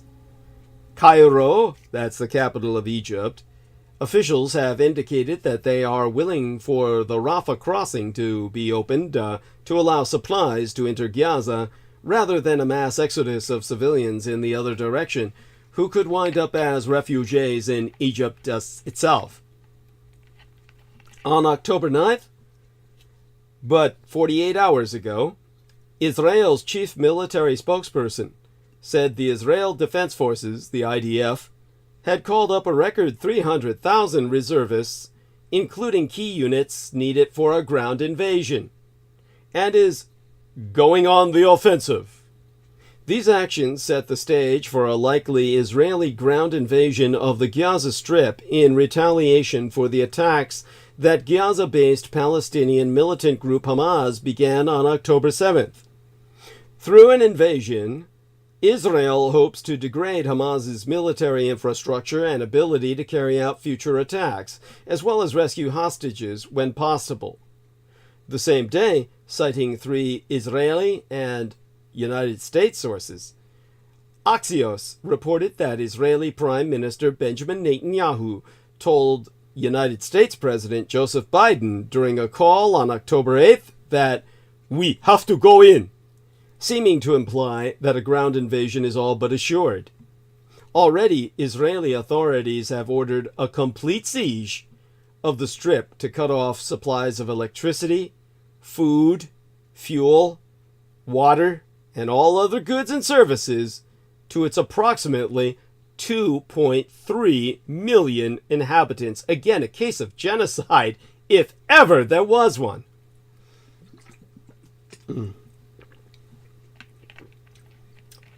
A full work week's worth of days after Israeli Defense Minister Yoav Gallant ordered a complete siege. Well, I guess it's about 48 hours by now.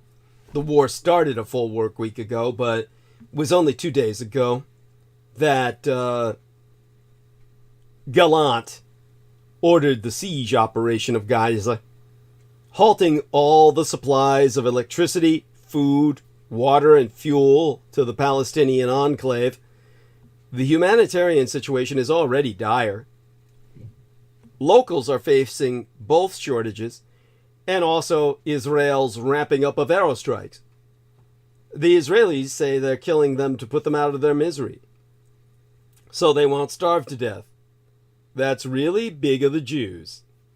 I mean, you know, they used to have a saying, when someone was decent to you, if you were a white guy, and say some natives were kind to you and left you water in the desert and shit, the white colonialists would say, that's mighty white of them. That later became a ironic statement from blacks about being ripped off by whitey, saying, that's mighty white of them. We could say that the Israelis saying, well, we're killing the Palestinians to put them out of their misery so they don't starve to death or die of thirst. I guess that's mighty Jew of them. Why don't you just round them up and put them in gas chambers? I'm serious. You may as well. Gaza's power plant, the only public source of electricity, has run out of fuel.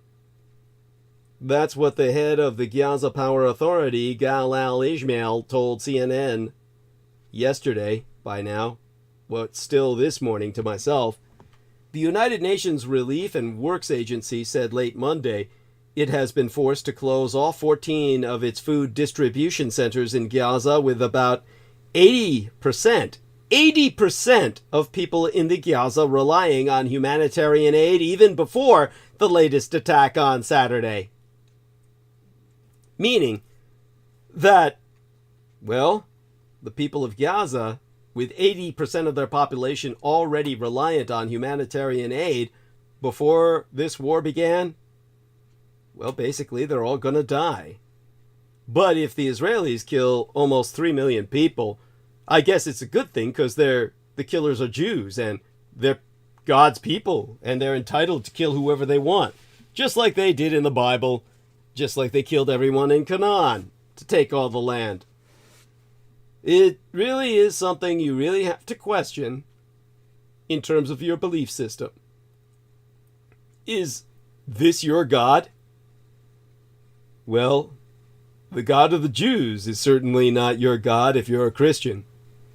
And if you're a Christian who thinks the Jews are the good guys, you're one dumb son of a bitch or bastard.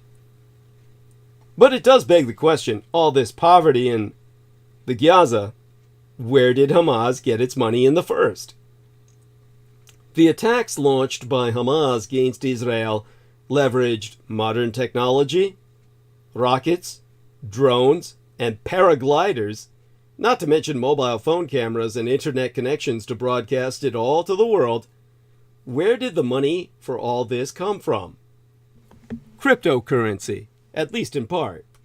According to Elliptic, a firm that helps crypto businesses comply with financial regulations, Hamas and its affiliates have publicly solicited donations in Bitcoin over the past 5 years, but are linked to currencies like Dogecoin, or Dogecoin it's called, Dogecoin, and stablecoins like Tether and USDC. What do you even know about Hamas? That it's sworn to destroy Israel? That it's a terrorist group proscribed both by these United States and the European Union? That it rules Gaza with an iron fist? That it's killed hundreds of innocent Israelis with rocket, mortar, and suicide attacks? But did you also know that Hamas, which is an Arabic acronym for Islamic Resistance Movement, would not even exist today were it not for the Jewish state? That the Israelis helped turn a bunch of fringe Palestinian Islamists in the late 1970s into one of the world's most notorious militant groups? That Hamas is naught but blowback. This isn't any conspiracy theory. Listen to former Israeli officials such as Brigadier General Itzhak Segiv, who was the Israeli military governor in Gaza in the early 1980s. The retired Brigadier General confessed, "The Israeli government gave me a budget, and the military government gives to the mosques."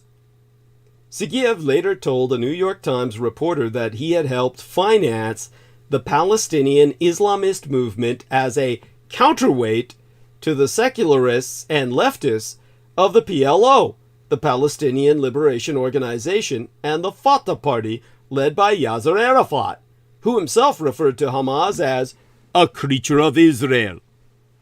In 2009, Avner Cohen, a former Israeli religious affairs official who worked in the Gaza for more than 2 decades, told the Wall Street Journal, "Hamas, to my great regret, is Israel's creation." Back in the mid-1890s, 1980s, I've been teaching a lot of history lately. Well, back in the mid-1980s, Avner Cohen, the former Israeli religious affairs official who worked in Gaza for 20 years, even wrote an official report to his superiors, warning them not to play divide and rule in the occupied territories by backing Palestinian Islamists against Palestinian secularists. To quote us from his own writing, "I suggest focusing our efforts on finding ways to break up this monster before this reality jumps in our face." They didn't listen to him. And Hamas, as explained in the video that I've linked inside of chat, was the result. To be clear, first, the Israelis helped build up a militant strain of Palestinian political Islam in the form of Hamas and its Muslim Brotherhood precursors.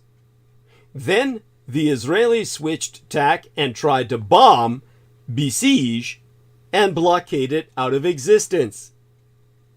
In the past decade alone, Israel has gone to war with Hamas 3 times: 2009, 2012, and 2014, while the Russians invaded the Crimea, killing at the very least 2,500 Palestinian civilians, innocents, in Gaza in this repetitive process. Meanwhile, Hamas has killed far more Israeli civilians than any secular Palestinian militant group. This is the human cost of blowback. David Hakam, a former Arab affairs expert in the Israeli military, who was based in the Gaza in the late 1980s, later remarked, and here I quote his T, "When I look back at the chain of events, I think we made a mistake." Yeah, no shit. But at the time, nobody thought about the possible results. I guess that's because Israelis just don't think. They got God on their side, right?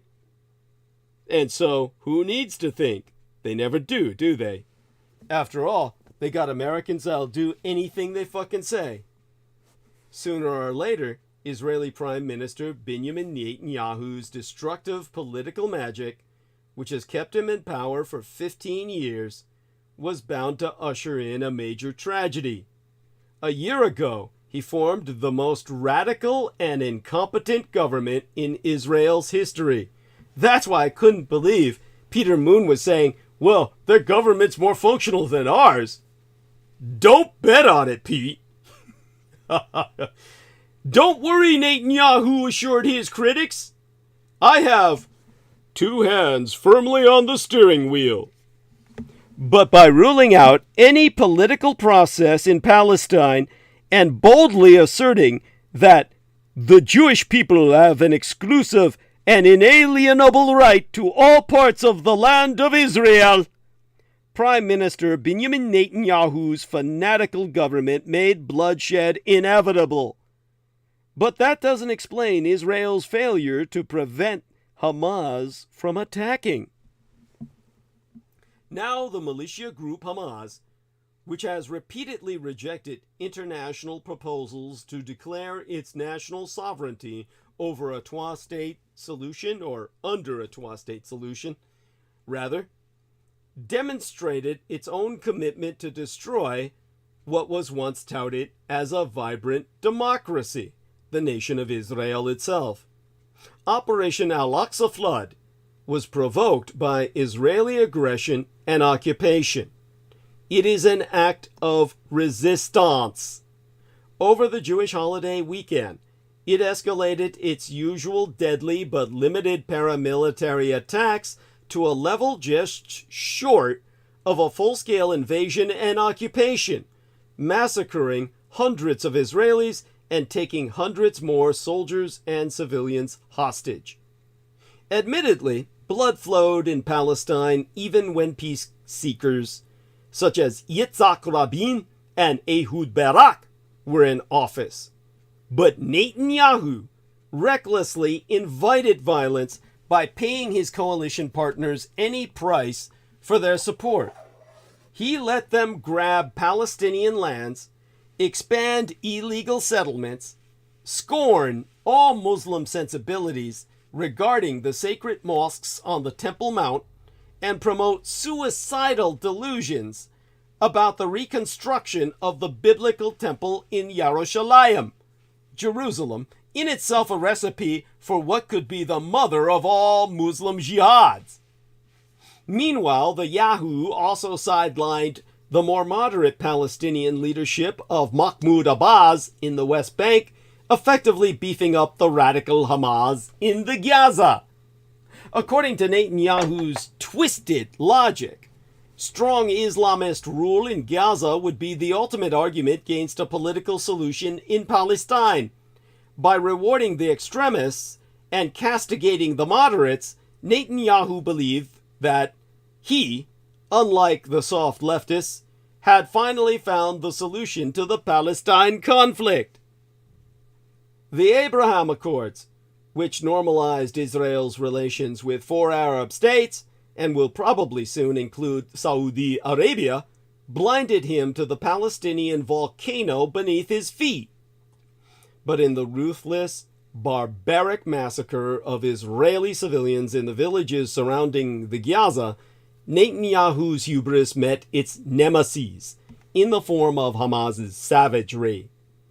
The real lesson for Israel is about hubris and the hell next door.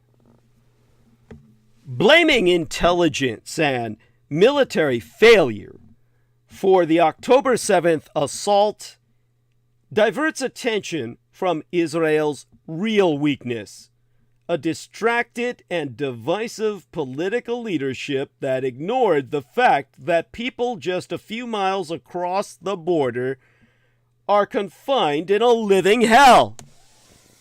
In the dramatic early hours of the brutal Hamas attack in southern Israel, the most repeated word seemed to be surprise. I mean, admittedly, to my son and I watching this on the widescreen, it came like a birthday gift. Surprise! But is this resurgence of conflict, which has already taken hundreds of Israeli and Palestinian civilian lives and is destined to claim thousands, really all that surprising? What lingering truth hides behind the immediate shock? An attack of this scale and complexity taketh, at the least, many months of preparation. The Hamas militias, supported to degree by Iran, did not improvise here. Rather, they meticulously planned every detail of this attack, including its military, political, intelligence, propaganda, and terror ramifications.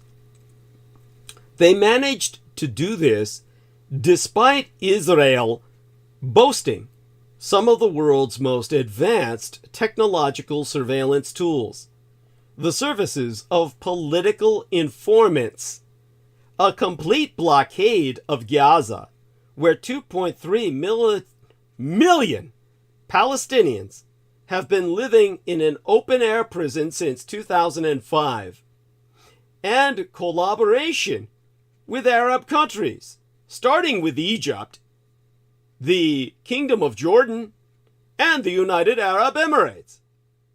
How is it even possible, then, that such a plot managed to go unnoticed? Focusing on intelligence and military shortcomings diverts attention from the real failure, which is political. It is a failure on the part of everyone. Israel itself, firstly, the Palestinian Authority, secondly, all Arab countries who abandoned Palestine, actually, primarily, they would be number 0 before Israel first, and the West. Actually, the West would go at the top of the list. It's all about an unprepared and diluted state of affairs, with the most diluted state of all being Israel. Israel, led by the most extremist government in its history, has been decidedly distracted in the past year. For Prime Minister Benjamin Netanyahu, who was focused internally on undermining the judiciary and internationally on rapprochement with the House of Saud on the Arabian Peninsula, the Palestinian issue was almost non-existent. This was despite the rising violence in Yerushalayim, Jerusalem, the West Bank, and the Gaza. From January this year until the day before yesterday, until Friday into this weekend, already over 200 Palestinians and 30 Israelis had been killed during protests, clashes, and military operations, a significant increase compared to the previous year. But not only was there no talk thereof, there was even an illusion that the Israeli-Palestinian conflict was dormant, if not on the verge of stabilization, through generous Saudi funding against the backdrop of normalizing relations with Eretz Israel, the greater Israeli state.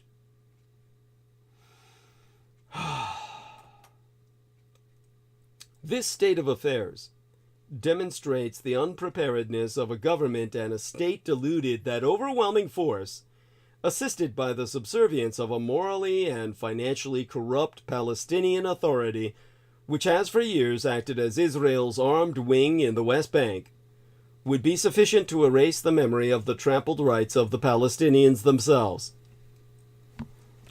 Israeli society, convinced of the security guaranteed by its own armed forces, is in shock. A shock that rekindles the trauma of exactly 100 years ago, when Egypt and Syria trapped Israel in a surprise war, the Yom Kippur War. It is difficult to imagine that the anger and pain of Israeli society will not have long-term consequences for Netanyahu and his government. But it also exposes an illusion that runs deeper. To echo the words of an Israeli colleague, how can you believe you live in paradise when there is hell all around you? And this is the reward for Riyadh, the capital of the House of Saud.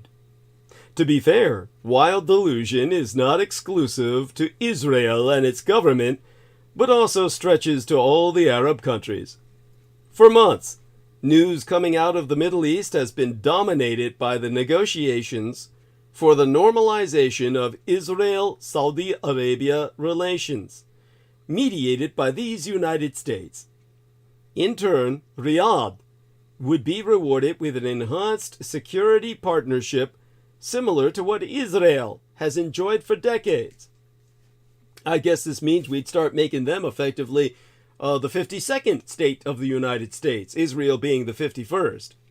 Of course, this is significant, but the Israeli-Saudi thaw has always been, at most, a secondary issue because the two states are not at war.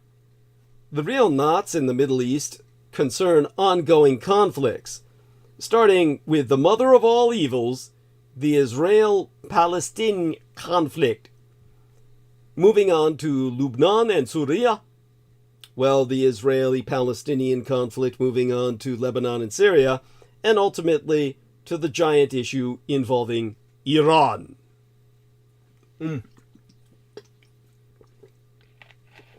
Hamas has openly claimed Iranian support in terms of political, financial, technological, and military aid.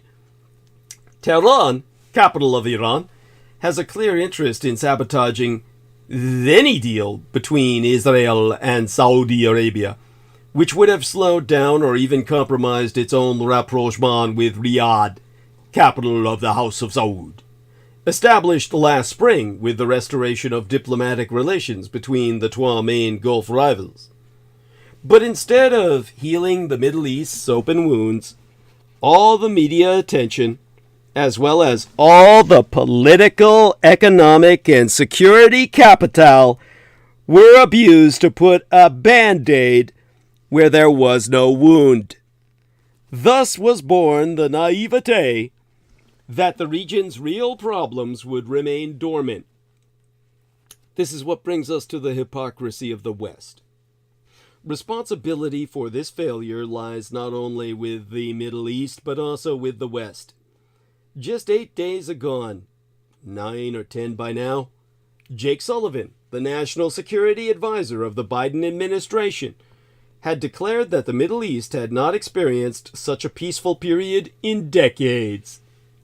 Regardless of the absurdity of those words in hindsight, the most glaring fact is the enormous short-sightedness and hypocrisy of both the United States and Europe. Because if the United States had done little good in the Middle East in recent years, Europe has done even less. In Ukraine, we know that there is no peace without justice. And stability will not come with a freezing of that conflict, allowing Russia to continue occupying territories and suppressing Ukrainian populations. That is why we support Kiev. Yet, in the Middle East, we deluded ourselves that a similar solution could be possible. We let the two states for two peoples solution, born 30 years ago with a handshake between Yitzhak Rabin and Yasser Arafat on the White House lawn, die at the hands of Israel's own hubris, the moral weakness and corruption of the Palestinian Authority, the cynicism of all Middle Eastern regimes, and Western hypocrisy. The solution faded into oblivion. But the problem, as it has emerged in the wake of this violent shock, is all too alive. Half 100 years and a day after Egypt and Syria launched their surprise attack in what became known as the Yom Kippur War, Hamas stormed Gaza's borders with Israel and slaughtered hundreds of defenseless civilians. Scenes of young women raped next to the bodies of their friends were recorded on social networks. About 150 people, among them entire families, elderly women and toddlers, have been abducted and taken into Gaza. Many have expressed surprise that Hamas so easily penetrated Israel's defenses along the border with Gaza, but there were no such defenses. When Hamas began slaughtering hundreds of defenseless civilians, Israel's glorious army was mostly deployed elsewhere. Many were assigned to the West Bank to protect religious settlers in clashes sometimes initiated by the settlers themselves, in fact more often than not, with local Palestinians, and in festivals around invented holy shrines. For long hours, desperate men and women cried for help, and the strongest army in the Middle East was nowhere to be seen. The assumption was always that Gaza was not a vital priority. An underground wall of sensors and fortified concrete that Israel had built around the enclave was supposed to block the tunnels through which Hamas tried in the past to penetrate Israeli border villages. It was of no use. Hamas militias simply stormed the fences on the surface. There was no intelligence about Hamas's intentions either. The startup nation, whose sophisticated cyber units can detect the movement of a leaf in a tree in an Iranian base in Syria, knew nothing of Hamas's plans. Israel's obsession with Iran's possible nuclear breakout and its internal security services' focus on the occupied West Bank partly explain this negligence. The attack by Hamas was not just a tactical surprise, but also a strategic bombshell.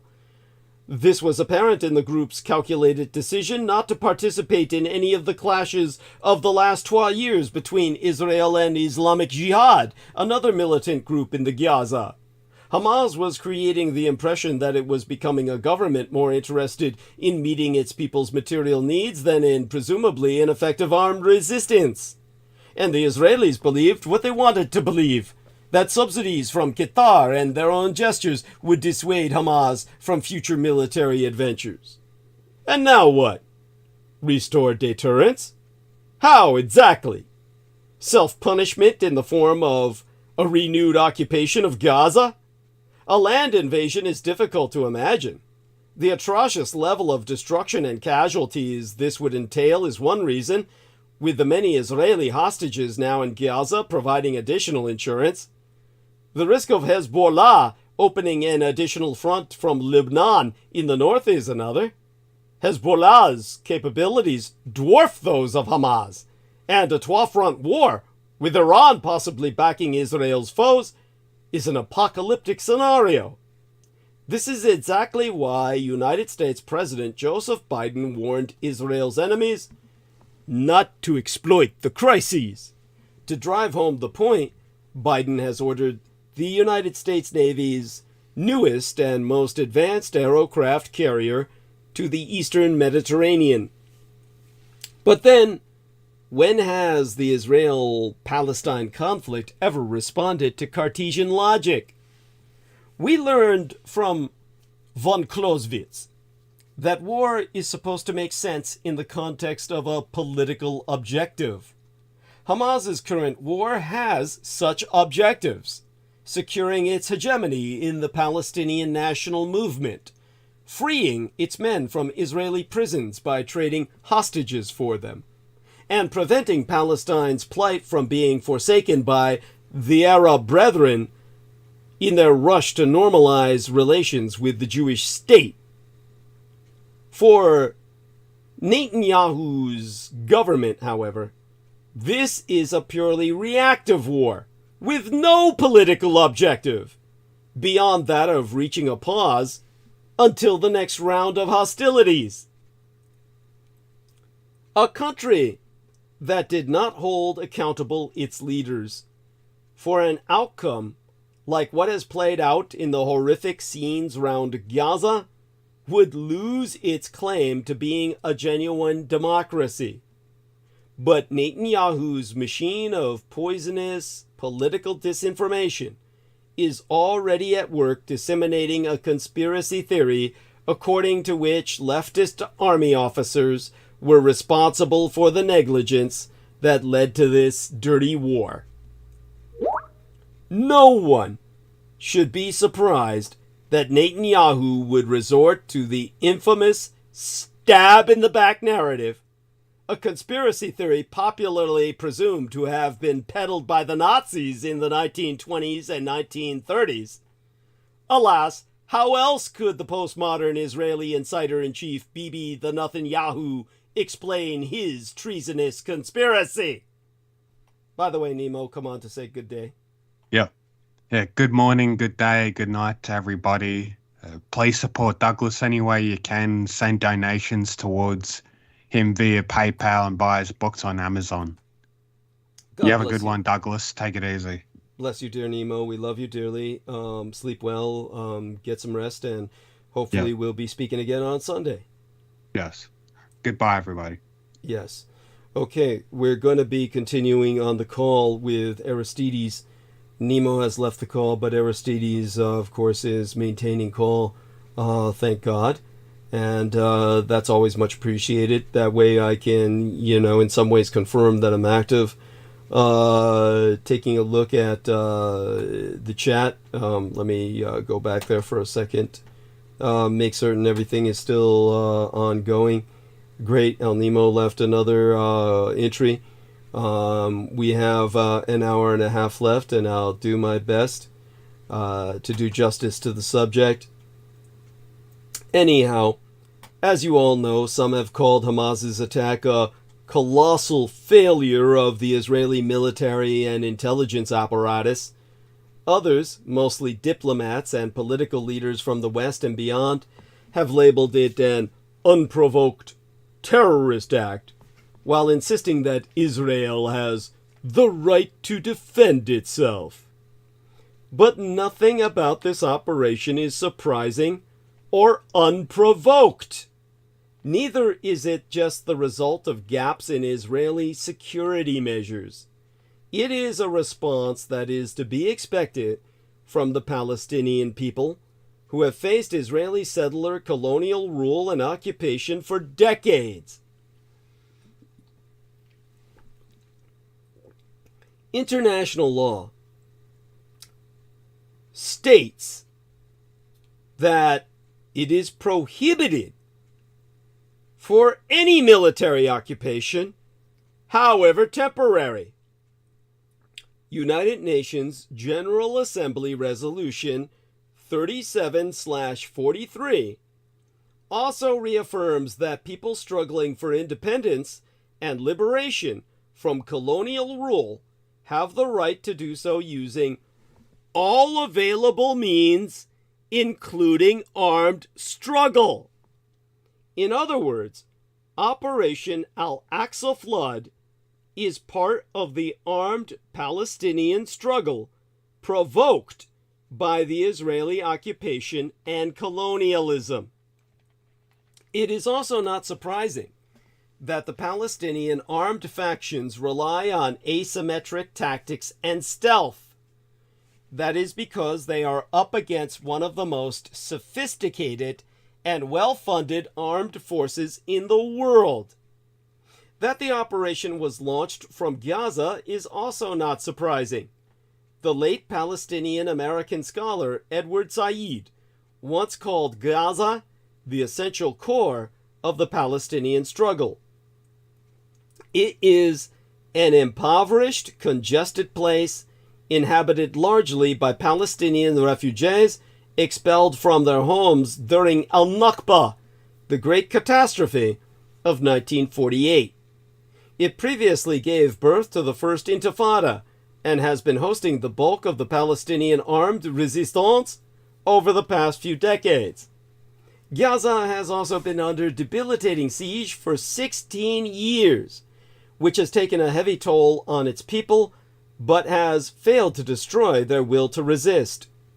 The blockade was imposed after Hamas won the Palestinian Legislative Council elections in 2006, but its Palestinian rival, Fatah, along with Israel and its backers, conspired to prevent it from taking power.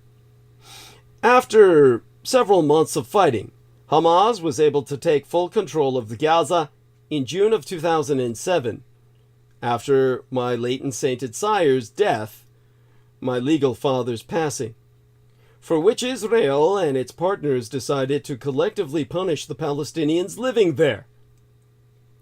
For more than 16 years, the residents of Gaza have had no freedom of movement. They can leave through the Israeli-controlled checkpoints if they have an Israeli work permit, or in rare cases, if they have been given special permissions by Israel to receive medical treatment in the occupied West Bank for life-threatening conditions. To leave for any other part of the world, they must have a valid visa, which is almost impossible to obtain by stateless people, and then navigate the Egyptian authorities' arbitrary decisions to close the Rafah border crossing and deny entry to Palestinians. The blockade has brought the economy of Gaza nearly to a standstill. Today, close to half the population is unemployed. Among the young, the unemployment rate is more than 60%. The food supply is also limited by the siege. From 2007 to 2010, Israeli authorities kept a calorie count of Palestinians' nutritional needs to narrowly avoid malnutrition while restricting access to food for the people in Gaza. Today, according to the World Food Programme, a significant portion of the population is food insecure. In 2022, 1.84 million people across Palestine, 1/3 of the population, did not have enough food to eat. Among these people, 1.1 million were considered severely food insecure, 90% of whom lived in Gaza. The Strip also suffers from an energy crisis. The Israeli ban on the entry of fuel into Gaza means that electricity production is severely limited. In 2023, Gaza has had only 13 hours of electricity a day. In 2017 and 2018, this was down to 7 hours a day. This has in turn caused severe problems with water provision and simple sanitation. The constant blackouts have prevented water treatment plants from functioning properly, or at all. As a result, untreated sewage simply flows into the Mediterranean Sea. Gaza's aquifers, the main source of its water, are also nearly depleted and contaminated by sea and wastewater. A significant portion of all reported diseases in Gaza is caused by poor access to any safe water. The blockade has also taken a toll on the Strip's medical facilities. Hospitals lack any basic supplies, equipment, and infrastructure, and are completely unable to handle, well, they cannot handle any severe cases, or even provide proper care for the chronically ill, no matter how moderate their symptoms. Then there are the routine Israeli military campaigns to provide their troops regular training. Israel justifies its onslaughts on the enclave by claiming they are in pursuit of Palestinian fighters. Yet it systematically targets civilians and non-military civilian infrastructure like residential buildings, hospitals, schools, water treatment plants, etc., making life in Gaza not only all the more unbearable, but rendering the Gaza completely uninhabitable. This is genocide. And the psychological impact of all of this can never be understated, especially among the young, who feel a heightened sense of hopelessness and mental distress. As a Palestinian youth in Gaza told the press during an interview in 2013, "Every day here is a struggle to stop yourself from losing your mind. You will notice that the youth in Gaza often go to university, and then on the side they do internships, volunteer, or set up organizations. All this is done to remain occupied mentally and delay the inevitable point when you lose it. But all these years of tragedy and suffering have not killed the Palestinian spirit of resistance. The formal justification for the operation Hamas gave was the desecration by Israelis of Al-Aqsa Mosque, Islam's third holiest site, and increased settler violence against the Palestinians. But considering how well planned it looks, it is likely that Operation Al-Aqsa Flood has been in the works from before the recent events in Jerusalem and the West Bank. In fact, what appears to be the largest military response by Palestinians in decades was an inevitable development, an act of resistance, and a reaction to the suffering of the people of Gaza under a brutal blockade and occupation. It is part of the Palestinian struggle for freedom, and it solidifies Gaza's place at the very heart thereof. One thing should be clear from the start. Israel's attackers are not terrorists, as embedded journalists persist in calling them. They are militiamen. But the Israeli government and Prime Minister Benjamin Netanyahu in particular have a lot of explaining to do. How could a wall to protect Israelis from Hamas attacks be so paper thin when the wall dividing Israel and the West Bank is so formidable? How could a simple bulldozer break through the Gaza wall without being first destroyed by Israeli aircraft or drones, which are meant to be ubiquitous over the Strip? Why was Israel unable to obtain proper warning of an attack that appears to have been planned for some time? And if, as has been reported, Israeli military officials warned the government of a possible Hamas operation, why did the government sit on its hands? This is Pearl Harbor conspiracy level, people. This is treason. The buck must stop with a prime minister who, in his single-minded efforts to avoid criminal prosecution, bitterly divided his country and thereby weakened it in the eyes of its most implacable and bloodthirsty enemies. Israel's first order of business must, of course, be to root out all Islamo-militants from its territory, which its forces now appear to have done, and repair and bolster the Gaza wall as quickly as it can.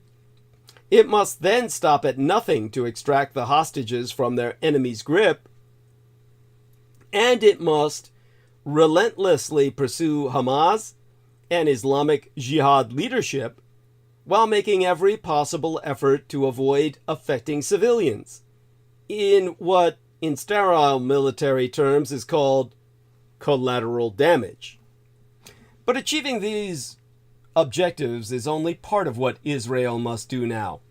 It can no longer have a government that includes racist, neo-Kamazarocrat ministers like Itamar Ben-Gvir and Bezalel Smotrich, whose pronouncements have only inflamed Palestinian, and not only Palestinian, hostility. As former Foreign Minister Yair Lapid has rightly put it, they must be ousted if Israel is to have a true unity government that can rally the country during its forthcoming very dark days. Even that is not enough. Netanyahu can no longer lead the country. In the interests of unity, he could remain as a minister without portfolio, much as Menachem Begin, the archenemy of the Labour government, was during and after the 1967 Six-Day War. But no longer should Netanyahu be the face of a nation that is in deep crises, which he brought about. Benny Gantz, a former chief of staff of the Israel Defense Forces, who recent polls show is far more popular than Netanyahu, should be Israel's new prime minister. Gantz should demonstrate to both the Palestinians and the Arab world, and indeed the entire international community, that while on the one hand Israel will fight to defend itself and bring its people home, it will no longer pursue radical policies, such as those advocated by Ben-Gvir and Smotrich, that would extinguish any hope that Palestinians might retain for a state of their own. In so doing, he would help prevent the war from spreading more quickly, more widely, as Iran in particular hopes for. He would perhaps as well sufficiently address Saudi concerns so as to enable what were previously promising discussions about normalization to continue, albeit at a slower pace. Gantz should also withdraw the radical legislation to undermine the country's Supreme Court, which has led to massive weekly demonstrations throughout Israel, and has both seriously shattered the country's unity and given Hamas the opportunity it has long sought to wreak havoc inside Israel itself. He should respond to President Isaac Herzog's many calls for a judicial compromise that will reassure all elements of Israeli society, including its Arab population. As for these United States, apart from extreme Judeophobes around the country who would prefer to see not just Israel but the world rid of Jews, there is welcome bipartisan support for aiding Israel's efforts to defend itself. A new Gantz government, committed to improving the lives of Palestinians, would only strengthen that support, especially among Democrats. In addition, the Biden administration will continue to make good on its promise to have Israel's back. The president is irrationally committed to supporting the Jewish state, but the conflict threatens his other regional priorities. The sycophantic dispatch of a supercarrier task force is an important signal in that regard. The question is, what more can or would the task force do other than arrive on scene? On the other hand, America is already predictably providing Israel whatever equipment it needs. Boeing's overnight shipment of thousands of smart missiles immediately comes to mind to pursue its military objectives. Through it all, Biden will be guided by his Zionism. On Sunday morning, Joe Biden got on the phone with Benjamin Netanyahu. After the barbaric attack launched against Israel the day before, the Israeli Prime Minister was able to offer a granular account of what was already known about the unfolding catastrophe. According to twa Biden administration officials who spracketh on the condition of anonymity, he gave Biden a vivid set of details about the assault on the music festival in the south of his country. He reported that the death toll was well over 200, part of the more than 800 Israelis already reported killed in the Hamas assault at that time. Netanyahu's anger and despair poured through the phone. Biden and Netanyahu have known each other since the 1980s. Their shared history includes navigating rocket attacks, terrorist assaults, and ground wars. But the president's aides reported that Biden instantly understood Hamas's invasion to be different in scale and kind than anything in his political memory, and Netanyahu's raw account of the carnage stoked Biden's feelings of anger.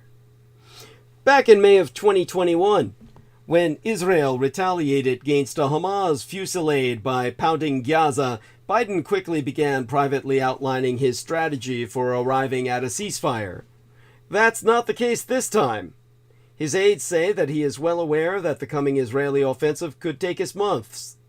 In a statement delivered on Tuesday afternoon from the state dining room, Biden expressed unconditional support for Israel, declaring Hamas's attacks as pure, unadulterated evil. And there is no reason to think he has conveyed anything different to Netanyahu in private. A string of knotty questions will certainly arise. How will the administration respond to the inevitable civilian casualties in Gaza? Will Biden sanction an Israeli strike on Iran, if that's where the intelligence ascribes responsibility? In the immediate aftermath, the administration has begun to ponder the implications of the war for American foreign policy and the ways in which the crises might present opportunities. Biden arrived in office with the hope of removing the Middle East from the central place it has occupied in American foreign policy for much of the 21st century. Brett McGurk, the National Security Council official with responsibility for the region, liked to tout the slogan that guided his work, "No new projects." His task consisted of keeping the Middle East off the president's desk as Biden sought to end the war in Afghanistan, restore broken alliances, and focus our empire's gaze on communist China. But the administration understood that there could very well be a moment when a crisis intruded and pulled the president's attention back into the region. This year, Biden made a Saudi-Israeli deal his signal diplomatic initiative. There were two primary reasons he staked his prestige on pursuing an agreement. The first was a worry that the Saudis might be slipping out of the American orbit, as evidenced by their reluctance to impose sanctions on the revanchist, revisionist Russian Empire, while staking out friendlier relations with the communist Chinese Empire. The second was concern for Israeli democracy. Biden saw a deal as a chance to preserve the prospects of a two-state solution, which would be a Saudi condition for moving forward with an agreement. Some in the administration hoped for a bank shot here. Bibi seemed to want a deal badly enough that he would be willing to make the concessions to Palestinians that the Saudis demanded. To deliver on those promises, he would likely be forced to end his alliance with the far right, which had dragged Israel into an undemocratic direction. Biden's thinking defied political logic, even in a time of relative quiet in the region. But within hours of the Hamas attack, that possible deal is roundly considered to be moribund, headed for death. Israel will now be focused exclusively on wartime objectives. The Saudis might feel obliged to walk away once Palestinian casualties rise. At the very least, the war wrecks the administration's timeline. Biden was hoping that he might be able to get a treaty in front of the United States Senate before the onset of the coming campaign season. The Senate would have to approve a defense agreement with the Saudis, a core component of the developing deal. Putting aside all of the other geopolitical reasons the deal might not happen now, the delay itself makes it impossible, given that the administration would never risk dooming a treaty by sending it to the Senate in the middle of an election year, when politicians of all stripes will be anxious to avoid guaranteeing the security of Saudi Arabia. But the administration's conversations with the Sunni states over the weekend have given officials a bit of hope that a deal of some sort might be viable on the other side of the war. When the White House and the State Department first heard from the likes of Qatar, Egypt, and Turkey, their diplomats mouthed traditional justifications for Palestinian violence. Their position shifted, however, over the course of the weekend, and they consumed, well, while they were consuming the news of mass civilian casualties like my son and I were while drinking tea and watching the widescreen, the kidnapping of women and children, the corpses paraded through the streets of Gaza. Privately, some of the Arab states confessed their disgust with Hamas and its brutal tactics. Even if relegated to diplomatic phone calls, professions of revulsion, and even sympathy for the Israeli public are unprecedented. Of course, these outbursts of emotion might prove ephemeral as the battlefield shifts to Gaza and away from the gunned-down teenagers in the desert, but they raised hopes within the administration that the United States might be able to diplomatically isolate both Hamas and its Iranian backers in the short term, while preserving the possibility of integrating Israel within the fabric of the region in the long term. Zionism is one of Biden's primary commitments. It's not a belief that he acquired in the course of his political career, but something he says that he learned from his father at the dinner table in the aftermath of the Holocaust. His father would tell him, "If Israel didn't exist, we'd have to invent it." That, by the way, is a play on Dr. Paul Joseph Goebbels, Reich's propaganda minister, who said, If the Jews did not exist, we would have to have invented them. Biden first met Nancy Pelosi in the early 1970s when he visited My Golden Gate at San Francisco to raise money for the Jewish state. Pelosi lent him her Jeep so that he could go from synagogue to synagogue. Biden's Zionism will shape how his administration frames the moment politically. Despite Israel's recent slide away from democracy, and despite the rising criticism of the Jewish state within his own party, Biden remains a true believer who doesn't have any qualms linking its struggle for existence to a global struggle against barbarism. That's part of the reason his aides have discussed rhetorically linking Israel's war to the Ukrainian cause and to the defense of my own Taiwan. This framing, as some aides believe, would help Biden break through the legislative deadlock on Capitol Hill. Military aid to Ukraine has foundered because of a small faction of Trumpist opposition, whose votes are being courted by the twa men now vying to be Speaker of the House last time I checked. By linking Israel to Ukraine and my Taiwan, the administration has a chance to put most congressional Republicans in a politically impossible position, where, the conventional wisdom goes, they will have no choice but to support an ally under attack. It might also be the administration's best chance for reviving broad bipartisan support for Ukraine. Any president would express robust support for Israel in the aftermath of the Hamas attack. But the question is how those feelings of solidarity survive through the slog of war. Biden's aides say that his spiritual commitment to Zionism means that he's going to be an exceedingly generous ally in those ugly moments, although it's not hard to foresee how those moments, especially if they entail a confrontation with Iran, will test the solidarity with Israel he so dearly professes. By the way, our wonderful T-Tank Berry also says support Doug Dietrich and Amy Como. God bless her. Says 1242 Green Street, San Francisco, California, 94109. Please remember to send his birthday cards this week. Delightful, honey. Love you dearly. Now, in the hour we have remaining, let me see if I can do the subject justice. Checking into our call for a moment here. Seeing if we're still alone, so to speak. Sleepy-headed Aristides and I. Okay. Israel is certain to prevail, but the cost of this war is already far too high. The list of dead and of hostages keeps rising, and is likely to rise some more before the shooting stops. But military operations are not enough. Israel has been racked by civil strife unlike any in its 3/4 of a century's worth of history. 75 years.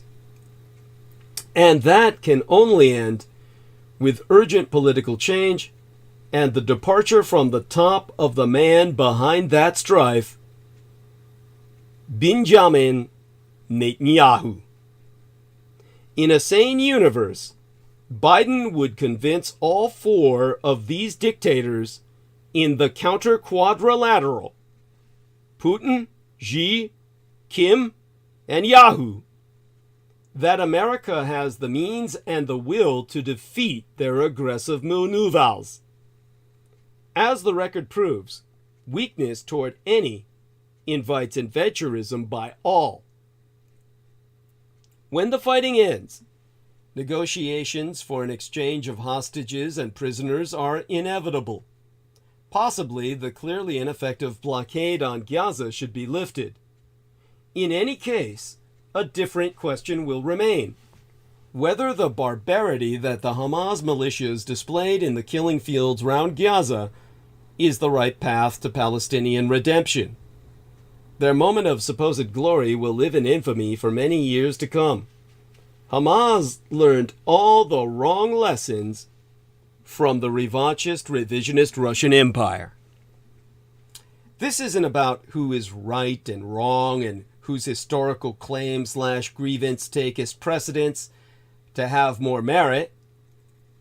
People have been arguing over it for thousands of years, from the original Palestinians, the Philistines, and their war with the Israelites. But I will say that whatever goals Hamas had for the future, it just pisses them away. By following Russia's playbook of targeting civilians and children and engaging in sexual violence against women, Hamas lost any semblance of moral high ground and rallied not just Israeli public opinion against it, but much of the world's.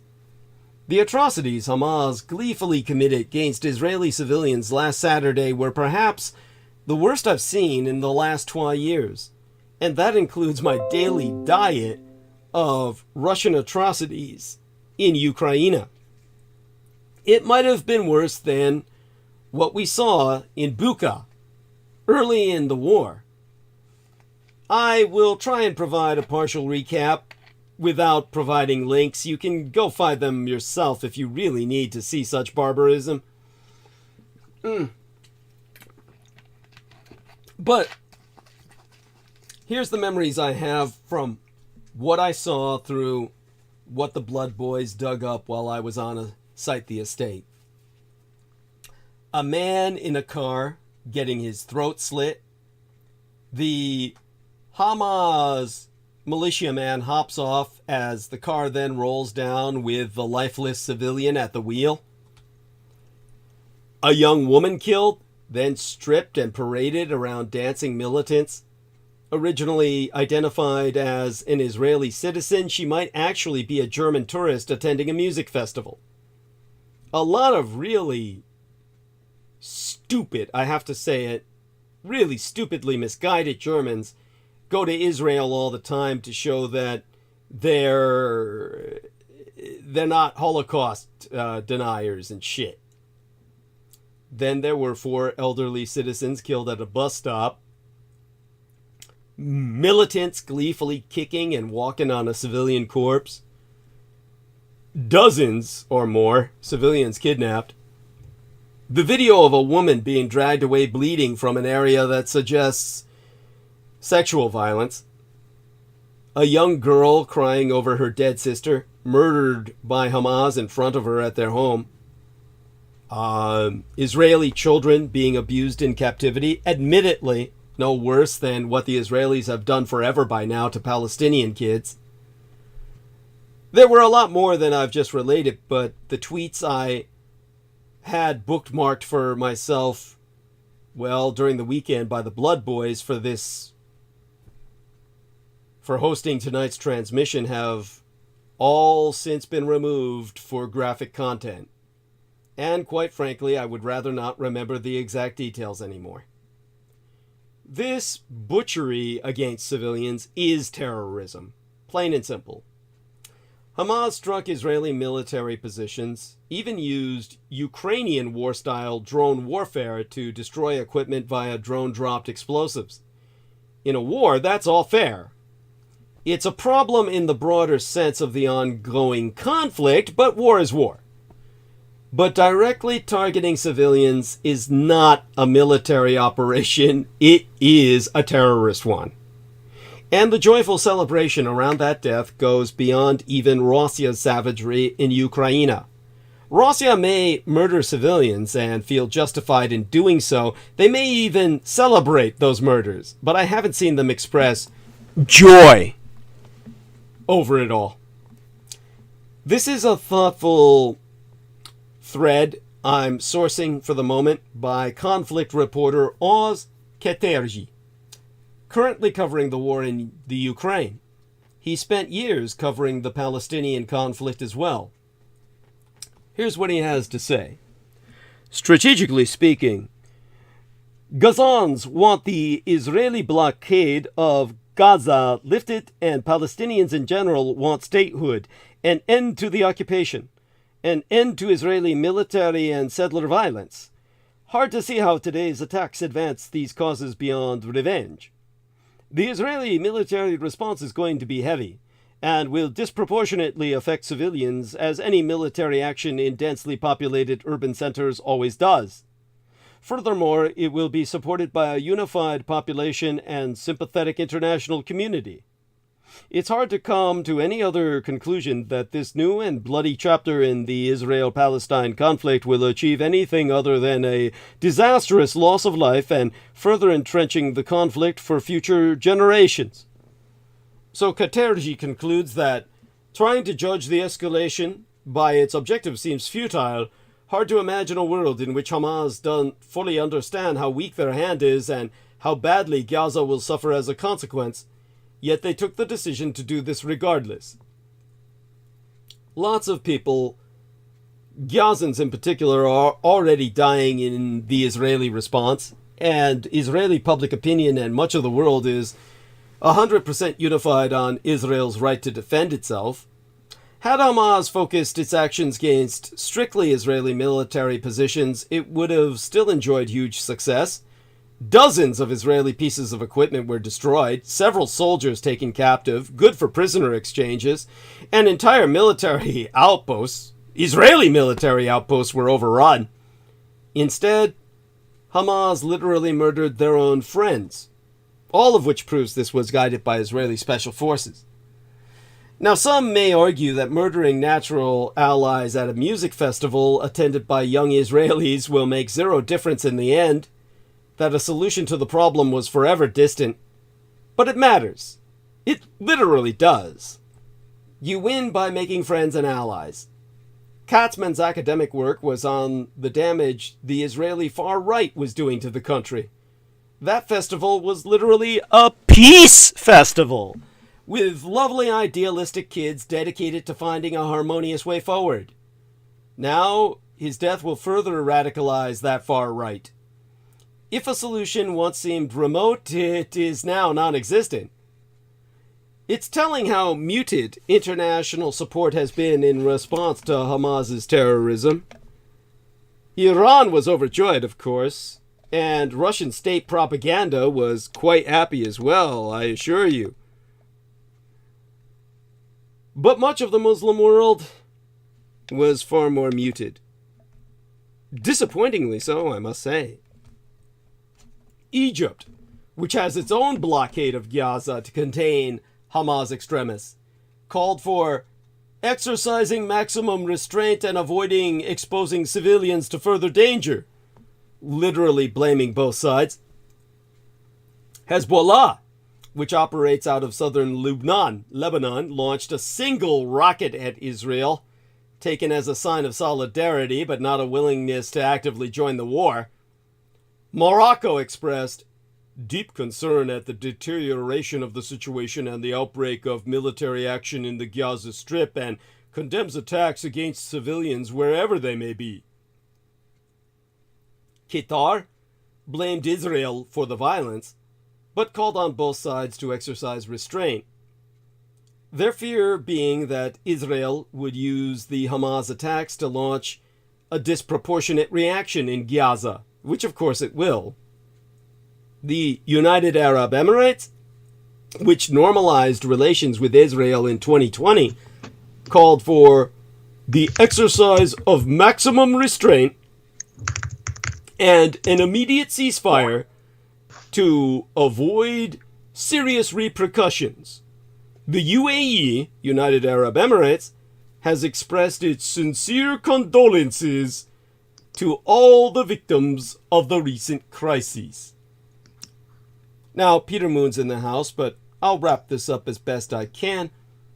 Most interestingly, perhaps, was Saudi Arabia, currently negotiating a peace treaty with Israel, calling for an immediate cessation of violence. The Saudi statement stated, "We are following the unprecedented developments between a number of Palestinian factions and Israel occupation forces, which has led to a high level of violence on a number of fronts." If Hamas cannot get unequivocal support from much of the Arab world, what can it hope to accomplish? And that's where Katarji's aforecited thread comes back into play. Hamas wasn't just seeing a lack of international support for its actions, but much of the Arab world was actively turning away from it. Not only has Egypt in 1979, Jordan in 1994, Bahrain in 2020, the Sudan in 2020, the United Arab Emirates in 2020, and Morocco in 2020 all normalized relations with Israel in recent years, but Saudi Arabia will likely be joining them at some point in the near future and recently authorized Israeli civilian flights over its own territory. Hell, the United Arab Emirates and Israel even signed a free trade agreement. Some people suggest Hamas has launched this attack specifically to undermine the Saudi-Israeli peace talks, and it has a certain logic to it, even if the reality is infinitely more complex.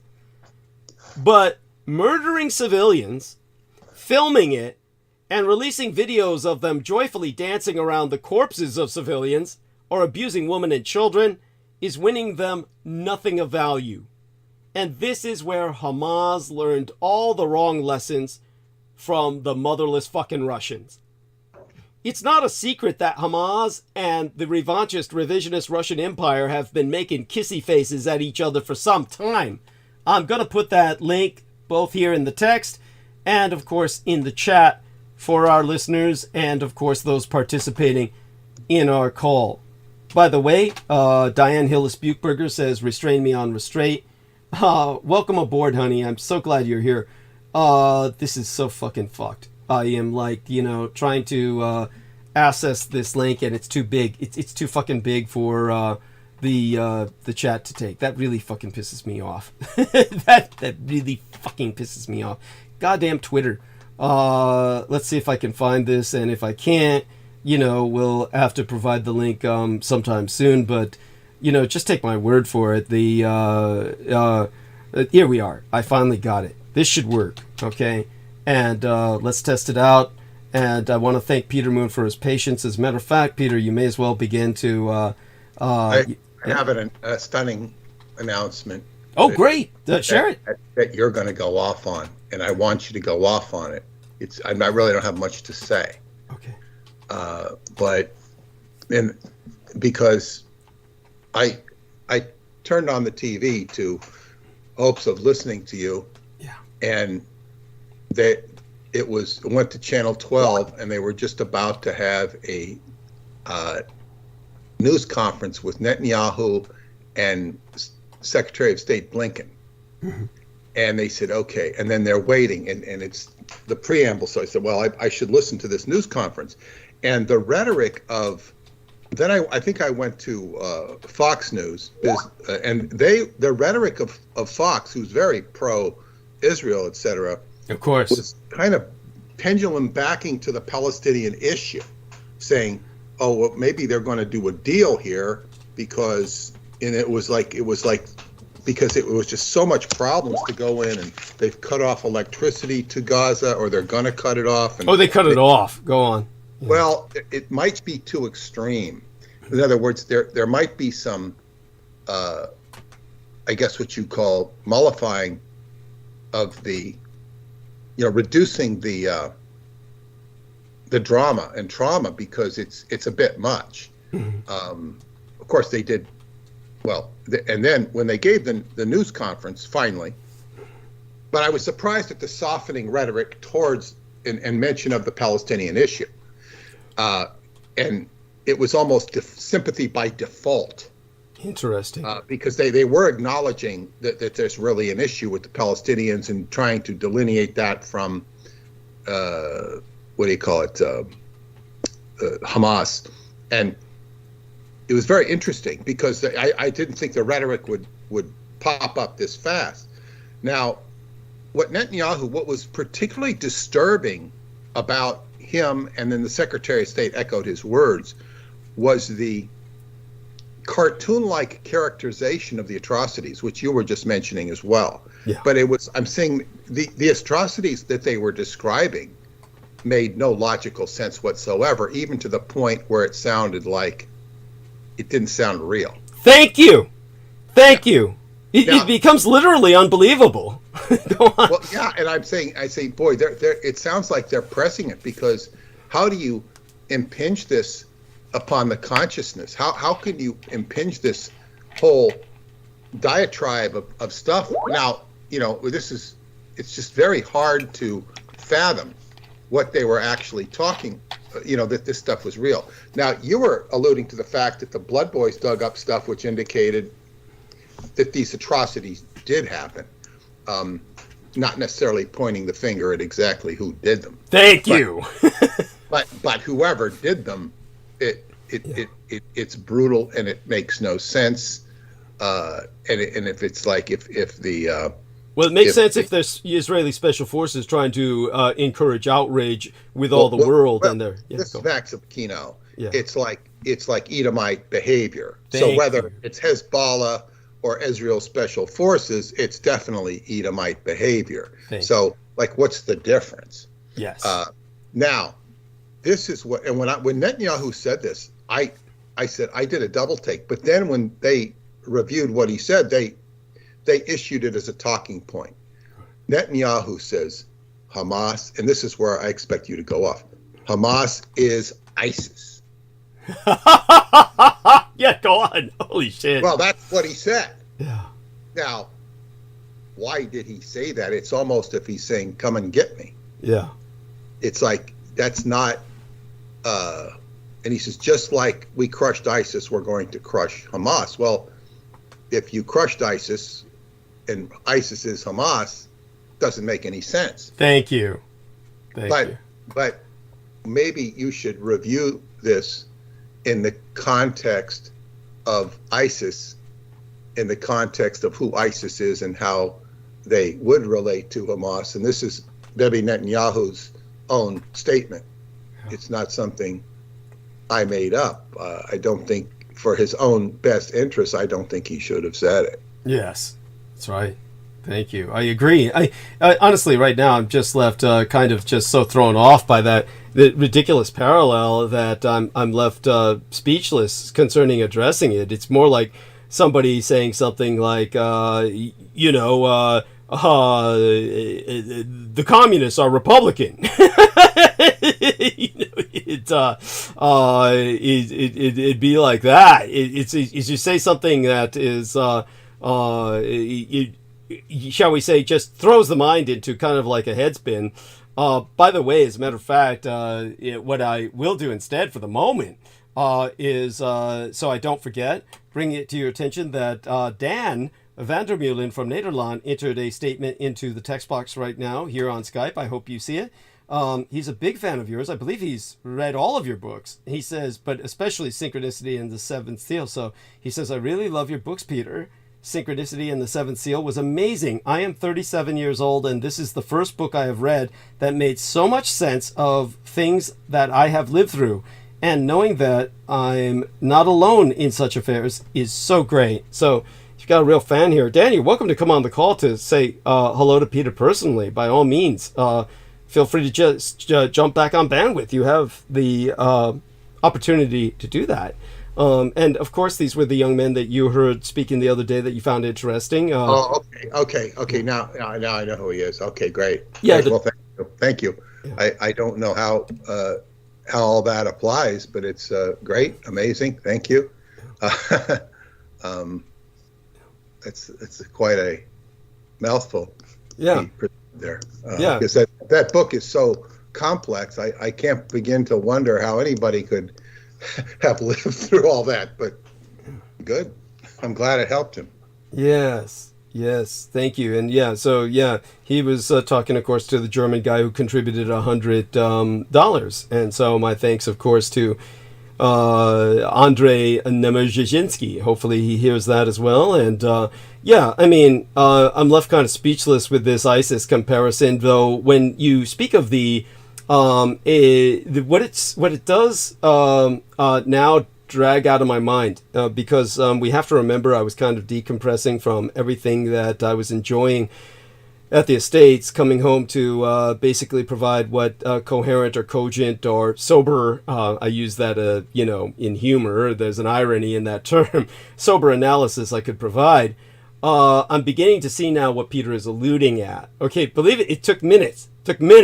For this to sink in. My system, I can't. Yeah. I don't have enough information because that wasn't my gig to even begin to process it. All that I know is that I'm saying.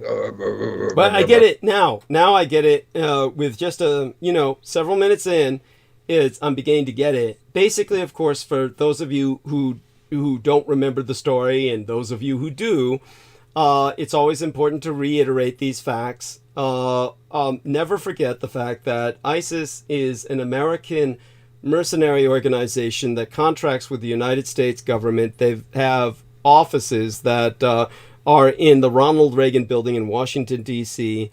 They had a major headquarters right here in Huachuca, I believe that's how you pronounce it, or Huachuca, I think that's it, Nevada. We had a guy who for a while was kind of acting as an in-the-field reporter who lived in that area, or his parents did, and he actually took footage of where their name plate once was, and then later on, that nameplate was ripped off the building's facade as they tried to cover their slime tracks. But they were definitely ISIS, an American mercenary corporation contracted with the U.S. government that was traded on the New York Stock Exchange, and which major shares were held by John McCain, who bragged and boasted that he could enter into negotiations with ISIS because he held major stocks in their company. And, of course, the co-founder of ISIS was the co-author of Mind War with Michael Aquino, General Paul Vallely. And Paul Vallely is an Aquino cultist. They used to be on the same website together, portrayed as Indiana Jones-style heroes, out in the wild searching for arcane regalia, infernal reliquary, and the like. Just basically old artifacts that could be weaponized. So you're talking about Paul Vallely bragging on record that he had helped to establish ISIS. Now, what he meant by that was he was vaguely disambiguating, but no one outside of myself or certain very, very high security clearance people would even know what he was talking about. He was talking about basically that just like Al-Qaeda was simply the Arabic word for the base. This was the name that was given to the CIA computer base, in which they had the names of thousands of Arab criminals that they later employed in mercenary contracts to fight with the Soviets, first in the Horn of Africa, with Osama bin Laden's so-called technicals. In fact, Osama bin Laden revolutionized warfare by using the Toyota pickup trucks and mounting machine guns on their flatbeds and taking on Libya in the Chad War. And Al-Qaeda cut its teeth in that combat and then wound up being redeployed to fight the Soviets in Afghanistan and ultimately running them ragged. And that's when Osama bin Laden was considered an American hero, or at least an Afghan hero that the Americans approved of. All that changed. And when it came to what happened after that, we don't need to go into, because that's a whole different can of worms. But Paul Vallely, using that model, that precedent, basically ISIS, the professional American mercenary corporation, which weren't just white Americans, they were also Mexicans who worked with contracts with Geico, for instance. For those of you who don't know, Geico, with that stupid little fucking faggot gecko with the British accent, is an acronym for government insurance company, which is why you see them always talking about we're insuring all these aircraft carriers and shit and all these military families and shit. You don't see normal insurance companies making that boast. Geico can do that because they're government insurance. So you see these fuckers had their security provided by ISIS for years. And the guys who gave them some big ass protection or protection in Mexico in particular, where Mexicans who literally in Mexico, security forces are given a 007 license to kill. It's called a white card. So if someone's an agent of the Mexican government, they're given a white card, which means that they're not accountable for anybody that they kill.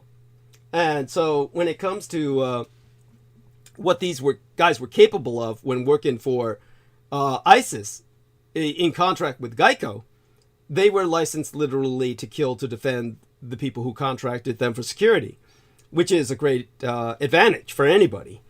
So when it came to ISIS itself, then the U.S. government, under Paul Vallely's direction, remember this is a co-cultist of Michael Aquino, a standing member of the Temple of Set, they basically paid the governments of North Africa and Southwest Asia, meaning Pakistan all the way down to Bangladesh, and all the Middle East, to empty their prisons and insane asylums, and they gave all the released detainees machine guns, and they cut them loose in Iraq to ultimately with every intention of exterminating the Yazidi population, all in a mad quest of depriving the peacock angel that possesses myself of his tether to the world, and thereby rendering him vulnerable to summoning and binding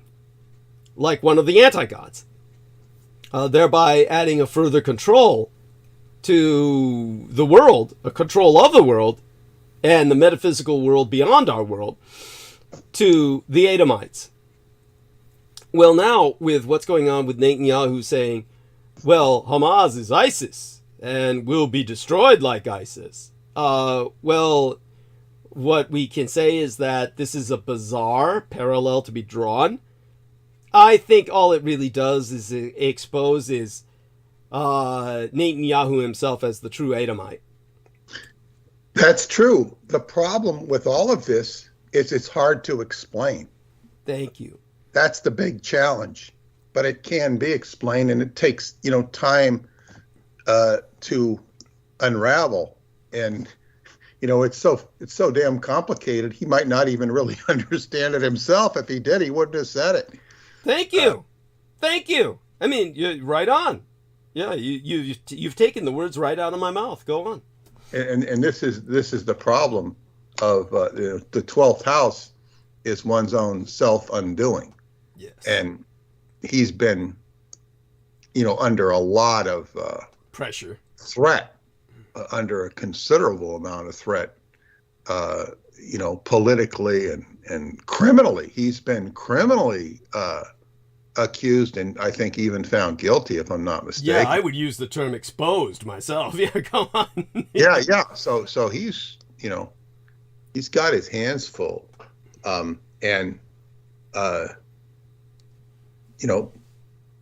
All of this must make Putin very happy. Well, he's certainly, how would I say, he's certainly bemused, to say the least, if not outright amused by all this bullshit. He's certainly taken, I mean, you should have seen him going off. It was the most melodramatic I've seen him act in years, when Canada was congratulating a Nazi of the old guard, a Nazi veteran of World War II, who had served in Ukraine.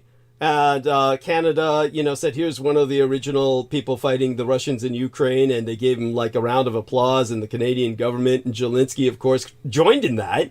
And that's when Putin was on, went on national television in Russia, going, see, this is a Jew killer, and Zelensky the Jew is applauding the Jew killer. And I'm like saying, damn, you're so fucking pathetic, Putin. And, you guys are so fucking stuck in World War II. Again, I wouldn't have it any other way, but still. And then you've got Netanyahu and his bullshit and what he's doing now. It's, along those lines of, a gaffe. Though the gaffe, I think, is not with the Canadians applauding the Nazi. In my opinion, the gaffe is with Putin responding to that and getting melodramatic about it like he fucking cared. It's like something like that shouldn't even be of any matter to him, considering everything else he's dealing with. For him to try and milk that shows you how desperate he truly is. And Netanyahu, of course, is also desperate. So we're looking at a bunch of desperate dictators. You probably heard a bit of what I said earlier. I mean, I was including Netanyahu up there with Kim Jong-un, Vladimir Putin, and Xi Jinping. I didn't hear that that allusion, but certainly he's got his hands full of accusations and problems, and he's going to go to hell. yeah, there you go. It's but yeah. So yeah, Putin's sitting back. It's like the more chaos, the happier these people are. Yes. Understandably so, because it, quote unquote, could possibly get them off the hook. Yes. That's what they're all hoping for. They're all hoping for that. Is generate enough chaos and they can find an opportunity to, make something of it. You're absolutely right. Yeah. So I found that this is so just to review in my own mind. ISIS was created by Paul Vallely, correct? Created. Yeah, he's certainly one of the co-creators of it, and yes, and confessed to such. Yes, go on. Well, confessed or bragged? Bragged, really. He was really bragging. He was, by the way, they were headquartered outside of Fort Huachuca, spelled Huachuca. There's still a video that might even be on my channel. It was certainly on the channel of this poor bastard who called his channel was named Truth Bombs for Your Mom. And he put that video up of his going down to Fort Huachuca in Sierra Vista, Arizona. And he found the ISIS headquarters. And like I said, originally it had the name on it, ISIS, for the organization. And then later on they ripped it off to cover their slime tracks. It is an acronym, of course. Its original acronym was for, I'm going to try and look it up because honestly it's been so long since I discussed this subject. It's hard to consciously remember, but it was, God, let me see if I can fucking find it. In the meantime, keep talking, Peter. You can. I have never forgotten it. I wasn't able to grasp the full significance, but I think Netanyahu should start shacking up with Lilith. Yeah, because Lilith is of course the bane of Adam and in the Jewish religion. But yeah, because it's like he's given ammunition against himself by mentioning such a thing. So, ISIS is basically let's create a terror squad and let's use these bumpkins, meaning whoever's out there, Pakistanians that'll take money. Yeah. And is what's his name? Osama bin Laden seemed to be in their employ, and it seemed he reminds me of Noriega. He's using these people. He thinks he's using them, but they're using him on a much higher level. Yes. And that's why, Noriega thought he could turn the tables on George Bush, but George Bush was just too strong. Yeah. Donald Trump thought he could turn the tables on the elite. They're just too strong. Yeah. And people who have supported Trump, have commented that he was naive. And Donald Trump is not naive when it comes to New York real estate. And that's the biggest shark den, you can imagine. Yeah. New York City, Manhattan real estate, not New York City real estate, Manhattan real estate. Yeah. And he survived, he thrived up until recently. Right. By the way, I just sent you an email, but go on. Okay, and the verdict is still not out on Donald Trump and his empire. But yes, but as they say, when you get into the swamp of Washington, D.C., And he was correct to identify it as a swamp, just like the Vatican was a swamp. They're built on swamps, literally physical swamps. Mm-hmm. But there are, it's like he didn't really understand Conspiracy 101. There we are. Really understand it because his ego, he's vain. He's not as vain as some of these idiots, Mm-hmm. but he's still vain. Yes. And too vain. And vanity gets the better of you. Thank you. It really can. It's something we have to be on the lookout for. So what I sent to Peter Moon was a 17-page column I wrote on ISIS. So thank you. Yeah. And just make certain, obviously Dietrich is difficult. You can skim past the first few paragraphs and you'll find more of the meat of what is essentially a cut and paste from the ISIS pamphlet themselves when they were advertising what they provided. The reason it was difficult to remember what their acronym stood for was because it actually stood for two different names for the same organization, because they had kind of like the brain branch and the brawn branch. In other words, the logistical system and then the men on the ground. So the brawn muscle of ISIS was known as Integrated Systems Improvement Services. That was the mercenaries on the ground. The one that was in the empty building that was awarded a grant by the Department of Defense for ISIS was the brain department, with their computers and their contracting business was taken care of, and that the acronym stood for Integrated Strategic Intelligence Services. That was a trademark think tank. So these were both the same organization, but the ISIS for the think tank stood for Integrated Strategic Intelligence Services, the ISIS for the troops on the ground who were mercenary muscle, that stood for Integrated Systems Improvement Services. So that's why it was hard to remember. Then, of course, the guys they paid the governments, bribed all these governments all over Eurasia, Africa, into emptying their prisons and insane asylums, and then gave these guys machine guns and just turned them loose with an endless supply line. That ISIS stood for Islamic State of Iraq and Syria. And there we have that. So I have there a link of let's see if this link still works. There's a link in that article for McCain admits to meeting with ISIS, still in direct contact with them. This is because, of course, he was a shareholder and he was checking into his stocks, so to speak. It looks like that video is still up there.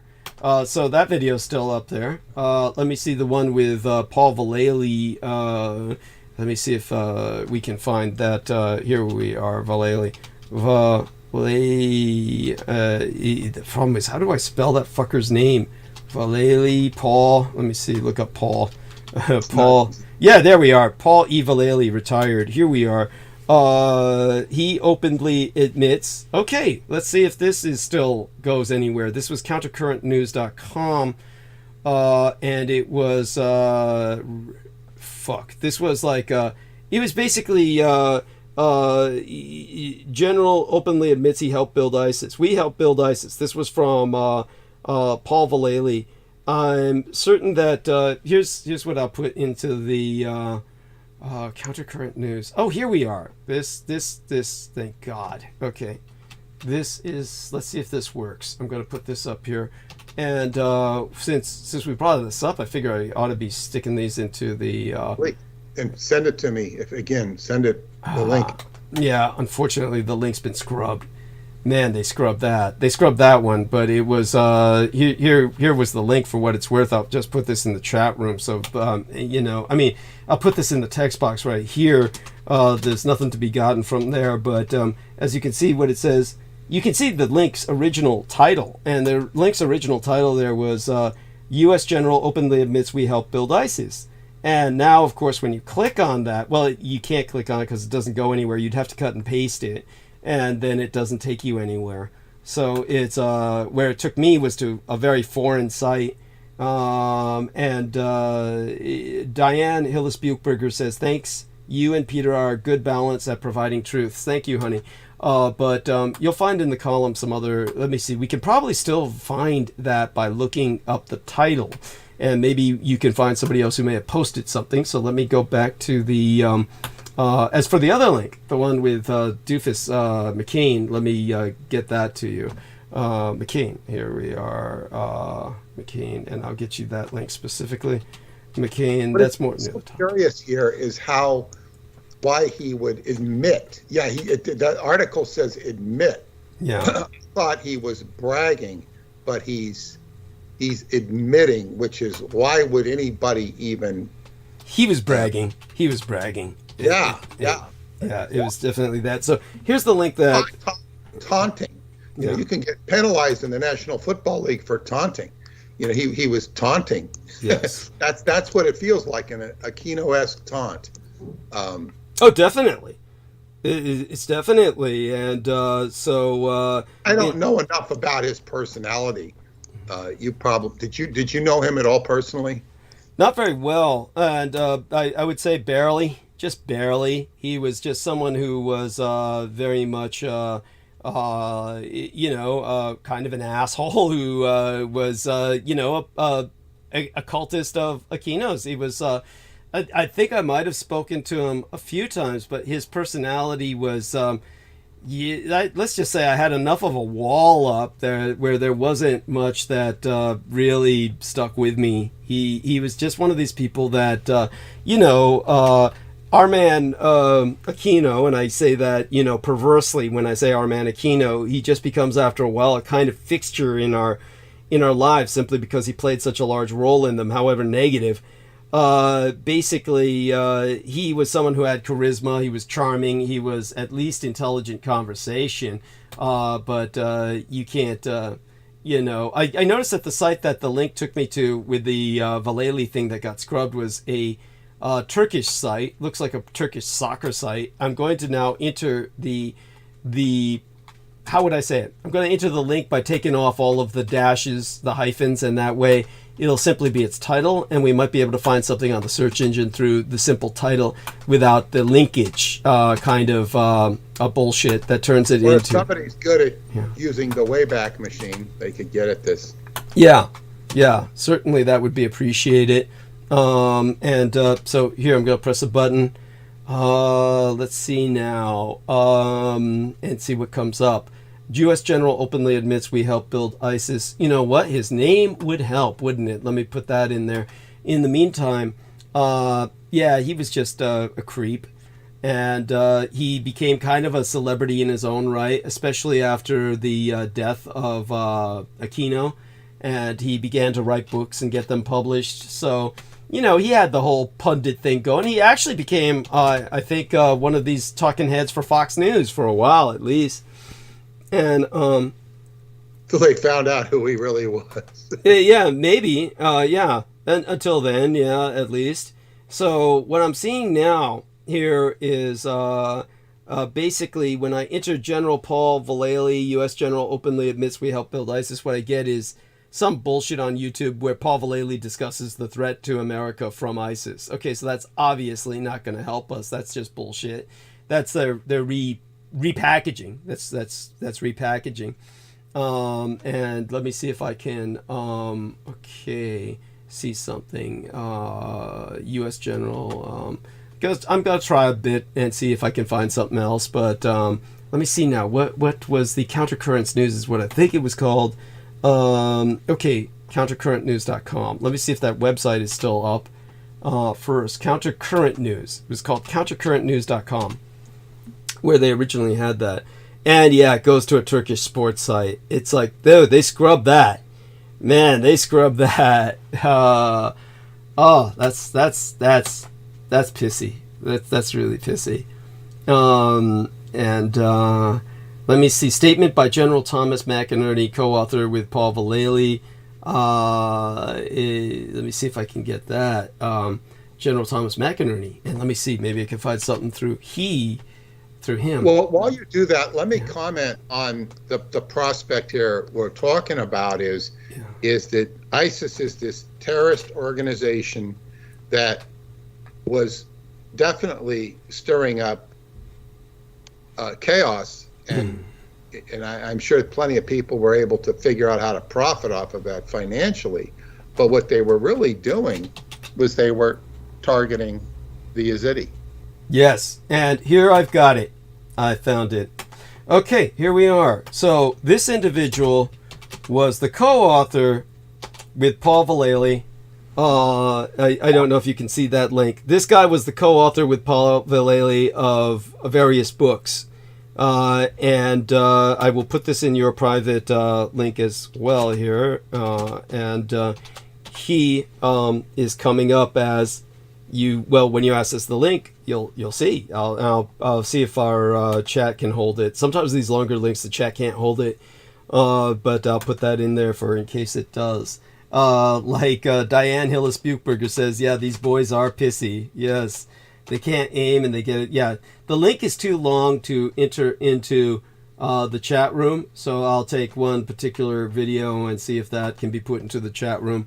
But basically, we've got several links where retired Lieutenant General says U.S. Army helped build the Islamic State and shit.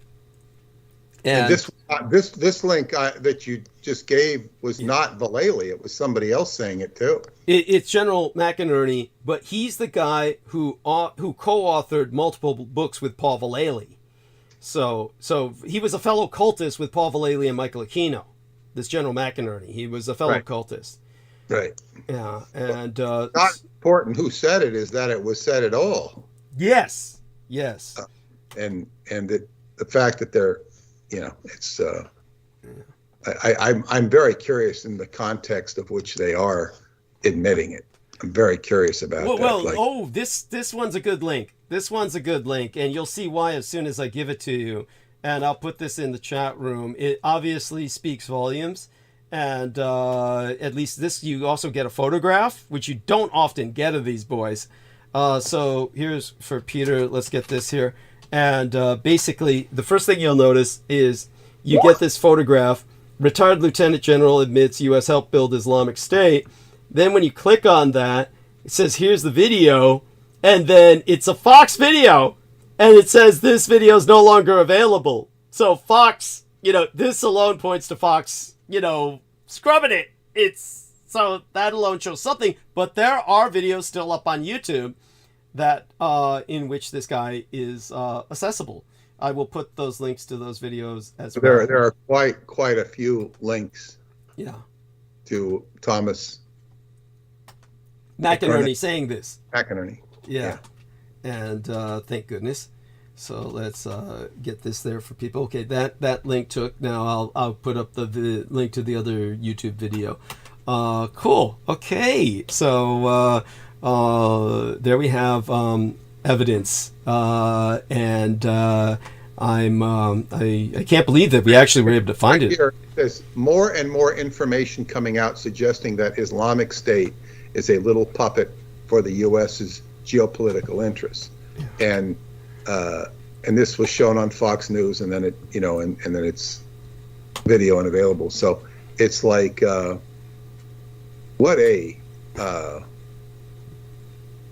it's just like the intense stupidity of these people. Why it doesn't serve any of his interests. It only serves to betray that nobody should trust him. Thank you.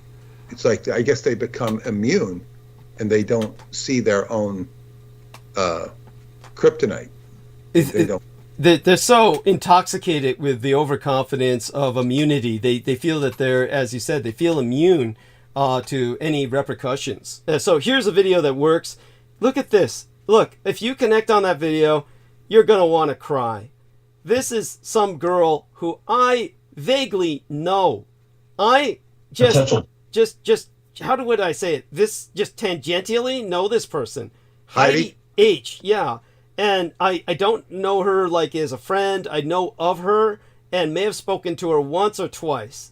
And look at the number of hits on that video. 8 upvotes. I mean, this is awful. This girl is saying storm clouds gathering over this. She could see it was a big deal. She published it and her channel is so small that it didn't get scrubbed. So her insignificance was her protection. We should be blessed. Thank Google for ignoring. Yes. You know. Yes. Yeah, they just felt, this girl's getting no hits. She didn't even register with them, and because of her, the video is still up. And just the fact that it got, I was number 9. I put the 9 up vote. I was the 9th up vote, and this was 9 years ago. 9 years ago. And so she got 1 upvote a year on average. This poor dear. You just want to cry. Oh my God. 3 comments. They're all scrubbed. All 3 comments are, whoever entered comments, they're all gone. In 9 years, she got about 1,155 views. Oh my God. But there we have that. And so you got about 53 seconds here, apparently, in which this guy says, yeah, we helped build ISIS. And just one of those moments where it all slips out. And but then again, as a member of the Temple of Set, that's his taunting. Yeah, he's taunting. Like Peter said, this is Edomic. This is how the Edomites play. They play dirty, and they laugh at you when you're down, and do their best to taunt you. Well, we've only got a few minutes left. I'd say we got at most about 6-7 minutes. Say good morning to our listeners, and good morning. And I have to run. If you need to talk to me afterwards, we can. Okay. In about 10 minutes. But I've got to go and do something. Sure. But I want to say contribute to Douglas's birthday. Thank you. In DouglasDietrich.com, upper right-hand corner, yellow button. And wow, thank you, Douglas. This is quite a revealing morning. I'm glad I tuned in, and we got some really interesting traction here. Well, okay. God bless you for joining. We love you dearly. Bye for now. Okay. Bye-bye. Bye. Okay, I'm going to end stream and hang up the call in a matter of minutes. If Aristides is with us, or Dan, the man from Nederland, if you want to say something to our listeners before we end stream, go ahead. I want to again shout out my loving adoration to Diane Hillis-Buchberger. I promise to try and respond to your email sometime soon. Definitely got your email, honey, and I got the email from Aristides as well. So yeah, anybody wants to say good morning, go ahead. I'm here. Excellent. Say good morning to our listeners. Good morning, everyone. I'm only half awake, but I don't know. That's it, because I'm only half awake. Okay, and with that, kind of listening for the last 45 minutes or so, though. Cool, wonderful. Yeah. And so we love you dearly as well. What I'm going to do then is just basically end the stream. I want everyone to come back to us on Sunday. We'll all be here, same time, same channel. Everybody join us then, and by God, we'll set more fires burning in the fortress of our enemy, the fortress of chaos, in the fields of chaos, where our enemy attempts to corrupt the rest of you. All right then, let me end stream. Triple redundancy process here, and we thank you all for participating, and everyone who provides support, more moral or financial. And certainly I could always use as much financial support as you can spare.